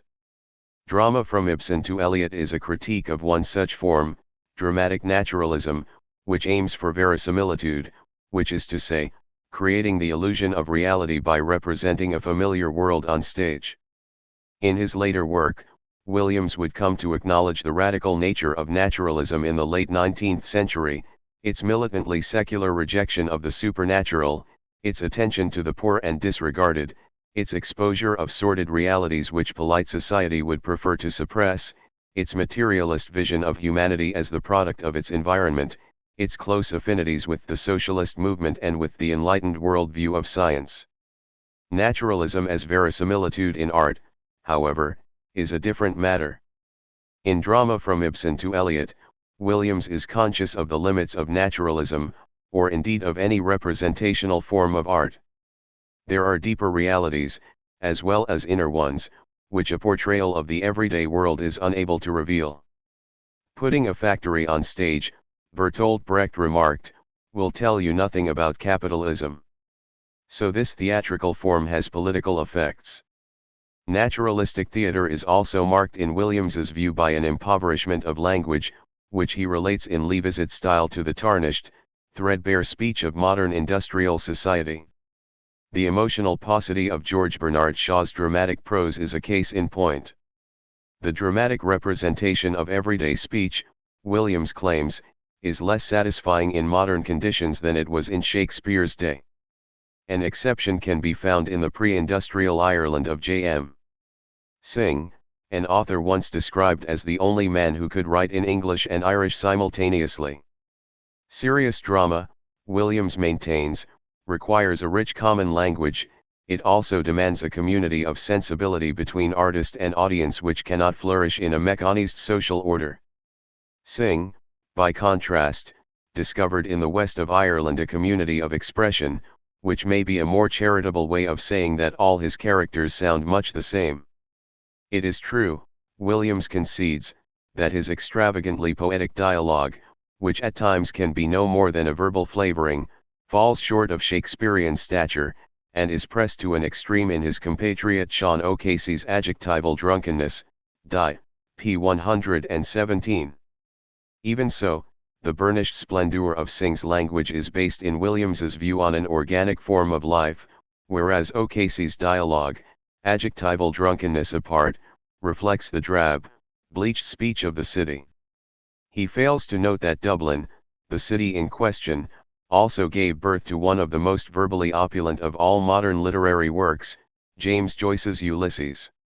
Williams once remarked that the two deepest formative influences on him in Cambridge were Levy and Marxism, and it would seem that the former has the upper hand here. Yet his critique of naturalism is itself an implicit form of politics. Naturalist authors like Ibsen, Zola, and Strindberg, Williams would argue later, belong to a dissident fraction of the middle class, hostile to its values yet unable to break decisively with its outlook. One might see in this an allegory of Williams's own situation in a politically becalmed post-war Britain, as a socialist who felt the lack of any credible force for social change. But there is another political implication as well. Naturalism presents its audience with an instantly recognizable, meticulously lifelike world, usually that of a living room, but this very sturdiness may suggest that the form of life we are witnessing is immune to change. The political message implicit in the play's form, this situation is here to stay, may then be in conflict with its content, which might clamor for social transformation. The image of the naturalistic room crops up again and again in Williams's writing, as characters are trapped in an enclosed space in which their destinies are being determined by external powers over which they have little or no control. The work of Chekhov is a case in point. A whole way of viewing humanity, with strong political implications, is crystallized in a specific artistic form. Men and women are no longer authors of their own history. They cannot grasp the nature of the forces which fashion them. Because the naturalist frame forbids bringing these forces directly on stage, we can observe nothing but the character's passive reaction to them, as one might stare from a window at where one's life is being decided. Dib. p. 335. What cannot be shown directly can only be alluded to obliquely, mainly by the use of symbolism, the seagull, the cherry orchard, the tower, the wild duck, the mountain peaks, the white horses and so on. Williams was finally to break out of his own isolated room, one in which he wrote his celebrated Culture and Society 1780–1950, into new forms of political activity. European drama had made the break with the work of the later Ibsen, Strindberg, and others, who eventually abandoned naturalism for expressionism. If the theatre was to reveal the anguished subjectivity of modern life, shaped as it is by the pressures of the unconscious, it would need to ditch the sofa and sideboard and draw instead on the resources of dream, fantasy, and unconscious desire.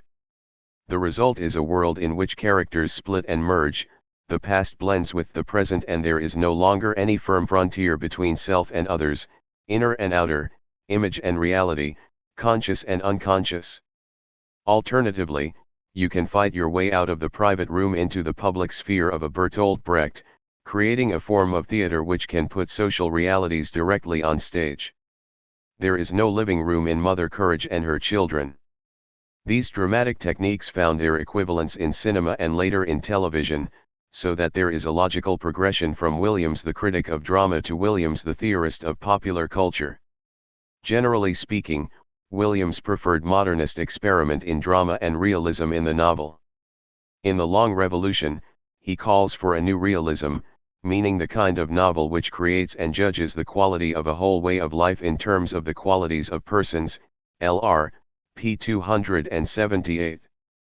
The formula is derived from the work of the Hungarian Marxist critic George Lukács.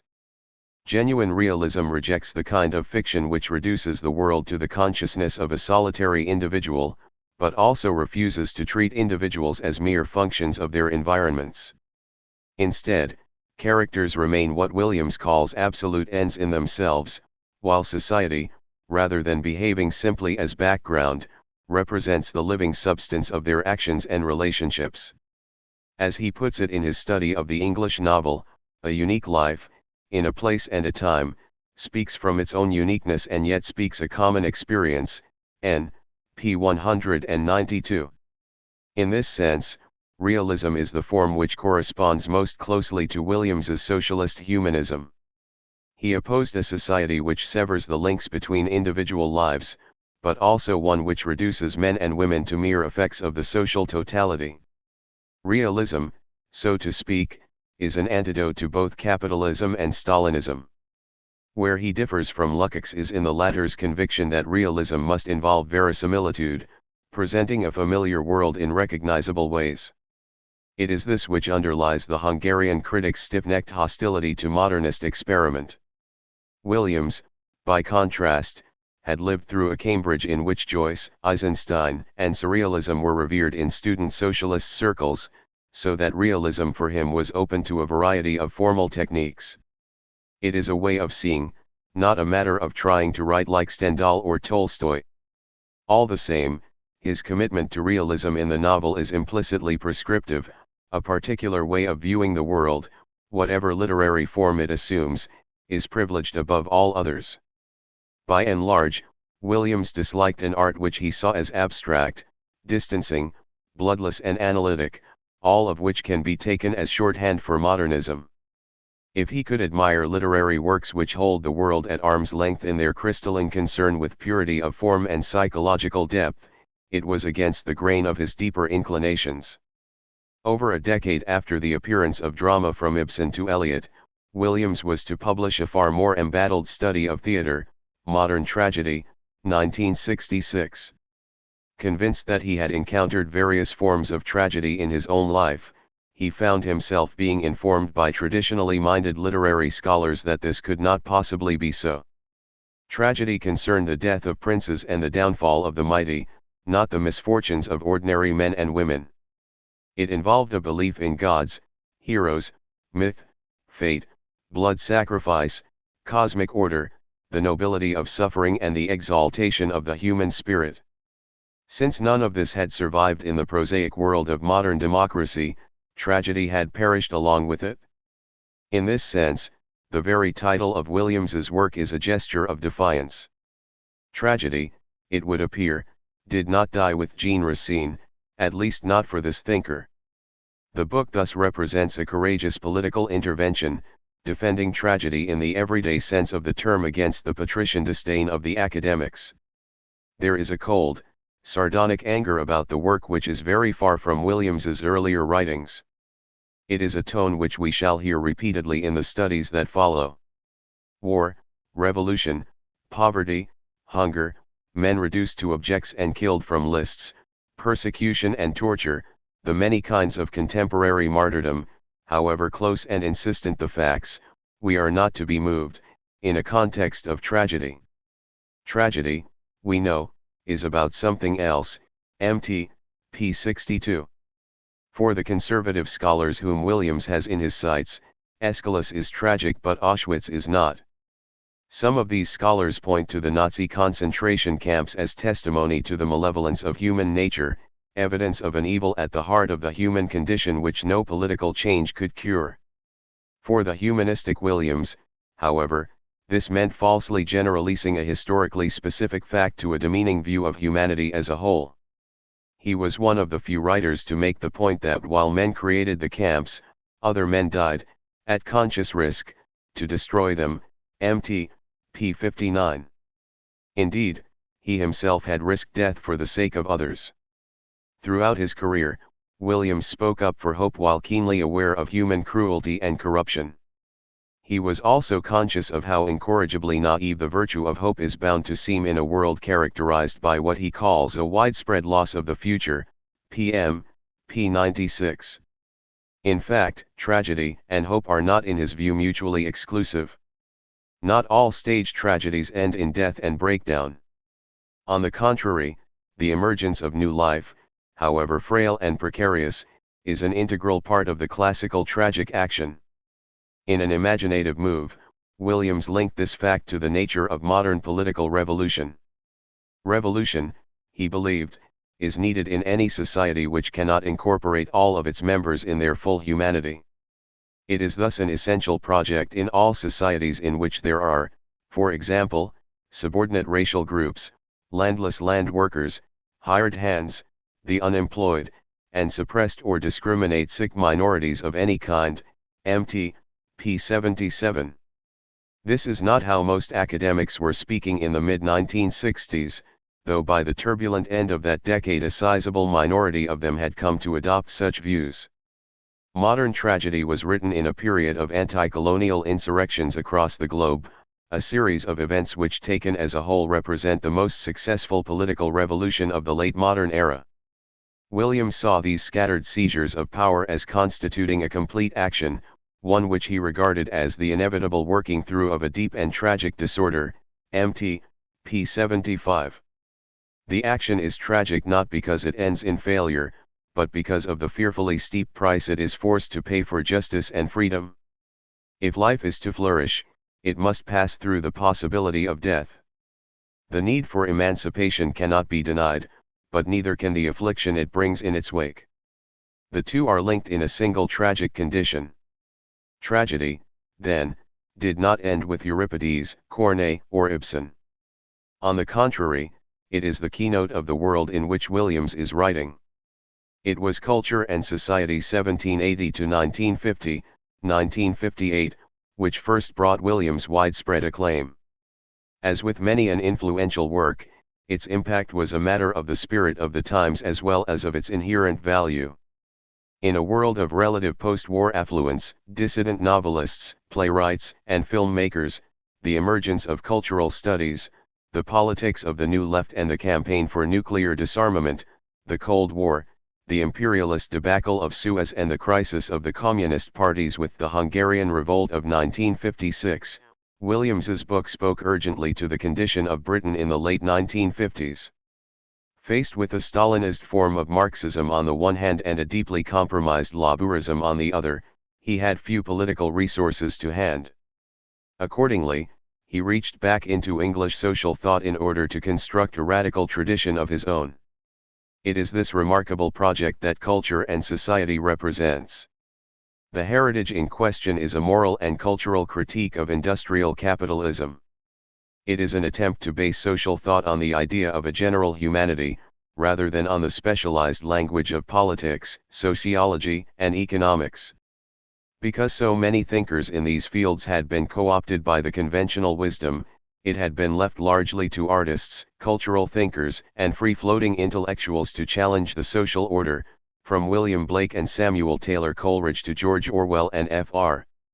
Levy.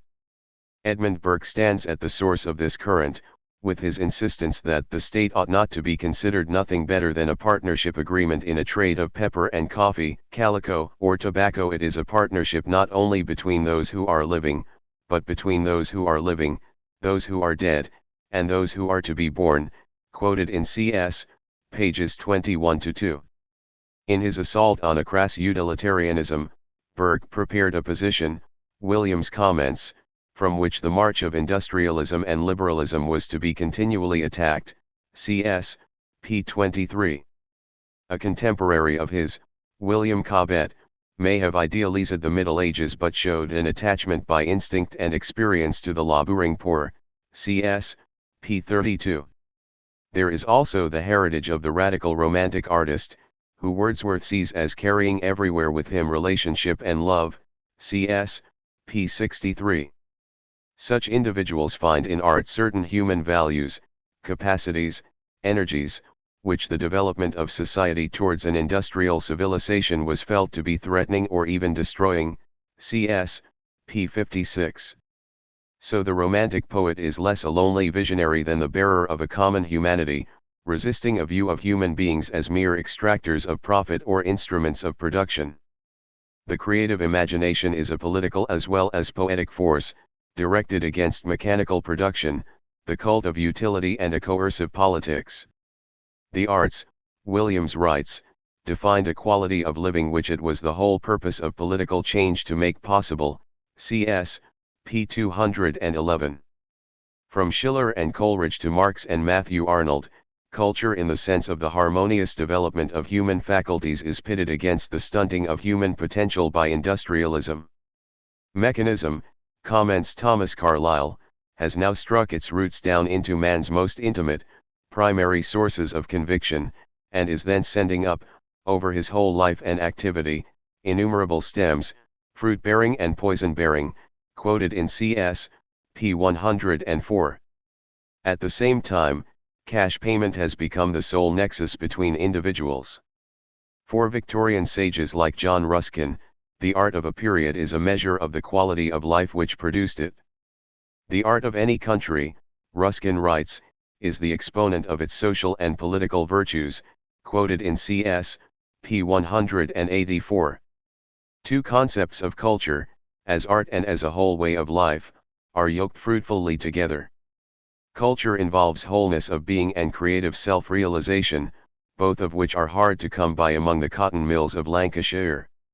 As Ruskin protests in Stones of Venice, the great cry that rises from all our manufacturing cities, louder than their furnace blast, is all in very deed for this, that we manufacture everything there except men, we blanch cotton, and strengthen steel, and refine sugar, and shape pottery, but to brighten, to strengthen, to refine, or to form a single living spirit, never enters into our estimate of advantages.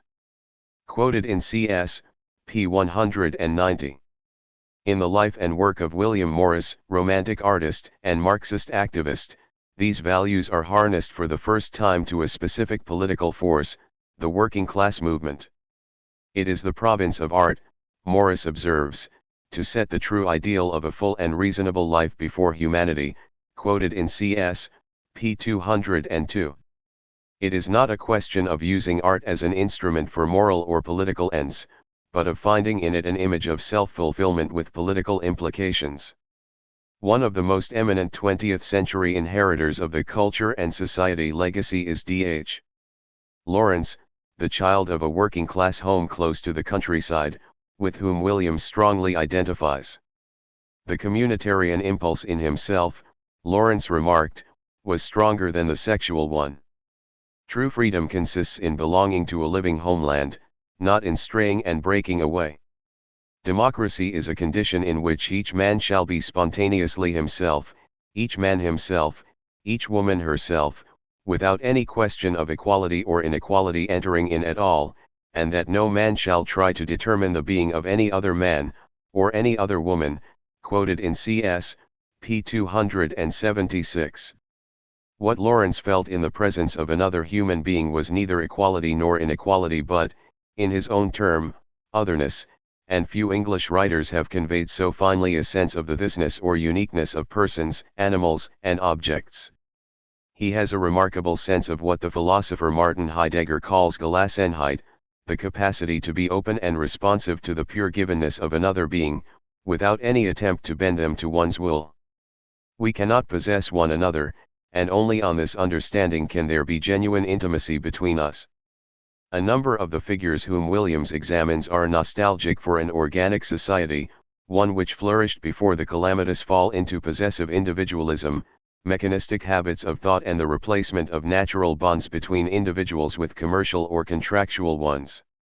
Williams himself repudiates this homesickness, sardonically remarking that the only sure thing about the organic society is that it has always gone. It is a judgment which represents a decisive break with Levicism. The dream of such an ideal order, he points out, can be found however far back we look. There were thinkers in antiquity who mourned the decline of parental authority and the neglect of the gods. Williams knows enough of the history of the countryside to be aware of the ignorance, frustrated intelligence, deprivation, petty tyranny, disease, mortality, and backbreaking labor which have disfigured it. This is one way in which one might describe him in his early years as a left Levite, sharing many of Levi's values yet opposed to his cultural elitism, and determined to demolish the myth that the modern industrial age represents a steep decline from the creative to the cretinous. Instead, in a style reminiscent of Marx, he highlights the benefits as well as the barbarisms which modern life has bestowed on humanity. In this respect, he belongs to the camp of Richards and Empson rather than that of Eliot and Levy, though his belief in the possibility of human advancement is rooted in his socialist trust in human capabilities, not in some arid rationalism. All the same, culture and society is rather too indulgent to the reactionary viewpoint of most of the authors it considers. If it does not overlook such beliefs, it certainly plays them down. In this respect, the book delivers a thoroughly sanitized narrative. Edmund Burke was an advocate of colonialism, an enemy of revolution and a doughty defender of private property, while Coleridge ended up as a high Anglican Tory hostile to popular democracy. Thomas Carlyle was an unbridled racist and imperialist who venerated the strong, recommended the planned emigration of surplus workers, revealed a savage contempt for the common people and supported authoritarian rule. Matthew Arnold may have ranked among the leading liberals of the Victorian era, but this did not prevent him from calling for state violence to suppress working-class protest. John Henry Newman advocated the harmonious development of human faculties, but his was a mind aloof from the most pressing social issues of his day, and usually on the wrong side of such questions when it deigned to consider them. John Ruskin was an old-school Tory paternalist who placed his faith in a hierarchical social order and hymned the virtues of order, obedience, authority, and subordination. We have already noted the unsavory politics of D.H. Lawrence. The same goes for T.S. Eliot, to whom Williams devotes a chapter. It is true that most of these writers were critical of laissez-faire, liberal individualism, rampant commercialism, the dereliction of duty by the ruling caste and the semi-destitute conditions of some of those they governed. They spoke up instead for community, the creative imagination, positive bonds between individuals, mutual responsibility, and spiritual self-fulfillment. Yet though most of them were adversaries of industrialism, few of them were critics of industrial capitalism. Only William Morris was a revolutionary socialist, who recognized that it was the system, not simply industrialism, which held the key to contemporary social ills. In this sense, most of the figures the book admires supported a form of life at odds with the values they wished to see flourish. T.S. Eliot, as Williams points out, believed in a corporate social order rather than an individualist one, but lent his support in practice to a capitalist setup which threatened to undermine his own ideal. What Williams traces, then, in the absence of a widespread, deep-seated socialist tradition, is a radicalism of the right. The anarchy of the free market is opposed not by socialist democracy but by order, authority, hierarchy, and paternalism. It is a remarkably copious, fertile inheritance, one which was to reach its peak in modernism, but for the book to make light of some of its more discreditable features is a serious flaw, as Williams himself came to acknowledge. Culture and Society ends with a conclusion remarkable for its wisdom and authority. It is an outstanding document in a politically barren era. Williams argues for what he calls a common culture, by which he means not a uniform way of life, nor, as with Eliot, a single culture shared at different levels, but a society in which the channels of participation are open to everyone, which is thus commonly made as well as commonly shared, and which would accordingly involve a good deal more diversity than we enjoy at present. We are speaking of what Williams several times calls an educated and participating democracy. Such a form of life could not be conscious of itself as a whole, indeed, much of it would be profoundly unconscious, or be available as a whole to its members. It would form a series of specialized, highly complex developments rather than some simple totality. In any case, since it would be perpetually in the making, it could never be fixed and bounded. Inequalities in skill and knowledge would coexist with what Williams calls equality of being, in the mutual respect of members of the culture for each other's contributions. We need to provide the means of life and the means of community, by which one takes it Williams means socialist institutions, but what will be lived by those means cannot be prescribed in advance. We must thus remain open to every offered value and meaning, since we can never predict which of them might prove fruitful. A culture is essentially unplannable. The very word, transplanted like Williams himself from the country to the city, means the active tending of natural growth, and though the tending is conscious and organized, the growth itself is spontaneous. There is a minority who would impose their own selfish priorities on this common form of life, and who must therefore be opposed. This is why the symbol of the working class movement must remain a clenched fist. Yet the clenching, Williams insists, should never be such that the hand cannot open and the fingers extend, to give shape to a new reality. If a common culture is not to be some idle utopia, it is because in Williams's view the nucleus of such a future exists in the present. It can be found in the values of the working class movement, with its belief in solidarity rather than individualism, cooperation rather than competition, mutual responsibility rather than individual self-interest. For this political ethic, society is viewed neither as neutral nor as protective, but as the positive means for all kinds of development, including individual development, cs. p. 427. Solidarity, Williams concedes, can have negative, even noxious implications, but there are constructive versions of it as well, as his own personal experience would confirm. In an essay entitled Culture is Ordinary, produced at the same time as Culture and Society, he claims that the working class way of life he once knew himself, with its emphases of neighborhood, mutual obligation, and common betterment, as expressed in the great working class political and industrial institutions, is in fact the best basis for any future English society, R.H. p. 8. If Williams looked back to his childhood home, it was not in romantic nostalgia but to find a way forward. Socialism, then, involves the extension of certain existing values into society as a whole, though Williams is clear that no value is ever disseminated on such a scale without being transformed in the process. Working class culture is not primarily a question of works of art. In fact, most of what goes by the name of such culture is produced for the people, not by them. It is rather a question of institutions such as the trade unions, the cooperative movement, socialist organizations, and the like, all of which Williams rightly regarded as remarkable cultural achievements in their own right. It is this above all that the class from which Williams himself came has bequeathed to civilization, as vital in its own way as romantic poetry or the realist novel. It was in the 1950s that the political left first identified the media as a major problem. Culture and Society was published around the time that the concept of mass communications began to emerge. Williams rejects the term on two grounds. First, because to describe others as a mass is itself a symptom of alienation on the part of the observer.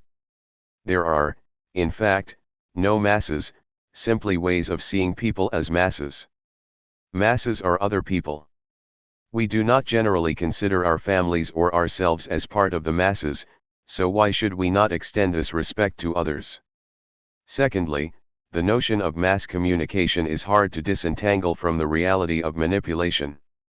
Any genuine theory of communication, Williams insists, must be a theory of community, of how we should speak to one another, of the sharing of life and experience as an end in itself, whereas the whole concept of mass communications depends on a minority exploiting a majority.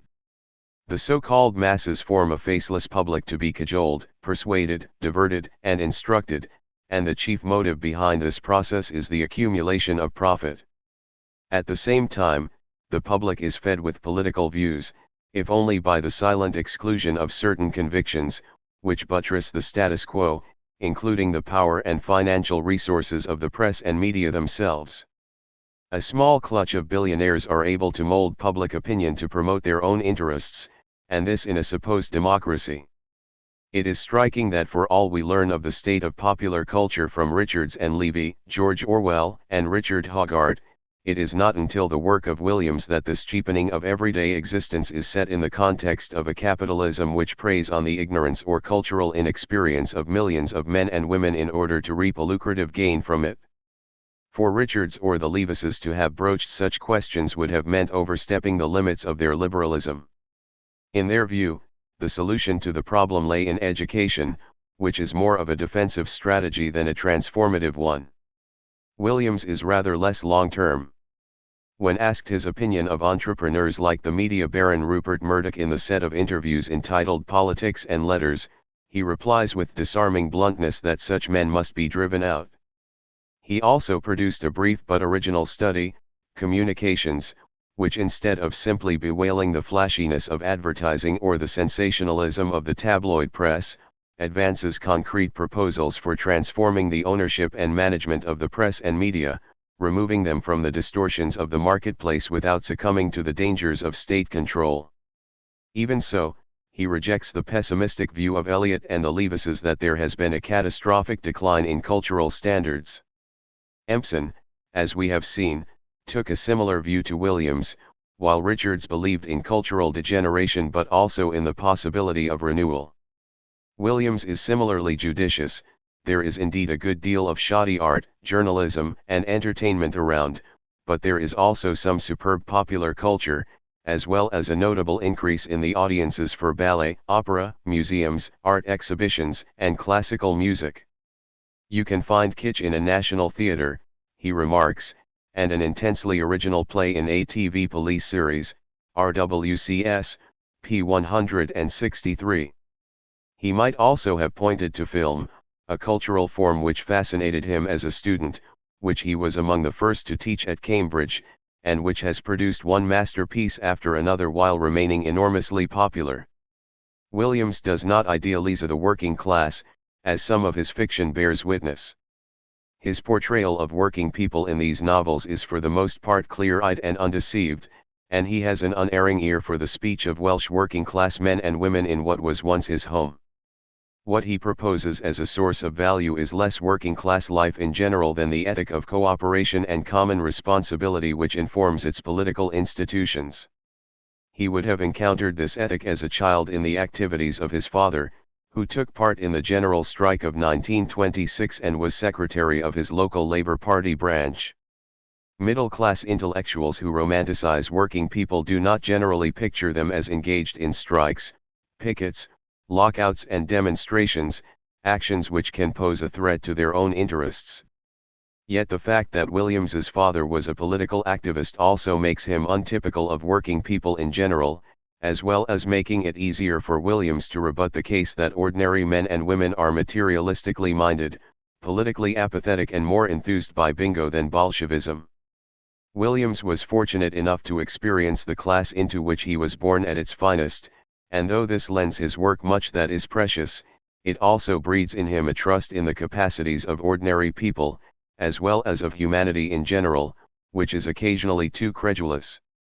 He is reluctant to acknowledge just how monstrously human beings can behave, partly because he believes that this would be to concede too much to the conservative notion of an innately corrupt human nature, and partly because it runs counter to his own formative experience. There are times in his writing where he uses the word human as a positive term, as though torture and genocide were not human as well. He writes, for example, of those who answer death and suffering with a human voice, Mt. p. 204, but if Nelson Mandela spoke with a human voice, so did Hermann Goering. Part of what Williams learned from the close-knit community in which he grew up was the inseparability of the individual and society. If he held to this as a social and literary doctrine, it was one based on actual experience. Indeed, he points out in The Long Revolution that the word individual originally meant indivisible, or inseparable from the whole. Unlike most critics, he was not bred to a culture of liberal individualism, and thus could identify its limits more easily than those who have gradually to learn them. In this sense, his social background is not simply a biographical fact about him. It is the reason why he approached social orthodoxy at an angle which makes it seem more questionable than it is for others. Simply because he was conscious of an alternative form of life, he was more likely to sense the social bias or historical relativity of certain assumptions. The same can be said of many post-colonial critics today. He also brought from his background a trust in the creativity of the common life which is untypical of modern criticism. For a good deal of formalism and modernism, everyday life is alienated and inauthentic, and only by being fractured or estranged can it be made to reveal some merit. The only worthwhile art is one which breaks with common conventions in innovative, experimental style. Drawing on his own more positive experience of the everyday, Williams questioned this aesthetic. The artist's task is as much to affirm and consolidate common meanings as it is to disrupt them. This, too, is an implicit rebuke of modernism. It also stands opposed to a postmodernism for which value can be found only in what deviates from the common life, transgressing its norms and flouting its conventions. Looking back at culture and society from the standpoint of Williams's later work, one is struck by the emollients of its tone. If it is one of the key documents of the modern political left, it is far from an abrasive one. Its style is reasonable, circumspect, and respectful. This is surely one reason for its remarkable success, as well as for the admiring reviews it received from members of the academic establishment. They were to be far less enthusiastic about the study which followed it up, The Long Revolution. A good many readers, not wholly without justification, took culture and society to be the work of a liberal rather than a socialist, a misinterpretation which ironically might be said to have launched Williams's public career. For it was largely on the basis of this study that he was offered a Cambridge fellowship, only for the academic world to discover that they had invited a barbarian into their citadel. The later Williams observed that he no longer knew the person who wrote his breakthrough work, describing it dismissively as first-stage radicalism, pl. p. 107.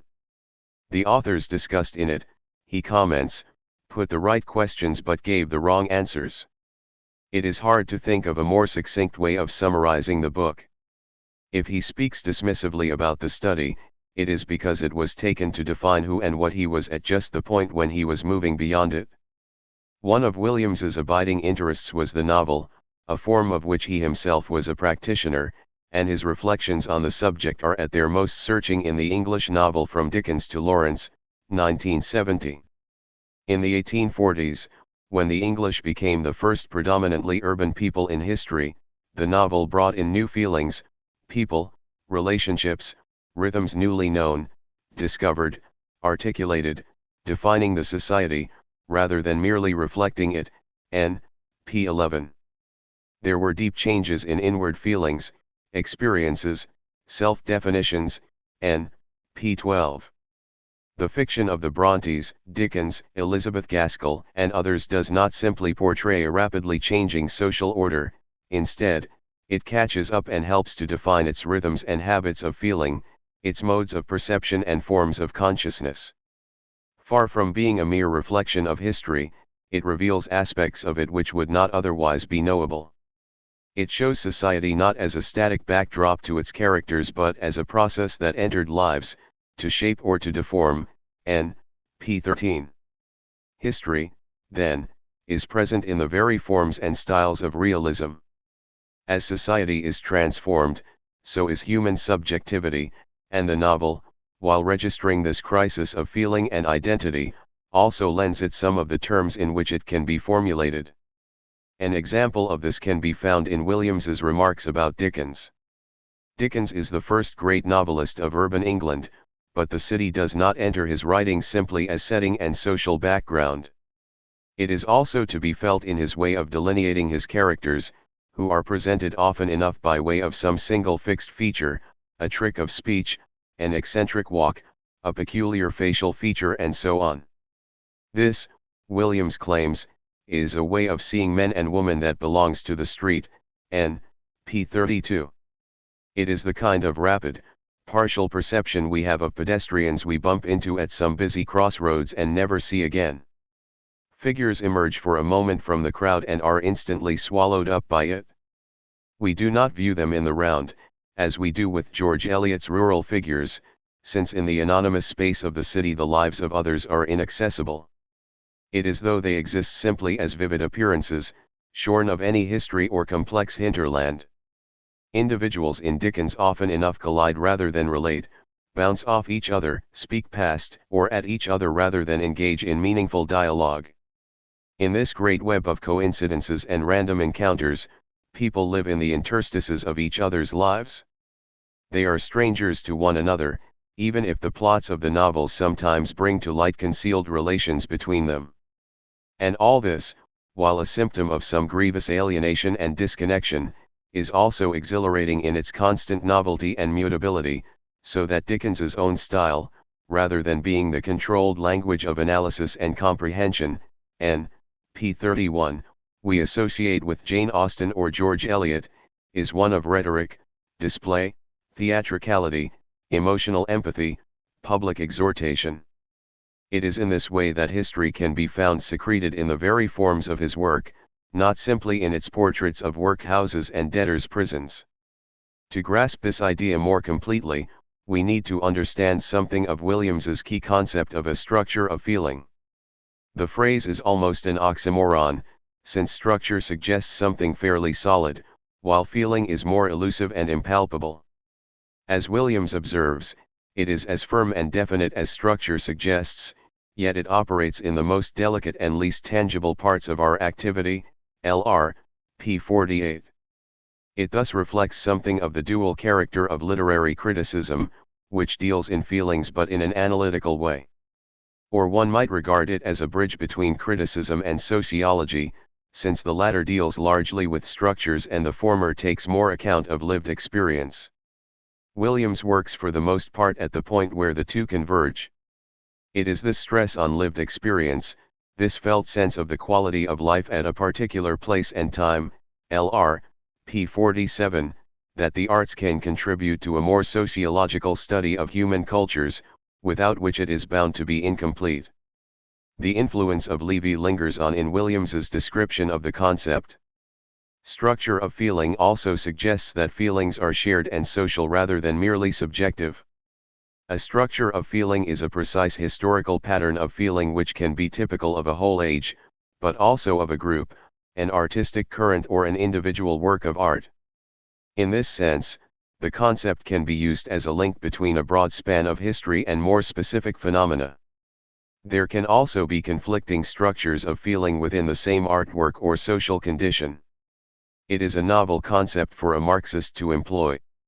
As Michael Moriarty points out, almost no other writer in the Marxist tradition has seen the human response to history as mediated not essentially through discourses or beliefs but through feelings. 51 advantage of the concept is that it allows Williams to avoid the term ideology, which he associates with clear-cut doctrines and abstract ideas. There are, in fact, less intellectualist versions of the notion. Ideology and structure of feeling are not synonymous, but the latter is one of the ways in which a dominant power seeks to legitimate itself, and ideology is the traditional name given to this process at the level of ideas. There are also, however, resistant or oppositional structures of feeling, as well as artistic works or stretches of social life where dominant and resistant lock horns. For Williams, then, power is a question of affect and experience, not simply of creeds. One of the disadvantages of the idea, however, is that it invests rather too deeply in the notion of experience, a more slippery, ambiguous phenomenon than Williams would seem to acknowledge. Marx points out that the underlying mechanisms of capitalism do not show up in our regular experience, rather as for Freud the unconscious can be glimpsed in it only indirectly. Besides, your experience of a situation may be at odds with mine, and the same experience may lead us to different conclusions. Williams's political views, as we have seen, arose partly from his upbringing, but you could live through much the same childhood and adolescence and arrive at a very different political stance. Plenty of people have. Perhaps the traditional term for Williams's coinage is sensibility, which can also be used both of a specific work and of a whole period or society. We can speak of the sensibility of Thackeray's Vanity Fair, but also of the sensibility of the late Victorian age. Williams might have felt that structure was a more precise, analytic concept than the rather fuzzy idea of sensibility, but he did not carry through such structural analysis in any extended form. Williams sometimes saw a structure of feeling as an emotional pattern which is still emergent, and has yet to crystallize into a definitive shape. It is, so to speak, feeling still in solution or suspension. All societies, he argues, are made up of a complex interaction between values and meanings which are dominant, those which are inherited from the past but remain active in the present, the residual, and those which are gradually coming to birth, the emergent. There are always feelings which can't as yet be fully articulated, embryonic elements of impulse, restraint, and tone, specifically affective elements of consciousness and relationship, ML, p. 132, which have yet to be formalized into an ideology or worldview, and which may be first detected by the sensitive antennae of art. Williams was especially attracted to Antonio Gramsci's idea of hegemony, which he took to mean how the culture of a dominant class saturates the whole process of social living, not just with ideas, but with certain forms of lived experience. 6 Hegemony is in Williams's view a more vital conception than either culture or ideology, partly because it raises the question of power, which is not necessarily true of the notion of culture, and partly because its roots sink deeper than ideas, which is not always the case with the concept of ideology. If it is more politically pointed than culture, it is also more complex and inward than ideology. Even so, he wants to insist against certain pessimistic brands of Marxism that no ruling order can exhaust all human energy and meaning, and that what one might call practical consciousness is often in conflict with official beliefs. 7. In his study of the English novel, Williams writes of the world of the Brontes as one of desire and hunger, of rebellion and pallid convention, the terms of desire and fulfillment and the terms of oppression and deprivation profoundly connected in a single dimension of experience, n. p. 60. One could take this as an account of English society at the time, when the hunger could be quite literal. The 1840s are sometimes known as the Hungry Forties, and when the devastating impact of early industrial capitalism involved both rebellion and deprivation. But it is also an account of the structure of feeling of the Brontes' fiction, in which the hunger in question is metaphorical, though just as real. Desire clashes with convention and characters like Heathcliff and Jane Eyre stage a smouldering revolt against authority. History invades the Brontes' writing, but obliquely, spontaneously, through certain recurrent patterns of feeling. When there is real dislocation, Williams writes, it does not have to appear in a strike or in machine breaking, n. p. 65. Another mediation between art and society is convention, which in Williams's view is at root a matter of social relationships. Consider, for example, the convention of the omniscient narrator in the realist novel, with its implications of authoritative judgment, a capacious vision and the ability to steer a unified narrative through a prodigal host of characters and conditions. It is not hard to relate the self-assurance of this project to the historical heyday of the middle class, which can rank the realist novel as among its most magnificent cultural achievements. One might then contrast this with the shattered world of so much modernist fiction, in which there may no longer be any unquestionable truth, solid foundation, or commanding viewpoint, simply a set of clashing perspectives and unsettling ambiguities. A crisis of literary form springs from a deeper upheaval, as middle-class society enters into the turbulent period around the First World War. In Williams's view, cultural forms and conventions have a historical foundation. The English novel from Dickens to Lawrence challenges a good deal of standard critical opinion. It is a critical commonplace that Jane Austen ignores the momentous historical events of her time, such as the Napoleonic Wars, but Williams points out that few historical realities were more significant at the time than the fortunes of the landed families with which she deals. Austen sets her fiction not in some timeless, tranquil countryside but in a world of complex interactions between inheritance, landed property, fortunes reaped from commerce and colonial exploitation, marriages into estates and a number of other sources of wealth.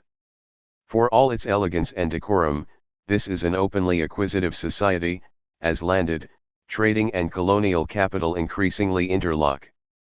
Despite the conflicts and instabilities which all this generates, Austen manages in Williams's view to achieve a remarkable unity of tone, a moral poise and a sure judgment which reflect the confidence and maturity of her social class.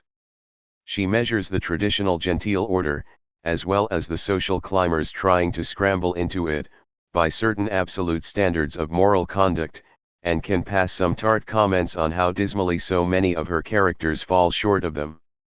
It is hard to imagine the liberal-minded George Eliot or Henry James remarking of the death of one of their characters, as Austen does, that it was a stroke of good fortune for his parents. But she is also a thoroughly materialist author, with a quick eye for the value of a country residence or the revenue yielded by a piece of land. As Williams points out, it is these things she sees when she looks at a field, not anyone actually working there. Farm laborers are largely invisible. The countryside becomes real only in relation to the houses of the gentry, otherwise it is mostly a place to walk in. Williams's personal familiarity with rural society also allows him to demolish a number of myths about Thomas Hardy. Hardy's fiction does not deal with the peasantry, for the good reason that they hardly existed in the England in which he wrote. The class had been more or less driven from the land by the late 18th century enclosures. In its place we have a world of capitalist landowners, tenant farmers, farm laborers, dealers, and craftsmen. Grace Melberry of the Woodlanders is no simple country lass but the daughter of a successful timber merchant. Tester Bayfield speaks the West Country dialect at home but standard English when she is away from it. She is seduced not by a wicked aristocrat but by the son of a retired manufacturer. She, too, is no benighted rustic, but as the daughter of a life-holder and small dealer has been reasonably well educated at a national school. Williams points out that Hardy himself, like George Eliot and D.H. Lawrence, has been patronizingly described as an autodidact or self-taught individual, even though all three of these authors received a better education than the great majority of their fellow citizens. Autodidact in this context can be translated as didn't go to public school or Oxbridge. Tragedy in Hardy springs from circumstance, not fate. Nor, Williams insists, is it the result of a timeless rural way of life being invaded and undermined by urban influences. There is no major clash between the rural and the urban, not least because in English society the capitalist relations typical of the city first took hold in the countryside. If Hardy's Wessex is a precarious place in which to live, it is largely because of disruptive forces which are internal to it: poverty, the hazards of tenancy and small capital farming, the leasing and renting of land, the gradual dwindling of the class of craftsmen, dealers, small tradesmen, cottagers and the like. What is also unstable in the novels is Hardy's own relation to this social landscape, as the son of a small-time rural builder who knows it from the inside, yet who is also an educated observer, with one eye on the place itself and the other on the metropolitan readership for whom he is writing. This ambiguity, Williams argues, is built into Hardy's use of language. If Tess alternates between the Wessex dialect and a more correct form of speech, Hardy himself is caught between a direct form of description of rural society in the easy idiom of the insider, and a more elaborate, self-conscious, literary style of writing, one which aims to be acceptable to a middle-class metropolitan audience, for many of whom the countryside is a realm of rural idiocy. He calls these two modes of speech customary and educated, and argues that neither will finally serve Hardy's purpose, as Williams puts it, the educated dumb in intensity and limited in humanity, the customary thwarted by ignorance and complacent in habit, n. p. 107.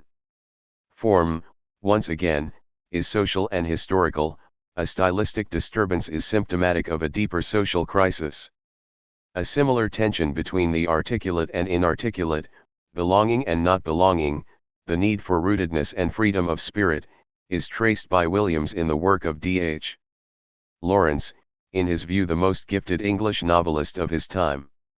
If Williams is illuminating on Austen, the Brontes, Dickens, George Eliot, and Hardy, he is distinctly less impressive on Joseph Conrad, Henry James, James Joyce, and Virginia Woolf. One cannot really discuss Conrad without some reference to his metaphysical or philosophical vision, but Williams, like Levy, is weak on philosophy and puts this aspect of his work aside. The same is true of his treatment of D.H. Lawrence, whose metaphysical notions are vital to an understanding of his fiction. As for Henry James, one of the finest of all English language novelists, Williams appears strangely uneasy about him. As with Austen, he stresses how thoroughly materialist James is beneath the mannered surface. His fiction is all about wealth, possession, and exploitation, yet Williams inexplicably regards him as excluding history from his art. He also sees him as a modernist rather than a major realist, one for whom the novel becomes its own subject matter. Consciousness in James, he writes, is the almost exclusive object and subject of consciousness, n. p. 135. This may be true of the late James, though even that is arguable, but it is a travesty of his work as a whole. So is the suggestion that Joyce's Dublin in Ulysses is less a real city or knowable community than a symbolic abstraction. A knowable community is exactly what Ulysses depicts.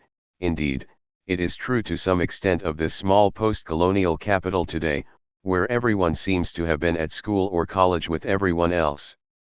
The city is said to have wonderful acoustics. Joyce's novel is still acclaimed as a great work of art, but the most astonishingly avant-garde literary work in English, the same author's Finnegan's Wake, is dismissed in a couple of sentences. D.H. Lawrence's Women in Love, one of its author's most adventurous imaginative experiments, is paid due, if rather perfunctory, homage, but in the end Williams opts for the more realist Lady Chatterley's Lover, with its feel for the common life, over the abstract symbolic language of the former work.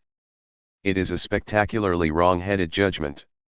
Williams's view of these modern writers is skewed by his hostility to modernism, and nowhere more obviously so than in his aversion to Virginia Woolf. He sees her fiction as a world in which the common reality he values has been stripped away, leaving only an isolated, disembodied consciousness. In The Waves, all the furniture, even the physical bodies, have gone out of the window, and we are left with feelings and voices, voices in the air, Lr. p. 279. But why should one expect Woolf to write like Balzac or Turgenev? Williams delivered this judgment before Woolf became a feminist icon, and there is no distaste for feminism implicit in his critique of her art. In fact, the work in which he writes these words, The Long Revolution, lists what he calls the complex of relationships based on the generation and nurture of life, Lr.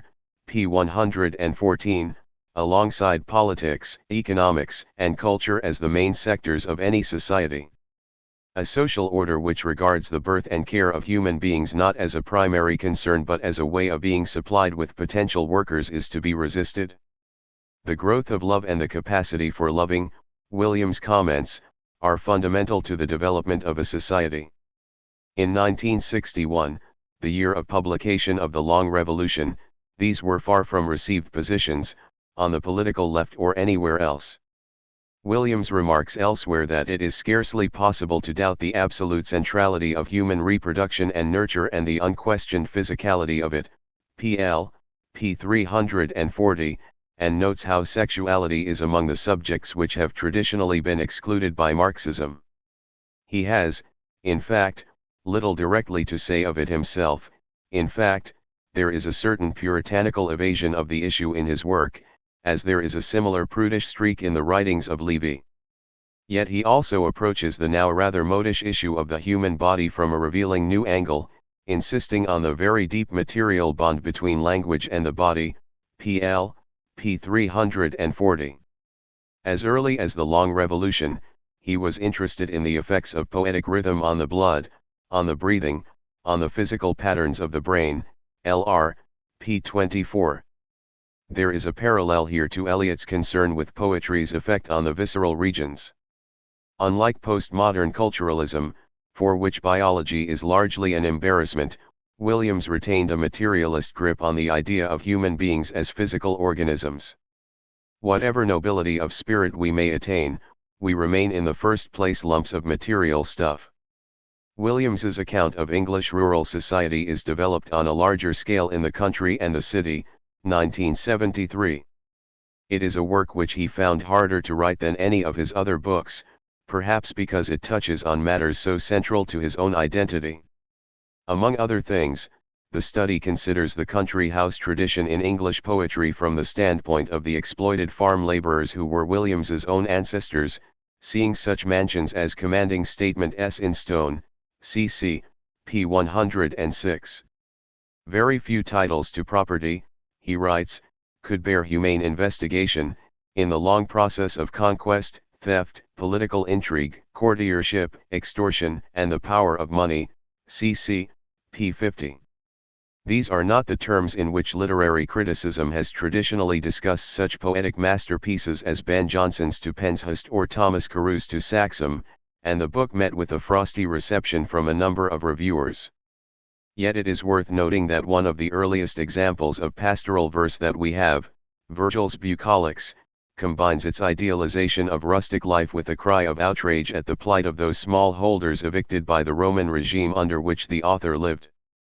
The Country and the City delivers an unflinchingly materialist account of the history of struggle, deprivation, and outright robbery which underlies the picture postcard image of a timeless rural England. It is remarkable that there is hardly any discussion of Empson's some versions of pastoral, apart from a couple of curtly dismissive sentences.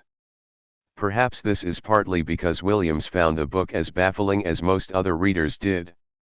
In any case, he came to dislike close textual criticism, seeing it as a way of avoiding more general issues. He certainly seems to have no sense of how political Empson's book is. On the subject of the city, which receives significantly less attention than the countryside, the study is less enlightening. Williams was not fond of urban life, despite his rather dubious claim of needing to visit foreign cities. He never lived in a city larger than Cambridge, and was no more of a metropolitan figure than Levy, let alone a cosmopolitan one. Like all socialists, however, he was an internationalist, with a belief in the global solidarity of working men and women. From Culture and Society onwards, it is hard to give a name to Williams's intellectual project. As critic, sociologist, novelist, cultural theorist, and political commentator, he is a bookseller's nightmare, given that there is no obvious slot on the shelves to house his works. He is also something of a sage or moralist in the tradition he records in Culture and Society, the latest character, so to speak, in his own drama. He himself comments on the first page of The Long Revolution that there is no academic subject within which the questions I am interested in can be followed through, Lr. pages 9, x. In the end, he himself helped to bring such a subject to birth, namely cultural studies. Because the idea of culture concerns the quality of a way of life, it is suitable that a study of it should spring chiefly from literary criticism, which is similarly devoted to questions of value and qualities of experience. Literary criticism is also a subject with such ill-defined boundaries, encompassing everything from death to dactyls, that it can open up to other fields of inquiry more easily than most disciplines. Indeed, in Williams's case it opens up so much that, as we shall see later, it virtually disappears. The term he was finally to use to define his project was cultural materialism, the beginnings of which can be found in The Long Revolution. The book includes studies of the growth of the popular press and the reading public, the evolution of standard English, the social history of English writers and of dramatic forms.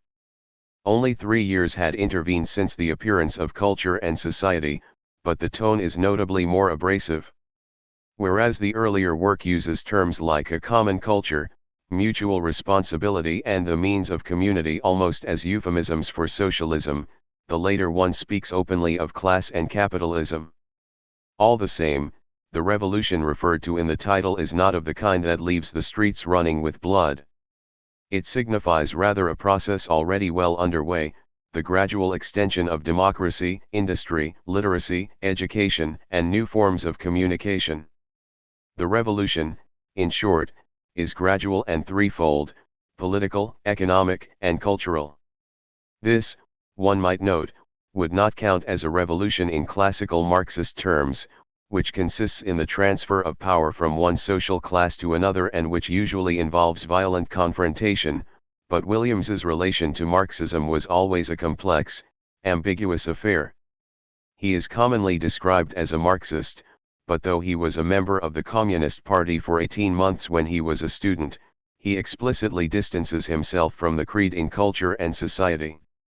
The long revolution is certainly anti-capitalist, but its concept of revolution, as we have just seen, is not one of decisive political rupture, and though modern tragedy speaks of armed revolution, it is mostly of an anti-colonialist rather than anti-capitalist kind. Some years later, when Williams developed his theory of cultural materialism, he spoke of it somewhat cautiously as compatible with Marxism rather than as an aspect of it. The issue is complicated by the fact that what counts as being a Marxist is far from self-evident.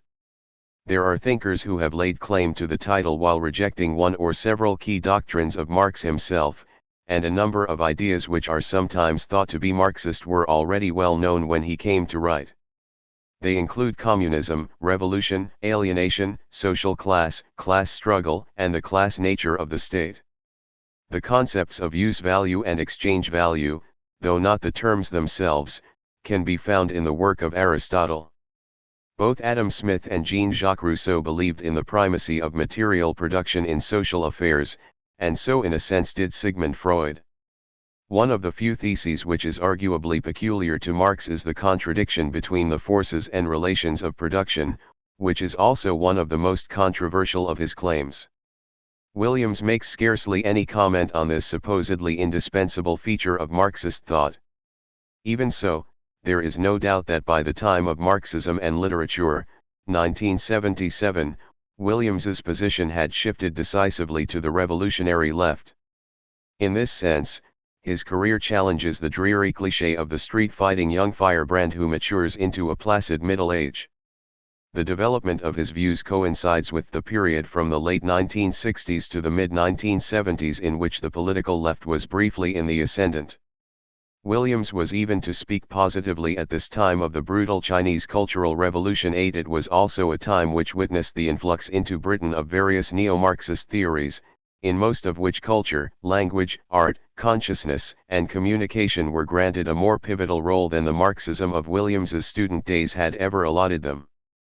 As work by Lukács, Gramsci, Goldman, Sartre, Brecht, Bakhtin, Benjamin and Adorno grew increasingly influential on the British left, it was as though Marxism had caught up with Williams rather than the other way round. There was now a humanistic, non-doctrinaire version of the theory with which he could readily affiliate, and which seemed to meet what had been his primary objection to Marxism all along, the fact that it assigned culture and communication secondary rather than primary status. They belonged to the so-called superstructure rather than to the material base, and this was a case which Williams could never accept. His rejection of it is evident as early as the Long Revolution. In a chapter entitled The Creative Mind, he argues that communication is never secondary to reality. On the contrary, it is only through language and interpretation that reality is constituted. Art is traditionally regarded as creative, in contrast to everyday consciousness, but in Williams's view the distinction is false, since the whole of our routine activity depends on learning, description, communication, and interpretation. Perception itself is creative, and art is simply a specialized case of it, with no particularly privileged status. In an interaction of subject and object, consciousness continually reorganizes reality and is reorganized by it in its turn. Some of Williams's later work then turns this case against the orthodox Marxist claim that culture and communication have only a secondary, derivative place in social existence. To believe so, he argues, is to dematerialize these activities, so that the trouble with orthodox Marxism is that it is not materialist enough. It fails to grasp culture as a set of practices quite as material as coal mining or cotton spinning. This is true, but risks missing the point. What most Marxists have held is that culture and communication are material practices, but not ones which are finally determinant. They are not the main motors of historical change. It is this demotion of culture, as Williams sees it, that cultural materialism can rectify. Culture, he insists, is a mode of production in its own right, involving certain specific social relations and historical conditions, and it is the analysis of this which should take over from literary criticism as classically conceived. Means of communication are also means of production, both in the sense that they give rise to a product, speech, news, art, information, and in the sense that they are an integral part of material production as a whole. Language, similarly, is not just a medium but is actively productive of meaning. It is constitutive of social activity, and forms an indispensable part of the social process. It is not a reflection of reality but a reality in its own right, and it is less a closed system than a process of production. Williams tackles the topic of language directly in Keywords, a strikingly original study in historical semantics. The book explores the tangled, conflictive, sometimes discontinuous history of a range of terms: class, democracy, elite, realism, tradition, literature, intellectual and the like, which make up a vocabulary of culture and society. It shows the way in which meanings are produced by innovation, interaction, transfer, transformation, overlap and extension, and how the history of language acts as the material body of the history of thought. Somewhere behind the book, as somewhere behind the linguistic work of I.A. Richards, lies Coleridge's belief in his Biographia Literaria in words as living growths or organs of the human soul, along with his recording of what he calls language's periods of natural growth and accidental modifications. Given a difference of idiom, this is not far from the project of Keywords. The work might also be described as Williams's equivalent to the structure of complex words, though Empson, misreading the book as claiming that language exerts a deterministic power over thought and action, gave it a rather negative review. What Williams actually claims is that an understanding of terms like class contributes very little to the resolution of actual class struggles. This contrasts with the liberal rationalist case, exemplified by I.A.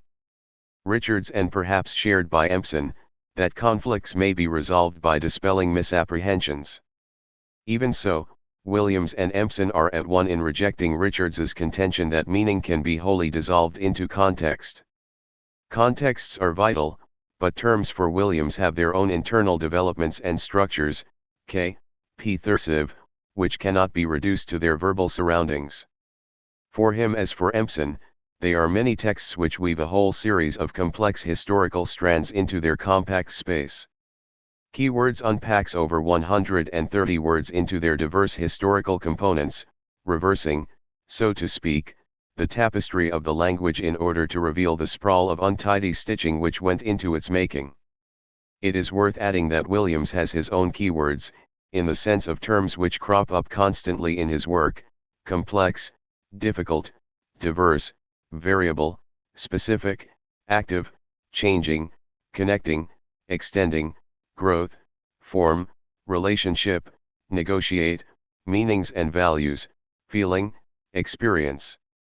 One or two of these words, active, for example, are repeated so often that they end up almost entirely void of meaning. Complex and difficult are meant among other things to guard against the oversimplifications of vulgar Marxism.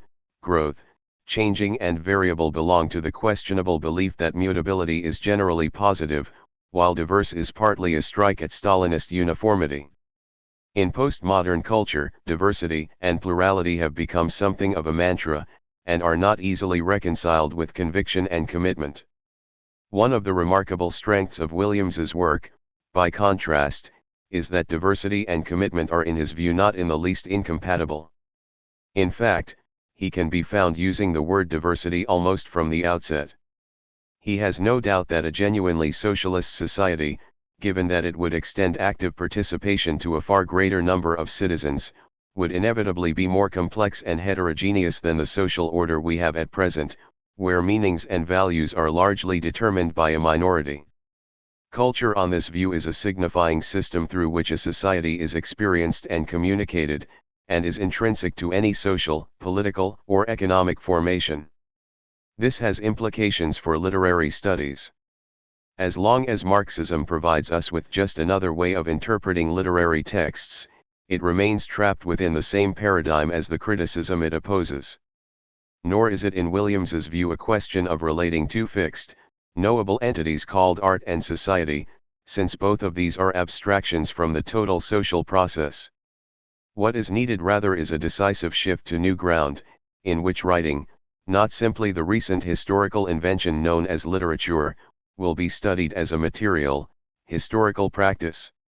Such an approach will acknowledge that we cannot separate art and literature from other kinds of social practice, in such a way as to make them subject to quite special and distinct laws, PMC, p. 44. In a period in which culture and communication have burgeoned into massive corporations, Williams's rejection of a distinction between the primary, material production, and the secondary, art, culture, makes obvious sense. If cultural materialism is not an approach confined to advanced capitalism, it is certainly borne out by it. It also has implications for political action, as when Williams writes that the task of a successful socialist movement will be one of feeling and imagination quite as much as one of fact and organization, R.H., p. 76. Yet the fact that farms and concert halls are both material does not necessarily mean that they weigh equally in shaping the course of history. We could do without concert halls at a pinch, but not without food. Human beings need shelter, but they do not need strip joints. Williams overlooks this aspect of Marxist theory for a while, before finally coming to acknowledge it in Politics and Letters.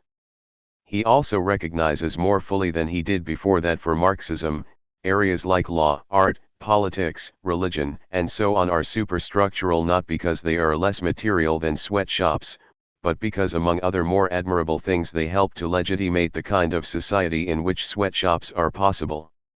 Cultural materialism, then, is the study of the conditions of production of art by real human agents in changing historical circumstances. It involves an analysis of the specific relationships through which works are made and move, p.m., p. 173, and treats literature as one form of language and signification among many. In his brief study Culture, Williams is no longer looking at individual works of art but at questions of markets, patrons, and sponsors, along with such formations as guilds, schools, movements, fractions, and avant-gardes. Literary works are to be considered less as objects than as notations, to be variably interpreted according to specific conventions, and these conventions have deep roots in social relationships as a whole. The reception of art, in other words, must be examined alongside its production. Without this historical context, we are left only with naked reader before naked text, W.S., p. 189. With the development of a market for literary products, literature becomes a commodity like any other, and what one might call the literary mode of production merges with material production in general. This provokes a reaction from artists who find themselves confronted with an audience which has become anonymous, and whose work seems degraded to the level of shirts and saucepans. The creative imagination is now subject to the very mechanizing processes to which it deems itself superior.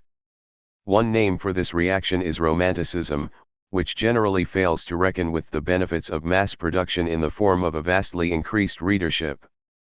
In pre-modern times, however, there were more varied forms of literary production, tribal bards who recited their poetry in public, monastic scribes, hawkers of ballads and chapbooks, authors of court masques in the pay of the monarch, theatres patronized by the state, manuscripts passed by hand among a courtly coterie, literary journalists whose writing was intended for clubs and coffee houses, poetry dedicated to aristocratic patrons, fiction serialist in high journals.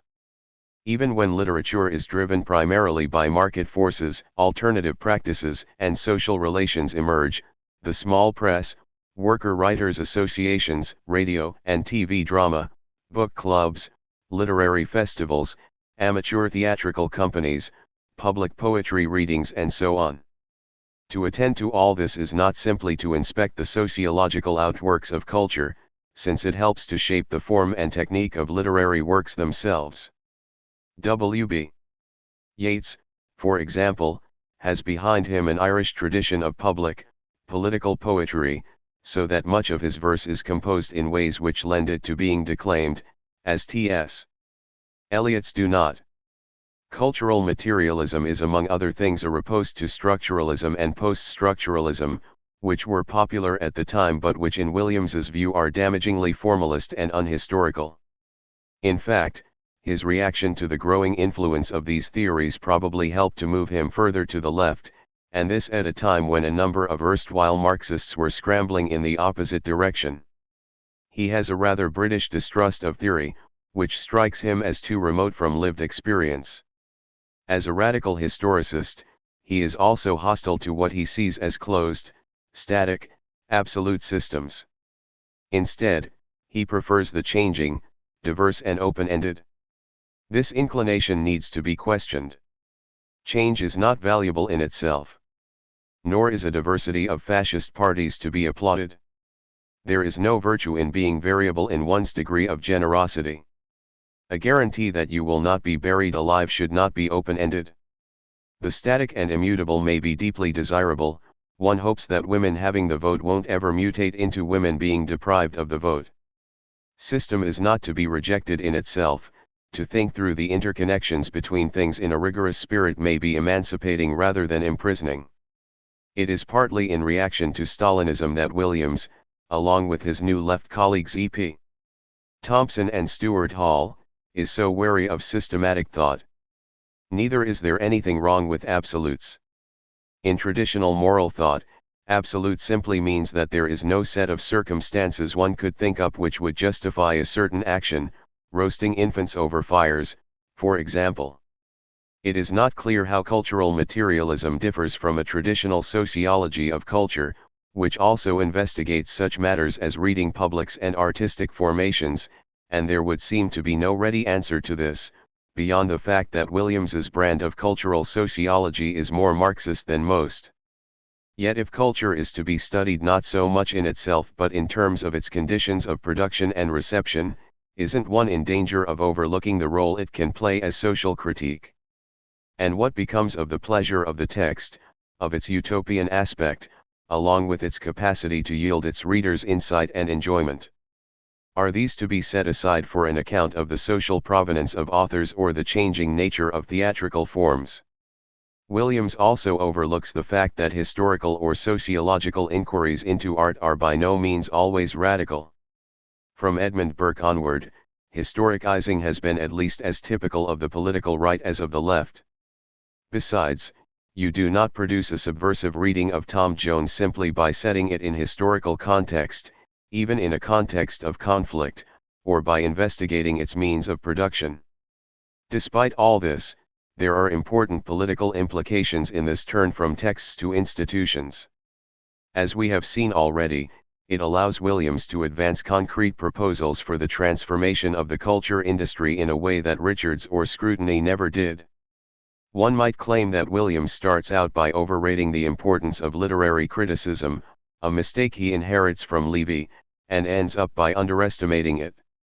As we have seen, drama from Ibsen to Eliot approaches its subject primarily as a set of isolated texts rather than as a matter of the theatre as institution, whereas Williams's later work, despite his insistence that the varieties of close reading seem to me certain to be indispensable, W.S. p. 215, bends the stick in the opposite direction. One wonders how far this is partly because close textual analysis, particularly of poetry, was never among his strengths. Like Levy's The Great Tradition, the English novel from Dickens to Lawrence quotes lengthy passages from novels without scrutinizing them in any detail, while the country and the city treats literature purely as social documentation. At one point the book quotes some verse by the minor 19th century writer James Thomson without mentioning the most obvious fact about it, namely how atrocious it is. In fact, Williams grew steadily more hostile to literary evaluation, which he associated with the conventional criticism he wanted to abandon. Like Levy, he was suspicious of the idea of the aesthetic, rejecting it as an abstract category but conceding that there are specific, variable experiences which have been grouped under this heading. These experiences, he believed, represent a range of values which the dominant social order has sought to suppress. They also protest against the reduction of human life to sheer utility. So if there are times when Williams dismisses the concept of the aesthetic as too abstract and universalist, there are other occasions when he rather grudgingly recognizes its force. Like many modern critics, both Williams and Levy tend to narrow the concept of the aesthetic to the idea of a special, insulated form of experience, as well as to the question of beauty, which then makes it easier to write off. But classical aesthetics is much broader than this. A distrust of abstract ideas is part of Williams's Leavisit legacy. But class, culture, and equality are abstract ideas, and are not to be sent packing on this account. It is the concrete and historically specific which continually engage his attention, yet he discusses them in a style so cocooned in abstraction that it is often hard to decipher. Take this paragraph about Wuthering Heights from the English novel From Dickens to Lawrence. Between the given and the willed, between the necessary and that plausible world which can appear to be separable, the action drives to its conclusion. A necessary experience of what it is to be human, of that life desire, that relationship which is given, is frustrated, displaced, lost in these specific difficulties, but is then in a profoundly convincing way, just because it is necessary, echoed, reflected back, from where it now exists only in spirit, the image of the necessary, seen moving beyond that composed, that rearranged life, the reality of need, of the human need, haunting, appearing to, a limited scaled-down world. N. p. 68. The passage is slightly more intelligible in context, but only just. There are far more lucid stretches of prose in Williams, but there are some even more opaque ones as well. Generally speaking, his writing is stilted, ponderous, and convoluted. His mind was strong, deep, and steady, but it had nothing of the nimble, mercurial quality of an Empson. It is typical of his style, as the above quotation suggests, that it manages to invest the abstract with the emotional, or abstract from the emotional without dispelling it altogether. What is in one sense a private, idiosyncratic language is cast into a resonantly public, authoritative form of speech, sometimes in too self-consciously sage-like a way. His voice is so weightily authoritative that he hardly ever bothers to cite a source or quote a fellow critic. There is, so the sociologist Michael Walzer tells us, a saying in the Talmud that when a scholar acknowledges all his sources, he brings the day of redemption a little closer, in which case Williams has managed to postpone the Messiah's arrival indefinitely. 9 Not that he always had that many sources to quote.